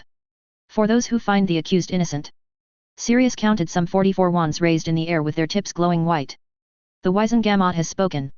This court finds Sirius Black not guilty of any crimes he has been accused of. This court will gather 3 months from now to deliberate on the findings of the special committee led by Madame Umbridge regarding the misuse of DMLE and its emergency powers by its former head, Bartimus Crouch. It was as if a great weight was lifted from his shoulder as Sirius watched the Wizengamot adjourn. I'm free. I'm finally free. Sirius thought, overcome with joy. Sirius was led towards the exit of the Wizengamot chambers by Andromeda as the crowd grew thick. Still, Sirius paid it no mind as he was focused on Harry, who was greeting and shaking hands with a number of Wizengamot members. What's Harry doing? Why isn't he coming out with us? He will join us eventually. The kid has been writing to all the Wizengamot members to vote in your favor for the last 2 weeks. And let me tell you, you don't want to get on the bad side of Harry Potter. Truly, the things he planned with Malfoy gives me nightmares. He is the most ruthless and brilliant 14-year-old I have ever known. Our grandfather would have loved him, said Andromeda, as they struggled to get out of the lens cover of the reporters, not to mention the crowd of curious wizards and witches. By the grace of Merlin, they somehow left the reporters and other curious parties behind. Sirius now sat snugly between his godson and Andromeda in Madame Bones' office. While the trial set him free, there were some other procedures left. Sirius watched as Madame Bones handed over a small black pouch to him. It must contain all your belongings. If something is missing, please file a complaint. The DMLE shall endeavor to find the item in question. Sirius made a cursory look into the pouch. There was his trusted wand, and everything else was inconsequential to him. Taking the elm wand into his hand after 14 years was like getting his wand from Ollivander all over again. Sparks sputtered out from the tip of his wand. He was truly happy now. He got his life back, and he could spend the rest of his life helping Harry as James and Lily would have wanted. He was no longer a burden for his godson or any of his friends. Madame Bones, what will happen to Lucius Malfoy? Asked Harry, all of a sudden startling not just Sirius but Andromeda as well. Why? Do you plan on having Mr. Malfoy released from prison? Madame Bones asked, raising an eyebrow curiously. No. Not after all the struggle I went through to destroy the man. I'm curious whether you'd use this opportunity to use Malfoy to drag all the rest of imperioused Death Eaters to where they belong. Sirius didn't like the way Madame Bones was eyeing Harry. He knew how dangerous Bones could be as he had worked under the woman during his time in the Auror Corps. I'm afraid not. Lucius Malfoy may have to pay a hefty fine or even spend a few months in Azkaban for the crimes he is currently accused of. Other than that, I don't plan to dig deep into Mr. Malfoy's past actions," said Madame Bones, leaning back into her chair and staring unflinchingly at Harry. "How can you?" Sirius immediately grabbed Harry's hand and shook his head. But, Harry merely pushed him away and faced Amelia Bones head-on. "I fail to understand you, Madame Bones. You have lost a brother and sister-in-law to the Death Eaters. You have lost your parents and even most of your family died at Voldemort's hands. Why, after everything that has happened, do you not act? Act against whom, Mr. Potter? The same men who unleashed a bloodbath and now are declared upstanding members by the Wizengamot. For whom should I act? I'm sure my brother and his wife would rather have me take care of their orphaned daughter rather than chase justice blindly. Even if I did as you ask, who'll take care of my niece should something happen to me?" Sirius stayed silent just like Harry and Andromeda. He could understand Amelia better than anyone. In a sense, Sirius supposed Amelia Bones was someone he aspired to be. He had chosen the path of vengeance after James and Lily were murdered instead of taking care of Harry.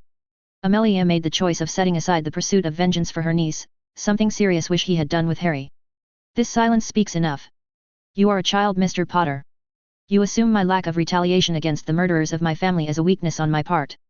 Rather, it takes enormous restraint on my part to not retaliate in a manner that jeopardizes the future of my niece," said Amelia Bones before turning her sharp brown eyes on Sirius. "Now, if you have confirmed all your valuables, you may take your leave, Mr. Black." XXXXXXXX. Lucius sat in the cold dark cell deep underneath the Wizengamot chambers. He was intimately familiar with these cells as he had visited many of his compatriots here before arranging for their release in exchange for political favors and influence of some sort. He had even stood on the other side of the cell and boasted to his enemies of his prowess and influence within the ministry. The instrument of his political salvation has now become the stage for his damnation. Lucius never thought he'd be in this position. He had carefully maneuvered all these years into a position of strength. It had taken him years to properly set the stage for the rise of House Malfoy. The desolate and broken status of his wife's family had suited him just fine and fueled his rise in the ministry. There was a time when he had even proudly thought that he stand on even grounds with Dumbledore. And look at him now. Brought down to the lowest of the low by a teenager. It was a sad day indeed. He knows what comes next. Lucius was not ignorant of the fact that in his desperation he probably must have made many people worried. There are valuable secrets in his mind and it has the power to crush some very powerful people who are enjoying prestigious positions in their society. They could not afford to see their positions and stature disappear overnight. So, he was now a threat to the elite group he once belonged to. Even his wife and child will be in danger. Narcissa at least has some value as she is a beautiful pureblood witch from the House of Black. He was sure suitors would be lining up if she becomes a widow today. His son on the other hand would take the brunt of the fallout. The Malfoy name has its value because of the Wizengamot seat and their long history of pureblood heritage. Without his protection, Draco would be easily led around by powerful men who covet the power of House Malfoy. The only option before him was to somehow escape and find the Dark Lord. There was no one else he could turn to for help. If he could aid the Dark Lord to rise, then he could reclaim most of what was lost. Lucius suddenly looked up when the bars of his prison parted away. A wizard stepped into his cell who was concerning his face under a hood. The wizard flicked his wand and a piece of rope came out of thin air and wrapped itself around Lucius' throat. "No, please." Lucius gasped as the rope tightened around his throat. Lucius thrashed around as he struggled to breathe. He tried to pry the rope away but the room was starting to spin in front of his eyes. With great terror, Lucius realized he was about to die. Then, out of nowhere a bolt of red light flashed in the cell. The assassin fell down on the floor unconscious and Lucius found himself able to breathe once more. He took long deep breaths with tears running down his cheeks. After coming to his senses he looked around the cell but there was no one since the assassin.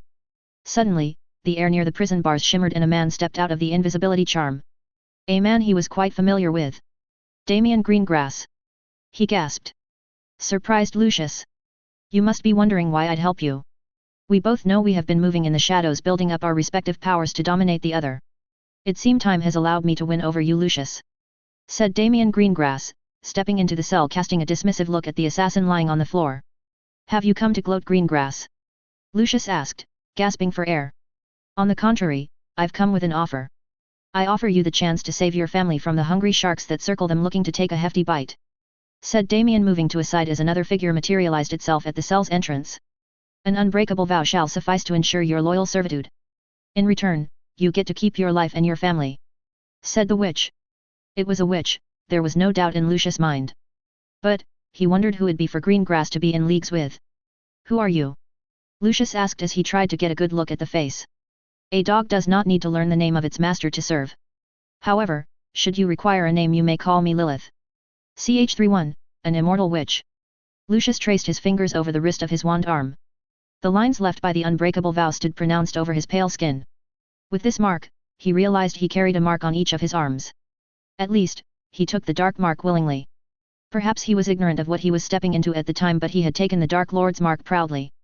At the time, he thought the dark mark was a symbol of power. It took him years to realize it was only a mark of ownership. The Dark Lord marked his followers because the Dark Lord saw his followers as his property. The Dark Lord owned the life and fate of his Death Eaters. To a larger extent, the Dark Lord owned his followers and their families. He had witnessed the Dark Lord easily wipe out the families of those who displeased the man despite years of leal service. The Dark Lord only cared about power and obsessed over servitude too much. This was not what Lucius thought the Death Eaters were supposed to be. He thought he was fighting to reclaim his world from the pervasion of Muggle culture and radical ideas. He thought he was going to fight the Muggles and their Muggle-born offsprings who dared to steal the sacred magic from the world. How naive I was to think such nonsense. Lucius lamented as he pulled the sleeve of his left hand to see the strengthening dark mark. Lucius looked at the dark mark and then at the mark left by the unbreakable vow. Out of the two marks, he certainly feared the recent mark left by the vow. The dark mark has yet to be the death of him, but he feared rightly for his life as he took a dangerous vow. He had joined the Dark Lord out of loyalty but also because of his father, Abraxas Malfoy.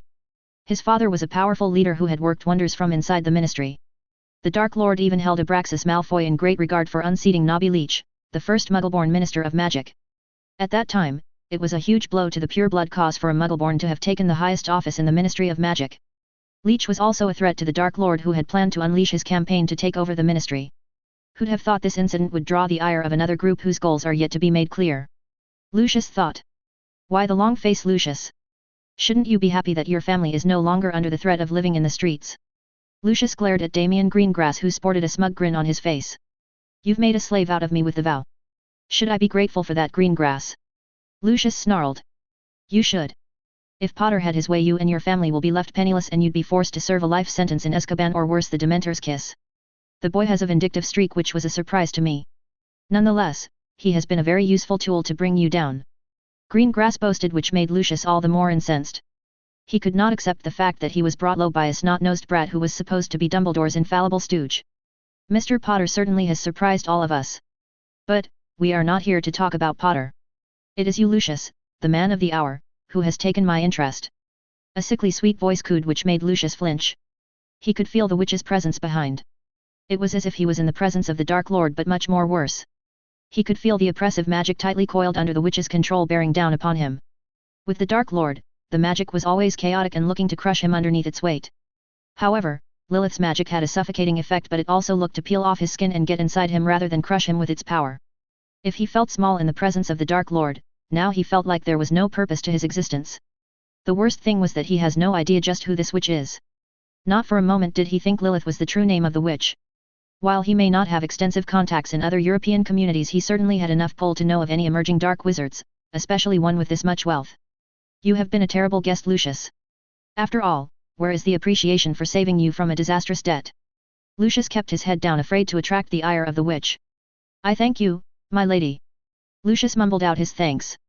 Truly, what else was he supposed to do other than swallow his pride and be a good servant for Lilith? The woman was dangerous, far more dangerous than the Dark Lord. At least, the Dark Lord was an unhinged rageaholic maniac. He could see what could trigger the Dark Lord's rage and act accordingly. But, Lilith has now forced his obedience through the unbreakable vow. There was no room for ambiguity when it comes to dealing with Lilith. You know, I've imagined this moment for a long time. Your grandfather dealt my plans a heavy blow when he conspired and brought down Mr. Leech from his post. Did he tell you how he accomplished that, slave? Lucius gritted his teeth at the degrading way Lilith was addressing him, but there was nothing he could do. For all intents and purposes, he became a slave the moment he swore himself to Damien Greengrass. He did not, my lady, said Lucius, swallowing his pride for the sake of his continued existence. Well, I shall tell you. Your father, with the help of Lestranges and Blacks, spread lies that Minister Leech was a spy for Muggles. Of course, some foolish allegation alone was not going to unseat the new minister. Your father and his Death Eater friends assassinated Leech's family and allies. It was the prelude to Voldemort's rise, said Lilith, circling Lucius with a cruel glint entering her eyes. Uncle Benedict also lost his life because of the Dark Lord. Damien supplied his 2 cents. Ah, yes. Benedict was one of my favorite students. And I avenged him by wiping out the Malfoy blood from the rest of Europe. Lilith smirked coldly. Lucius' eyes widened in horror at the witch's claim. Also, How could Benedict Greengrass become the student of Lilith? The witch might be a madwoman, but she looked like she was in her early 30s. Why are you surprised, Lucius? You know of no witch who is a famous immortal? Lilith asked amusedly. His eyes widened in realization. You're... Suddenly Lucius felt his throat contract and pain started flaring up in his heart. The vow he hastily remembered as pain flared up all over his body. He felt as if he was being torn apart all over. He was just about to keel over dead when suddenly the pain vanished and it was as if everything was just a figment of his imagination. Ah! Did you forget about the vow, Lucius?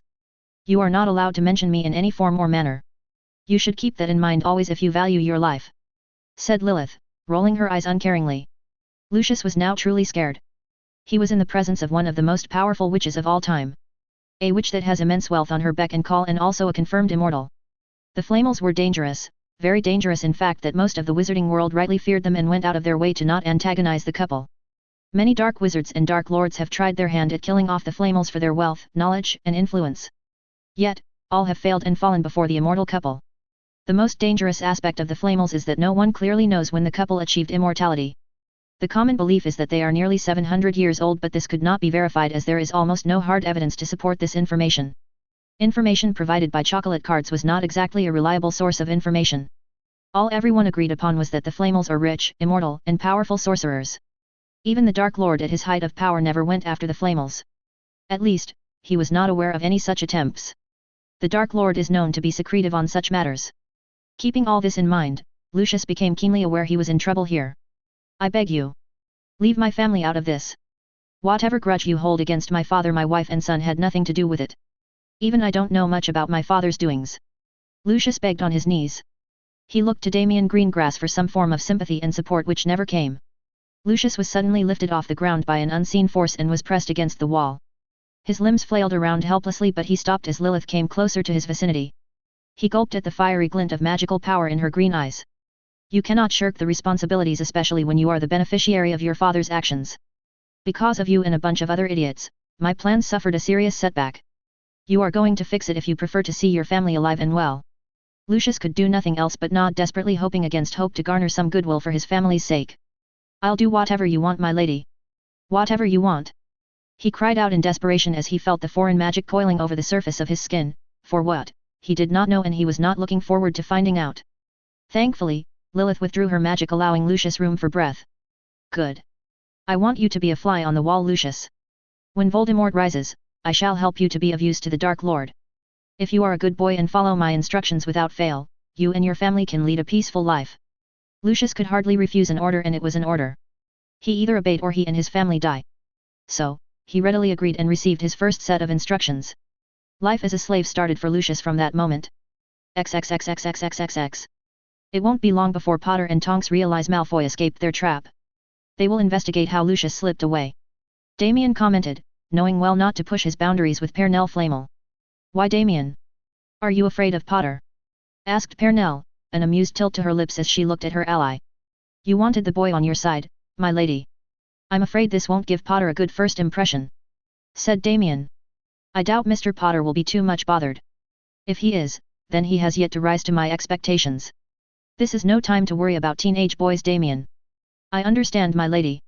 It's just that. Damien trailed off. Pernell nodded in understanding. You have finally found your parcel mouth to lift the curse. Damien nodded. The only sane one, as you know, my lady. There have been many parcel tonguis over the years, but none sane or powerful enough to lift the blood curse. And are you sure? Asked Pernell, turning away from Damien with a peculiar look gracing her face. My lady. Damien frowned. Are you sure Potter is the one? There have been many other parcel mouths. All of them were unstable or useless.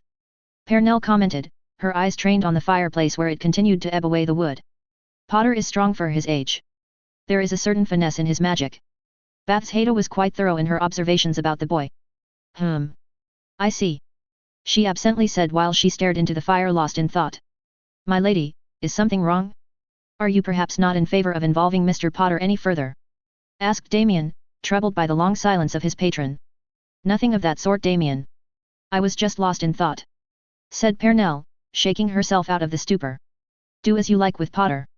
She went back to staring at the fire. She wondered why she was suddenly overcome with a sense of concern. Perhaps she was losing her touch. She hadn't cared for her daughter, so why should she care for her grandson? After all, one who's born in fire will not wane under the sun's heat. If she is to acknowledge her grandson, then he'll have to prove his worth to her. Show me you can stand on your own with your shoulders back. Show me you have the power to bear the weight of this world, and show me the might of your magic. Show me that you are exceptional. Stand before me and face me as an equal on the strength you built. Then and only then shall I acknowledge you as my blood. Harry James Potter. Ch32, the second task P1. Harry carefully aligned the broom so that he was right underneath Fred just as the bludger came into the redhead's possession. As Fred was about to smash the bludger, Harry pulled the broom straight up. The Firebolt's advantage compared to the Nimbus models is that it has better acceleration in the first 30 seconds. There was no lurch on his body when he went for an abrupt flyby. The Firebolt carried him through and distracted Fred from concentrating on the bludger in favor of veering away. Instead of strictly playing the role of a seeker, Harry was asked to play interference all throughout the practice session. This was not something he was expected to do in the last 3 years owing to his small body frame. But now, Angelina was of the opinion that he was ready to play more aggressively next year as he was putting on some muscle and height. Harry was quite happy with the recent role. It means there is some noticeable improvement in his growth and physique. Madame Pomfrey was also satisfied with his development. Her potions did better than expected, and she credited that to his physical activity. The faster the potion-induced nutrients burn out, the better it is for the body. This is the only piece of good news this week, so he was going to hold on to it for the time being. The bad news in contrast was overwhelming. In the wake of Sirius' trial, the Ministry had launched an inquiry into Bartimus Crouch only to find the man was nowhere to be found.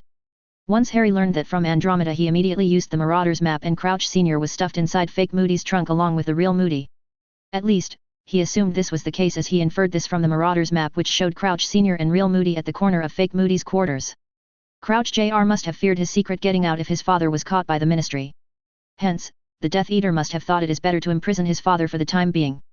Since Harry was not about to jeopardize Voldemort's plan, he was also not willing to act against Crouch. For the time being, Crouch will have to be allowed to play Moody's role. The next bit of bad news was the most unacceptable one.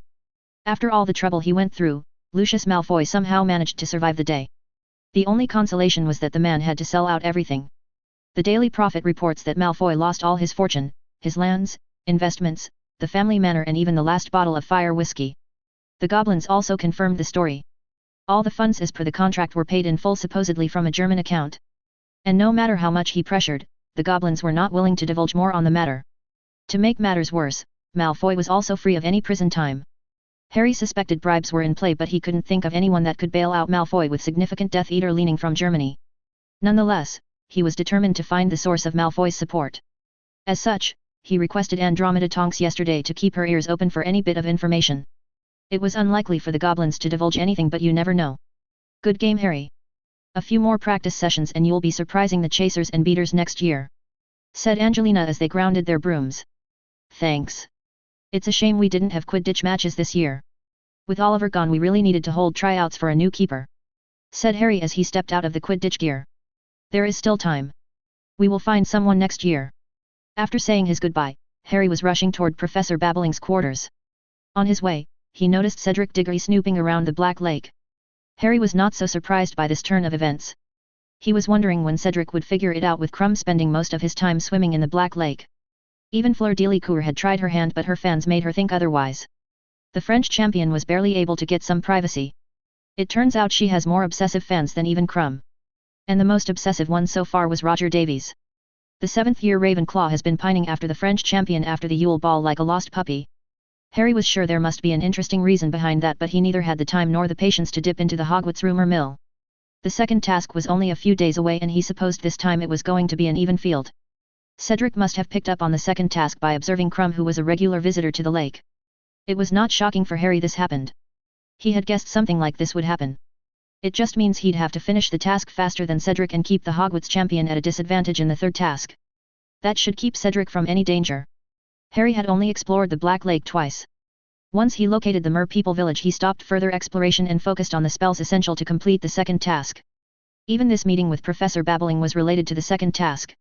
Of course, Hogwarts professors were not allowed to help out with the tasks, but there are loopholes that Harry was determined to exploit. Facing the large oak doors to Professor Babbling's quarters, he knocked twice and waited. The doors swung open, and this time when he stepped in, Harry sensed the detection runes around the entrance door, but he paid it no heed. With his magical aura stabilized by the ritual, Harry got a sense of foreign magic. In a castle full of versatile magic like Hogwarts, it was a bit difficult to walk a few meters without his senses getting triggered. The occlumency training was a big help in keeping his cool, but it was difficult to control some of his involuntary reactions. "Mr. Potter. Come, take a seat." Professor Babbling welcomed him jovially, pointing to his usual seat. Ever since Harry had proved he was no slacker in class and was quite interested in more practical aspects of the runes, he was welcomed far more cordially by the Ancient Runes professor. While he was a beginner in Ancient Runes, all things considered, there was that unnatural intuition that makes Harry pick up on magic working in the background. Whatever the ASB did on his mind, it seems to have been filtering Voldemort's soul shard and injecting its knowledge, or at least impressions of magical knowledge, into his mind. There is no other sensible explanation. After all, how else could I've managed to come this far in Ancient Runes in such a short time? Harry thought, eyeing a set of parchments deriving a specific runic script improving upon the impervious charm. Or maybe, I'm a super genius or something when it comes to the practical use of magic. I've tweaked a small part of the block scripts for better results, but overall your work was phenomenal, Mr. Potter. Professor Babbling complimented him. "Thank you, Professor," said Harry, as he reviewed the changes Professor Babbling made to his runic work over several days. "I tweaked the runes to hold out the effect for more than 20 minutes. It could be developed further in the future if you put your mind to it. Now, are you ready for the forging process?" Harry nodded. The forging process was something well beyond his capabilities. Simply because it was a recent development in this particular field of study. Only licensed runic scripters are legally allowed to do the forging. So, Harry observed the process keenly as Professor Babbling showed him her craft. It was a process that combined extensive employment of charms and transfiguration. The runes would be ingrained into the final product after the forging process was completed. This was far different from the usual runestone making process. Besides, runestones were the oldest form of runic magic. They were still employed, but any rune scripter worth their salt has advanced away from runestone making. It took almost an hour for Professor Babbling to complete the forging process. When it was done, Harry took in the beauty of the final product. It was elegant and it was certainly powerful. He could feel the magic rolling over its surface. The bracelet shined with golden runes on its surface, thrumming with magical power. "Well, there it is." Professor Babbling rubbed her hands in excitement with passion shining in her eyes. "Of course, it'll need to be tested." "I can do that, Professor," said Harry, taking the small bracelet from Professor Babbling's hands. "Don't think I don't know where you are going to use it, Mr. Potter. Just remember that I helped you on the premise that this is for your project next year. I expect to see you submit an improved version of the present runic cluster before your OWL exams." "Of course, Professor." XXXX. Harry turned another page of the Transfiguration book he borrowed from the library. This one was a recommendation from Hermione, who thought advanced transfiguration would be of some help to him in the tasks. She was not wrong, but transfiguration was not exactly an easy discipline of magic that can be perfected overnight. It took months of dedicated work for transfiguration spells to work as intended, especially if it is human transfiguration. If it is known that he attempted human transfiguration, he might just get a year's worth of detention from McGonagall. Nonetheless, there are transfiguration spells that could be used as a backup if his plan A suffered any setbacks. And the good news is there was no human transfiguration involved. Despite the intuitive support from Voldemort's soul shard or whatever the ASB did with his mind, he was not willing to take risks that could hamper him when there were easy alternatives. Turning another page of the book, Harry was about to resume reading when a cushion hit him straight on his cheek, breaking his concentration. "Sorry, Harry." Neville apologized before summoning the cushion back using the summoning charm. "Intent, Neville. You have to focus on where you want the pillow to land. If you can't see the destination in your mind, the banishing charm won't work as you intend," said Hermione. His two friends have been going at the banishing and summoning charm for a while now. With Neville being an enthusiastic student eager to test his fledgling magic and Hermione eager to teach someone in her own unique way, the two were having the time of their life. Professor Flitwick had rolled out this whole thing about mastering the summoning charm and banishing charm using a cushion. The professor turned it into a competition of sorts, and he offered a book on charms from his personal collection for the pair to maintain the spell combo for the longest without fail. Hermione and Neville were practicing to stake their claim on the book. "I don't know why you are interested in this book, Hermione. You could just find out the name of the book and order one from Flourish and Blots," Harry suggested as Hermione and Neville continued their practice. "What if Professor Flitwick is offering a book that's rare and can't be found in Flourish and Blots?" Hermione asked. "Then I'm sure Hogwarts library would have it," Harry reasoned. "In the restricted section," Hermione deadpanned. "Which can be accessed by a permission slip from any of the professors. Besides, do you really think Flitwick is going to hand out the copy of a book in the restricted section to a fourth year?" Harry asked with a raised eyebrow, giving Hermione pause. Neville chose that moment to banish the cushion into Hermione's face, causing Hermione to lose focus and drop her wand. "Well, that does it." Hermione huffed and vanished the cushion with a flick of her wand. Have you looked over the spell I found? I did. Did you know that transfigured flowers don't have the same smell as the original ones? I wonder why that's the case. Harry mused out loud. Hermione suddenly pulled the Transfiguration book from Harry and looked it over. This is not the page that I marked for you to read. Hermione stared daggers at him. A leaf fell into Harry's lap at that moment from the tree beneath which they were sitting. Harry pulled out his wand and used the Transfiguration spell Hermione marked out for him. The leaf twisted into an odd shape before changing into a flipper. There you see. I learned your spell. All I have to do is turn my shoes into flippers during the task, said Harry. With a flick of his wand, he turned the flipper back to the leaf. That's impressive. So, you are swimming to the bottom of the lake and reclaiming something valuable to you. Is that it? Asked Neville, a little bit put off by Hermione stopping the practice session. Swimming to the bottom of the lake is my plan B. So, what's plan A? Asked Neville. You'll find out soon. Winked Harry, before going through a small list of spells that could be useful underwater. CH33, the second task P2. Well, Hagrid seems to be doing okay. Harry commented from the side as he watched Hagrid introduce 2 unicorn foals to the class. Just as Professor Grubbly Plank had managed to capture the interest of the class, Hagrid also attracted excited chitters from his Care of Magical Creatures class. Good thing those infernal Scroots are nowhere to be seen. Maybe they got taken away or something, said Neville, a hopeful look on his face. Knowing Hagrid, I highly doubt that. But, he seems to be doing okay. I wonder who planned out this lesson plan. Harry wondered out loud but looked meaningfully at Hermione. Stop looking at me like that, Hermione said before hitting him on his arm. Like what? Harry asked, rubbing his arm. Like I'm the mastermind of some terrible plot or something. I just gave Hagrid some fine pointers to keep his class interesting and safe, Hermione explained. Well, it seems to be working so far. Look, even Parkinson has a smile on her face. That ought to tell you your plan is working like a charm, Hermione, said Neville, pointing at a giggling pansy Parkinson feeding one of the foals with a bundle of grass. Hagrid, despite his obsession with huge monstrous magical creatures that any sensible wizard would run from, decided it was better to stick with Professor Grubbly Plank's course. So, using his innate connection with the magical creatures of the Forbidden Forest, Hagrid managed to bring 2 baby unicorns to his class. It was hard enough to bring full-grown unicorns as they are incredibly shy of exposing themselves to wizards. The fact that Hagrid somehow managed to bring 2 golden-skinned unicorn foals totally blew everyone's mind. Mostly cause most wizards never manage to see a unicorn foal in their lifetime. They are closely guarded by the adult unicorns. I wonder how Hagrid managed to bring the 2 foals. Harry muttered as he too joined the crowd gathering around the foals. Gather round now. Just keep your hands to yourself. These foals won't run away from boys, but they surely like to run away if they sense trouble, Hagrid said to the whole class. Hagrid moved to the side so that the students could get more room to see the foals. These foals are just 1 year old.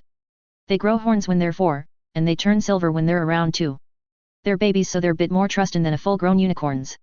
Harry absently paid some attention to Hagrid's explanations while looking at the 2 baby unicorns. They were pure gold in color, and under the sunlight, the foals looked like they were shining with a golden aura. Harry got only one word to describe the foals. Ethereal. Hagrid was suddenly on his side and quietly led him to a corner away from the crowd. Ya doin' okay, Harry? If you want, I can let ya go from my class. Ya can go prepare for the task and all, Hagrid offered. Don't worry, Hagrid. If I can survive a full-grown dragon, I have nothing to worry about in the second task, said Harry, patting Hagrid on his arm to reassure the friendly half-giant that he was gonna win. That's the spirit, Harry. You show 'em good tomorrow. Hagrid patted him on the shoulder, happy to see Harry was confident about the task. Satisfied by the answer, Hagrid moved away from Harry to focus on the foals. He was alone only for a moment, as he was later joined by Daphne, who tapped on his shoulder to gain his attention. Hey, Daphne. Curious to find you here after days of silence. Sorry. With everything that has been going on after Black's trial, my housemates were on edge. Tracy thought it'd be a good idea to keep our distance until things cooled down, said Daphne. And, have they? Cooled down, I mean? Harry asked, raising his eyebrow. For the time being, she said cautiously, not giving away anything. Is Draco up to no good again? Harry asked. No. Daphne shook her head. Not Draco. Let me worry about that. How's Mr. Black doing? He's fine. The last I heard, he is in a strict potion regimen under St. Mungo's healers. Oh. In that case, tell him I wish him a speedy recovery. Harry nodded, but he noticed Daphne was sticking around, not quite sure how to proceed further. Is there something else, Daphne? He asked, taking pity on the girl. Oh, how the tables have turned. Harry distinctly remembered his time in school. Girls loved to string along boys and let them stew in the oven. The fairer sex seems to derive a sick pleasure in watching boys struggle to articulate their thoughts in the open. So, Harry being calm and aloof was a change of position he was coming to appreciate. And just like those behavioral studies revealed, women are largely attracted to the most disagreeable male nearby. Considering the other circumstances that make him the best bad boy available, he could see why Daphne has this crush on him. It felt like the ball was in his court. He was in total control of this relationship. He could totally change the trajectory whenever he pleased. At least, he hoped that was the case. It could be possible he was reading too much into the situation. It has happened before and he wouldn't be surprised if it was happening right now. No wonder why most girls were so confident back in school. Or maybe they were pretending. Who knows what's going on inside their heads? Oh. I was just wondering if you were doing okay with the second task and all. Said Daphne, looking awkwardly around. Harry merely smiled confidently and said, I'll win tomorrow. Daphne was a bit stunned by the confidence shown by Harry, but she grinned and appreciated his resolve with a nod. Oh. Good luck then. She was about to return to Tracy's side when Harry randomly threw a strange question at her. He couldn't help himself but throw in a subtle clue for Daphne. He was sure it'd be a surprise for her if his assumptions regarding his hostage panned out. Have you ever seen the bottom of the Black Lake? Daphne frowned as she could not discern anything from Harry's eyes. Nonetheless, she answered truthfully. No. Would you like to? Harry offered, a playful grin on his face. XXXXXXXXXX. Harry looked out of the window enjoying the evening sun on his face. It was warm and he let out a sigh enjoying the fuzzy feeling he was getting. Taking a sip from the hot chocolate in his cup, Harry relaxed into the chair and stretched out his legs. It was a nice day. Meow. Even Crookshanks agreed with him. Perhaps, Crookshanks was appreciating Harry's generous gesture of securing the Hafniazel a bowl of fried beef for evening snacks. Reaching out with his hand, Harry scratched Crookshanks behind the ear, earning an appreciative purr from the feline. Crookshanks is here. Where is Hermione? Harry turned around to face Ron, who stood awkwardly by the bedside. I don't know. Harry shrugged and returned to gazing out of the window. She must be with Crumb then, hey? Ron asked. Harry let out a noncommittal hum but otherwise didn't bother to respond. Instead, he continued petting Crookshanks. How's Sirius doing? He's all right. Ron seems to be struggling to pick up a conversation here, but Harry was not interested in entertaining one, especially when he was about to face the second task in half an hour. Harry, haven't we been friends for years? Should we fight like this because of a girl? Harry was struck speechless for a moment by how Ron worded the whole thing. If this was the redhead's attempt to rekindle, then Ron has definitely gone bonkers. Great question. I think it'd do some good if you ask that while looking at a mirror. Harry replied, a mocking tilt in his voice. Come on, Harry. I'm here to make amends. I'll even tolerate green grass. Said Ron. Harry sat there on his chair stunned for a moment, wondering to himself whether there is any other human in the world as thick-headed as Ron Weasley. Recovering from the tangent his mind took, Harry slowly got up from the chair and faced Ron. You'll tolerate green grass? Oh, how generous of you. Harry mocked. Harry, I'm serious. Even if she is a slimy Slytherin, I can find ways to tolerate her. Ron said earnestly. Harry stared at Ron in wonder at the sheer stupidity coming out of Ron's mouth. He wondered how anyone could become friends with Ron Weasley. It took every iota of self-restraint within him for Harry to not punch some sense into the thick skull of Ron. At least, he wanted to really give a piece of his mind, but Harry imposed discipline on his mind and used diplomacy to clear out emotions encroaching into his intellect. He was just about to participate in the task, and the last thing he wanted was a distracted mind. I can't ask you to make such a huge sacrifice, Ron. You should stay true to your hatred of all slimy Slytherins to the best of your ability. Said Harry, before quickly taking his leave from the dorm, leaving a confused Ron all alone. Looking at his watch, there was still some time left before the task commenced. Harry preferred to be alone, so he found the perfect way. Casting the disillusion charm on his body, he made his way to the kitchen.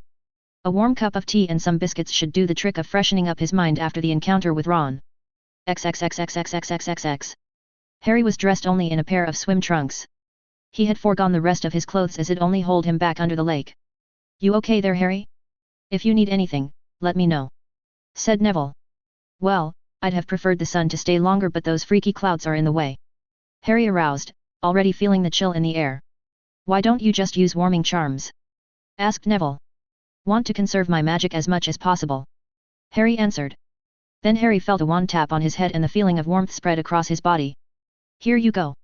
All settled. Said Tracy, pocketing her wand. Thanks. Harry nodded in appreciation. Tracy eyed him from head to toe and let out an appreciative whistle. You look like one of those sculptured statues in Rome. You are catching a lot of attention from girls, Harry. Tracy leaned in and whispered. Look. Even the French champion is eyeing you appreciatively. Tracy was right. Fleur Delacour was indeed looking at him. The funny thing was almost the entirety of the males present were looking at Fleur with glassy eyes. She was showing more skin than she usually did due to the nature of the task. The awkwardness of that could be seen on the French champion's face. She was certainly not enjoying all that attention. Oh, I wish Daphne was here. Speaking of which, Tracy said, before becoming serious all of a sudden. Where is Daphne? I haven't seen her since morning. Well, I have an idea where she might be at the moment, said Harry, eyeing the black lake out of the corner of his eyes. Before he could expand on that further, Bagman loudly cleared his throat with the aid of magic, magnifying his voice so that he could attract everyone's attention. Harry joined the other three champions and faced the judges sitting behind a table. A long golden-colored cloth covered the table and there were some marked changes among the judging panel. There was no Crouch Sr. representing the ministry. The man was supposedly on the run, after all. Instead, it was the Minister of Magic himself representing the British Ministry of Magic, with Percy Weasley tittering around the minister like an obedient but excited butterfly. The rest of the judges, Madame Maxime, Dumbledore, Karkaroff, and Ludo Bagman, remained the same. Bagman was on his feet, looking very pleased with himself, sitting between Karkaroff and Fudge. Now, please, ladies and gentlemen. Settle down. Before the task commences, I have an announcement to make. Due to some unforeseen events entirely out of our control, Mr. Crouch is unable to stand as a judge.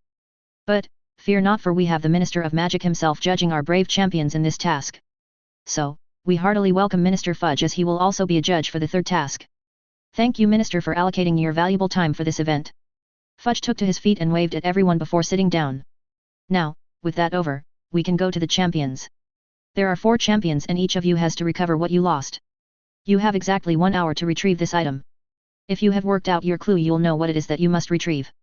So, without further ado, let the seeking begin. On the count of 3 then. 1, 2, 3. There was a loud whistle as Bagman finished the countdown and the champions all jumped into the lake except for Harry. Crumb used a partial transfiguration to grow gills and become a half-shark. Fleur and Cedric used the bubblehead charm to breathe underwater. Harry, on the other hand, merely raised his wand high into the air. Oxio Firebolt. Fleur, Cedric, and Crumb were nowhere to be found as they had begun the task. Harry, on the other hand, was standing by the lakeside as the stands along the lake erupted in cheers supporting their favored champions. What's up, Potter? You waiting for your dead parents? Harry could easily identify the culprit who threw that heckle. The voice was annoyingly familiar and Harry sort of expected something like this from the mini Death Eater in training. It was Draco Malfoy. No shocker there as far as he was concerned. Interestingly enough, the Slytherin students sitting close to Malfoy suddenly went silent instead of their usual mocking laughter. It worked to Harry's advantage in this case, as he was already prepared for a rebuttal. I'm waiting for your father to die, Malfoy, to pay a visit to your racist mother. After that good-for-nothing Death Eater father of yours dies, she needs to take care of you. With your family broke as it is, she needs all the customers she can find. Harry quipped. He couldn't see the reaction to his response as his broom chose that moment to zoom in from the sky. Catching the firebolt in his hand, Harry tapped his wand over the small steel bracelet at the tail end of the broom. The bracelet absorbed the sliver of magic he poured into, making it visibly shine with runes of power forged into its outer surface. Harry took a look at the clock. It was nearly 5 minutes on the clock. Without wasting any more time, Harry climbed on the firebolt and took to the skies. Bagman, as usual, was excitingly shouting away. Our youngest champion has taken to the skies on his broom. What is Harry Potter planning? If the first task was any indication, people, never underestimate Harry Potter when it comes to magic. Nice of you to do that, Bagman. That's a confidence booster. Harry muttered. Taking a deep breath, Harry took a moment to appreciate the wind blowing on his skin. Dipping the bow of his broom, Harry went straight down in a free fall, assisted by the firebolt's speed, towards the general location of the Mer People's village. The bracelet he painstakingly researched and forged with the help of Professor Babbling was designed with only one thing in mind. Its sole job is to repel water from the broom and the rider. It created a tightly knit space that repels all foreign physical elements. In this case, the runes created a shield that has the power to repel water. Strictly speaking, he could have achieved the same with a spell instead of using runes. However, the firebolt is a professional broom that has several top-notch safety features. It has innate magic peeled into the wood to resist any and all foreign magic. So, using runic bracelets is the only way, as this was one of the firebolt's features to be customized to the rider's preference. The tail end of the firebolt is left with several grooves for using these spell-forged bracelets. In the Americas, these bracelets are used to increase speeds for their broom racing tournaments. Perhaps, one day I should take a look at those tournaments. It should be fun. Harry thought as he prepared for the next step in his plan. Harry tapped the holly wand against his head, silently casting the bubblehead charm. Just before his broom handle touched the lake surface, Harry pointed his wand ahead. Protego. A shimmering blue energy shield flickered into existence between his broom and the lake. With that, Harry plunged into the dark waters of the lake. There was a booming sound as he crashed into the lake, but true to the firebolt's superiority and the protection of the runes allot with the shield charm, Harry was completely safe. The bubblehead charm worked as advertised. Harry could breathe as normal as possible with the air bubble covering his head. He could feel the firebolt humming beneath him, waiting to properly accelerate in a direction. With a flick of his wand, Harry cancelled the shield charm, as there was no point in pumping magic into the spell. He only wanted the shield to cushion the impact. Water was all around him now, but the runes kept them at bay. 25 minutes is the best time the runes could give, as attested by rigorous testing he conducted in the room of requirement. So he made his way into the lake. The water should have been dark to normal eyes. Not to Harry. Thanks to the Horus glasses he was wearing, the lake was as clear as the outside world. It barely took him 30 seconds to find the village. There was overgrown weed and other plant life abundant in the lake, but that didn't bother him all that much. He maneuvered the firebolt expertly around all those barriers to push into the village. However, he noticed a pack of Grindylows, horned and baring their pointy teeth, surge towards him. Clearly, they held hostile intentions. Expulso. A bright pink blip of light surged outward from the tip of his wand and struck the Grindylows. They were blown away, but so was Harry. Oh, fuck. Harry cursed as he struggled to control the firebolt. With some effort, Harry managed to regain control. Thankfully, the pack of Grindylows thought discretion is the better part of the valor. With the Grindylows leaving him alone, Harry was free to enter the Mer people's village unopposed. And that's what he did. He guided the firebolt to the depths of the lake. The further he went down, more and more stone structures were revealed hidden beneath long grass and weed. And then, he found the hostages. All 4 hostages were tied with a rope around a merman stone statue wielding a giant trident. The Mer people were gathered outside their stone dwellings silently watching. They had greyish skin and hair akin to the weeds floating around in the lake, long and green. Instead of legs, they had the tail end of a shark. A group of mermen were floating around the hostages with what appeared to be bronze tridents. Their bright yellow eyes followed his movement, and Harry was also keeping his eyes peeled for any hostile movement from these fascinating water creatures. Placing his hand against his heart, Harry dipped his head lightly. It was a form of greeting among the Mer people. A little something that he gleaned from Hagrid yesterday evening. Harry thought it wouldn't hurt to be a bit courteous. After all, he was participating in the freak show of a tournament at their home. To Harry's delight, he was given a similar greeting from the Mer people. Harry floated towards the hostages and pointed his wand at the ropes holding Daphne. Relatio. The ropes tying Daphne to the statue were swiftly removed, and he pulled her into the broom. Tapping his wand against her forehead, he cast the bubblehead charm before renovating Daphne from suspended sleep. With a gasp, Daphne opened her eyes. Panicking, she tried to move, but the water surrounding them made her movements sluggish. It took her a moment to realize where she was and what happened. This is the bottom of the bulk lake. Take a good look around. We'll have to leave soon, said Harry. Daphne looked around, taking in the stone structures and Mer people staring at them with open interest. Wait. You knew I was going to be put beneath the lake and never said a word. Daphne raged against him and began hitting him on his chest as the realization began to sink in. Harry laughed, and instead of putting a stop to Daphne, he pulled her close and urged the firebolt straight up. Daphne was forced to latch onto his body as the force of the water and their movement left her with no other choice. Together they broke out of the surface of the black lake and soared high into the air on the firebolt. Thunderous applause greeted Harry's ears as he cancelled the bubblehead charm and landed near the stands on his broom. Daphne was the first to get off the broom, totally red-faced and shivering with cold. Madame Pomfrey was there to receive her, and Daphne was forced to take a vial of pepper-up potion before she was smothered under a blanket. Very well done, Harry. You are the first to arrive, and within 20 minutes no less. Absolutely marvelous, said Bagman, squeezing Harry on his shoulder. Bagman was back on with his voice amplified by the sonorous charm, revving up Harry's timely finish of the task. Even Fudge gave him an enthusiastic shake hand, posing for a photo with the Daily Prophet photographer clicking away. Thankfully, he was dragged away from Minister Fudge and his slew of well-wishers by Madame Pomfrey. He was promptly offered a vial of pepper-up potion as well as blankets from the resident healer of Hogwarts.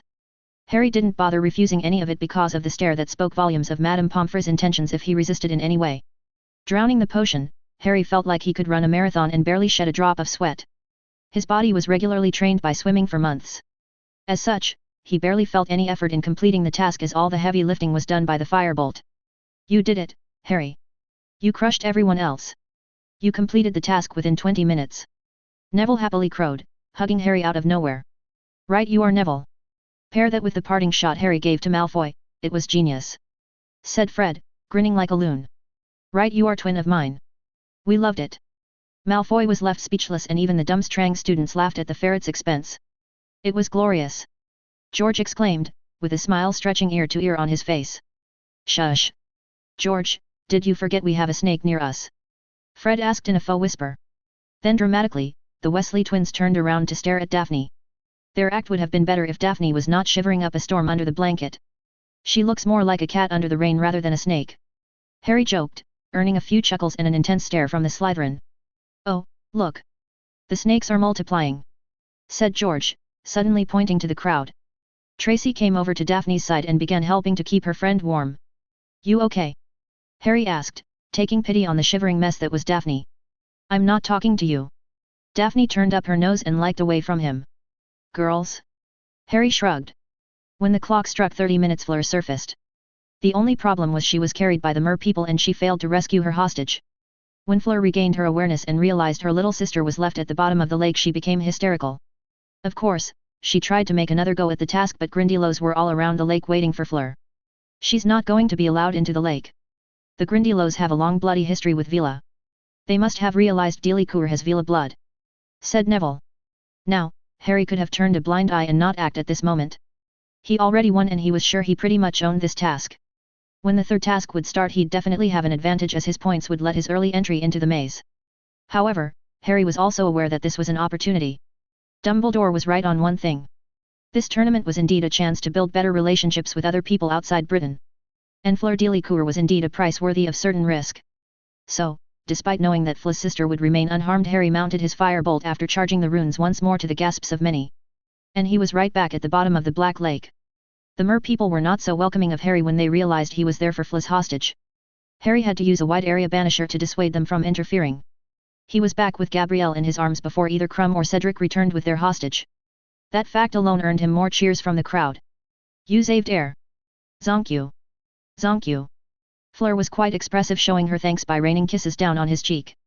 Feeling a bit cheeky and frankly because he found Fleur quite attractive, Harry used the opportunity to align himself in a way that Fleur ended up kissing him on his lips. He truly did not mean anything with that action. He was just hoping to put the French champion on the spot and have a laugh at her expense. However, what he didn't expect was for Fleur to quickly overcome any supposed awkwardness and actually engage him in a full-on French kiss right before the whole school. When they broke off for air, Harry knew one thing.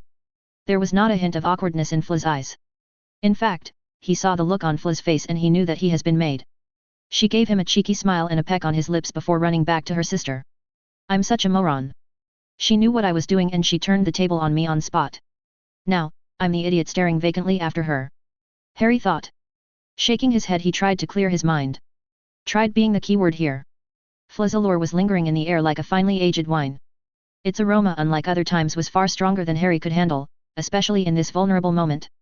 Hence, his occlumency was virtually non-existent. He came to the realization that he was totally disarmed and he was struggling to decide on what to do next. It took every drop of courage left in him to not turn on his heels and run to avoid all the eyes on him, especially the lens of the Daily Prophet photographer. By the time the other champions made it to the stands with their hostages secured, Harry had the presence of mind to get properly dressed. He was still smarting from the whole debacle with Fleur, but he tried to put that behind despite Fred, George, and even Angelina teasing him without respite. When the points were declared, Harry did come up on top as he planned. With 49 points he was the top scorer of the day. Karkaroff had tried to decrease his points, but Minister Fudge had a quiet word with the man. The one sole point he lost was because of Karkaroff. But, that didn't bother him one bit. All that mattered was that he got the head start he deserved in the third task. He was certainly not looking forward to the bomb Fleur left him in the form of the kiss. Rumors are going to fly around and he was certainly going to be at the center of everything once again. At least, he will not be painted as the villain here. He hoped that was the case. CH34, the French Connection. It was as he feared. Harry might have an understanding with Rita Skeeter, but that doesn't mean she was not free to smear others. Looking at the front page of the special edition of the Daily Prophet, Harry involuntarily let out a groan. No wonder why the entire occupants of the Great Hall were looking at him with pity while throwing glares of dagger at the French champion. Save Harry Potter from the vile clutches of the French Vila. If the heading looked bad, then the detailed article was straight out poison. If this article was written in the Muggle world, there was a high probability that the Prophet would have gotten sued to Kingdom Come. Unfortunately, there are no laws that could be used against the Prophet in the British Isles, especially considering Fleur's subhuman status. Even if Fleur identifies herself as a quarter Vila, the British Ministry of Magic would refuse to acknowledge her as such. she would still belong to the Vila species. This has been the case for werewolves, so Harry didn't think it'd be any different for Vila. Fleur could approach the ICW, but they tend to overlook incidents like this so long as there is no physical harm involved. Not to mention, the ICW can't exactly lean on an issue that has almost no legal leg to stand on. The ICW can't create laws and impose them on a member nation. Maybe, if the Daily Prophet has distribution in a nation where there are defamation laws, things might be a bit different. This shoddy state of affairs left someone like Fleur at the mercy of public smearing from dirty rags like the Daily Prophet. Maybe the Witches' Weekly should hopefully put up a good piece on Fleur, not that it bothered Harry much. Neither did he think it mattered much to Fleur either. She is a French witch. He'd be surprised if Fleur was an avid reader of British print media. Not that it mattered. If Fleur was not familiar with the British print media, she was going to be. As Harry learned this academic year, you can ignore the morons, but the morons certainly won't ignore you. The Ministry should look into this, Harry. That Vila Tart forced you to complete her task with her Vila powers. Who knows what else she can do with her dark magic? Harry pinched the area between his eyes as the walking-talking nuisance that was Ron Weasley began airing off his unwanted opinions at the Gryffindor table. Don't be an idiot, Ron. Vila can't force other people to obey their commands. Hermione argued. How do you know, Harry? I bet Krum and Delacour are in on this dark magic plot against Harry, said Ron. Harry found resistance was futile, so he rolled his eyes and looked to the heavens. The enchanted ceiling of Hogwarts greeted his eyes with bright twinkling stars. No help is coming from there, said Katie, who was sitting next to him. Here, have some chicken. Thanks, Harry said, taking the offered dish and scooping a few small pieces into his plate. You need anything else, Harry? Asked Katie. Some peace of mind. Harry gestured covertly at the red-headed demon sitting beside him, noisily chewing away like a caveman. All out of stock, Harry, said Katie, a laugh escaping her lips. A club would do, said Harry, hitting the end of his spoon on his thumb, demonstrating his intentions clear. A silencing charm should do the trick, Harry. Oh, yeah, said Harry, covertly taking his wand into his hand. Langlock. The sheer will and intent behind the spell made it possible that there was no need for his wand to be pointed at Ron. The spell worked like a charm, and Ron's tongue got stuck to the roof of his mouth, providing much-needed peace to the table. That's a neat trick. Katie hummed in appreciation while Ron choked and heaved, holding his throat. Suddenly a commotion broke out at the Ravenclaw table. The ravens were screaming and trying to hide under their table as the fire began spreading everywhere. Interestingly enough, the table never caught fire. Only the local Daily Rag was becoming ashes from the orange-colored flames. In the middle of this spreading fire stood Fleur Delacour with her palms surging with a raging fire that was progressively turning red. Mademoiselle Delacour. There was raw power and magic behind the Beaux Batons' headmistress' words. The chandeliers hanging from the ceiling of the Great Hall swayed and the lights on it flickered by the magical outburst. There was a brief lull inside the Great Hall as Madame Maxime exerted her magical power over the hall. Even Harry, who prided himself as a censor of all things magic, was flummoxed how the French headmistress escaped his radar. The waves of magical energy tickling his senses were enormous, and its effect was fortunately strong enough to snuff out the fires. Harry, like almost everyone else, looked between the French champion and her headmistress. It looked like the two were about to go at each other's throats. But, the intense stare down was broken by Fleur, who proceeded to walk out of the Great Hall. Well, that was interesting, said Katie, after the Great Hall settled down from the drama. Yeah, interesting, Harry said, absently looking at the hall's entrance through which Fleur disappeared into. The next day, the atmosphere in the castle was less hectic, but Harry was still hounded by his peers about the events happening under the lake. Since the audience only got to look at the tranquil surface of the Black Lake, every bit of detail that he could divulge was gold for his audience. Not that he was an enthusiast of sharing the story of what happened under the lake.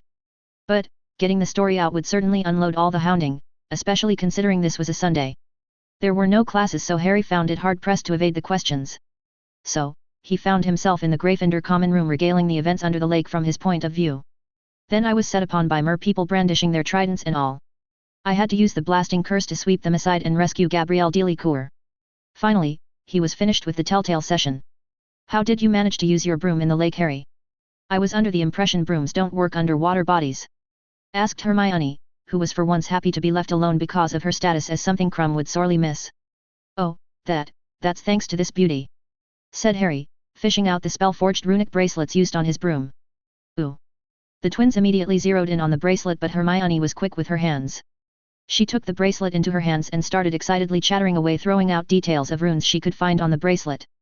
While this was happening, the story was slowly being spread around with some tweaks here and there.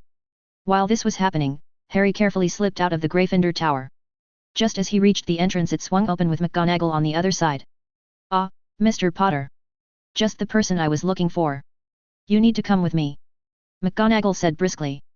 Am I in some sort of trouble, Professor? That depends. Did you do something that might land you in trouble? McGonagall asked, raising her eyebrow. Not that I know of, Professor. Then come along. We have a long walk towards the headmaster's office, said McGonagall before leading the way. Shrugging his shoulders, Harry followed his head of house. When they finally reached the headmaster's office, it was packed with quite a lot of people. Harry. He was immediately swept into a hug by none other than Sirius. Sirius. I thought you were asked to rest your body. I was, but when has that stopped me? Besides, I have been out of prison for more than a year now. I have had enough time to rest thanks to you, said Sirius, releasing Harry from the hug, a smile stretching from ear to ear. Well, congratulations are in order. I hear you achieved a sweeping victory at the second task. Something along those lines. You are looking good, said Harry, once taking a close look at Sirius from head to toe. You have filled out more. The potions seem to be working well. You don't know the half of it. This body is running on potions alone. My mother had this house elf called Creacker. The little blighter has gone bonkers living alone with my mother. Anything he cooks might be poison for all I know, as he hates my guts. So, good food is getting scarce. Ahem. Dumbledore cleared his throat, attacking their attention. While I'm sure you two would like to catch up, I'm afraid we have pressing matters to attend to, said Dumbledore. It was then Harry noticed the other group of people inside the headmaster's office. A family of silver blondes and blue eyes was standing conspicuously at the corner with Madame Maxime and Fleur. He easily identified the younger sister of Fleur, Gabrielle, who was looking at him with a large smile. Then there was a tall man wearing shiny blue robes and an equally royal blue sugar loaf hat with a white feather on top. Harry would have mocked the whole 18th century dress code, but there was no point compared to the flashy monstrosity covering up Dumbledore. Anything was better.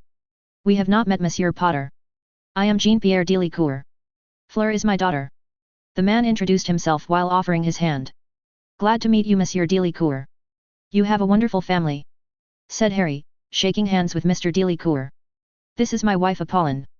Mr. Delacour introduced him to what Harry would describe as the most beautiful woman in the world. However, he was expecting the natural beauty of Avila to be a distraction, so he had fortified his mind while exchanging greetings with Mr. Delacour. Glad to meet you, Madame Delacour.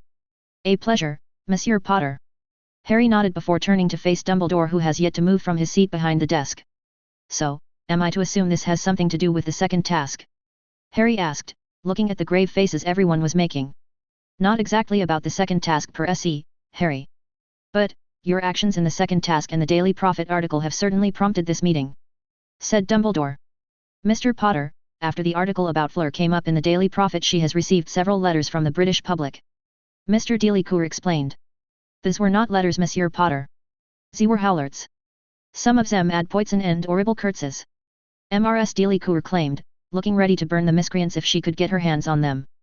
I had nothing to do with any of that, said Harry, looking between the two headmasters and Fleur's family. Of that, we have no doubt, Harry. But, that's not why we asked you here, said Dumbledore, looking serene behind his half-moon spectacles. They want you to put out a statement in the Prophet refuting the claims of Skeeter. Your words should bring some much-needed respite to Miss Delacour and her family, said Sirius. Then suddenly he showed hesitation before adding, that is, of course, if the claims of the article are false. You don't have to feel pressured to do anything, Harry.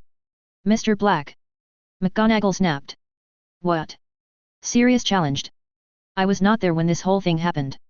If Harry was compelled to act as the Prophet seems to suggest, then what would you have my godson do?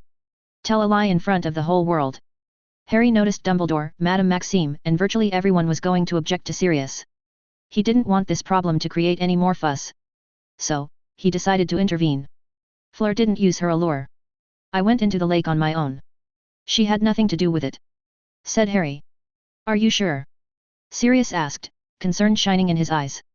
Vila allure cannot act like the Imperious Curse, Sirius. It certainly can't make me do something that I really don't want to. Besides, even if Fleur used her allure as the Prophet suggests, I wouldn't become a drooling lovesick fool. I am a... Harry trailed off as he didn't want the information of his occlumency training to be out, but at the same time he didn't want Fleur to feel any guilt because of her legacy. Even if he remained sympathetic to Fleur's plight, he was not willing to disclose his secrets in front of Dumbledore. The man already has enough information in his hand. Far too much, in his opinion. So, he switched gears in an instant. I can speak Parcel tongue. I know how people can be prejudicial and idiotic morons. I had no control over the way I am born, but I'm proud of everything that I was and am since my birth. And I don't want anyone else to be discriminated against because of the way they are born. One of my best friends is a half-giant and I'd trust him with my life despite what society would have me believe. So, what I'm saying is I'll be happy to do anything to ensure Fleur and, of course, her family is left alone. Wonderfully put, Harry. It is our differences that make the world a brighter place. Oftentimes, we tend to forget this simple truth," said Dumbledore. For once, Harry didn't disagree with Dumbledore. When the meeting in Dumbledore's office concluded, Harry was frankly bored out of his mind. He lost almost an hour constructing the words he was going to use in his response to the Daily Prophet article. He could have used that time to read a book or even just play a game. Then there was the possibility of getting photo shoots and whatnot in the evening. There goes another few minutes of his valuable time. However, he didn't want to be a jerk and leave without saying anything to Fleur. The French witch may have been dismissive of him from the start, but that doesn't mean she deserved the type of insults and attacks by racist morons in the wizarding world. "Hey, Fleur. Would it be alright if I can talk to you privately?" Harry asked, and he immediately got a positive response from the French champion. That's how they found themselves near the greenhouse. Thankfully, there was no one around, but Harry still put up a ward to ensure nothing was overheard or they were even seen together. "I am truly sorry that you had to go through all that. The British wizarding community is too much influenced by pure-blood supremacy. And you need not worry about your allure. It is a part of you just as Parseltongue is a part of me. Do not resent your heritage because of people who refuse to be open-minded," said Harry. "I thank you, Harry. But, you would not have fallen for my allure, no?" Fleur asked, her eyes held a certain conviction that she knew this for a fact. Harry then remembered Fleur had once tried to put him under the spell, possibly to humiliate him at the Yule Ball. No. I'm a student of the mind arts. While I won't claim mastery over occlumency, I have enough knowledge to withstand a foreign assault on my mind." "Truly?" Fleur seems taken aback by his response, which made Harry a bit confused. "Yes, truly. How do you think I resisted your allure?" asked Harry curiously. Fleur didn't answer but instead leaned forward and kissed him full on his lips. Harry, though initially surprised, did indeed actively participate in the kiss. His mind had gone blank and the exploding sensation on his lips and tongue was the only thing that remained. There was also that burning feeling in his heart that pushed and goaded him for more. His self-restraint nearly snapped when Fleur deepened the kiss as her fingers slinked into his hair, holding him steady. In the end, his hands were on Fleur's hips. It was as if a dam was broken inside his mind. A wave of emotions washed over him and every fiber of his being was overlooked with passion. The need for air forced Fleur and Harry apart. "Do you think I need my allure to attract you, Harry?" Fleur asked coyly. Harry stared into the mesmerizing pair of blue gems that were Fleur's eyes. "No, you don't." And they were kissing again with reckless abandon. Ch35, A Forbidden Love. "So, you just let her kiss you?" asked Sirius, looking incredulously at Harry from the two-way mirror. Harry had hoped sharing what happened between him and Fleur with someone would aid him in properly processing what happened. He thought being truthful about what happened and unearthing his feelings might help him in some way. Instead, all he was getting, for the time being, was an immense sense of achievement. But, Sirius' initial reaction was not approval. "Harry, you dog. Way to go, pup. My godson French kissing Avila. You've made your godfather proud." Sirius crowed with delight. "And there it is. I stand corrected," Harry thought as he watched Sirius begin hopping around the Black Manor laughing like a hyena. "So, you don't find it weird for me to, you know." Harry stuttered, searching for words. "For you to score with Avila." Sirius finished for him before breaking out into laughter. "Oh, Harry. It's not a crime for a growing boy to get interested in a girl. Especially when that girl has the hots for you for saving her sister." Harry mumbled distractedly. Truth be told, he was not even sure why he was even feeling like he had done some mistake. It is not as if he was committing a crime or something. As a matter of fact, it was Fleur who took up the initiative in this relationship. Is this a relationship? Harry asked himself. Don't be so dramatic, Harry. You kissed a girl. Why are you acting like the world is about to end? Asked Sirius. Tell you the truth, I don't have a clue. It's probably some stupid teenage hormones. Harry groused, rubbing his face tiredly. Listen to me, Harry. Sirius' features suddenly became sharp in the mirror. The age that you are in and the time you spend in Hogwarts are not going to remain in your life. This is the time for you to be carefree and act like a kid. You have too much on your shoulders. So, my advice is for you to go and enjoy the little things in your life. Play pranks, make some trouble, make friends, eat sweets, play Quidditch, date girls, just enjoy. Stop worrying so much. That's a piece of nice advice, Sirius. But, there is more at stake here than you know. Said Harry. The tournament? You have done exceptionally well so far. Even if we don't know who put your name, the presence of Dumbledore and Moody should keep them away from acting directly. Harry kept his silence at Sirius' reasoning. Looking at Sirius' concerned face, Harry was tempted to share everything he knew of what the future held. He wanted to share the knowledge in his head, but one thing held him back. Fear. Harry feared the unintended consequences his knowledge of the events to transpire would unleash. Moreover, how would he explain the source of his knowledge? It is not as if he can just share with anyone his true origins. Most people would accuse him of madness, and on the off chance they believe him, he might end up under the care of unspeakables or worse. So, his mind was split into two and both sides were warring with each other because of the coming third task. The general plan he had in the making was the reason behind his skittishness. After all, he was up against the most psychotic Dark Lord Britain has ever faced, and certain details of his plan were surely going to piss off Voldemort. Then there was the element of risk involved, as he'd be knowingly walking into a minefield. Combined that with the latest emotional entanglements were turning out to be a headache for him. Seeing no other option, Harry changed the subject as he was not ready to discuss the matter. Leaving that aside. How's Winky doing? Asked Harry. Oh, yes. Thanks for sending Winky, by the way. She has been a lot of help. The little old blighter is not at all happy with Winky, and that alone just makes my day. Said Sirius. Sirius, don't underestimate house elves. They have powerful magic at their disposal. Making an enemy out of them is not a good idea. Harry warned. Can't help it if the resident elf hates my guts because of my loony mother. It's not like I can somehow make Creaker like me when his resolve to hate me overrides any effort I make. Anyway, having Winky here reminds me. Sirius was suddenly gone from the mirror for a moment. Harry could hear some snippets of conversation from the other side about Sirius having what he assumed was a shouting match with Creaker. There were some strong words being thrown around along with a shrill scream from a woman. A minute later Sirius appeared in the mirror holding a stack of books. I had to fight tooth and nail to get these beauties out of the library. Said Sirius. What are those? Asked Harry, his interest peaking at the dusty old tomes in Sirius' hands. You have improved in spell casting fast, and you seem to have an uncanny skill with silent magic. These books should increase your repository of spells and help you develop spell chains. Said Sirius, raising an eyebrow. You remember those, right? Yeah, I remember. Spell chains are used to keep your adversary in defense and possibly to break shields. Well, there is more to them than that. Study these books. I'll have Winky set them up in the chamber. Said Sirius. Thank you, Sirius. A word of caution, Harry. There are some nasty spells in the books. Borderline dark magic. I won't ask you to ignore them, but be cautious. Do not overuse them and be very careful if you practice them. Warned Sirius. I promise to be vigilant, Sirius. Harry promised. Good. Keep up your training, Harry, and don't worry about what others might think of you. Enjoy your time in Hogwarts. That's what James and Lily would have wanted. Said Sirius before saying goodbye, and the mirror went blank. There was a sudden pop. It was Winky with a stack of books in her hand. Mr. Black wanted Winky to give you these books, Master Harry. Thank you, Winky. Please keep an eye on Creaker and ask Sirius to update the wards around Black Manor. Winky will do that, Master. The house elf happily nodded, flapping her long ears before disappearing with the customary pop. Harry leaned back in his chair and looked at the books he received from Sirius. He made a cursory look at the book covers, which made him notice that most books were written by Blacks. No wonder Creaker made a fuss. These books are heirlooms of House Black. Harry thought. Standing up from his chair, Harry paced back and forth as his mind churned with indecision. The third task was set to take place on June 24th.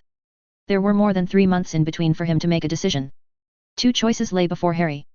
He stopped pacing and took 2 papers from his table and pinned them to a board. On one paper, there was a descriptive plan which started off with an anonymous tip to the Auror office. On the other, he'd take the risk and let Voldemort's plan to kidnap him to the graveyard succeed. Of course, these 2 plans were just being considered, and Harry was yet to fill in the details. Should I extend a modicum of trust to the DMLE, or should I take the risk and handle this on my own? Decisions, decisions. Harry mused, while staring at the 2 pieces of paper that'd determine the way forward. Noticing the time, Harry made sure to smooth out any wrinkles on his robe and adjusted the grip of his tie. There was an interview to be made, and he was expected to be at the headmaster's office. Giving one last look to his lair, Harry summoned Dobby and teleported away from the chamber. XXXX. The Great Hall was abuzz as the Daily Prophet sported Harry's statement on the front page. Although, that was a small detail compared to the juicy piece Rita Skeeter wrote about Hermione and Krum. Forbidden love of Victor Krum. Harry sneaked a peek at the couple who was supposedly having forbidden love according to Skeeter. Krum was practically fuming as some of his friends from Durmstrang were whispering into his ears. Hermione, on the other hand, was red as a tomato, looking like her head might explode with all the blood rushing to her cheeks. He went back to the article at hand. The youngest seeker in the history of professional Quidditch leads a life of great wealth, fame, and comfort. Or so we assumed. It is only recently, that we at the Prophet, learned about the heartache and churning state of mind of Victor Krum, who is also the champion of Durmstrang Institute for Magical Learning. For quite a while now, young Mr. Krum has been the center of attention after his spectacular performance in the Quidditch World Cup. As a young Quidditch star, he has been most assuredly the recipient of a lot of love from his fans and admirers. Yet, the roguish Bulgarian has never shown an interest in witches. This had kept his many fans and admirers of the fairer sex hopeful for the chance to become Mr. Krum's lover. Unfortunately, such hopefuls may find themselves in utter disappointment. Mr. Krum has finally found love at Hogwarts. Hermione Granger, a bright young Muggleborn witch who also happens to be best friends with Harry Potter, the boy who lived. It is said that the first sparks of love between the unlikely couple bloomed inside the Hogwarts library. Miss Granger, being the top student of her year, is an avid visitor of the Hogwarts library. If rumors are to be believed, Miss Granger is also the secret behind her boyfriend's better performance, even though falling behind Harry Potter in points. However, their young love is being threatened by the former Death Eater and the current headmaster of Durmstrang, Igor Karkaroff. It seems, though exonerated by the Wizengamot, Igor Karkaroff still holds faith in his former life choices. Apparently, the headmaster of Durmstrang is of the view that a Muggleborn dating his student is unacceptable. Perhaps, the animosity of the Durmstrang headmaster is because of Miss Granger's close friendship with the boy who lived. When asked about Mr. Potter's friendship with Miss Granger in a recent interview with the Daily Prophet correspondent, the hero of Wizarding Britain had this to say. Hermione is my best friend. She is fiercely intelligent and competitive. She has always supported me and helped me face the tasks head-on, along with Neville Longbottom and many other Gryffindors. In the House of Gryffindor, I have a second family. I'd say she is like a sister to me. It is the hope of the well-wishers of the couple that Albus Dumbledore keeps an eye on the headmaster of Durmstrang. It is surely not a coincidence that Igor Karkaroff refuses to give points to Harry Potter despite his stellar performance in the tasks and now his apparent disapproval of Mr. Krum's relationship. The recent events have shown us that many Death Eaters have slipped through the cracks of our justice system. Is Igor Karkaroff one of them? We at the Prophet hope otherwise, but recent events paint a bleak picture. Harry set the Prophet down with half relief and the other half concerned. He was relieved to note the possibility of attention splitting from Fleur. At the same time, he was concerned about undue attention being heaped on Hermione. Her status as a Muggleborn could be a cause for getting negative attention from a section of the Wizarding Society. That shrew of a woman. Can't she write anything except hearsay? Asked Hermione, looking astonished at the article on the front page of the Prophet. It's not just in the Prophet. There is another one in the Witch Weekly, said Katie Bell, pushing the magazine towards Hermione's side. Oh, no. Hermione let out a groan as she hid her face in her hands. The only other person who found it more offensive than Hermione was Ron. The redhead was glaring daggers at the Prophet as if it contained some blasphemy. Thankfully, Harry was sitting between Katie and Angelina this time around. I need to find a suitable gift for Katie, Harry decided, as he was enjoying the relative peace and quiet he was enjoying between the two chasers. Harry quickly finished breakfast before he made a hasty retreat to the Owlery. Hedwig, he called out, and his trusted snowy owl swooped down from the group of owls perching high in the tower. He tied the letter he had in his hand to one of the legs of Hedwig. Give it to Andromeda. Hedwig let out a hoot before taking to the skies. It was a letter asking Andromeda to ensure strong wards around the Black Manor. With her extensive contacts, she should be able to suggest some good professionals in the field. Better safe than sorry, with Malfoy most likely looking to score a hit. As he was about to leave the Owlery, he was stopped by the arrival of Fleur. The coy smile on her lips keyed him into the reason she was present here. It was certainly not for sending an owl. Bonjour, Harry. I've got potions coming up in a few minutes, Harry said, but it came out weak to his own ears. That is more than enough, said Fleur as she wrapped her hands around his neck. I've to thank you properly, Harry. Fleur breathed into his ear. Oh, boy. Why is the French accent so hot? Harry thought, just before his lips were engaged in a tango with Fleur. It took Harry quite a bit of effort to untangle himself from Fleur. Could anybody blame him? He was a hormonal teenager with a hot girl seeking out snogging sessions in the coziest situations and places. Harry ran as fast as his legs could carry while thoughts of Fleur dominated his mind. How could they not? He was feeling the searing kisses Fleur had showered all along his neck. He could still feel her hot breath on his ears. Even his occlumency techniques were useless in clearing these thoughts from his mind. Running a flight of steps down into the dungeons, Harry finally reached his destination. Unfortunately, Snape was already in the class with all the students taking their seats. Ah, of course. I was wondering where you had gone off to, Potter. Perhaps there was an interview you needed to attend. Snape silkily prodded, making the Slytherins let out a small laugh. Harry kept his cool, refusing to take the bait. I apologize for my tardiness, Professor, said Harry. I'm sure, Potter. I'll be reporting you to Professor McGonagall. Now, stop wasting my time and get inside the class. Snape snapped, a satisfied smile on his face while resuming the class. Harry sat next to Neville, who looked like a melting ice cream. I was afraid of sitting all alone here. Where were you? Harry was reminded of Fla's long fingers gliding through his hair, making him shiver at the pleasure of the mere memory. I had a letter to send. Harry muttered as he tried to concentrate on the instructions on the board. It was easier said than done. His arms went through the motions, but his mind was on Fleur and her pouty lips. I need to have a word with Fleur. There must be some boundaries. Harry decided. Ch36, the Half-Blood Prince. So, is there any reason why you are not going to help me with runes anymore? Asked Harry, poking Tracy with the feathery end of his quill. You are already better than most in our class. You don't need my help anymore.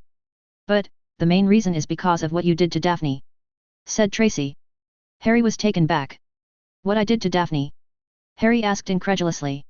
Tracy muttered something along the lines of thick-headed boys. Because of you, she got kidnapped for that stupid task. I had nothing to do with that. It was true in a sense.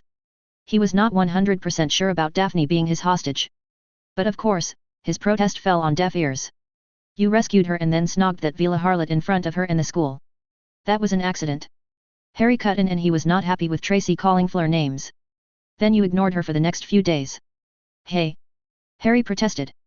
Daphne was the one who said she is not interested in talking to me. Besides, why is she bothered when Fleur kissed me? Because she likes you, potato head. Tracy hissed. Really?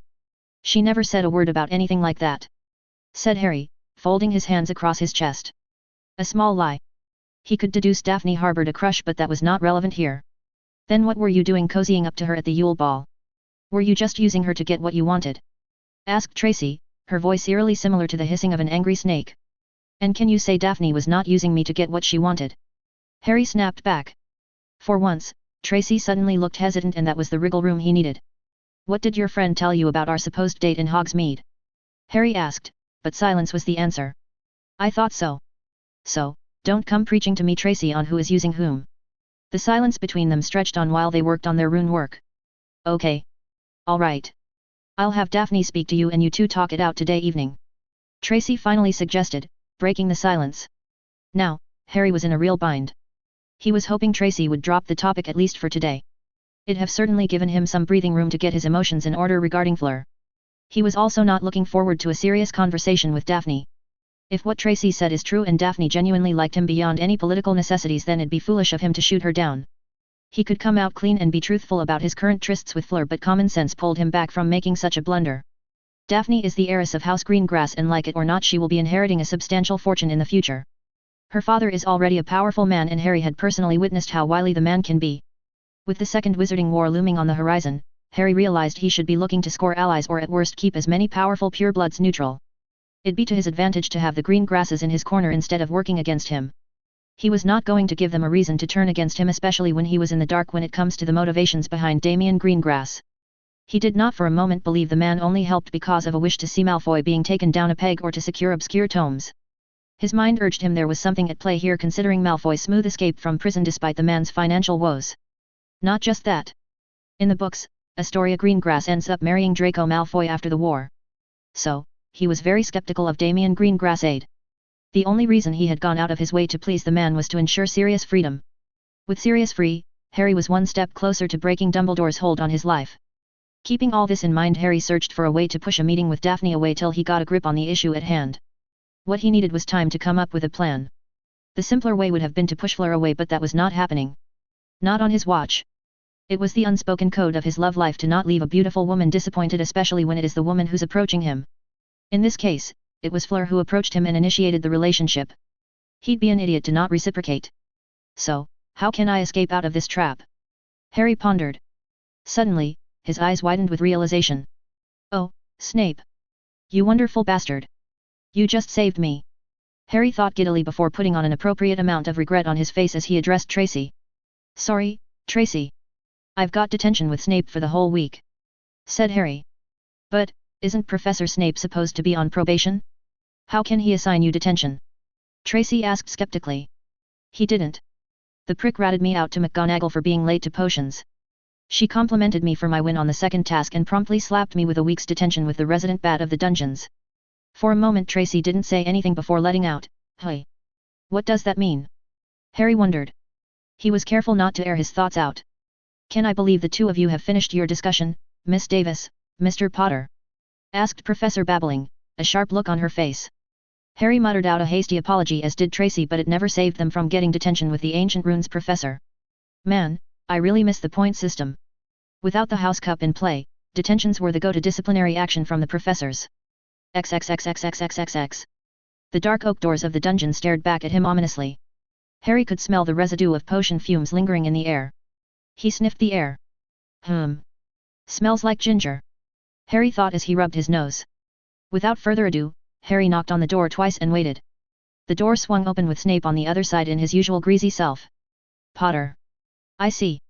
It seems even celebrities have to attend detentions," Snape said, his classic sneer taking life on his crooked face. "It seems you have to walk 3 flights of stairs and 3 long corridors to get a detention for little old me." Harry snapped back just as fiercely. "Mind your tongue, Potter. You first, Snape. Your misconception is that you won some kind of victory here. The only thing you won, Snape, is my company. I came here out of respect for Professor McGonagall. If you are planning to present your sunny personality any longer, I'll be on my way back. So, you choose," Harry asserted, staring resolutely into the onyx-colored eyes of Snape. Just because he agreed to serve detention under Snape doesn't mean he was going to tolerate Snape's unique personality. It was a battle of wills, one Harry was confident he'd win. Snape could either admit him inside or just stare at him with his exalted greasy self. That'd amount to a sum total of nothing. Of course, Snape could go to McGonagall and increase his detentions. Get inside and begin scrubbing the bottom of cauldrons. "I want those cleaned before you clean the glass vials in the cabinet," Snape snapped before turning away and walking into the potions class with his robes billowing behind his back. Harry smirked at Snape's retreating form. The man would huff and puff, but if Harry stands his ground, Snape would fold like a lawn chair. Because they both know Snape is on thin ice. Dumbledore could only protect the potion master so many times. As Harry began his work, Snape became his usual douche self within a few minutes. "Tell me, Potter. What sordid scheme are you planning with Granger this time?" Harry looked at the potions master out of the corner of his eye but otherwise remained silent. "You might be a pint-sized celebrity who can do no wrong in many eyes. I'm not one of them, Potter. If I find out that you are the one who is stealing boomslang skin from my private stores, you'll be lucky enough to get an expelling letter from Hogwarts," Snape hissed, eyes squint and his greasy hair looking like a veil of darkness flaring in the light. Harry said nothing and wondered how someone like Snape was being fooled by Barty Crouch Jr. Surely, if Snape's private store was being raided by Moody repeatedly, then someone like Snape would have found ways to track the thief. It made him wonder whether Snape was aware of the fake Moody prowling the halls of Hogwarts. He wouldn't put it past both Dumbledore and Snape to play ignorant of the fake Moody. "Do you know what is the punishment for stealing, Potter?" asked Snape. "I know it is certainly not as severe as making unsubstantiated accusations against a minor who is also the head of a founding noble house and also has the backing of one of the richest noble house. So, choose your next words very carefully, because I can see a cold dark cell with those soul suckers for company in your near future." Harry snapped back, having enough of the bullshit from the greasy git. "Why, you arrogant little..." Snape trailed off as there was a knock on the door. As Snape retreated to address the door, Harry continued to scrub the bottoms of the cauldrons. It was then Harry noticed an open cupboard on the far end with some books on the top shelf. It immediately struck him. "I'm in the potions classroom for 6th and 7th years," Harry thought. He looked towards the door and it was Karkaroff on the other side, looking rather pale and out of breath. "We need to talk, Severus. This is important. I won't allow you to slither away this time," Karkaroff said, a hint of desperation in his voice coming through. "What do you want, Karkaroff?" "I am rather busy," Snape growled, looking ready to pack Karkaroff in a matchbox. "We need to talk about this," said Karkaroff, who proceeded to fold his left sleeve up and show it to Snape. Harry assumed it was the dark mark because Snape was suddenly very reluctant to continue the conversation. Harry paid that no mind. It was not exactly news to him that Voldemort was regaining his powers as days go by. Instead, he used the opportunity to nick something useful from the classroom. Looking forward to seeing whether his hunch was right, Harry silently uttered the summoning charm while discreetly aiming his wand at the cupboard. Oxio Half-Blood Prince's potion book. To his delight, a book flew across the classroom from the cupboard and settled in his hand. A cursory look at the book revealed it was the 6th year potions book of the Half-Blood Prince. Quickly, before Snape could notice, Harry pocketed the book inside his cloak, securing it with a sticking charm for good measure. Harry took a look at the Death Eater duo. Fortunately, they were rather engrossed in their conversation to notice anything amiss in the classroom. With his part done, Harry kept his ear out for the conversation between Karkaroff and Snape. You know what this means, Severus? He is coming back. What are we going to do? Karkaroff sounded desperate as if his days were numbered. There is no we here, Karkaroff. I've made arrangements for myself. Snape said, his dry tone capable of taking the last drop of water from a dry desert. Don't you fear him? Karkaroff asked incredulously. Snape suddenly stopped and turned around sharply with a thunderous expression. Potter! Get out! Snape snapped. Harry didn't raise any protest and made his way out of the classroom. He was quite happy to be away from the Death Eater duo. Whatever they were about to discuss didn't bother him. After all, he knew more than what they knew by this point. Last but not least, he got what he wanted from the detention. Harry palmed the 6th year potions book safely tucked inside his cloak and smirked as he made his way through the halls of Hogwarts. There was more work to be done and plans to be made. It was now time to step up his training. CH37, down the rabbit hole. Harry ducked under the hail of disarming charms and fired off a blast of fire using the Incendio spell. His fire was parted in the middle by a counter spell and it split away from his target. The fire twisted and turned before coalescing behind his target's back. Uh-oh! Harry muttered as the fire twisted into a huge ball and rushed straight for him. Okay. Here goes nothing. He muttered and began concentrating on the new spell he picked up from one of Slytherin's books. Placing his wand diagonally against his palm, he envisioned the rapid twisting of air. Expugno! A miniature twister formed over his left palm and began picking up speed. Pumping more juice into the spell, Harry pushed his palm outward. The miniature twister suddenly grew into a giant lance of storm that rushed out of his open palm. It batted away the fire and struck the hastily put up shield of his target. The lance of wind speared into the shield and began grinding against its surface. It only took 5 seconds before the shield shattered like glass and his spell found its mark. The target was thrown off violently to the other end of the dueling hall. There was a loud crash and wood splintered in every direction. Phew! I finally got you, you stupid piece of wood! Harry crowed as he celebrated his victory over the dueling dummy provided by the Room of Requirement. Of course, the dummy quickly reformed and sat quietly in the corner. But, Harry was not ready for another magical bout. He has been going at it for half an hour straight. He needed some relaxing time. With that in mind, Harry pushed open a door and entered the room with the pool in it. Suddenly, a plate hovered near his eye level with a glass of orange juice and a packet of cigarettes. Thanks, Dobby. You even managed to get my favorite pack as well. Nice, said Harry, before he drained the juice. After that, Harry put a cigarette in his mouth. It lit up with a snap of Dobby's finger. Thanks, Dobby, he said, after taking a drag of the smoke. Master Harry Potter, sir, should not use smoky. It'd be bad for you, sir, said Dobby in his usual squeaky voice. Harry smiled and patted Dobby's head affectionately. You are a good friend, Dobby. But, I'll be fine. There are cleansing rituals that should wipe out any carbon residue from my lungs, said Harry. He took a few more drags before vanishing the cigarette and jumping into the pool. As Harry began backpedaling, he looked at Dobby, who looked like he wanted to say something. Do you want to say something, Dobby? Asked Harry. Oh yes, sir. Dobby found what Master Harry Potter, sir, has been looking for. Now that made Harry curious. What do you mean, Dobby? He asked, stopping his swimming. Well, sir.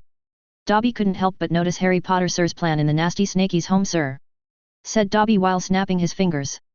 The sound of the snap echoed in the room and 4 huge metal crates fell beside Dobby with a loud thud. Just a look at the crates keyed in on what Dobby was talking about. Oh, Dobby! What have you done? Harry rubbed his face as he looked inside the crate. As he feared, Dobby went ahead and stole the essential equipment he needed for executing one of the plans for the 3rd task. Is Harry Potter, sir, not happy with Dobby, sir? Asked Dobby, his large green tennis ball eyes staring at Harry. No, Dobby. But, in the future always ask me before acting on my plans, all right? Dobby will do that, sir, said Dobby, flattening his ears sadly. Tell me, Dobby. Did you manage to evade the security? Harry asked, fearing the need for some cleanup. He hadn't gone ahead with this plan because he needed to master the memory charm in case of any risky elements in the mission. Dobby did, sir. Dobby sneaked in and made everyone sleep, sir. He also took care of those pesky camis, sir, said Dobby, excitedly hopping from one leg to the other. Camis? Oh, you mean cameras? Yes, those, sir. Dobby made them go poof. Dobby's colorful vocabulary aside, this was no laughing matter. Exactly how did you do that? He asked curiously. Dobby just vanished them for a time, sir. After Dobby took what Harry Potter, sir, wanted, he restored the camis. Are you sure no one saw you, Dobby? Oh yes, sir. Dobby was invisible, sir. Harry let out a sigh of relief. He took a look at the contents of the crate once more before closing it down. He was sure the warehouse manager was going to be in a heap of trouble when they find these crates missing. There was nothing he could do about it. One man's victory is another man's defeat. It is a cosmic law. One has to die for another to flourish.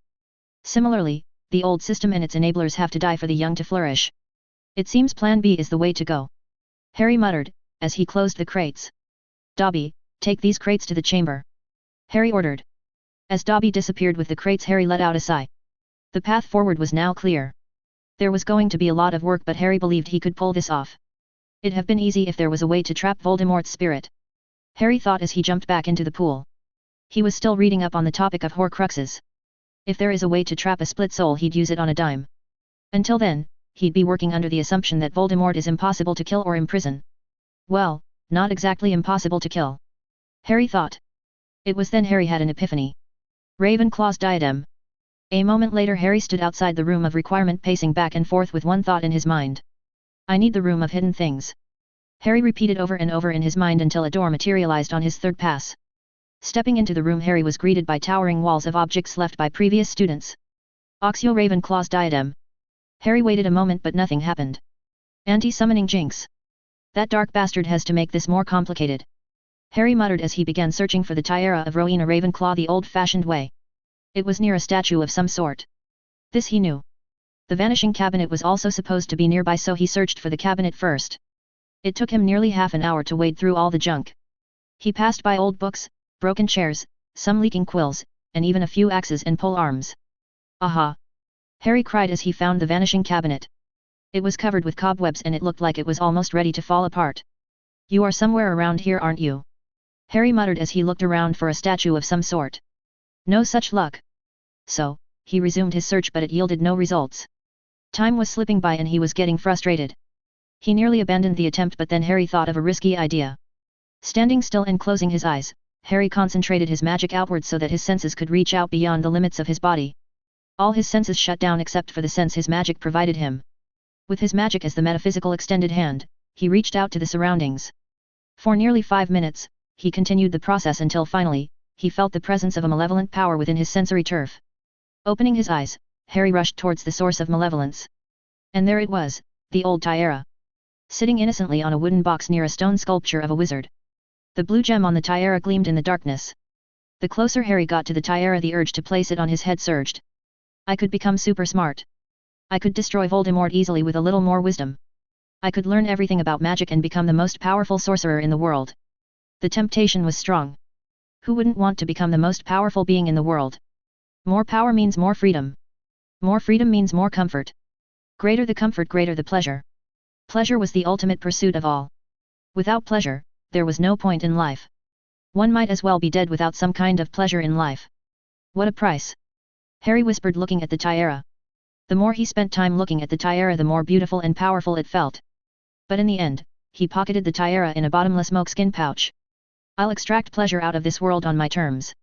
I don't need a tiara with 1/6 of a soul as a crutch. Harry declared before he made himself scarce. Harry had the diadem secured in a bottomless moleskin pouch and locked it away in a cupboard inside the chamber. Slytherin's chamber would hold the diadem till he was prepared to safely dispatch the Horcrux. Besides, there was one more Horcrux within his reach. Slytherin's locket should be safely tucked away in Grimmauld Place. Having the locket in his hand should be a priority, especially considering the risks involved in the third task. After securing the diadem, Harry decided it was time to pay a visit to the library. He had some books to return. However, Harry froze when he stepped outside the chamber's entrance as he came face to face with the Ravenclaw Tower's ghost. She looked like she was about to say something but then paused. The ghost of Helena Ravenclaw turned away from him and floated away without saying a word. Regaining his bearings, Harry ran after the ghost. Wait. He picked up speed, but he was nowhere near fast enough to catch a ghost. He turned a corner and the ghost of Helena Ravenclaw was nowhere to be seen. Great! Harry muttered dejectedly as he missed the chance to explain himself to the daughter of Rowena Ravenclaw. He felt a bit sorry for her. Even if centuries have passed, the diadem is still the heirloom of one of the greatest witches born in this world. It must have been painful for Helena Ravenclaw to watch helplessly as the diadem was desecrated with Voldemort's vile magic. You seem upset, Harry Potter. Maybe you should take care of those nargles circling your head, said a melodic voice from his back. Quickly turning around, Harry was greeted by a dirty blonde-haired girl with large purple glasses blinking away with odd lights. With one look at her, Harry immediately recognized who it was. Hi. I'm Harry Potter. He introduced himself offering his hand. Nice to meet you, Harry Potter. I'm Luna Lovegood, said Luna, a vacant smile on her face while shaking his hand. Can I ask you a question, Harry? Sure. Did you happen to see my wand by chance? Asked Luna. Oh. You have your wand on your hair, said Harry, pointing at the piece of wood sticking out of the blonde bun of her hair. Oh. Silly me. Luna tittered as she took the wand from her hair, letting her hair pool over her shoulders. Luna suddenly pointed her wand at his face and made a small clockwise spin. There was a silver light that made Harry close his eyes. There. The Nargles won't bother you anymore, Luna said happily. Thanks, I guess. Are you going to the library? I was not, but I can accompany you if you fear the Nargles are going to attack you again, Luna offered. Harry looked at the strange girl and smiled. I'd appreciate that, said Harry as he walked beside Luna, and together they made their way towards the library. XXXXXX. It was evening and Harry finally finished the last day of detention with Snape. The greasy git looked unhappy that the detention was over. Over the week, Snape has been looking for any excuse to get an extension for the detentions. Harry was careful not to fall into the trap. There was a Hogsmeade weekend coming and Harry didn't want to miss it because Mr. Personality cannot let go of a grudge against a dead man. He was just about to take the stairs leading out of the dungeons when he came across both Tracy and Daphne. Hi, Harry. Finished with Snape? Asked Tracy. Yab. There was an awkward silence between them as Tracy silently urged someone to speak. Harry was not taking the bait here. He was quite familiar with this kind of situation. If he opened his mouth now, he'd be the one to end up saying an apology even though he did no wrong. Well, Daphne has something to say, said Tracy, before she pushed Daphne towards Harry. I didn't like it when you kissed Delacour. Correction. Harry raised a finger in protest. She kissed me. Well, I didn't see you complaining. Daphne snapped back. That's because my mouth was otherwise engaged. He deadpanned. Daphne looked like she was about to spew out hellfire. Thankfully, Tracy chose to intervene. Can you both just set aside your attitudes for a moment? Tracy snapped before rounding on her friend. Harry remained a silent spectator as the two Slytherins conversed under their breaths for a moment before facing him once more. I'd like it if you accompany me to Hogsmeade tomorrow. No politics, no deals, and no meetings. Just you and me. Daphne offered, her cheeks burning red as she gazed at Harry for an answer. Harry remained silent for a moment before nodding in agreement. I'd like that, said Harry. Harry left the two Slytherins in the dungeons. Daphne was understandably thrilled. He could read that in her eyes, but Harry was anything but thrilled. By choosing to go ahead with this date, he knew he was cheating on some level. Or I could come clean with Fleur, he thought as he made his way to the Gryffindor Tower. The internal struggle that he was going through made him blind to his surroundings. So, when he was pulled into a broom closet, he was surprised. Moreover, he was paralyzed enough to not react in any way. Fortunately, it was not someone hostile. Fleur. He barely uttered her name before a pair of warm lips engulfed his own in a sensual tango. Hostile, his mind went blank except for the pleasure of Fleur's body pressing against him in the confined space. It became incredibly hot and he was slowly succumbing to the allure of Fleur. No. Snap out of it. Harry slowly regained a hold on his emotions and with great reluctance, he pulled back from Fleur's pouty lips. Harry. Fleur inquired, her melodic voice caressing his ears. I have to tell you something. Harry began narrating the events involving Daphne and Tracy. When he was finished, he waited for the inevitable end of his budding relationship with Fleur. In the end, he was unwilling to lie to Fleur. For some reason, it didn't sit well with him to cheat on Fleur, not to mention she'd have eventually found out about his date with Daphne. Nothing can hardly remain a secret at Hogwarts, especially when he was about to go out with Daphne to Hogsmeade. But all of that came crashing down when Fleur gave him an unexpected reply.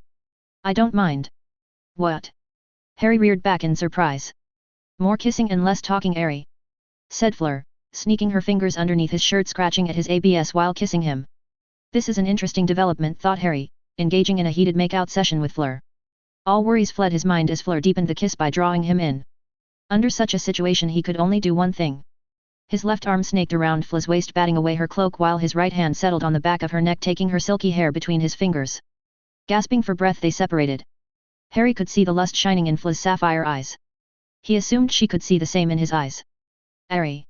Fleur moaned, as she took his head into her hands and kissed him deeply.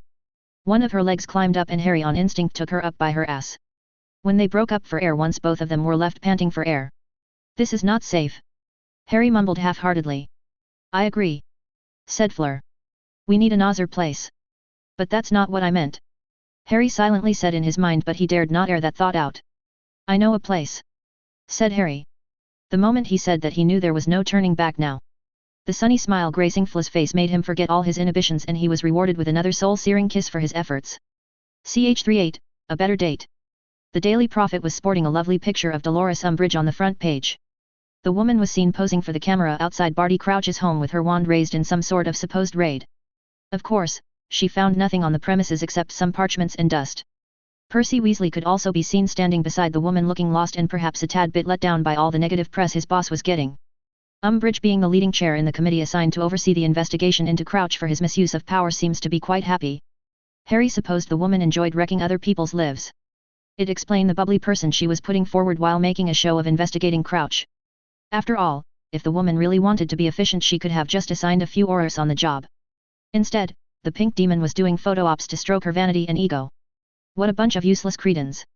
Harry muttered as he folded the Daily Prophet and handed it over to Katie Bell. Disappointed to learn there is no sign of Crouch anywhere? Asked Katie, taking this copy of the Prophet happily and going straight for the sports page. I was expecting to be disappointed. So, no surprises there. I just don't like to see that overgrown pink toad first thing in the morning, said Harry, scooping a spoonful of jelly into his mouth. Look at you being all grumpy. You didn't sleep well last night? Asked Katie. I manage, Harry said, shrugging his shoulders. As a matter of fact, he was indeed engaged in other activities. Just learning spells from a book doesn't make you an expert in them. The key to becoming a powerful wizard lies in practice. Spells are a combination of imagination, will and magical power. These three constraints have to align perfectly to produce the desired result from a spell. The only way to get said perfect result is through practice. Through regular practice, the mind and the body get more familiar with the spell and it gets easier to cast as time pass by. Of course, occlumency helped because a disciplined mind helps in empowering a spell. But lately, his occlumency has been suffering some setbacks, and it was all thanks to Fleur. Usually, he had practiced the mind arts during bedtime just before sleep, but nowadays his mind was distracted by provocative imageries. Harry blamed the hormones, and it certainly doesn't help Fleur tend to jump on him in the hallways. Pulling him into heated make-out sessions in the many broom closets of Hogwarts was becoming a hobby of the French witch. Having someone as hot as Fleur in a closed confined space with their bodies rubbing against each other has sort of made him incapable of sleep. A better part of his bedtime was now spent on fantasizing about Fleur, which naturally made his occlumency training non-existent. With his mind and body succumbing to lust, he was left with only two options. One was to depend on his hand to do the job, and the other was to abandon sleep altogether by training himself to exhaustion. In the end, Harry took turns on both options to pull him through the nights. This left him grumpy and exhausted in the mornings. To make matters worse, he was no longer under the potion regimen of Madame Pomfrey. The resident nurse was quite satisfied with his growth spurt this year and subsequently cut him off from further supplementary medication, saying that he was on the right track of growth. His body has to cope with the loss of extra energy provided by the potions, which turned out to be a blow in the current situation. So, all in all, he was quite grumpy in the mornings. Hey, cheer up, Harry. After all, there will be no classes today, and if the grapevine is true, you have a date with Greengrass, said Katie, patting him on the shoulder, trying to cheer him up. Being reminded of the date only made him groan and put his head on the table. With all that was happening with Fleur, the constant magical training and his own pet projects with regard to the third task, he was not exactly in the mood for a date with Daphne. But, he couldn't afford to let go of a potential ally in this game of snakes and ladders. He rolled the dice and he was offered the chance to climb his way into Damian Greengrass' confidence.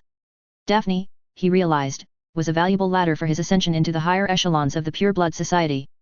Keeping her friendly for now remained a priority until he could build a power base using his resources. This is why he was quite surprised by Fleur's indifference to his date with Daphne. He could not fathom why Fleur would shrug away the whole matter if he was interested in him. He was quite sure he read the signals right with regards to Fleur. She was most assuredly interested in him as he was interested in her. So, why? The answer eluded him. Why the long face? Having trouble with handling a snake? Asked Katie, her eyes crinkling with amusement.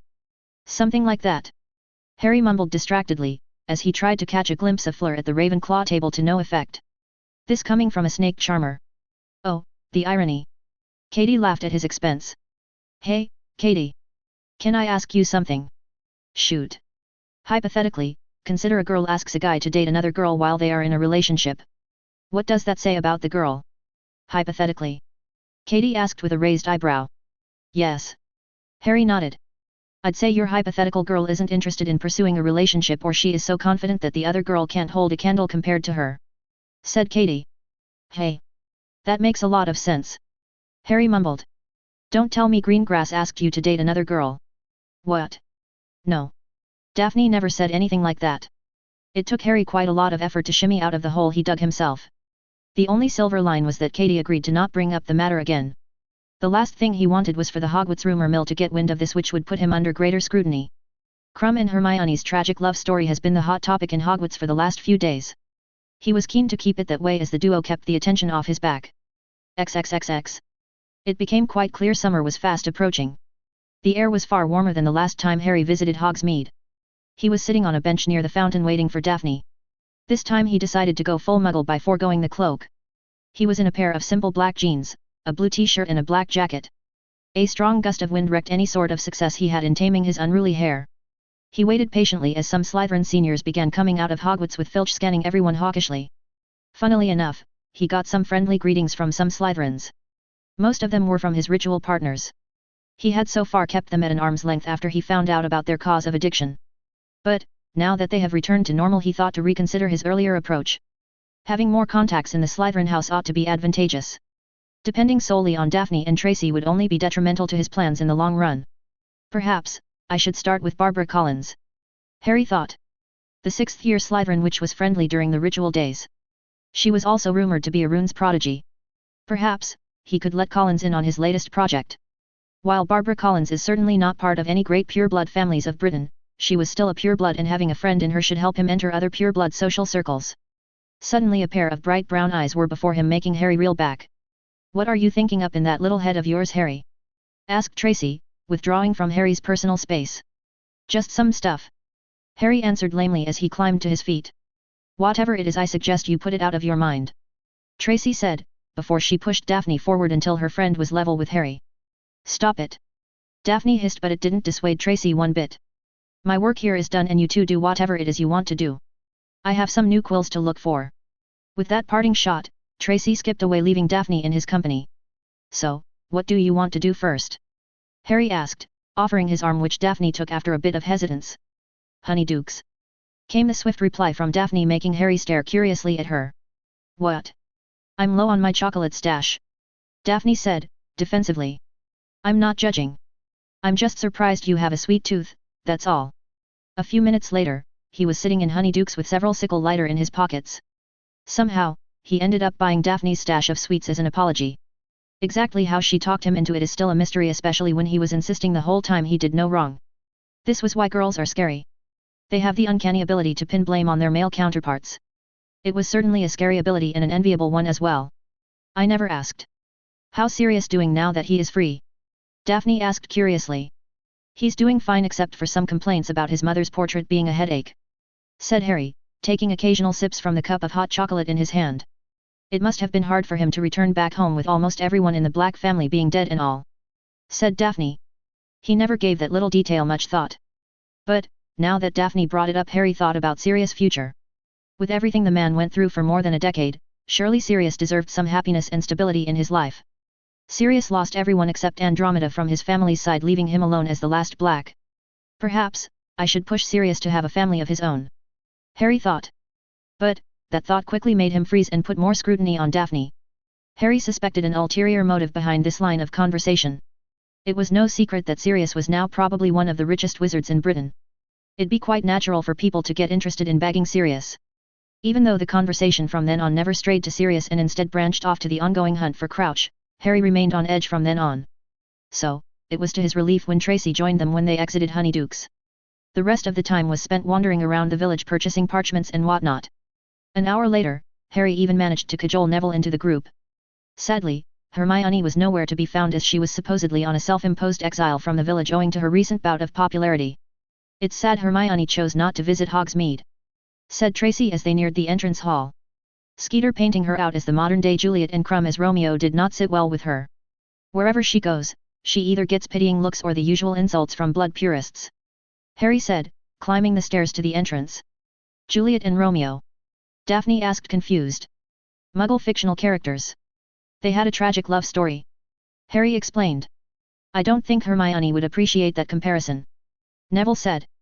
"Probably not," Harry agreed with a shrug. "But, that's how Skeeter is portraying her. It's sort of funny." Out of nowhere an owl swooped in and landed on Harry's shoulder. It took all his willpower not to scream in fright. Having a predator of the night sitting a few inches from his eyes was not a welcoming experience. Thankfully, the owl only extended its leg, offering a letter clutched between its claws. The moment Harry took the letter, the owl took to the sky with several strong flaps of its wings. There was no address outside the cover, so he was in no rush to open the letter. After saying his goodbyes to everyone, he went straight to the room of requirement. On the way, Harry broke the cover of the letter after a plethora of detection charms revealed no malicious magic. The letter inside was written in French, but it changed into English after a second. The letter only contained one sentence. Do you want a real date? The parchment flashed theatrically before disappearing into bright blue vapor.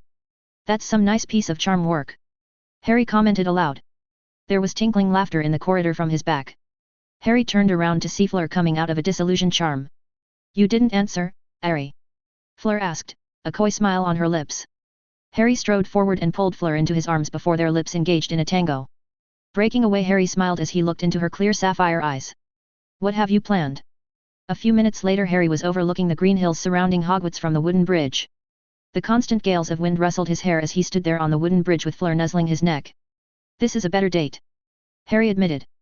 Of course it is, said Fleur, slapping him painfully on the shoulder as if anything else could have happened.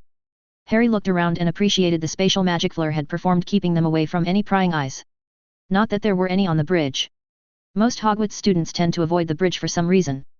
Still, Fleur used the charm to ward them off from any prying eyes by creating a private bubble of space. This is an impressive piece of magic, Harry admitted. Finally admitting Beau's batons is better than Hogwarts? Fleur asked playfully. Harry laughed at her pride directed at her school. Maybe you have better magical education at your school, but this castle can surprise you, said Harry. Can surprise me, Harry? Fleur whispered into his ear, sending shivers down his spine. It's a bet then. Winner gets whatever they wish, he suggested. Fleur showed her agreement by pulling Harry into another snogging session, which he was quite happy to comply. His mind went completely blank as Fleur began kissing him deeply, and this time her tongue prodded against his lips. He welcomed her tongue in and they made out, forgetting everything else at the moment. Suddenly, Fleur broke off the kiss, letting out a moan. Harry was faced with a pair of accusing eyes, and that's when he realized his right hand was now on her buttocks. Sorry, Harry muttered, hastily pulling his hands back only to be stopped by Fleur. Fleur placed his hand back where it was a moment ago before she kissed him again. Harry was never the merrier. Ch39, a ghostly advice. Harry observed his ancient runes professor closely. He had presented a summary of his second project for Professor Babbling's approval. But, instead of being mightily impressed and immediately approving the project, Professor Babbling looked rather disinterested in his project idea. Mr. Potter, your idea for this project is rejected. I suggest that you focus on improving your first project, Professor Babbling said, pushing the parchment in his direction, making Harry frown. But, why? My idea is feasible and... Harry started but was swiftly cut off by Professor Babbling. It is a brilliant idea, Potter, Professor Babbling admitted, making Harry blink foolishly. But, then why? He asked. Because the idea you have presented before me is too dangerous to experiment on, and I'll tell you why. You want to use runes to mimic the effects of Polyjuice Potion. Exactly how are you going to apply the runes? Are you thinking of carving the runes on flesh? Because, that is human transmutation and it will land you in Azkaban, Mr. Potter. No. No, you've misinterpreted the project, Professor. I don't want to carve runes into the flesh. Rather, I want the runes carved on a necklace, and the necklace can make a physical change when a hair or a drop of blood is inducted. Harry explained, but it didn't seem to impress the professor at all. You will not use runes to change the flesh, Potter. That is against the law and it is quite dangerous to do so. What have I taught you from day one? Ancient runes is a mix of languages that absorb raw magic to impose a wizard's will upon the world. You absolutely will not and should not use runes to make changes to a living body. It is illegal, and most importantly it might end up corrupting your magic. Corrupting my magic? How is that possible? Harry asked, finding this bit of detail interesting. Tell me something, Mr. Potter. Where do you think magic comes from? Harry was a bit taken aback by the question.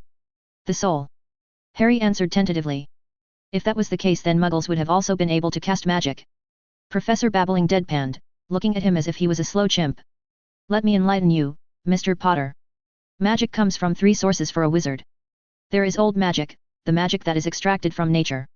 Wizards used to power their spells using old magic with the help of a staff. Second, as you said, there is the magic of the soul.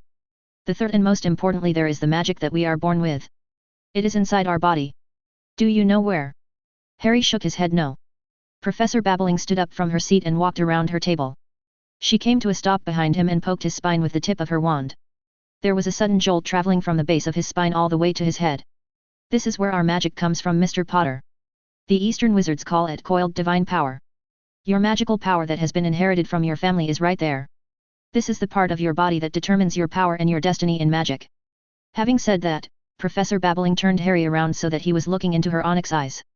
Now tell me, Potter. Is it a good idea to use experimental runes that can absorb large amounts of natural magic to change your physical body? Harry hesitated but muttered a half-hearted no under the glaring eyes of his ancient runes professor. After you have graduated from Hogwarts and studied various disciplines of magic for long years, then if you are interested in pursuing this project, you can go ahead. So long as you are studying at Hogwarts and I'm your runes professor, you won't even think of doing something like this again. Am I understood? Yes. Harry muttered dejectedly.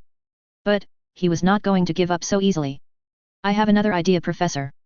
The door of Professor Babbling's office closed on his face with a bang. She could have been a bit nicer.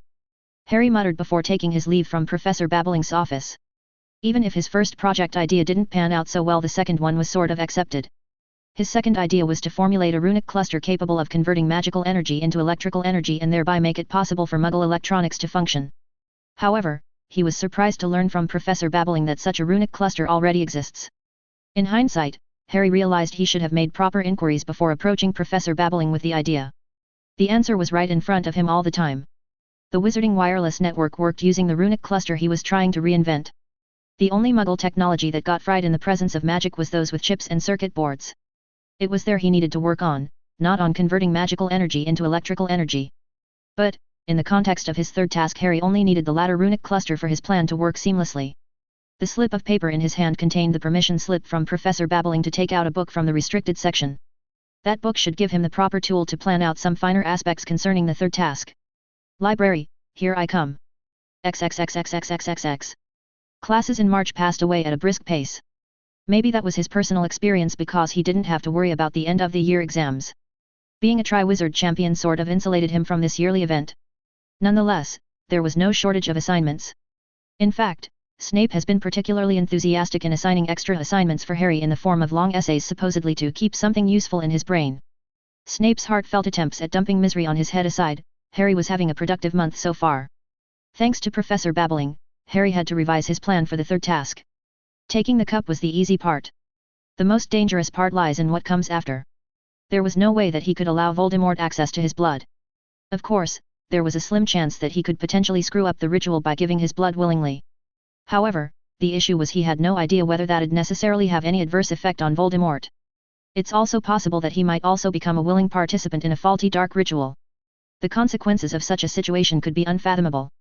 Everything becomes unpredictable when dark magic is involved. What he really needs was an expert in the field of dark magic and rituals. There were quite a few experts in Hogwarts, but he could not afford to ask for their opinion. All of them were aligned with Dumbledore in some way.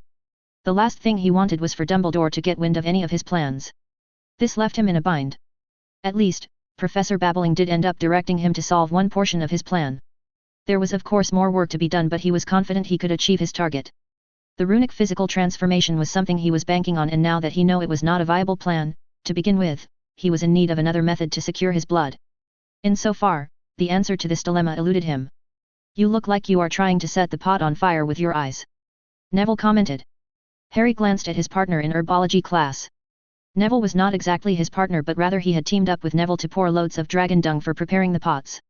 Just thinking about something. Harry murmured, getting back to the task at hand. Fastening his dragonhide gloves, Harry gathered dragon dung in his hands before pouring it into the pot. After dusting off any remains into the pot, he went for a small vial of viscous green liquid.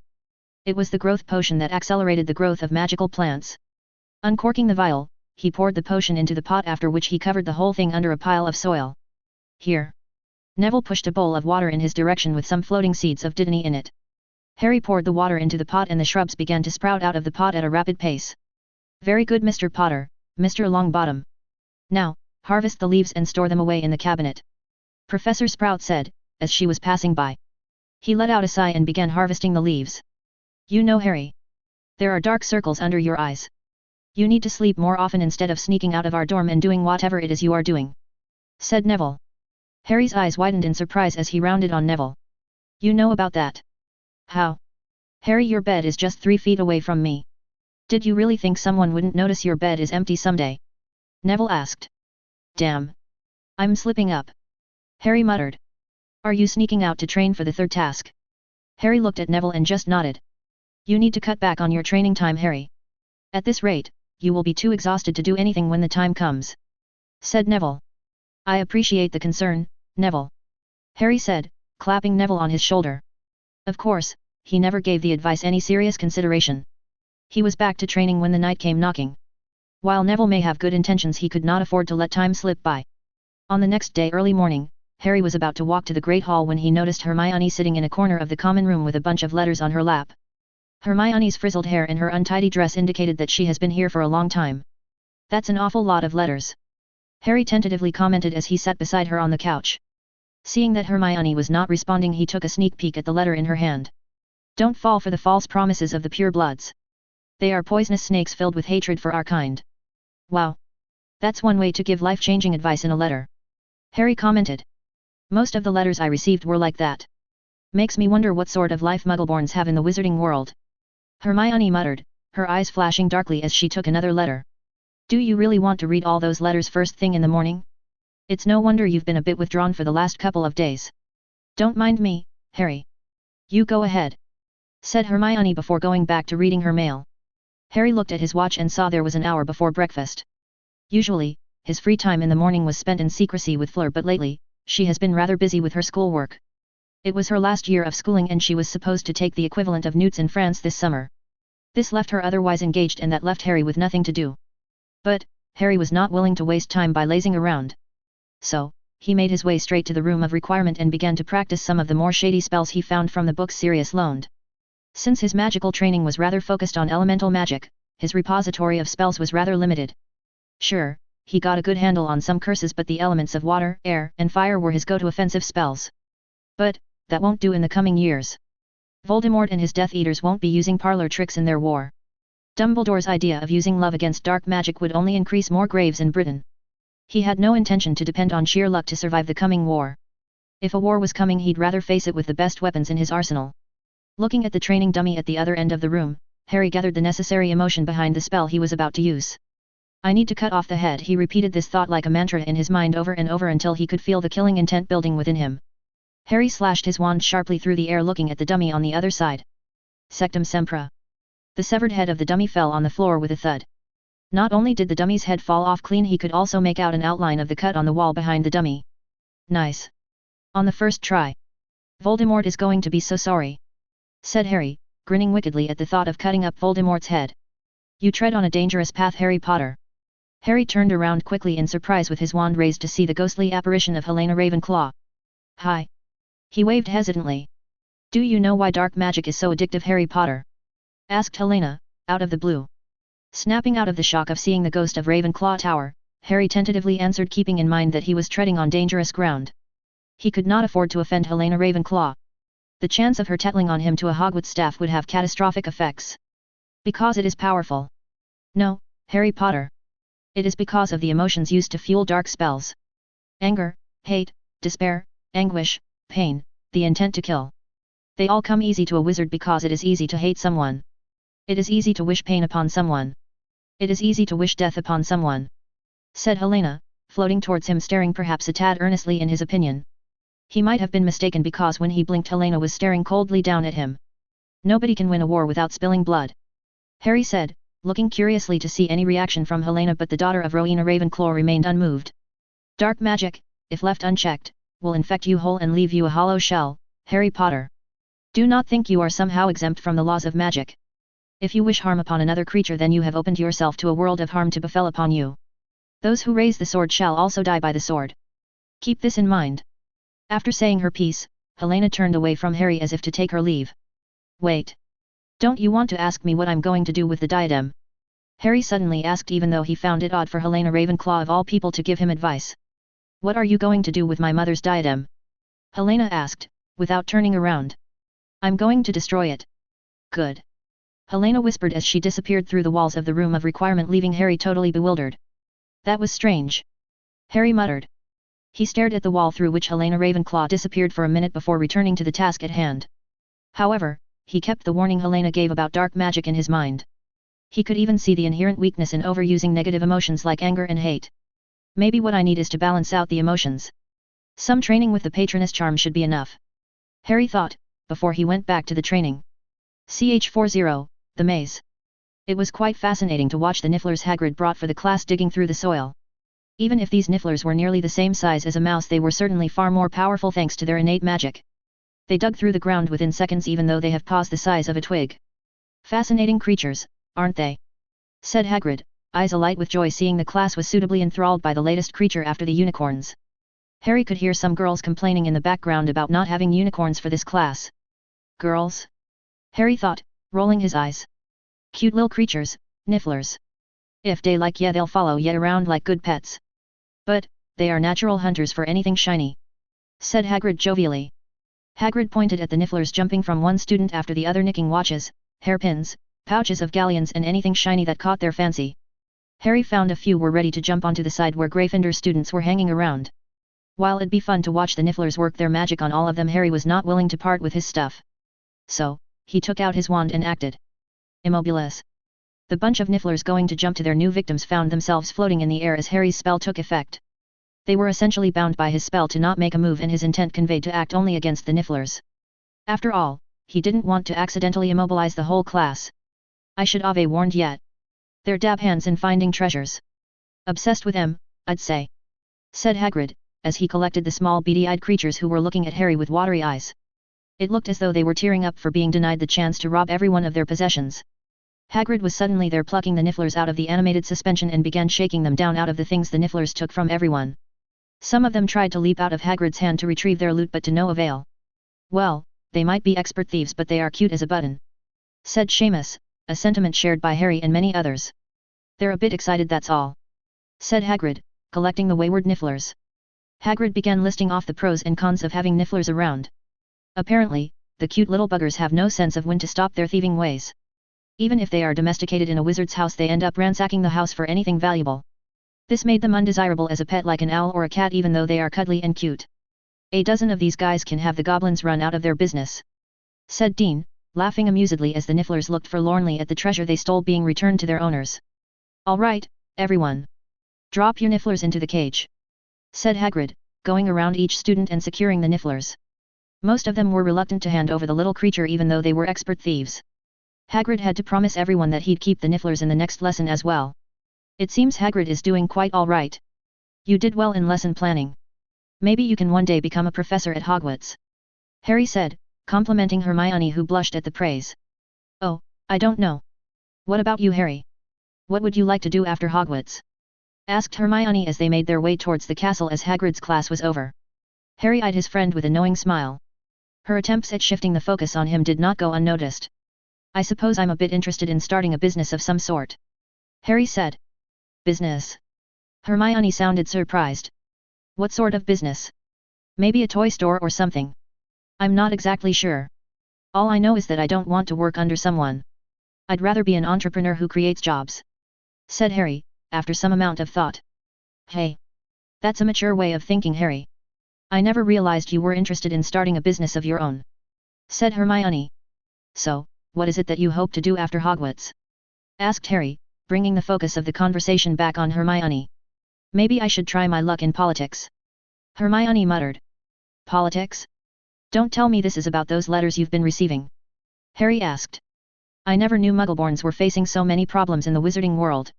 Most of them never got any respectful jobs despite their good grades. The Muggleborns abroad have it far worse.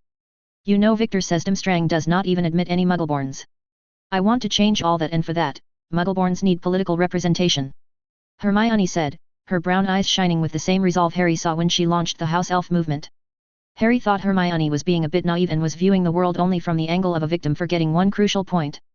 Wizards and witches have always been the victim of Muggle oppression. The statute of secrecy enforced by the Ministry may have its flaws, and this may have given rise to the conservative political tilt in the wizarding world. However, there were legitimate concerns in play to be cautious of Muggleborns. The simple fact is that Muggleborns are just too great a security threat to be given a free pass into the higher echelons of wizarding society. Harry D. go a bit further and say Slytherin's alleged concerns regarding Muggleborn students in Hogwarts were not exactly unwarranted. As someone intimately familiar with the Muggles, Harry was more than aware of the immense danger Muggles posed to the wizarding world. That was probably why the political structure of the Ministry of Magic is designed to keep the Muggleborns out. For the sake of practical reasons, having a voice of Muggleborns in the Ministry would have been sensible, but there was a danger if a war was to break out between Muggles and wizards. All Muggleborns may not necessarily hold attachment to their Muggle roots, but the possibility of such a scenario exists. The distrust wizards hold against Muggles was validated by all the witch burnings and persecution that has been heaped on the wizarding population. That stigma can't be eradicated so easily. Hermione, as usual, did not see the other side of the coin. She only saw the perceived injustice against the Muggleborns. That was why Harry resolved to keep a close eye on Hermione and her correspondence with the Muggleborn diaspora. If she could create spew, then she could end up creating a Muggleborn liberation front in the near future. At least, you can stop pursuing Rita Skeeter, said Harry. Why? Hermione asked, curiously. It's thanks to Skeeter you got the letters. So, in some way, Skeeter became an instrument in directing you to a different path. Harry pointed out. Hey. Hermione looked shocked for a moment before shaking her head. I don't think I'll be leaving that woman alone. I'll get her back for all the trouble she caused me. XXXXXXXXX. It was a fine evening with comfortable warmth hanging loosely in the air. The last class of the day was unfortunately History of Magic by Professor Binns. For that reason alone, Harry was resting his head on his arm, struggling to not nod off. It was an uphill battle to stay awake when Professor Binns was droning on about goblin and dwarven wars. The only piece of interesting knowledge he garnered from Binns' lecture was that dwarves were the archenemies of goblins and they were concentrated along the Alps. In the old days, goblins and dwarves were in an epic battle spanning continents for supremacy. Both races had fought for supremacy with a long bloody history dating all the way back to the era of the Founders. Perhaps, the Goblin-Dwarven Wars were even older than the Founders according to Professor Binns. Any historical data beyond the era of the Founders was rather lacking in detail and proof. So, most of the wizarding historical content before the 10th century was rather composed from the perspective of other magical races like goblins, dwarves, Vila etc. It was quite strange for wizards not to have any historical references beyond the 10th century, especially considering Muggle history is still preserved. It could be possible some of that history was covered up due to political reasons. Muggle political entities during the pagan era most likely had the open participation of wizards and witches. Almost all great civilizations of the world worshipped wizards and other magical creatures as gods and demons. The Ministry would have preferred to keep those details under wraps to not give wizards any ideas about world domination and godhood. Harry snapped out of his musings when Professor Binns announced the class was over. He looked at his notepad to see only a rough sketch of a niffler instead of any notes. It was a good thing Hermione regularly took notes and her notes were accessible to him. While he wouldn't have to worry about the end-of-the-year exams, the current syllabus covered some portions of the OWL exam. Packing his backpack speedily, Harry was out of the class hoping to get a change of clothes before joining a football game. After that, he needed to pay a visit to the chamber. However, those plans were put on hold by Professor McGonagall, who intercepted him on his way.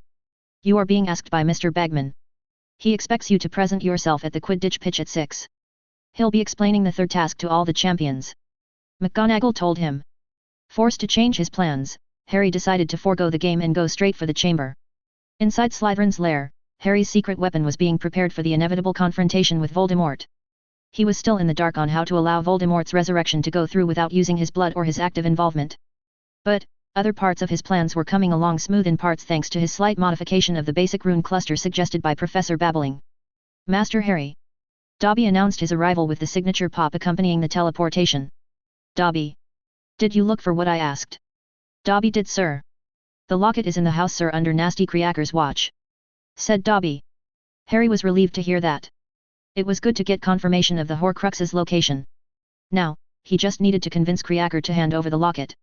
He had an idea or two to make that happen. But, that could wait. Good. What about the other thing I asked of you? Dobby did it, sir. Harry Potter has nothing to worry about, Dobby said, confidently.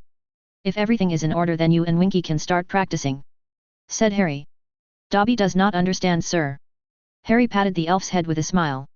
Come, I'll explain. Let's call Winky as well. She also has a part in this game, said Harry, before calling out to the female elf in his employ. Winky. Harry left a suitably disturbed Dobby in the chamber, struggling to come to terms with what he was required to do. Dobby was a bit queasy about playing his part in the plan, but Winky was wholeheartedly on board when he explained his plan, especially the part where she has a chance to deal some damages to the Death Eaters. Harry had properly managed to guide Winky's negative emotions towards the Death Eaters and Voldemort for corrupting the House of Crouch.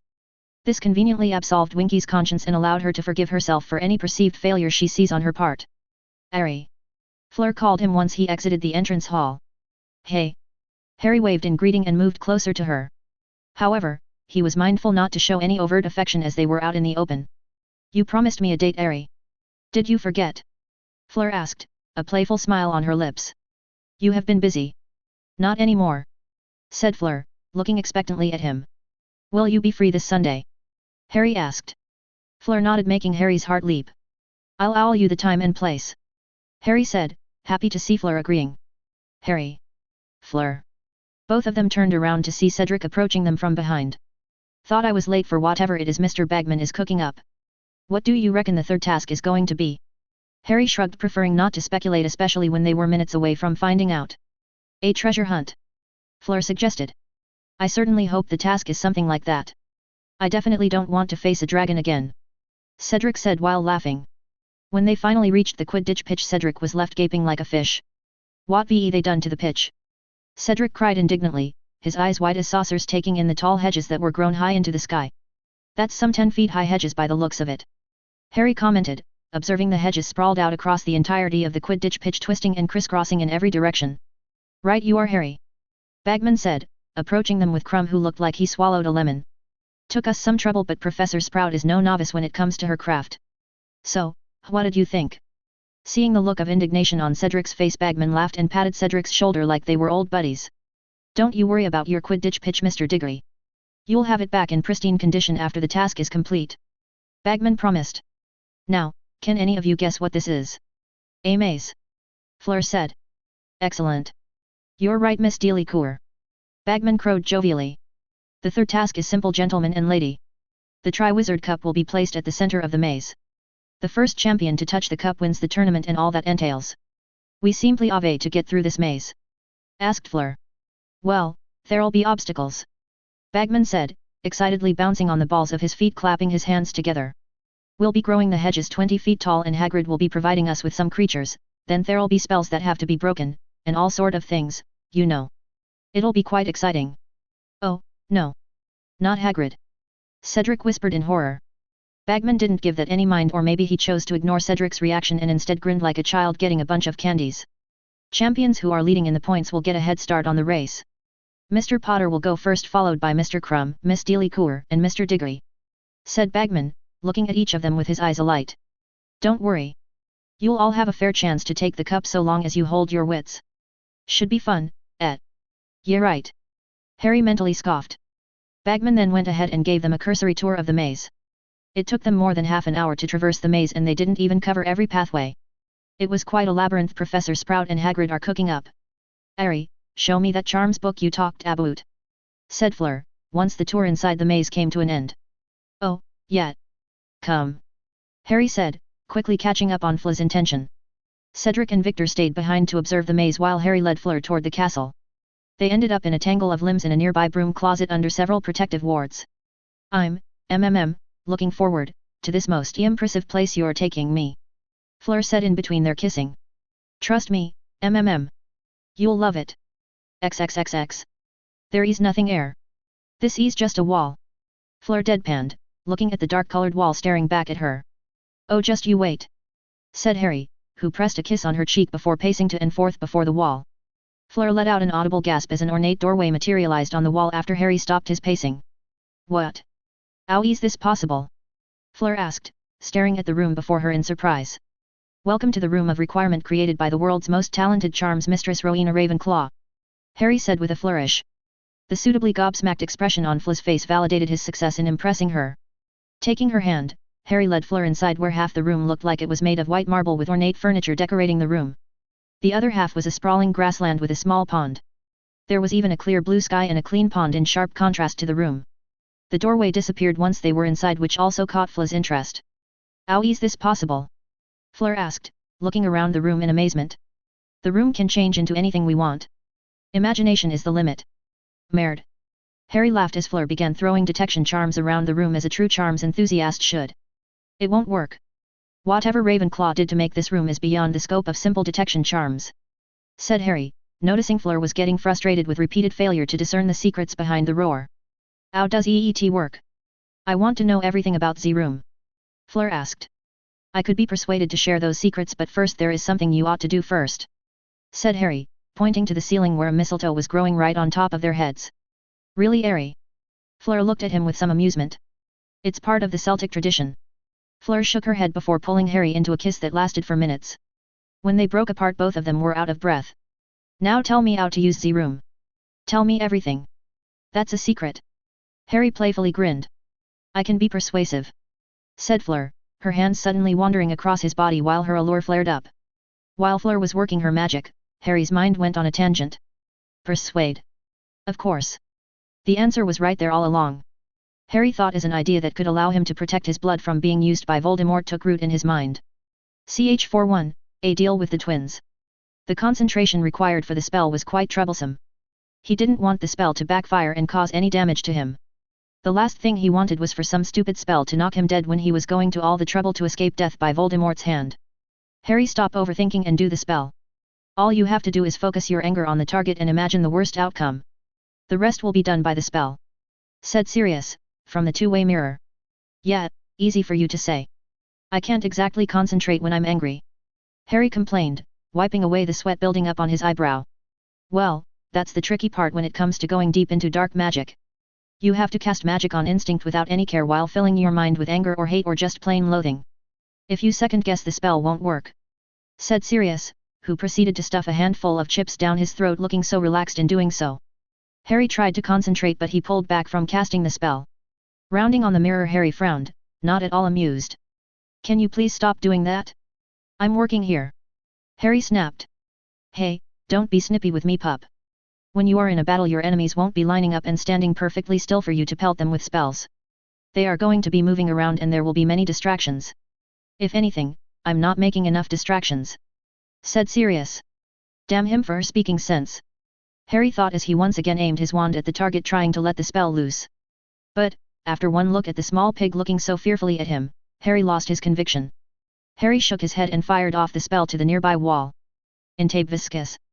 The dark purple-colored spell raced towards the wall behind the live pig. The wall became dented under the spell, but other than that the spell was harmless.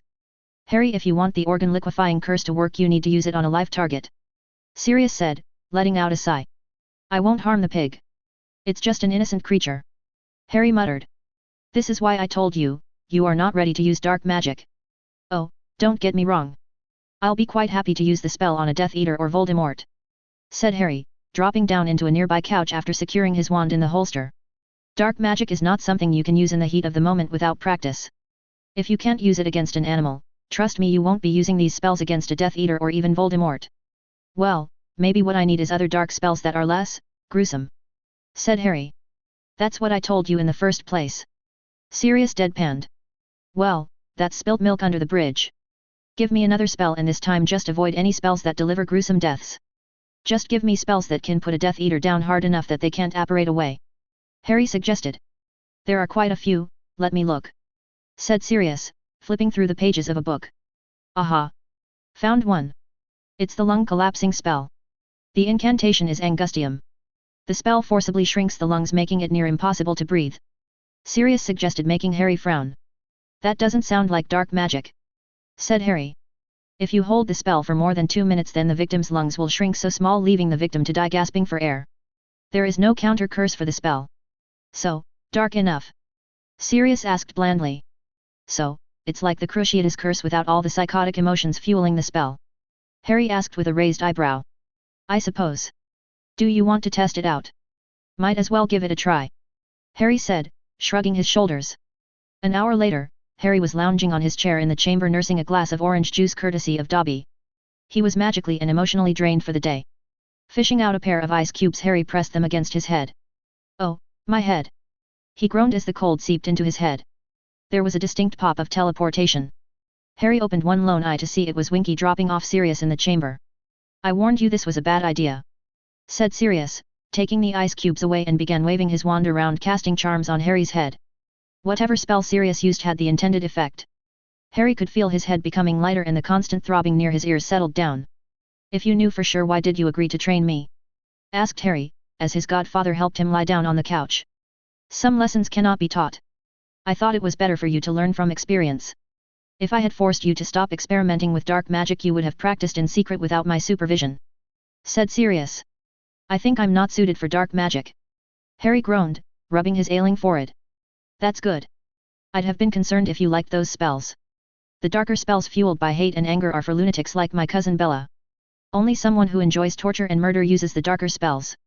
"You don't say. I thought I could do it, you know. I convinced myself I just have to imagine the internal organs turning into goo or ribs rupturing and piercing into the lungs or something. Turns out these are not so easy scenarios to imagine or wish it happen on a pig," said Harry.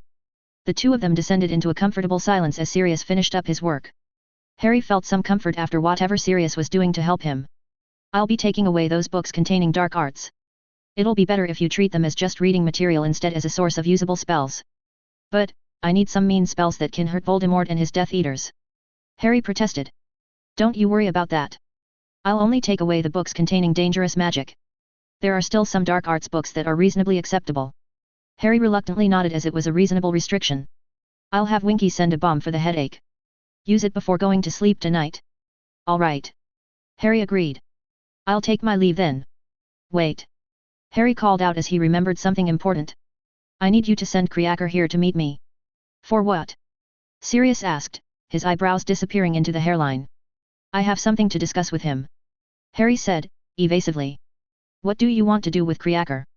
"Don't tell me this is about that spew Hermione started." Harry chuckled and shook his head, which made his head hurt. "No. Just send Kriaker, but not today. I'm too tired today. I'll explain everything later." Sirius agreed, albeit reluctantly. Harry watched Sirius leave the chamber with Winky. Letting out a sigh, he leaned back and nuzzled into the couch. Perhaps a bit of light sleep should chase away the headache, he thought, closing his eyes and drifting off to a peaceful slumber. XXXX. The library remained pleasantly vacant, leaving Harry with a certain amount of privacy. It was a good thing, as the Gryffindor common room was overcrowded these days. The approaching end of the year exams has taken up the focus of Hogwarts students. This left Harry with more free time in his hands comparatively. Not that he was relaxing in the library. Since most of his free time was taken up by practicing for the third task, it cut to his assignment time. So much so that he was forced to allocate a portion of his research time in the library to focus on completing the assignments. Last week, it was just Snape who was demanding essay after essay in ridiculous lengths as assignments. Now, Professors Sprout, Vector and Babbling were taking the lead. Out of the three, Professor Babbling was the most troublesome one. At times Harry felt like the Ancient Runes professor was sort of punishing him and at the same time rewarding him. The Runes professor had called him into her office and assigned him a boatload of assignments in the form of essays and some faulty rune clusters that he had to compile and weed out the errors. This was quite a lot of workload, but Professor Babbling insisted that he complete the work, as he had skipped an entire year by landing in her class in his 4th year. On the other hand, Professor Babbling also gave him an interesting project. While initially, Professor Babbling insisted to focus on improving the shield ring, the Runes professor greenlit his other project with some modifications. Instead of finding a way to shield Muggle technology, he was asked to work on a runes project that allowed the Muggle technology subservient to magic. The professor wanted a rune cluster that can take control of Muggle technology without destroying the circuitry. It was certainly going to be an ambitious project, to be sure, but if it succeeds, he was not ignorant of the implications. If he could develop a runic cluster that can control Muggle technology, then the potential use of such knowledge was dangerous and exceptionally valuable. While this was the case, Harry was not so naive to think that this was not attempted before. Surely, scores of wizards and witches must have attempted something similar in the past. Of course, Professor Babbling was no simpleton. She most likely assigned him this project to keep him occupied and not bother her. Or she wanted to see some progress because she wanted to see a tangible project plan he can show after the summer holidays. He was even allowed to formulate a project team. If he could impress the professor with the plan and the project group members when the next academic year starts, he was promised more help and perhaps even a grant for all the expenses incurred. But, the work was still on the back burner for now. There were other important events to keep an eye on, with the third task coming up. This is why he was waiting for 2 people to show up for a secret meeting in the library. As he finished another page of the herbology assignment, he was joined by 2 more people at the table. "Welcome, you two. I was thinking you guys forgot our meeting," said Harry, looking into the identical faces of the Weasley twins. "Why are we here, Harrykins? Did Hermione put you up to this? If she did, we totally had nothing to do with those drawings of Crumb chasing after her as a paper plane." Harry looked from George to Fred each time they were switching their speech, and it was hurting his head. "Well, that's quite the story, but I didn't ask you 2 troublemakers here for any of that. I've come to learn that you 2 have been duped by Bagman with a bet, right?" Suddenly, the easygoing look of the twins shifted to Sirius. "How do you know that?" asked Fred, frowning just like his twin. Doesn't matter. I also know you two have been working towards making that joke shop idea of yours a reality. I'm here before you two with an offer that you cannot refuse. The twins looked confusedly at each other before blinking owlishly at Harry. Harry meanwhile noticed that Madame Pans could check up on them if there was too much sound. So, he immediately put up a silencing ward around the table. Harry, exactly what are you offering? I am offering you full funding for your joke shop. Whatever amount of galleons you need, I can raise that amount to make your joke shop a reality, said Harry. No, Harry. We can't do that. Yet. You should not waste your galleons on us. Who said I'm doing this for free? You two are going to build me something. The details are in this parchment, said Harry, as he pushed the parchment towards the Weasley twins. What is this? Asked Fred, taking the parchment and exchanging a hesitant look with his brother. This is a test. You'll get all the resources you two need free of cost for completing this project. If you complete this project within 2 weeks, you'll not just have secured the funds for your joke shop, but I'll even introduce you two to 2 marauders. Wait. What did you just say? Asked Fred, eyes wide as saucers. Did you just say we can meet with 2 marauders? Asked George. Yes. Harry said, laughing at the face the Weasley twins were making. Don't forget you'll also get the necessary funds for your joke shop as well. Not to mention I might be able to persuade the marauders to chip in and help you guys with the joke shop. Fred and George suddenly reached across that table and took each of Harry's hands into theirs. Tears of joy were running from their eyes. Where do we sign? The twins asked in unison. Harry smiled at the two while rejoicing at a job well done. Enlisting the help of the twins should take some load off of his shoulders. He could now allocate more time to training for the conflict ahead instead of getting bogged down by schoolwork. Helping the twins to fulfill their dream was just an added bonus. He was also sure Sirius would actually enjoy working with the Weasley twins. He was hoping he could rope in Remus Lupin as well given enough time. It's time I dismantle Dumbledore's faction and create my own. The war is about to begin. Ch42, Slytherin's locket. The silence in the chamber was deafening. To ensure nothing goes amiss, Harry had even relocated Buckbeak. Sirius was only too happy to host Buckbeak in Grimmauld Place. In fact, Buckbeak was offered permanent resident status in the Black Manor thanks to being instrumental in Sirius' escape from Hogwarts. For the last 2 weeks, Harry has been preparing the chamber for what he considered a bold move against Voldemort. He had gone over and over in his mind the pros and cons of this preemptive strike. The cons would lead to quite disastrous results. If Voldemort can sense the destruction of one of his Horcruxes, then the consequences would be unpredictable. The Dark Lord could seek out the remaining Horcruxes and hide them somewhere else under powerful wards. Such a situation would prove to be detrimental to the eventual destruction of Voldemort and his Death Eaters. Keeping this in mind, Harry with the help of Sirius erected powerful barriers and wards inside the chamber.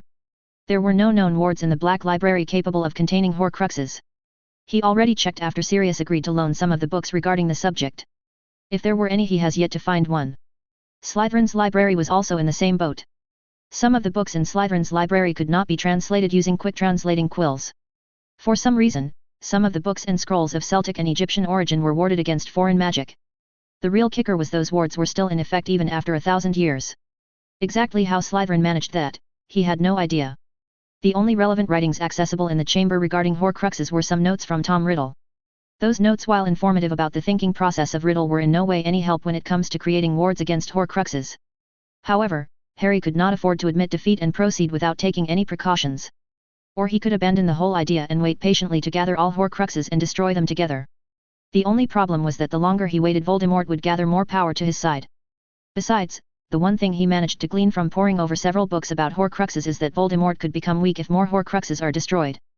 Herpo the Foul was the first to create a Horcrux. If some of the books are to be believed, Herpo placed his soul inside a coin which he placed amongst his vast treasure hoarded over 9 centuries of life. The stories would have you believe Herpo's pet basilisk destroyed his soul shard accidentally, as it was the guardian of the Dark Wizard's treasure. Unintentional or not, after the soul shard of Herpo was destroyed, his 9-century-long dominance came to an abrupt halt. The Dark Wizard didn't die immediately, but his magical power was greatly diminished from then on. His iron grip over Eastern Europe eroded and he disappeared altogether from the world's notice. While Herpo was not confirmed dead, it was a fact that his power greatly diminished.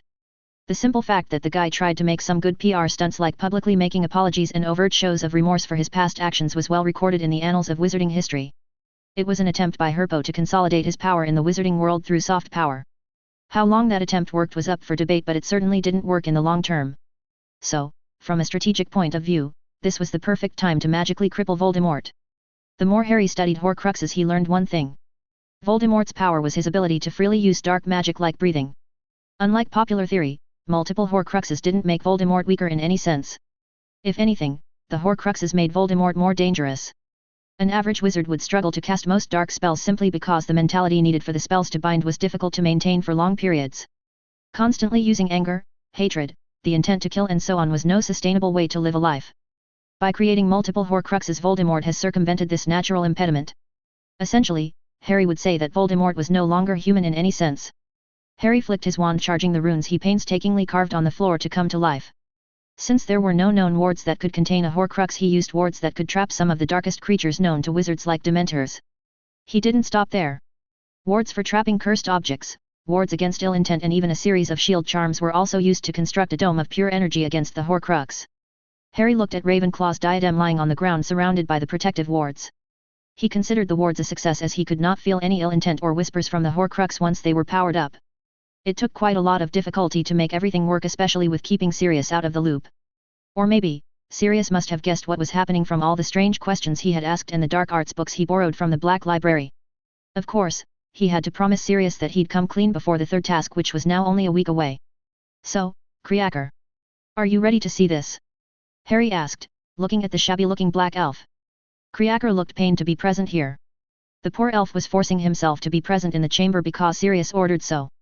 It was a cruel thing to do to force Kreaker to stay against his will. But, this had to be done. Harry wanted Slytherin's locket destroyed, but he wanted Kreaker's cooperation as well. He wanted Kreaker not to work against him or Sirius in the future. This little event was a start to solidify Kreaker in his camp, so to speak.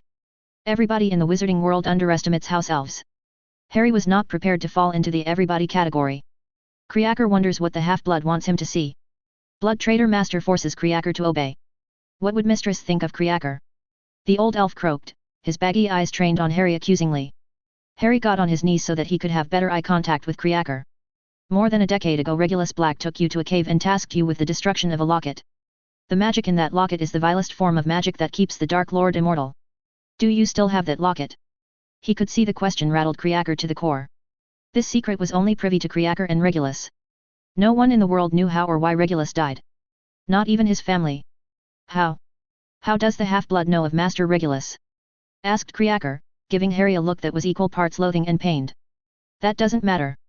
What matters is that the tiara sitting there has the same magic that the locket holds. Tell me, Kreaker, do you know how to destroy the tiara or the locket? Kreaker said nothing, but his eyes suddenly teared up with unshed tears. The old elf let out a shiver before promptly bursting into tears. Kreaker tried many times. But, Kreaker failed to fulfill Master Regulus' orders. Kreaker wailed, blowing his nose against the grey rag that the old elf was wearing.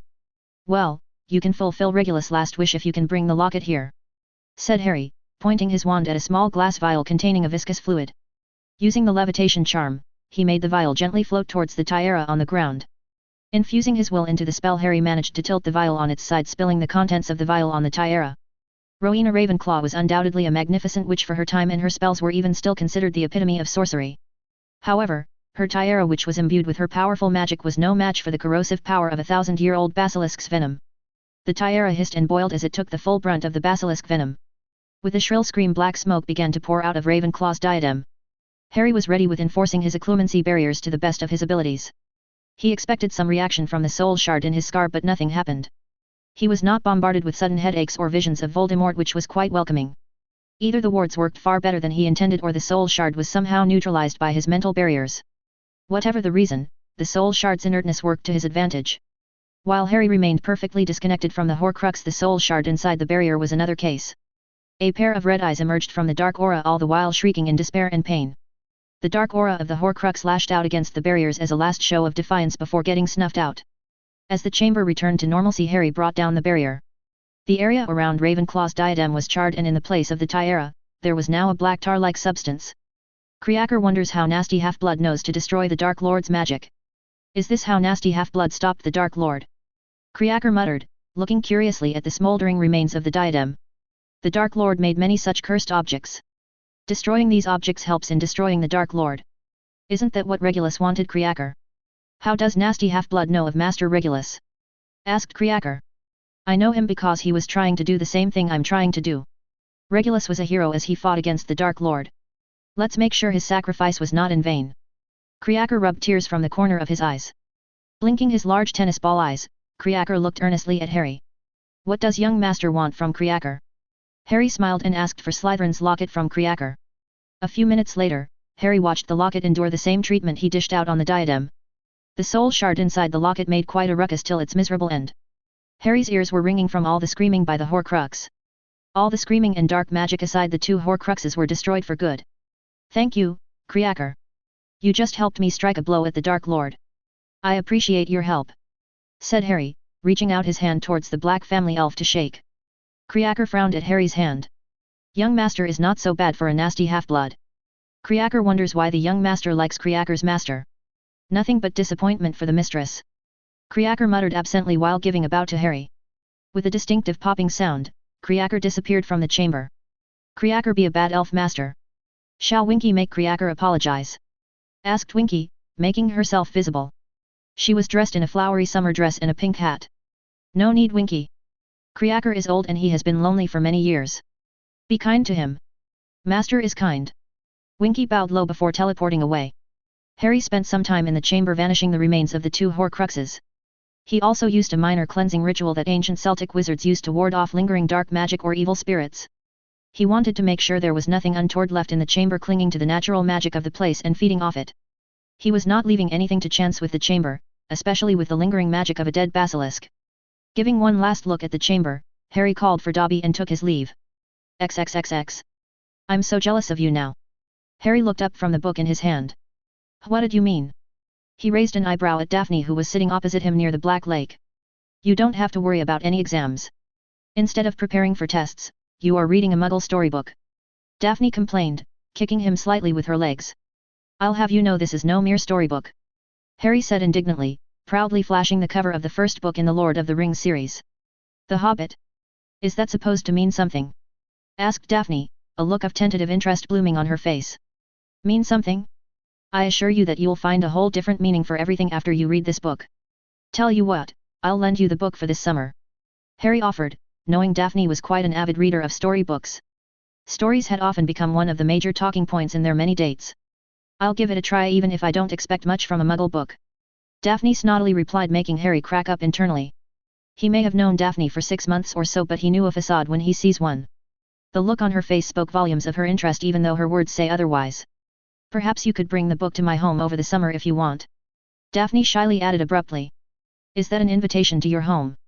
Harry quirked an eyebrow curiously. I didn't think you to be so forward, Miss Greengrass. The way her cheeks flushed red was quite cute. Well, I don't think inviting the winner of the Triwizard Tournament would be inappropriate, said Daphne, smoothing out her skirt and taking to her feet. Harry looked into her blue eyes amusedly. I'm heartened by your faith in my skills to declare me the victor even before the third task. Harry snickered at the way Daphne's cheeks got further heated up. It's a foregone conclusion now. Everyone who bothers to look closely can see your victory. Diggory is no match for your power, Delacour is not even here as she is in France to attend their Newt exams, and Crumb is too slow on the uptake unless he is on a broom. You'll win the third task for sure, said Daphne. Harry smiled. He reached out and took her hand in his before pulling her into his lap. For a moment, he forgot himself and proceeded to engage Daphne's lips in a sensual tango. After a minute, they broke away from the kiss to look each other in the eyes. Was that too forward? He asked. No, it was not. You seem too happy today, said Daphne, her blue eyes trained into his unblinking and alight with an emotion he couldn't quite place. I suppose I'm happy today, whispered Harry, reaching out his right hand and taking a lock of Daphne's blonde hair around his finger. Someone cleared their throat, making Harry and Daphne part away from each other as they were reaching out to kiss again. They both looked at the intruder, who happened to be Hermione, who looked a bit flustered and apologetic. I'm sorry, Harry, Daphne. Professor McGonagall asked me to find you, Harry. Professor Dumbledore is asking for you in his office, said Hermione. What does the old man want now? Did he by chance sense the Horcruxes somehow? Harry wondered. Either way, this was quite bad timing. Then again, Dumbledore can surely wait a few more minutes. With that happy thought, he winked at Hermione before he went for another kiss with Daphne. He got the feeling Daphne approved as she placed her hands on his shoulders but did not push him away. It was not surprising. After all, he was quite a good kisser. CH43, the third task P1. Harry's footsteps echoed throughout the vacant corridors of Hogwarts as he made his way towards Dumbledore's office. Most of the hallways should have been bustling with students, but they remained vacant. The upperclassmen were busy with their newts and owls while the rest were tackling the end-of-the-year exams. While the exams gave him more time for training, there was a disadvantage. His free movement inside Hogwarts was affected because of the lack of students. Earlier, with a lot of students mingling around, he could evade the curious eyes of the portraits. He could turn a corner and use the disillusion charm or even a notice me not charm to evade any spies. These precautions were a necessity when he was spending most of his training in the room of requirement. But now, the situation has changed. If he wanted to go somewhere without being followed, he needed Dobby's help. Even though the current situation was not to his liking, he walked with a spring in his steps. The reason was quite simple. Before the war has even begun, he had felt 2 major blows to Voldemort. That could become 3 if the diary is also taken into account. Because of his preemptive strike, there were only 4 Horcruxes left. Out of the 4, he was constructing a plan for Nagini as well. He was not entirely sure whether that will pan out as he hoped, but Nagini was personally an important target. Like me, the snake is also a Horcrux. Harry thought. Nagini is the only other living Horcrux that he knew. Not even the many reading materials he went through so far about Horcruxes holds any mention of a living being turned into a Horcrux. So, if he was to safely get rid of the soul shard latching onto his body, he need a guinea pig. Nagini fitted the bill perfectly. He could experiment on her, leading to hopefully developing a spell capable of removing a Horcrux without destroying the host. It was a tall task, but he was very hopeful. Unfortunately, getting his hands on Nagini itself was going to be a tough task. He knew Voldemort would be in his most vulnerable state in the graveyard.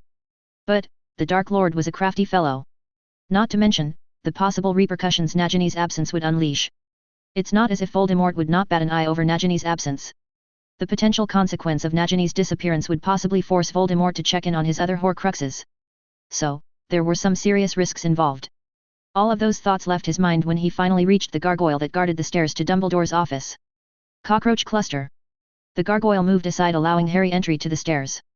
Climbing the flight of stairs, he arrived at Dumbledore's office, which was vacant with the doors wide open. Professor Dumbledore. Harry called, but no one answered. Even the portraits in the office were strangely vacant. Well, don't just stand there. Come on in. Harry blinked a few times and looked around, but he could not see anyone nearby. I'm up here on the shelf. Harry finally found the culprit. It was none other than the Sorting Hat. Hi. How are you doing? Harry asked, carefully looking around the room and finding no one else, not even Fawkes. I'll survive. What about you, Mr. Potter? How have you been? Asked the Sorting Hat. I'm still among the living. So, that has to count for something given the circumstances, said Harry, wandering around the office. I see. Headmaster Dumbledore will be here momentarily. You are welcome to take your seat. Harry hummed noncommittally but otherwise remained standing. He went straight for the open shelf holding a collection of books in the corner of the office. It was a concise collection of books, but most of the books were the rarest of the rare. A whole section of books was dedicated to alchemy alone. As he traced every nook and corner of the office, he came across a glass cabinet covered with a cotton cloth. That's new, Harry thought, moving closer to the glass cabinet. Once he removed the cotton covering the glass cabinet, silver light flooded the room. A shallow stone basin was inside the cabinet, littered with overlapping and intertwining runes. Some of the runes were so small he was sure only a magnifying glass could properly identify them. However, the silver light came from the contents inside the stone basin. It was silver water flattering away as if it came down from the crucible of the stars. There was also a cloud of white vapor swirling around inside the silver liquid.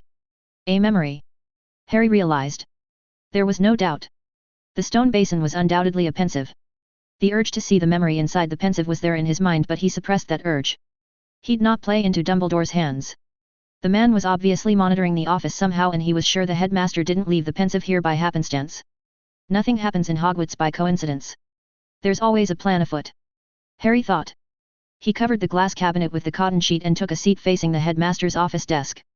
On the desk, the sword of Gryffindor lay proudly, showing off its indestructible silver blade made of goblin forging techniques. Its blade was not just indestructible but also poisonous enough to kill a dragon. Quite deadly, just as it was in Gryffindor's hands. Harry thought, disregarding the modern interpretation of wizarding history which paints Godric Gryffindor as some saintly figure. Ah, Harry. Forgive my tardiness. I was otherwise engaged with my guests, said Dumbledore, entering the office, making Harry turn around in his seat. Dumbledore was not alone. There was a group of 3 following the headmaster. Harry immediately recognized the witch dressed in pink robes. It was none other than Dolores Umbridge. He gathered the other 2 were Aurors. Mr. Potter. We meet at last. I'm Dolores Umbridge. It was my wish that you be present here despite Headmaster Dumbledore's wishes, said Umbridge, a simpering smile on her face. Charmed to meet you, ma'am. If you don't mind me asking, why am I here? Asked Harry, looking curiously at the woman. Well, you see Mr. Potter. I've been charged by the minister to oversee the investigation into Bartmew's Crouch's disappearance and his further illegal acts. The trial of Mr. Black exposed Crouch's illegal activities. I suspect he was not just involved in the wrongful incarceration of Mr. Black but also responsible for your entry into the Triwizard Tournament. Harry blinked a few times looking uncomprehendingly at the woman who smiled indulgently at him. It took him a moment to realize the ministry was dumping all the blame on Crouch's head and washing their hands off the issue. Crouch was the perfect scapegoat. The man was unamusing and strict. He has no friends in the ministry and most importantly the guy was part of the old regime. Blaming everything on Crouch would absolve the present regime politically. At least, that's how they'd present the plot to the people. All things considered, it was a smart move. Harry was not going to challenge the findings of Umbridge. Mostly because there was no point. If the official ministry version puts the blame on Barry Crouch Sr. for Harry's entry into the tournament he was quite happy. Barry Crouch Jr.'s exposure would only strengthen the ministry version forcing them to stick to their current story in the future. That should neatly avoid any allegations sticking to his name in the future. So, Harry stood up with a warm and welcoming smile on his face. I appreciate your candor, ma'am. Now that you have identified the culprit I hope the ministry will promptly capture Mr. Crouch and bring him to justice. Said Harry, showing his appreciation by dipping his head respectfully. Of course. The ministry will promptly bring Mr. Crouch to justice. We do not tolerate such unscrupulous characters in the ministry. Umbridge replied cheerfully with an air of importance around herself as if she was personally about to capture Crouch. However, there is one thing. I have some questions for you. It will be helpful to my investigation. Of course. Please ask away. Said Harry, waving his hand in a welcoming gesture. Thank you, Mr. Potter. When was the first time you met Mr. Crouch? Umbridge asked while an Auror quickly took out a quill and began scribbling down on a notepad. I met Mr. Crouch at the opening ceremony of the Triwizard Tournament. I was sitting at the Gryffindor table while Mr. Crouch was present with Mr. Bagman along with the 3 headmasters. Have you ever conversed with Mr. Crouch? I have not, ma'am. I was however present when Mr. Crouch explained the rules of the tournament after my name came out of the Goblet of Fire. Harry answered while Umbridge nodded before skipping to her next query. It is the ministry's opinion and mine as well that Mr. Crouch intended to endanger you by illegally entering you into this tournament. While some do not share this opinion. Umbridge eyed Dumbledore who was calmly sitting at his seat behind the table. We at the ministry strongly believe so. Clearing her throat, Umbridge turned her back on Dumbledore and her beady eyes bored into Harry's green eyes. You've been extremely cooperative and helpful so far, Mr. Potter. Now, I ask you, is there anything else you want to tell me? Anything at all? Cambridge asked earnestly, putting on an act of a concerned aunt. She's good when she's not a psychotic child abuser. Harry thought. Truth be told, he had quite a lot of stuff he needed to say to Umbridge. Not that he mistook her act as a genuine desire to help out a teenage kid caught up in a situation well out of his control or anything. No. Instead, he saw her for what she truly was. A cutthroat politician looking to undermine her enemy in some way. She was fishing for something to use against Dumbledore. Unfortunately, Harry was not in a position to divulge anything significant that could harm Dumbledore, especially when the man was sitting 3 feet from him. Though, Harry was incapable of throwing a bone at the woman, he could still reassure her of her faith that her enemy was none other than Dumbledore. So, Harry carefully strayed his eyes from Umbridge to look at Dumbledore. He hoped he put the right amount of questioning look on his face before he abruptly jerked his eyes back to Umbridge. He could see a flash of understanding being lit in Umbridge's eyes. If he was correct, Umbridge would assume he was fearful of Dumbledore and the headmaster has something to hide. Umbridge was certainly not coming to this realization at that moment. She was already suspicious and holds some unsavory views about Dumbledore. Harry was merely reinforcing her beliefs and pointing her against Dumbledore. I think that's about it, Mr. Potter. I thank you for your cooperation. Said Umbridge, a satisfied smile adorning her face. Glad to be of assistance, ma'am. Harry, tacitly replied. Harry observed as a silent spectator as Umbridge exchanged some meaningless pleasantries with Dumbledore before taking her leave along with the 2 Aurors using the flue. Now, it was just Harry and Dumbledore in the office. Tell me, Harry. Has anything happened that should be brought to my attention? Dumbledore asked all of a sudden. Well, I can't think of anything out of the ordinary. Harry answered, keeping a straight face. He got the feeling Dumbledore was fishing for something. Exactly what, he had no idea. I see. If there is nothing else, then I won't keep you away from your preparations for the 3rd task. Said Dumbledore, a clear dismissal if nothing else. Harry didn't dally around. He took the offered chance and bolted out of the office. But, instead of continuing the training, he went straight for the kitchens. Training could come later. He was quite famished. The elves might be open to offering him some biscuits and tea if he asked nicely. Besides, as far as training was concerned, he only needed to practice some of the jinxes Hermione picked out for him from the library. The rest of the plan was coming along smoothly. He was ready to take on the third task and Voldemort. Time would tell whether his preparation was enough. Ch44, the third task P2. Harry looked at the series of thick hedges before him provided by the Room of Requirement. Unlike the hedges grown on the Quidditch pitch, these hedges merely functioned as hurdles. Taking a deep breath, Harry surged forward into a sprint. He began jumping over the hedges and sometimes he took sharp turns along the way by running around the obstacles. The ground was also not favorable to his practice run. It was muddy, but the friction charms he used on the shoes were working perfectly. So far, he felt he was having a good grip on the ground. All of a sudden, water balloons shot out of the hedges. Harry hastily put up a shield, making the water balloons splash harmlessly against the shield. He was feeling a little bit of strain as he was fast getting out of breath. The pelting of water balloons stopped all of a sudden, giving way to average-sized stone golems to rush out of the hedges randomly. They were small, nearly the size of goblins. The reason for this exercise: reaction. Learning 100 spells would be useless if he didn't have the perfect reaction time or accuracy. So, this particular exercise was what he came up with to keep himself in shape but also to bind spells on the fly accurately. By the time Harry finished the full track provided by the Room of Requirement, he was out of breath and totally spent for anything else. So, Harry fell into a plush chair, accepting a glass of orange juice that conveniently floated to his side. The room rearranged itself by dismissing the hedges and the muddy terrain while Harry dried himself using a towel. "How was that, Dobby?" he asked, turning to Dobby, who was holding a mechanical stopwatch in his hand. "You were 3 seconds faster than yesterday, sir," said Dobby, his large ears flipping up energetically. "Not bad. What about you and Winky? Are you both ready for tomorrow?" "Dobby is ready, sir. But Dobby worries for Winky, sir." "Winky be a good elf, sir, but she has not done anything like this," said Dobby, his green tennis ball eyes shining with concern. Harry held back a laugh at Dobby's concern for Winky. It was as if Dobby had the experience of any kind in what they were about to do at the graveyard. If everything goes smoothly, his plan would be the largest blow Voldemort and his Death Eaters would have ever suffered in a single day. Not to mention, the elaborate cover-up he planned to keep the Ministry running in circles. Despite that, he was not ignorant of Winky's and Dobby's prejudice as the plan was set to unfold tomorrow evening. "Tell you what, Dobby. Let's ask for Creacker's help as well," Harry suggested. That's how Harry found himself in the chamber with Dobby. Fishing out the two-way mirror from his moleskin pouch, Harry called for Sirius. Thankfully, Sirius was quick to answer. "Hey, Harry. You need something. Did you get the potion in the charmed glass case?" asked Harry. "Got it with me."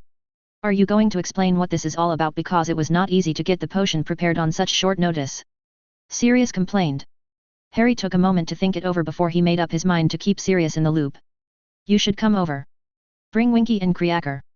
It's time to fill you in on the details," Harry finally said. A few minutes later, Harry was observing Sirius, who got a small glimpse of his plans. "So, let me get this straight. Mad-Eye Moody is an imposter and he is none other than Barty Crouch Jr.?" Sirius asked incredulously. "Yes." Harry nodded. "I've known Moody for a while and his reputation would suggest what you say is impossible. Also, Barty Crouch Jr. died in Azkaban." "Exactly how do you know this?" Sirius asked, a bit skeptical of Harry's claims. Harry was prepared for this line of questioning. It was not like he can explain the whole soul transmigration with a straight face and get away with it. Not to mention he didn't want to say the real Harry is gone to Sirius because some random omnipotent being wanted to have some fun. Instead, he led with a convenient lie. "I found out by using this," said Harry, brandishing the Marauder's map. Thankfully, the fake Moody was pacing inside Moody's office. The map showed the name Barty Crouch moving back and forth inside the room, while another Barty Crouch tag was seen unmoving along with Alastair Moody. The real Moody and Barty Crouch Sr. are imprisoned inside the office, while Barty Crouch Jr. is impersonating Moody using the Polyjuice potion. If you want further proof, you only need to ask Winky. She was Crouch's elf before she was dismissed from service," said Harry, looking at Winky, who looked like she was ready to burst into tears. "Dobby thinks Winky should not cry. Winky be no longer a Crouch elf. She be a Potter elf." Dobby's unexpected support seems to do the trick, helping Winky to look more resilient. Winky wiped away her tears and seemed to get a hold of herself. "Master Harry is right. Master Crouch saved his son from Azkaban. But, Winky didn't know the young master was in Hogwarts," said Winky, peering at the Marauder's map with a forlorn look. "That son of a wanker," Sirius muttered darkly, looking ready to blow a gasket. "Sirius, I told you about this because you deserved to know. But, there will be no rash decisions this time. We will stick to the plan to the end. Harry warned, looking intently into Sirius' grey eyes.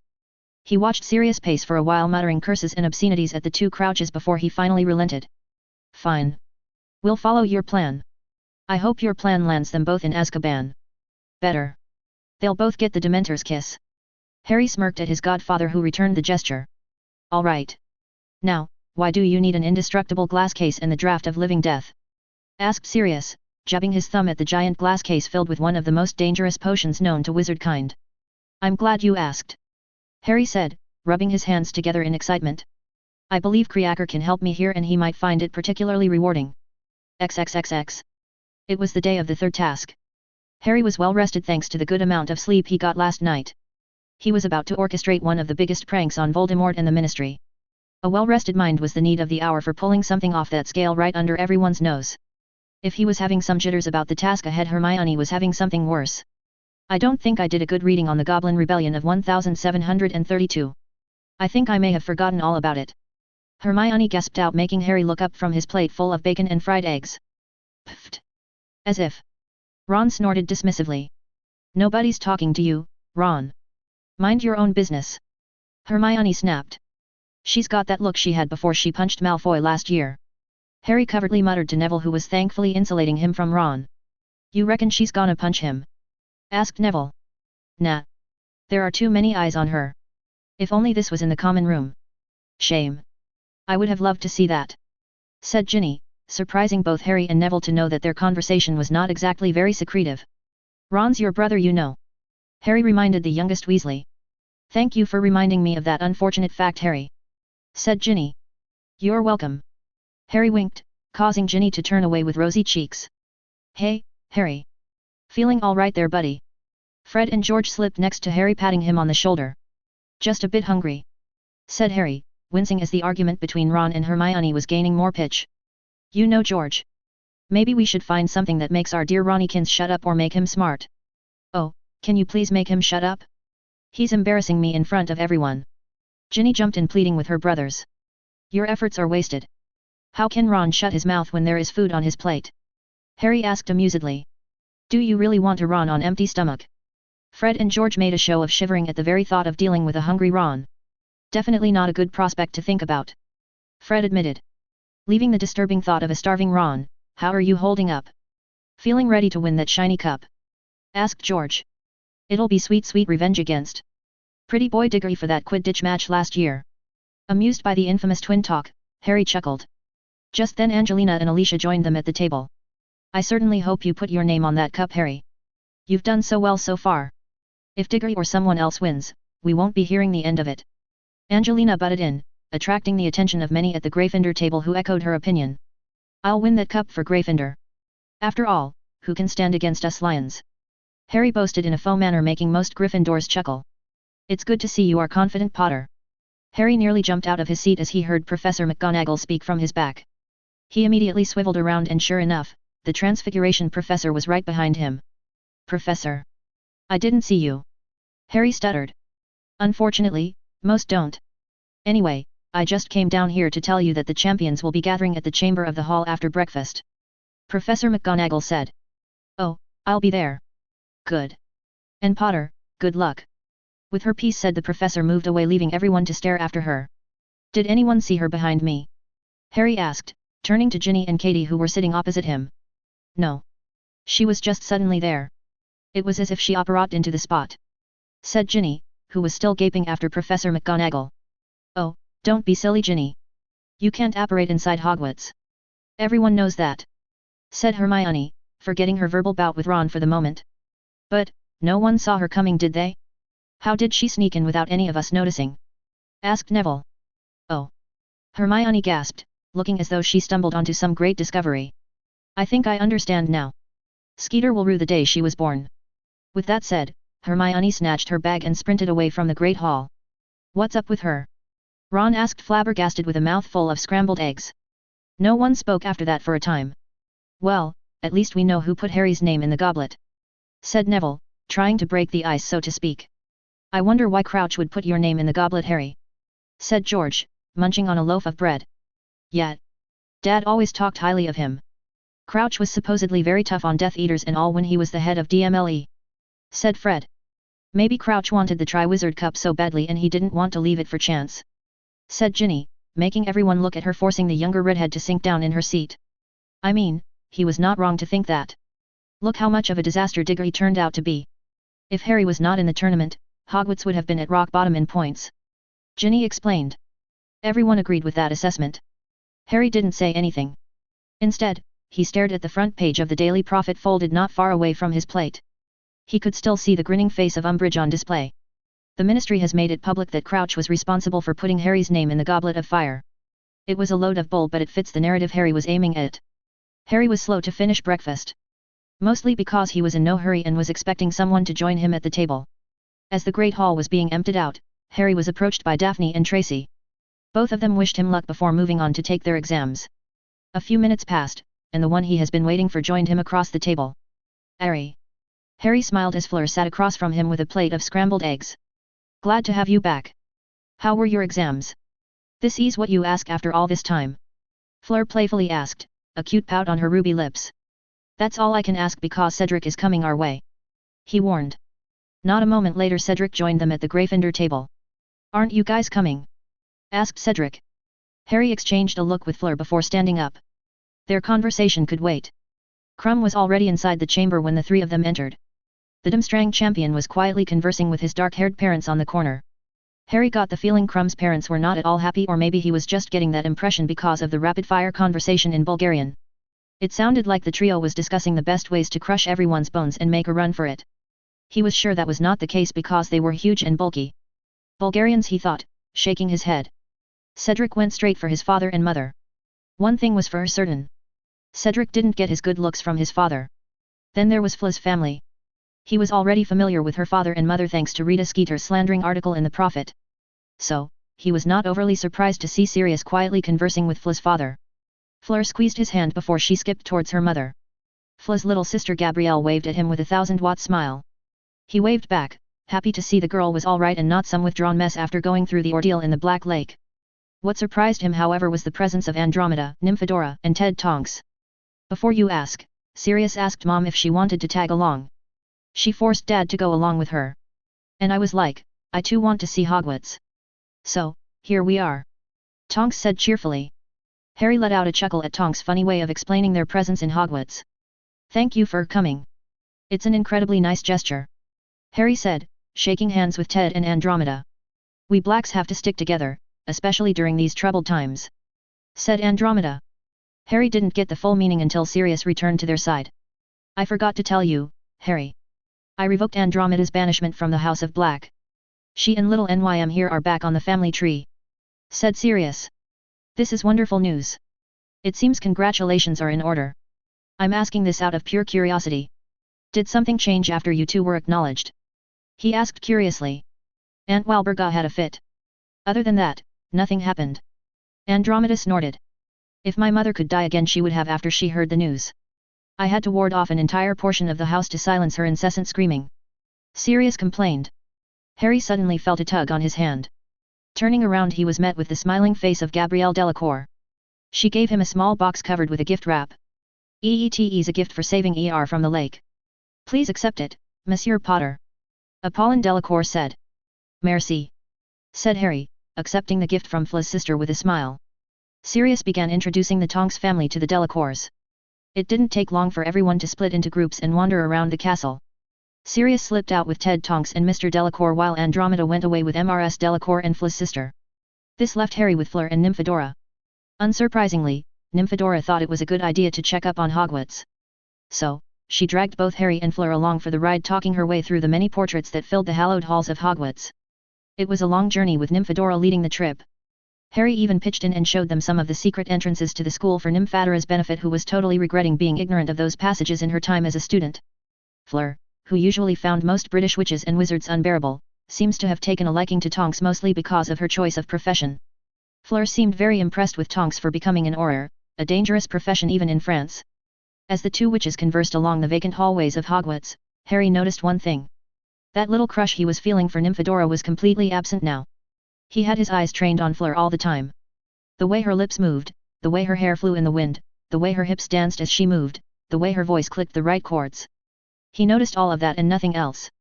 It was then that he knew for sure that he cared about Fleur more than any girl. Was it love? He didn't know. But, it was certainly something close enough. This more than anything else made him determined to reach the Triwizard Cup as fast as possible. The longer it took he'd be endangering everyone including Fleur. Fortunately, he was prepared to finish the task faster. He just hoped everything would work as planned. For a better part of the morning, they wandered around the castle before winding up at the Great Hall just in time for lunch. They took up the Gryffindor table for having lunch. It was also interesting for the students to see all these new faces in the Great Hall. Some of the students were very interested in catching a glimpse of Sirius. His notorious reputation before the trial still loosely hung around him. But, Sirius didn't seem all that bothered by the attention. The family of the champions were not the sole new faces in the Great Hall.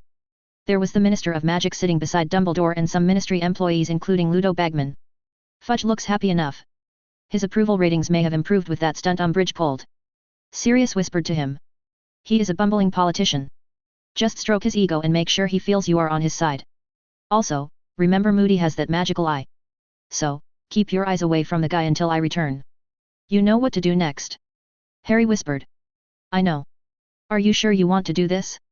We can still expose Crouch and his master's plan. We can catch the rat and his master red-handed. Harry looked at Sirius and sighed. Catching them won't stop them. We have to destroy them root and stem. For that, we need to demolish their base of power. That's what Dumbledore failed to do. So, no. We'll go forward with the plan.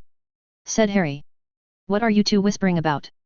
Making plans for the task, are we? Asked Tonks. Harry can make all these plans but I'll be taking that trophy to France.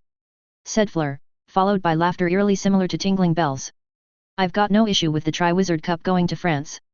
But, the cup will have my name on it. Said Harry, his eyes shining with mirth while looking at a pouting Fleur. Look at you two. I can't wait for the task to begin. Tonks said, gleefully rubbing her hands. XXXX. The task was about to commence and Harry was dressing up to tackle the maze and everything that will come after. He hoped the twins would keep their mouths shut. In his plan, the only vulnerable element was their involvement. He had bought them off offering them their dream shop for their services. So, he hoped their silence about their involvement in his plan remained a secret that they will take to their grave. Of course, he never spilt every nuance of his plan to the Weasley twins but they certainly have a piece of information that could be revealing the plot to someone like Dumbledore.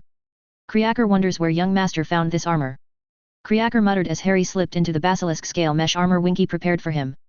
I killed the basilisk living in this chamber and Winky was kind enough to make an armor out of the scales.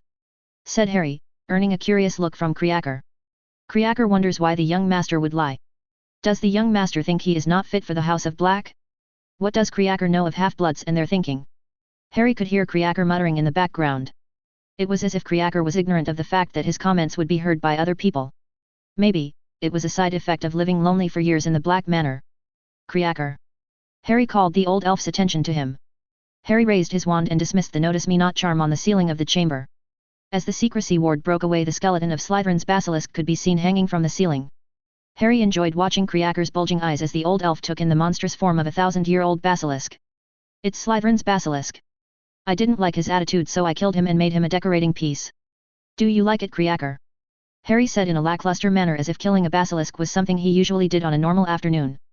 Creaker was still gaping at the colossal skeleton of the basilisk staring down from the ceiling. Harry grinned at that before focusing on the thin material the twins made for him. Harry fished out 2 packs of blood Dobby procured from a Muggle hospital. The blood packs were under preservation charms to keep them fresh and usable. Using a thin drip tube he transferred the blood into the foldable membrane. When it was full of blood he wrapped the 2 membranes the Weasley twins made for him around his forearms. The membrane was almost the same color as his skin so it'd survive a bit of scrutiny. Even if it didn't, he was prepared for that event as well. Harry placed 2 strong Confundus charms on both of his forearms. One was for making sure Pettigrew use his knife to take the blood from the membrane as if it was from his skin. The other was to make Pettigrew believe there was nothing amiss with his forearms. He also made sure to use a sticking charm on both membranes for safety.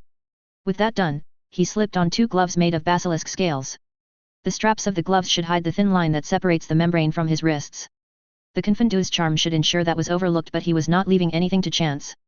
He also put on a pair of dragonhide boots as well. Now that he was properly covered in protective gear he pulled on a white shirt over the mesh armor and a leather jacket. That should keep the scales of the armor hidden from any curious eyes. Picking up his wand he pocketed it in his pants. I'm now ready.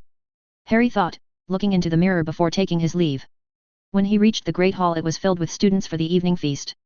Harry sparingly touched his plate. He focused on fluids more than any solid food. There were also far more ministry dignitaries present than in the afternoon. Hello everyone. If I could have your attention please. Ludo Bagman rose to his feet at the staff table addressing the Great Hall. In 5 minutes' time, the third task of the Triwizard Tournament will commence. I request everyone to make their way to the Quidditch pitch. Champions, will you please follow me? Well, that's me. Got to go guys. Harry waved his goodbye to the Gryffindor table. He got a slew of good wishes from his housemates. The Ravenclaws were also very supportive. Strangely enough, most of House Slytherin also extended support. They have been very quiet ever since he threatened them with snakes at the Yule Ball. Maybe his overtures through the ritual group were seeing some positive effect in the House of Snakes. Tracy and Hermione hugged him while Daphne gave him a good luck kiss on his cheek, earning a few whistles from his housemates. Apparently dating a snake from the Slytherin house earned him a reputation for being a bad boy, which was seen as cool and hip. Within 5 minutes' time, Harry made himself available at the Quidditch pitch. Cedric, Victor and Fleur were all there with him as they stood before the maze. The 20-foot-high hedge ran all the way around the edges of the pitch. It looked as if it was the abode of nocturnal creatures.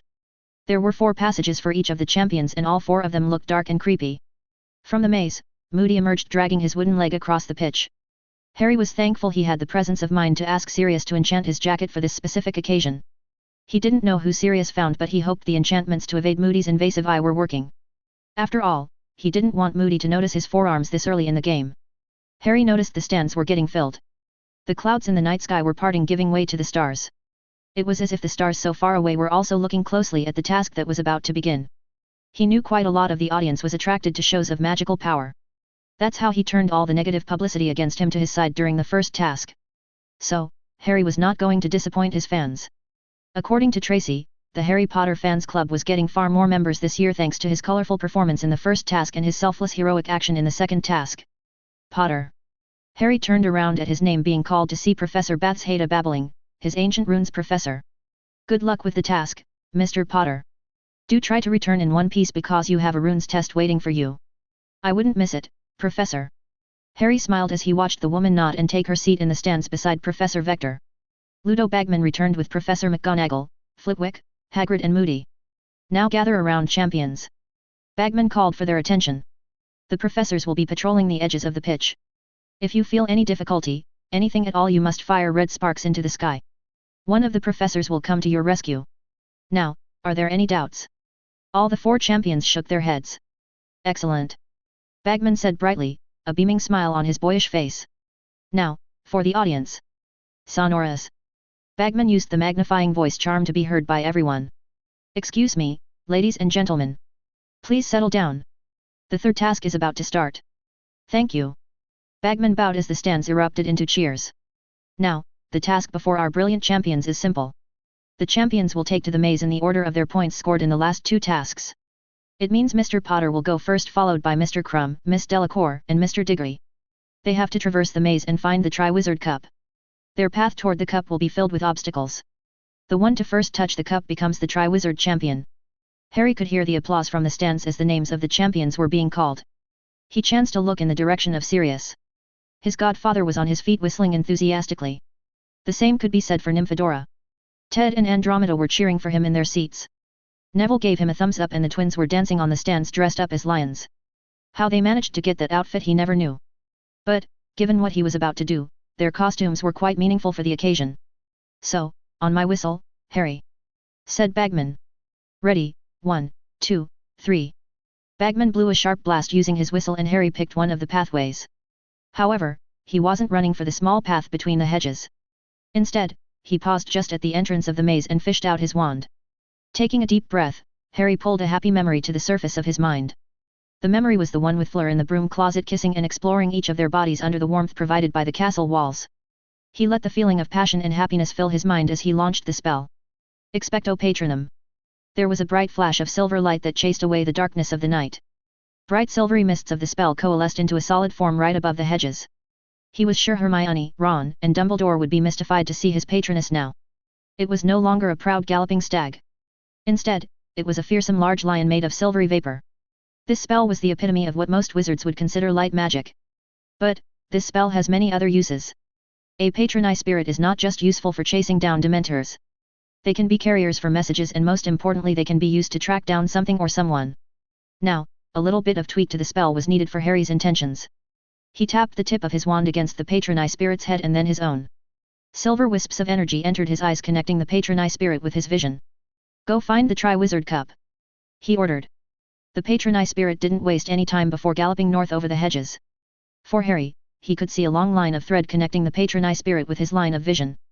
It's for this reason this particular supplementary charm was called the Ariadne charm, named after the Greek legend of Ariadne and her threads that helped Theseus traverse the labyrinth. He could hear Bagman whistling 3 more times, allowing the other champions entry into the maze. But, his eyes were focused on the thread as it expanded across the maze, guided by the patronized spirit. The Horus glasses were a godsend for this particular situation. Anything his eyes could perceive, the glasses magnified it and gave him a clear-cut picture. So, his vision was actually about to follow the thread all the way to his patronized spirit. Finally, his patronized stopped, and he knew for sure the Triwizard Cup was found. The thread extending out of his wand's tip straightened as he adjusted his position, making the thread lose the inclined angle it was making with the wand. The thread traced a straight line towards the Triwizard Cup, giving him a straight path. Harry smiled and cancelled the patroness charm. He could make out Bagman giving a detailed commentary on the background about what he was doing. He assumed Dumbledore was explaining to Bagman for the benefit of the crowd. Or maybe, Bagman was a knowledgeable chap in obscure spells. Anyway, Harry focused on the task at hand. He was far from done. Now that he knows the straight path ahead, it was time to make another spell suitable for his needs. Harry drew the rune for power on the air with his wand and jabbed straight at the hedges blocking his way. Batwo Inflammata. As the spell's name itself would suggest, it functioned as a battering ram with one little add-on. A wide arc of fire surrounded the spells and rammed through the hedges as if they were made of paper. The Horus glasses helped him get a clear-cut vision. So, when the spell smashed through the last hedge, he knew then and there to cancel the spell. There was a suitably large hole punching through the hedges, and in the distance, he could see the Triwizard Cup. So, the next spell escaped his wand. Torrens Incendio. A sea of fire spread through the cavity he created through the hedges. Flourishing his wand, he controlled the fire so that it cleansed the path with fire, after which it withdrew to the sides. In the end, there was a clear path before him with the charred ground as the runway. Harry wasted no time in covering his head in Bubblehead charm and applying himself a strong fire-repellent charm for good measure before running straight for the cup. The fire on the 2 sides of the pathway he created was still under his control. So, he maintained the fire to not act out against him as he ran straight for the cup.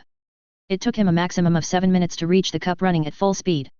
Only some charred sticks and stones proved to be a hindrance here and there, but he was careful along the way. There before his eyes, the Triwizard Cup gleamed. Its finely crafted silver handle gleamed in the night, beckoning him to take it. Finally, Harry reached out and grasped the handle of the cup. There was a familiar tug on his abdomen and he was sucked into a vortex of swirling whines howling in his ears. Bright colors exploded before his eyes and he disappeared into the folds of space and time, leaving the spot empty except for the cackling fire that was burning away the hedges. CH45, the graveyard goes kaboom P1. Harry slammed into the ground, forcing him to roll on his back to arrest the momentum. His head spun for a moment, but he had the presence of mind to stick to the plan. He immediately dropped his holly wand beside his leg on the soft grass before covertly taking out the second-hand wand he nicked from the Room of Requirement. It was a shoddy wand with a brown surface completely alien to his magical senses. He doubted he could produce even sparks using this piece of wood. The immediate surroundings around Harry were covered under a blanket of darkness. He adjusted the Horus glasses and his vision shifted to one akin to daylight. He was kneeling on a hilly grassland. A few paces from his position he could see a graveyard with a rundown church nearby. There was a large hill up ahead with an old manor made of stone and mortar.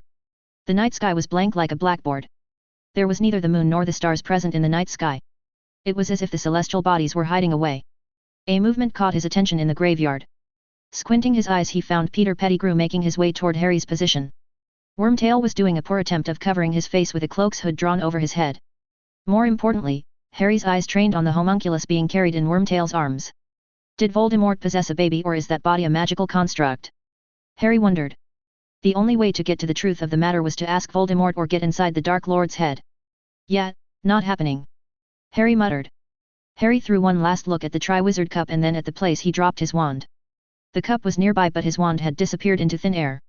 Good. Harry smiled, turning away from the cup and choosing to wander about aimlessly like a confused teenager. It didn't take long for Wormtail to catch up. You. Harry acted surprised and allowed Wormtail to disarm him. That useless stick in his hand flew into Wormtail's hands and Harry found himself bound by ropes. Harry Potter. We meet again.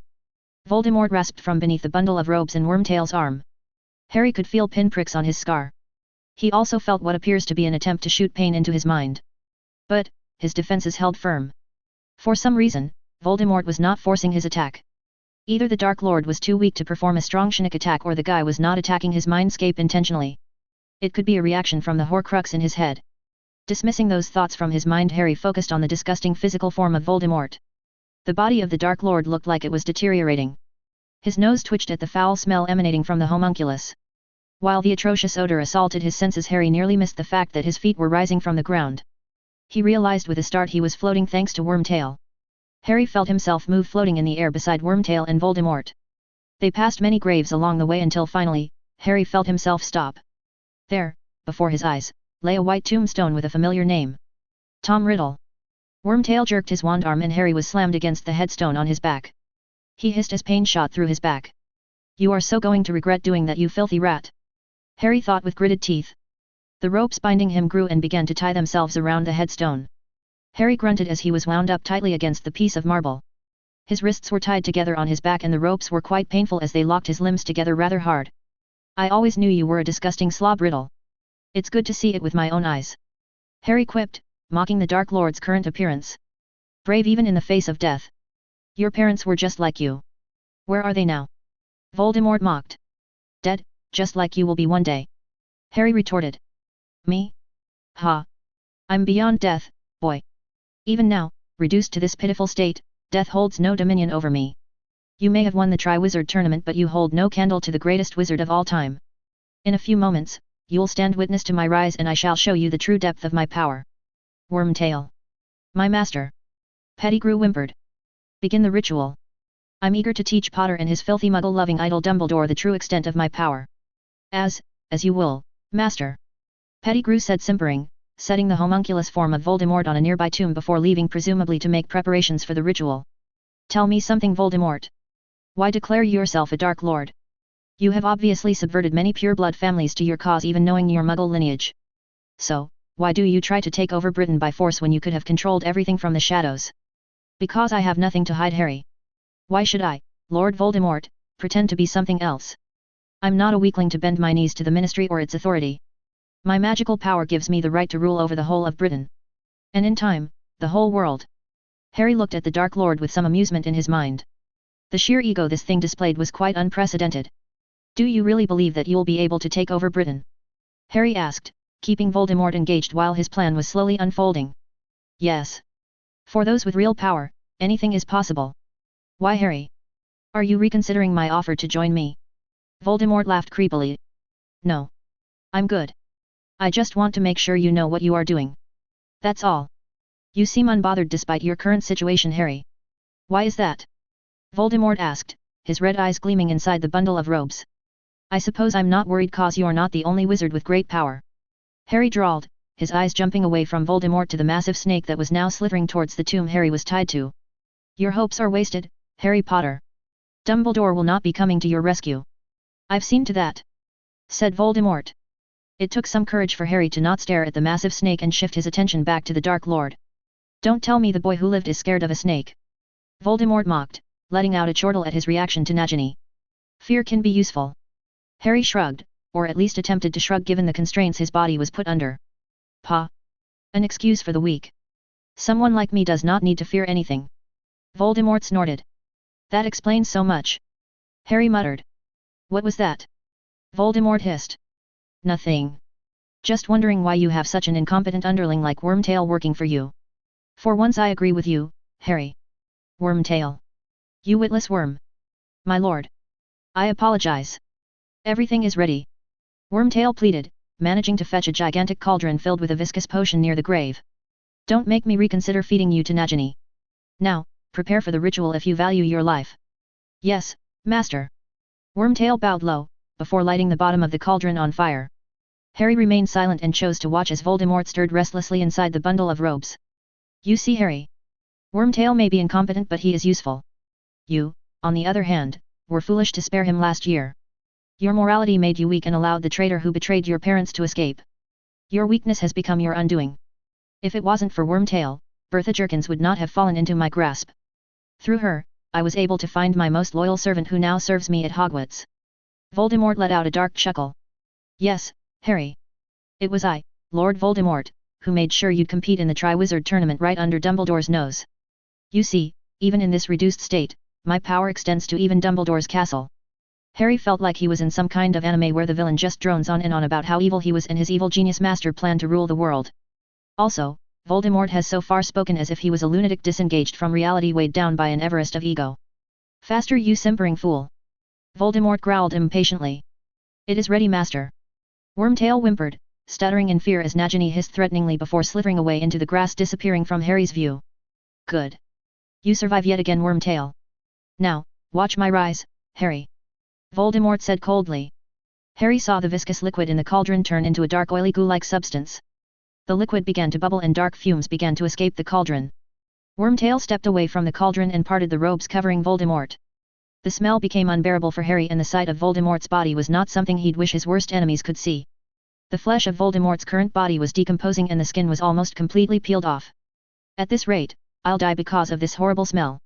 Harry thought, wishing his hands were free so that he could use a bubble head charm on his head. Wormtail carefully picked up Voldemort and dropped the Dark Lord into the bubbling liquid inside the cauldron. Wormtail's hood slipped down and Harry could see the revulsion shown on the traitor's face. But, Harry took his eyes away from Pettigrew and looked around. Now is the time, Dobby. He whispered. Suddenly, he felt the ropes around his wrists vanish and felt a familiar presence in his palm.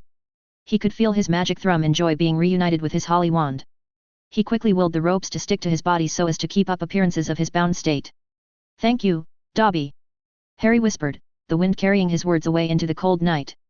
Wormtail, on the other hand, was totally ignorant of Harry's escape from the ropes. The potion began to hiss and boil over. Harry could feel a distinct tint of magic surging around him, giving him a sense of impending doom. Wormtail visibly took a deep breath before raising his wand. His voice shook and the traitor was sweating bullets. Looking into the cauldron, Pettigrew chanted.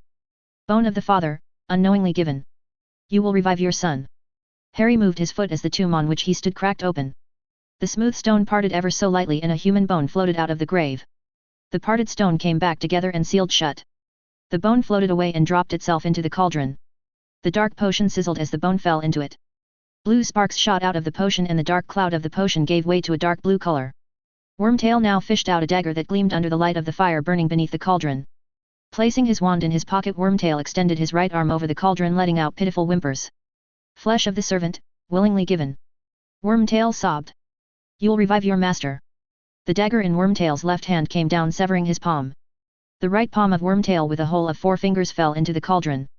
The screams the traitor let out were quite heart-wrenching to Harry's ears. Harry would have pitied the man if it wasn't for the present circumstances and knowing what was about to follow. The potion inside the cauldron turned blood red. As Wormtail struggled to control his sobs and painful whimpers, Harry was shoring up his occlumency barriers for what was about to follow. His limited reading on the nature of most rituals keyed him to a simple fact. Magical rituals require emotional involvement of some kind to be a participant. Some rituals are fueled by fear while some are fueled by love. Almost all emotions played some part in the completion of a ritual. Similarly, the current ritual that was being performed in the graveyard required the unwilling cooperation of a dead father, the willing sacrifice of a servant, and the fearful but also unwilling presence of an arch-nemesis. One of the easiest ways for Harry to screw over the ritual and remove himself from the equation was to keep his mind totally disengaged from what was happening.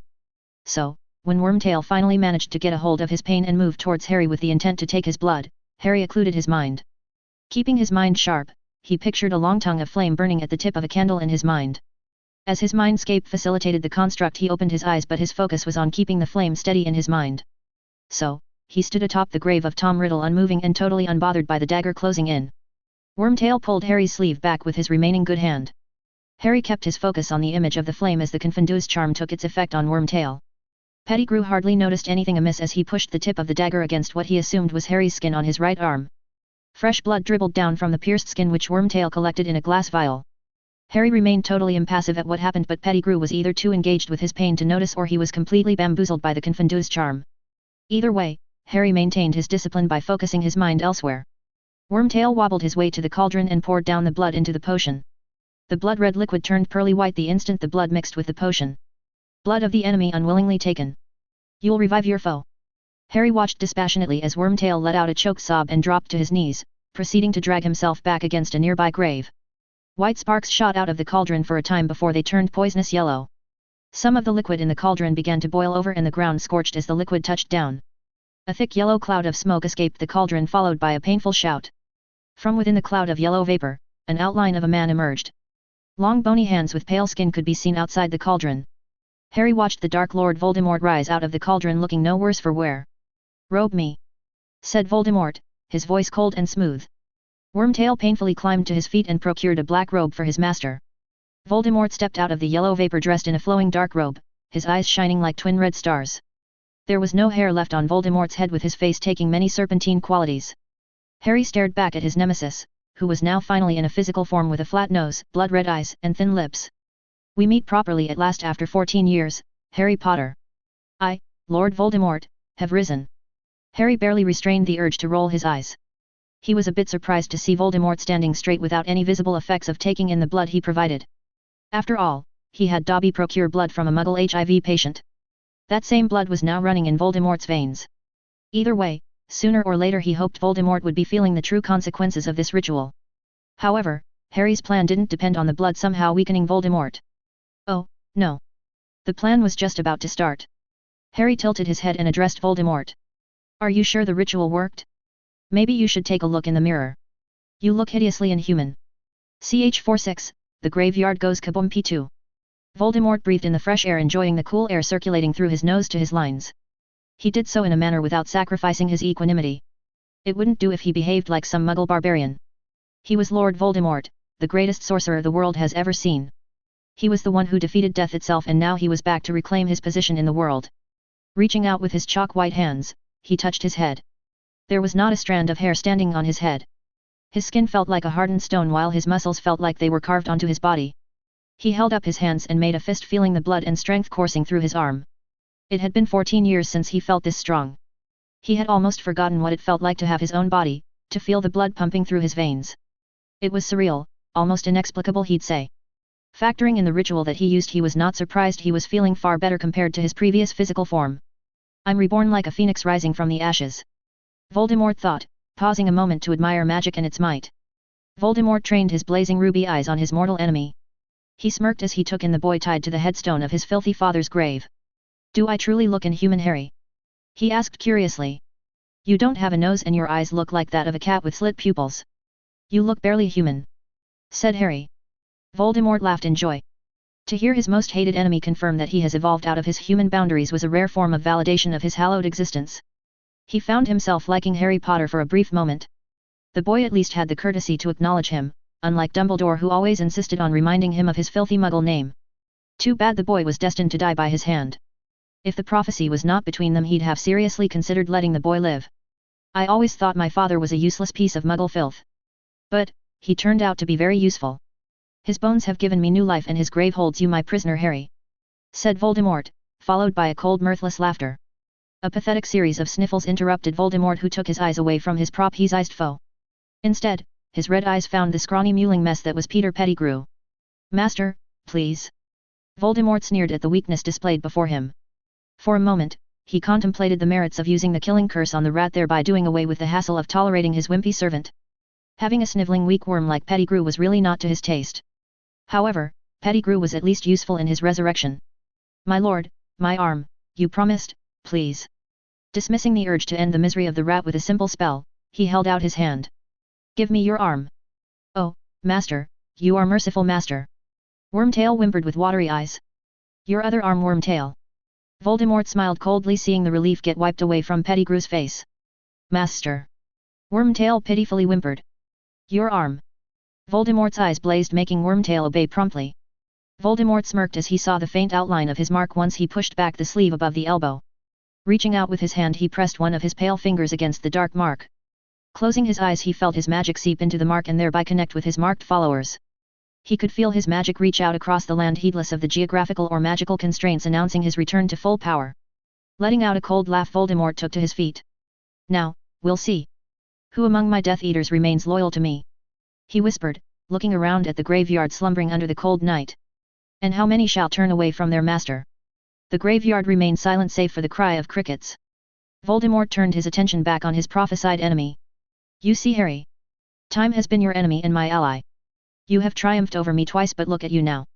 Alone and away from your precious Dumbledore. If you had but only died, you'd need not have suffered so all these years. It'd have been painless. Voldemort laughed cruelly before turning sharply towards Wormtail. My wand, Wormtail. Pettigrew shivered as he fished out his master's wand from his robes before promptly placing the piece of wood in his master's palm. Come now, my Death Eaters. Come and join your master on this glorious night. Voldemort said with a flourish which was followed by a series of popping sounds as several wizards in masks apparat into the graveyard. Voldemort's red eyes blazed in the darkness as dark figures teleport into the graveyard, their cloaks swishing in the air and their masks gleaming under the moonlight. These dark figures were quick to fall to their knees before they moved forward cautiously. Master, how, Master? One of the Death Eaters murmured in disbelief before crawling forward and kissing the hem of Voldemort's robes. Voldemort remained unmoving with a cold smile on his lips as his Death Eaters kissed his robes one after the other. His red eyes blazed as he counted the numbers but otherwise didn't make his thoughts known. He waited until the last Death Eater kissed his robes and took their place in a ring around him. Remove your masks and hoods. He commanded. His order was followed promptly and his red eyes took in the faces of his servants. Welcome, Death Eaters. Voldemort said quietly. 13 long years, after 13 long years we stand united under the dark mark. Or do we? With his flattened nostrils, he made a show of taking several sniffs. What is this that I smell? Is it guilt? A shiver passed through the Death Eaters at the trajectory he was taking. You have gathered here all healthy, with your powers intact. With such promptness no less. So, I ask myself, why did they not come to aid their lord to whom they've sworn eternal loyalty? No one spoke. Except for Wormtail who was weeping on the ground cradling his bleeding arm. And I answer myself. Voldemort frostily said, they must have thought me dead. They believed their master had been laid low by a mere baby. Several of his Death Eaters shook their heads. But, he prowled on heedless of their reactions. My Death Eaters whom I had prided myself to be the worthiest in our world slinked back behind the enemy like dogs with their tail tucked away in shame. They, who knew the steps I took to triumph over death, doubted the immensity of my power. I find myself disappointed. Voldemort's eyes picked up movement from among his Death Eaters. Avery prostrated himself before him shaking from head to toe while kissing the hem of his robes. Master! Avery cried. Master, forgive me. Forgive us all. A sadistic grin settled on Voldemort's face. Crucio! Avery screamed and proceeded to twitch and thrash around on the ground. He rescinded the spell, leaving Avery to helplessly spasm as his nerves locked him up because of the overload of the pain he endured. You ask for forgiveness after all these years of shirking your duty and your vows to me. Lord Voldemort does not easily forget, nor does he forgive. I want 13 years of loyal service before you get my forgiveness. Said Voldemort. Master, I came. I served you. Wormtail sobbed. Not because of loyalty but out of fear of your old friends. But, you know that now, do you not? You'll not make the same mistake again, will you? Master, my lord. Please forgive me. Please. Wormtail begged, folding up in a fetal position crying profusely. Yet, you did serve me. You did help me return to my body. Said Voldemort, reaching out with his feet poking Wormtail who jolted upright. Weak and traitorous as you are, you rendered me a service. Lord Voldemort does not forget his helpers. With a flick of his wand, he conjured a fluid silver metal which proceeded to wrap itself around Wormtail's injured hand. The metal solidified into a gleaming silver hand and seamlessly fit itself into Wormtail's bleeding hand. Wormtail's whimpers stopped abruptly. The traitorous rat raised a new shining metal arm for all to see, shining as if it was made of starlight. Oh, my lord! My master! Thank you, thank you! Wormtail sobbed, bending down and kissing the hem of Voldemort's robes. Consider this a reminder. May your loyalty never waver again, Wormtail. Said Voldemort. No, my lord, never again, my master. Wormtail whimpered, climbing to his feet, keeping his head bowed low and moving 3 paces backwards. Voldemort then eyed his other prominent Death Eaters. Lucius, my slippery friend. Voldemort moved towards the blonde-haired head of the House of Malfoy. I'm told that you have come upon a recent slew of unfortunate incidents. Some had predicted your end and yet, here you are. There were some unfortunate incidents, but as my lord knows, the House of Malfoy is not so easily fallen. We have followed the path of the great Salazar for centuries. Enemies may have the luxury of winning battles, but we Malfoys have always focused on winning the war. Said Lucius. Strong words, Lucius. But, if it was winning the war you were so concerned for, why did you not seek me out? Or perhaps, you thought yourself infallible in my absence and sought to supplant me. My lord. Lucius fell to his knees. You vanished without a trace. Your mark waned, and though repeated efforts were made, I could not contact you or find you. If only there was a whisper of your whereabouts, if only I had known of your location, I'd have sought you out despite the odds. And yet, you ran away when my faithful servant cast my mark at the Quidditch World Cup. Voldemort remarked, draining all color from Lucius's face. Yes. I know about that. Nothing goes unnoticed from my eyes, Lucius. You should do well to remember that. I beg your forgiveness, my lord. Lucius bowed his head. I expect more loyal service in the future from you, Lucius. Of course, my lord. You are merciful. Voldemort moved on to his other Death Eaters, essentially turning his back on his enemy. XXXXXX. Harry keenly observed the dynamic going on between the Death Eaters and Voldemort. It was not surprising why the sane Death Eaters never sought out Voldemort after his fall. Though Voldemort was indeed a powerful wizard, he was still a wizard of Muggle origin. There was no doubt that the present Death Eaters were the top brass of the organization. These wizards were also from prominent pure-blood families. Watching them prostrate themselves before someone like Voldemort despite his many gifts was quite amusing for Harry to watch. Most Death Eaters followed Voldemort out of fear and for selfing purposes.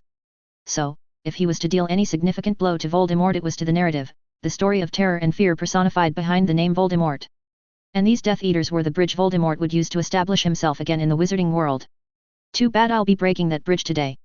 Harry thought, observing Voldemort's megalomania from a front row seat. The Lestranges shall be amongst us as soon as possible. Voldemort proclaimed silkily. The Ministry thinks they'll waste away in Azkaban forever.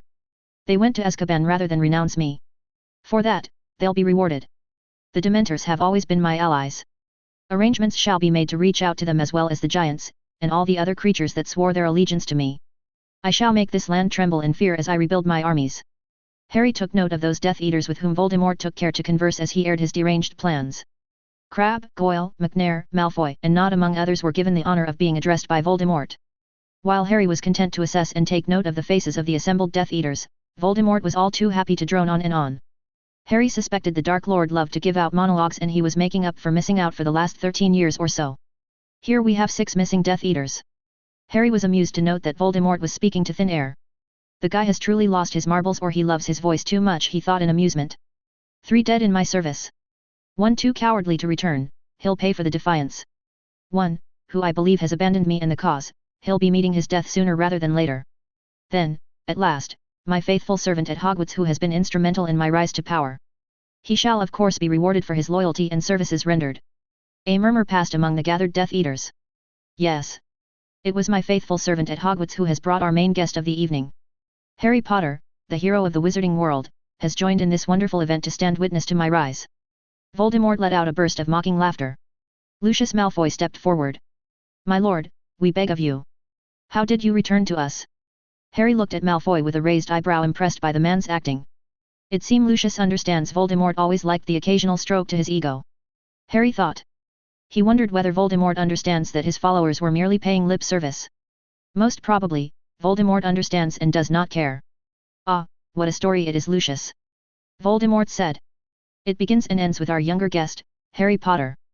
Voldemort sauntered over to the headstone Harry was tied to. The boy who lived, they call young Harry.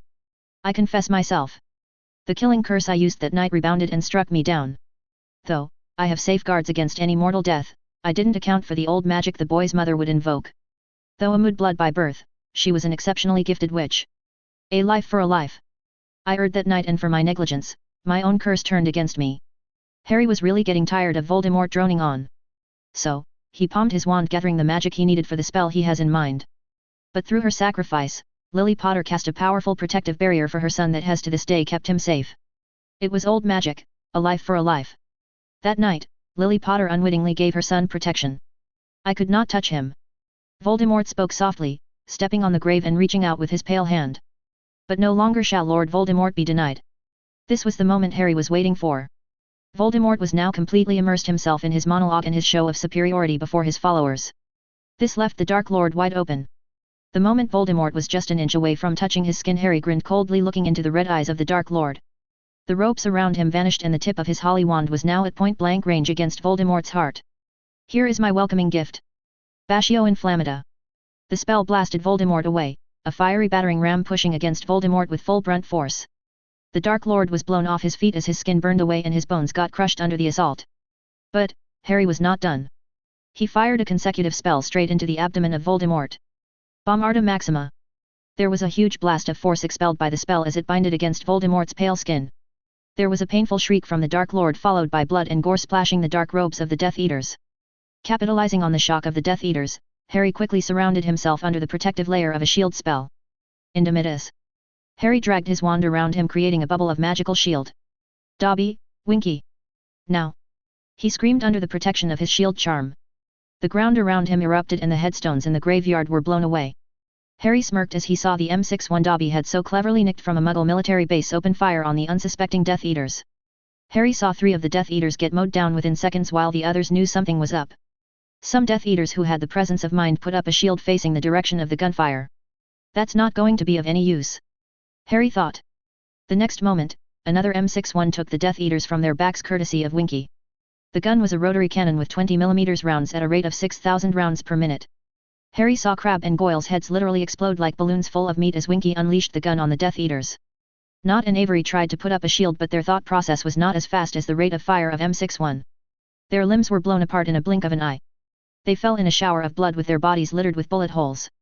Blood was everywhere and the screams of the Death Eaters were quite disturbing for Harry to endure. He had the urge to close his eyes and charm his ears with silencing charms, but he resisted the urge. He had made this plan knowing the results. If he was to pull back and disengage at this time, he'd be betraying himself. So, Harry forced himself to keep his eyes and ears open. It took Harry a moment to understand that he was holding his breath all this time. Letting go, he took a deep breath and he wished he didn't. Not a moment later. The smell was horrendous.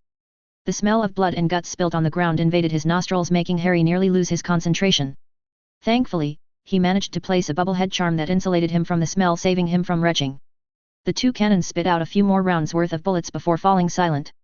Harry had made some magical adjustments to the guns which allowed them to magically refill the bullets. So, both Dobby and Winky must have thought there were no longer any enemies left alive. Sure enough, when Harry gave a cursory look around the graveyard, he couldn't find anyone standing. Even though the guns fell silent, his ears were ringing. The bloodied mess around him was quite a gory sight. There were severed limbs and spilt guts everywhere he looked. The urge to retch came again, but somehow he kept it down. Harry's arms were shaking and he somehow managed to fish out a cigarette out of his pocket. Lighting the tip of the cigarette, he took a deep draw. The smoke warmed his insides and he felt a modicum of comfort as smoke escaped through his nostrils. He took a few more puffs and Harry felt some normalcy was restored to his body. At least, he stopped shaking. The bubblehead charm around his head somehow filtered away the smoke, leaving him breathable air. Still, he felt skittish to look at the gory remains of his enemies. They deserved it. They deserved it. Harry whispered this over and over like a mantra in his mind. Taking a few more draws from his smoke, he vanished the cigarette. Reaching into his robes, Harry fished out his shrunken firebolt. Restoring the firebolt to its proper dimensions, Harry mounted his broom and floated over the graveyard. Lumos. The tip of his wand lit up with light and Harry looked around. Most of the dead bodies were barely recognizable. Nonetheless, Harry searched the carnage. He found Wormtail, or what he assumed was Wormtail, seeing as he could see the gleaming piece of metal arm lying intact near a body. He managed to identify some Death Eaters, but many were face down. He could use his magic to ascertain their identities, but using his magic excessively was not part of the plan. Especially, considering the follow-up plan that has yet to commence. He'd rather not have questionable spells performed with his wand. After all, he had a sob story to perform back in Hogwarts. He zoomed around the graveyard on his firebolt, but he could not find Voldemort anywhere. Bugger. That snake escaped. He'd have really preferred to take Voldemort prisoner. The draft of living death would have rendered the Dark Lord powerless and Harry could have tracked down the Horcruxes at his leisure. Though disappointed, he was not surprised. He gathered Voldemort would cut his losses and flee somehow. Still, he had hoped. No matter. I'll get him in time. The war has only just begun. Harry muttered. After letting out a sharp whistle, Harry flew back to the spot where the Triwizard Cup was lying innocently on the ground. The whistle was the signal for both Dobby and Winky to clean up and make their escape. After all, their teleportation would certainly leave residual magic. But the Aurors would be totally helpless, as both Dobby and Winky would be going to the chamber deep underneath Hogwarts under the protection of ancient protective wards cast by Salazar Slytherin himself. Harry shrunk the firebolt and secured it inside his robes. He also took out the fake skin he was wearing around his forearms and tucked them safely in his robes. Checking everything was in place and once again going through the plan, Harry reached out with his hand and took hold of the Triwizard Cup's handle. He felt a pull on his gut and Harry felt himself get sucked into a vortex, leaving the graveyard of Little Hangleton behind. CH47, The Aftermath P1. A plethora of colors invaded his eyes, bending and twisting in odd angles. He felt himself getting squeezed through a thin tube for a moment before the tube began to gradually expand. Harry felt there was some room for him to breathe and gradually some motor functions returned to his body. His feet suddenly touched solid ground and the portal that brought him back to Hogwarts grounds collapsed in on itself in a swish behind him. He stumbled forward a few feet but managed to hold onto the cup and stay on his legs. Harry. He distantly heard someone call him but he paid it no mind. He coughed a few times to get some air into his lungs. Harry. Are you all right? His vision was a bit blurry but it settled after a few seconds. Immediately, he began to regulate his breathing and clamp down his mind behind occlumency barriers. Yeah. I'm fine. Just a bit disoriented. Said Harry, feeling his legs were a bit wobbly.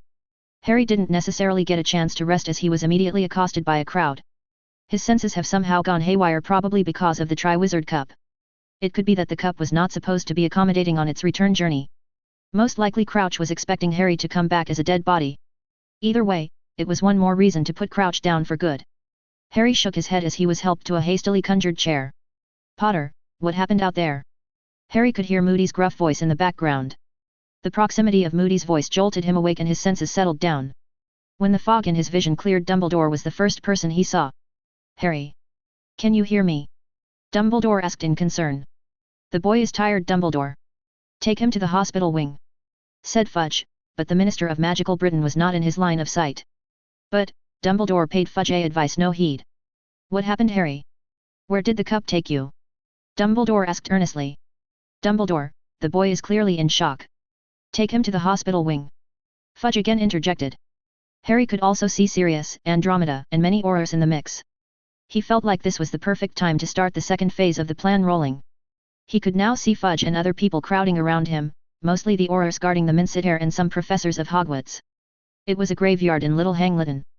There was a guy named Tom Riddle discussing a rebellion against the wizarding world. He said, he was going to spread fear and fight the system. He also had Muggle weapons and destroyed the graveyard like a madman. Said Harry, his occlumency proving to be a godsend in keeping a straight face. Fudge was gaping like a fish while Dumbledore was looking at Harry as if he had grown another head. Wait, what? What do you mean? Fudge asked, looking a bit flustered. This Tom guy claimed he was friends with Crouch and they were going to bring down the Ministry. Harry said innocently. Crouch? Fudge gasped. Of course. The man has never liked me. He was always jealous of me. I heard people screaming as the guns were fired. I don't know how but I somehow managed to take the Triwizard Cup which brought me back here from the graveyard. Harry sneaked a look at Sirius who subtly nodded. Sirius covertly aimed his wand at Moody who was totally stunned by the whole incident unraveling. Moody who was totally focused on Harry didn't even see the spell coming. But, Moody understood something was wrong when his body jerked upright followed by forcibly shrinking down in size. No. Moody whispered in horror as he felt the polyjuice potion lose its effects. What's happening to Professor Moody? Harry asked innocently, faking a gasp of surprise for good effect pointing at the twitching Dada Professor. Everyone turned to look at the resident Dada Professor who let out a painful scream as his skin bubbled and his bones shrunk down. Everyone quieted down as Moody struggled to move under the body-bind curse to make a run for it. But, the spell held true long enough for the transformation to be visible before hundreds of witnesses. The Aurors were now pushing the people away and surrounding Moody. Sirius chose that moment to release Moody from the body-bind curse and let his spell to cancel the effects of polyjuice take full effect. Regaining some of his mobility, Moody began to tear out his fake leg and artificial eye as his body lost all semblance of physical characteristics unique to the real Moody. Before the eyes of hundreds of witches and wizards, Mad Eye Moody became Barty Crouch Jr. Barty Crouch Jr. Fudge gasped in horror. What? How? What is going on here, Dumbledore? I am afraid I am at a loss as you are, Cornelius. Dumbledore said quietly, eyeing the newly revealed Death Eater intently as if trying hard to make sense of a puzzle. You scum! Sirius snarled, surging forward and delivering a punch straight to Crouch's nose. The Death Eater fell flat on his back screaming in pain with a shower of blood erupting from his nose.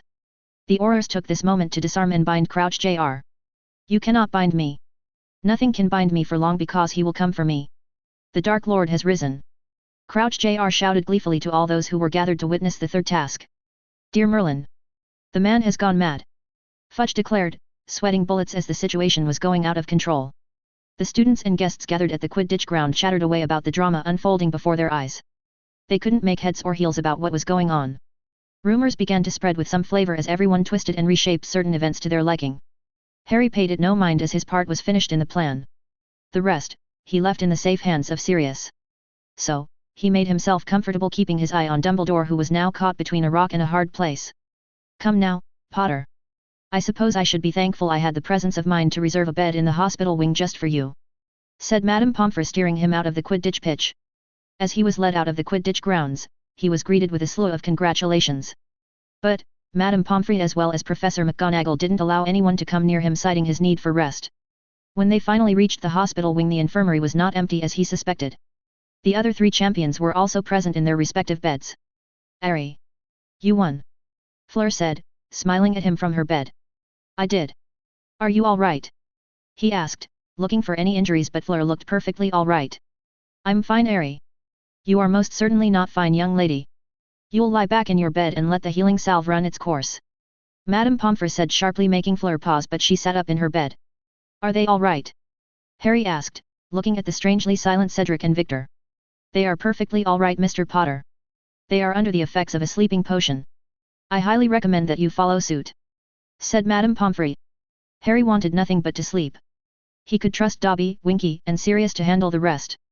A good night's sleep would be just the best thing for him given the circumstances. However, the company of Fleur was not something that he was easily willing to give up. "I'm fine.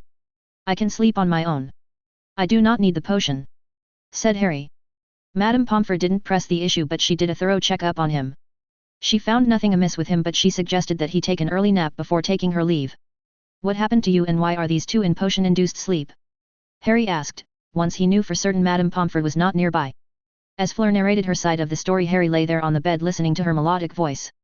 He didn't know when, but he fell asleep, relieved to know that Fleur didn't suffer any serious injuries. She merely got roughed up by some blast-ended screwits. Cedric and Krum, however, were in some trouble. Krum was accused of using the Cruciatus curse on Cedric. Exactly how that'd get resolved remains to be seen, but Harry was not going to focus on that issue. He had enough on his plate to worry about. So, when sleep came knocking, he didn't resist the call. Closing his eyes, he fell asleep in the hospital wing. XXXX. Damien winced as another series of screams ripped through his home.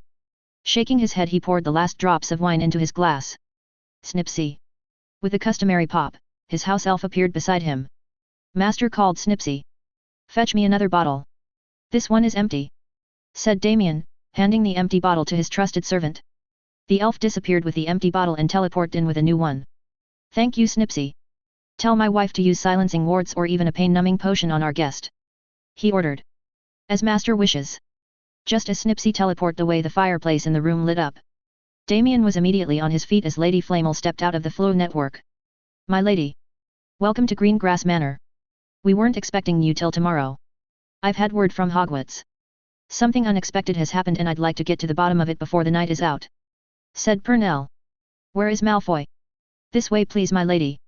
Damien led Lady Flamel to the room where his wife was working on Lucius Malfoy. As the door opened, the scent of blood crept into his nostrils, making him twitch. If the smell was bad, what greeted his eyes was far worse. Lucius Malfoy lay atop a table with his body covered with bullet holes. The man's left hand was severed at the elbow. Both hands were missing some fingers, and most importantly, Lucius was barely conscious. "Explain to me what you two know," Pernell ordered, taking some small steps towards the unconscious Malfoy. Lucius reached out to meet a knight, saying that the dark mark suddenly became stronger. Immediately after that, he was called by the Dark Lord. As I understand it, Lucius didn't waste a second and went to meet the Dark Lord. Barely half an hour passed before Lucius fell into the edges of our wards. "If my house elf hadn't been near the area, we would have remained ignorant of the man," said Damien. Now, wasn't that a rude awakening? He and his dear wife were sitting up all night discussing the possible ramifications of an early rise of the Dark Lord. But, Lucius came back barely clinging to his life, riddled with bullet holes of all things.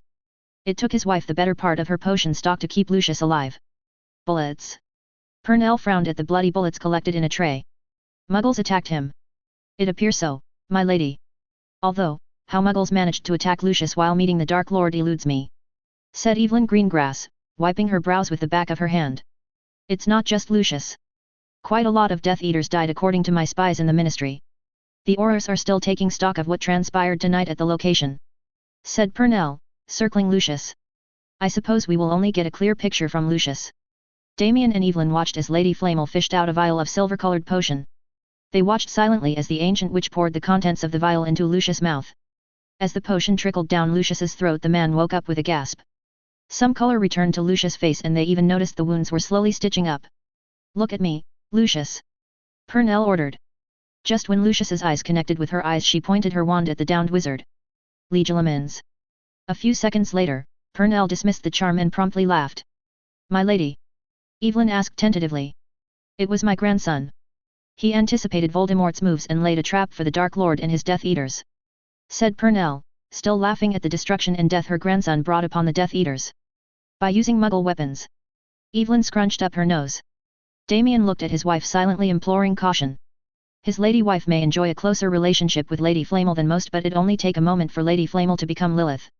And he was in no rush to face Lady Lilith, the Dark Witch who holds Eastern Europe in the palm of her hands, in his humble home no less. His methods are indeed detestable and not becoming of a wizard who has my blood. However, given the circumstances, it was a brilliant strategy. Voldemort and his Death Eaters are unfamiliar with the ways of engaging modern Muggle weaponry. He exploited their weakness, said Purnell. It doesn't matter what means Mr. Potter used. He single-handedly dealt a blow to the Dark Lord that he could not recover so easily. It'll take years for the Dark Lord to build his army without his core supporters. Damien pointed out, earning an approving nod from Lady Flamel. Considering the age of Mr. Potter, I think he performed well beyond any expectations. At least, we can be quite sure that Mr. Potter and Dumbledore will be at odds once the headmaster finds out. I smell an opportunity here, said Purnell, her eyes alight with excitement. I think it's time for a family reunion. XXXXXXXX. Harry stood comfortably beside Sirius' side as the ceremony was in full swing. Rita Skeeter and her photographer were prowling inside the Great Hall covering the final ceremony that'd spell the end of the Triwizard Tournament. The ceremony was supposed to happen with their headmasters together. Unfortunately, they were short of one. Karkaroff fled Hogwarts once it was clear the Dark Lord had returned. So, that left only two headmasters to conduct the ceremony. Madame Maxime and Minister Fudge jointly handed over the Triwizard Cup to Dumbledore to the applause of many. The nameplate on the Triwizard Cup shimmered before the Hogwarts crest became visible, signaling the school's victory in the tournament. Right below the crest, his name appeared in gold lettering. Come now, Harry. Take the cup. And don't you worry. The Aurors did a thorough check on the cup. It's quite safe, said Fudge, jovially bringing the cup into Harry's hands. Thank you for the consideration, Minister. I appreciate your efforts, sir. Harry said, taking the cup into his hands and posing with the Minister for the photos. There were a few French and strangely enough Norwegian tabloids present in the hall. Oh, that's not all, Harry. Fudge said happily, taking a bag full of galleons from one of the Aurors. Harry let go of the cup as Professor McGonagall took it out of his hands. Here you go. Your winnings from the tournament. 1,000 galleons. As Fudge handed over his winnings, the Great Hall broke out into applause. Harry took the bag of galleons and shook hands with the Minister. Once again he had to endure another round of photo ops. Harry happily obliged with Fudge's publicity stunts, as Sirius had quite successfully wooed the Minister of Magic to his way of thinking. The Ministry believed that Barty Crouch and his son were part of an elaborate scheme to overthrow the Ministry. Their third partner in crime was Tom Riddle, who executed the master plan, by assassinating some of the upstanding citizens of magical Britain with the aid of a radical Muggle group. According to Sirius, the Ministry was most likely to release more details about the matter in the coming days. The best thing, however, was Sirius managed to convince Fudge that it'd be a setback for the Ministry if Harry's kidnapping was known to the wider public. In exchange for Harry's tacit silence on the matter, he'd be consequently excluded from the scope of the investigation. As far as the official records of the Ministry were concerned, the Triwizard Cup malfunctioned, which led to the delay in Harry's reappearance. This essentially granted him immunity. Even if by some miracle an inquiry was launched regarding his involvement, there would be little to no evidence linking him to the murder of those Death Eaters.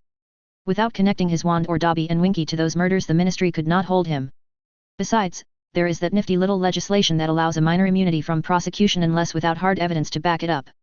So, yet, he was essentially given a clean sheet by Cornelius Fudge. The only thorn in his side was Dumbledore. The sole disadvantage of his plan was Dumbledore would get alerted to the rapid shift that has been undertaken in Harry. No doubt, Dumbledore was now engaged in a countermeasure of some sort. The old man was as wily as they come, and he suspected the headmaster has more than enough tricks up his sleeve. That was why Harry suspected he'd have the unpleasant job of distracting Dumbledore by using Fudge.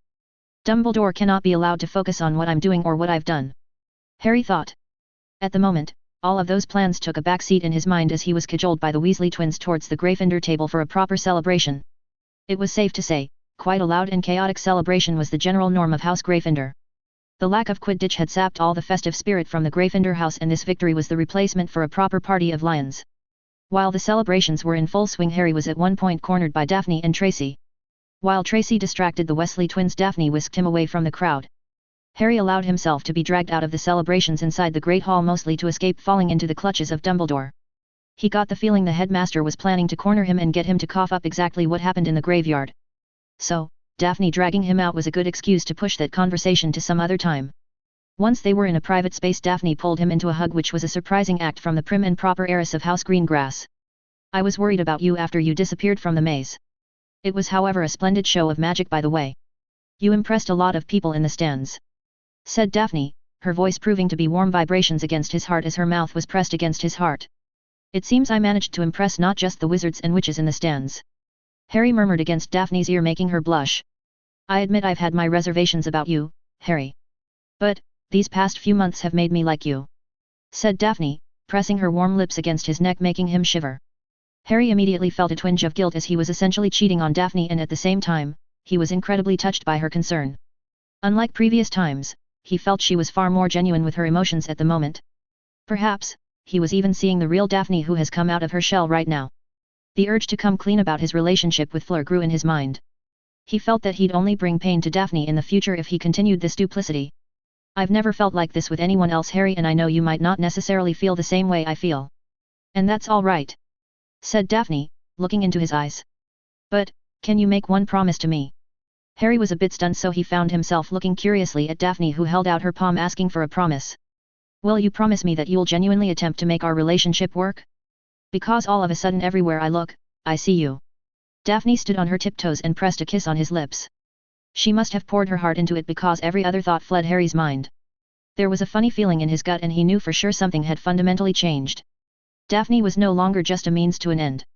"I'm in serious trouble," Harry thought, even as he took her hand in his, sealing the vow, knowing full well that it was a vow he'd most likely fail to keep.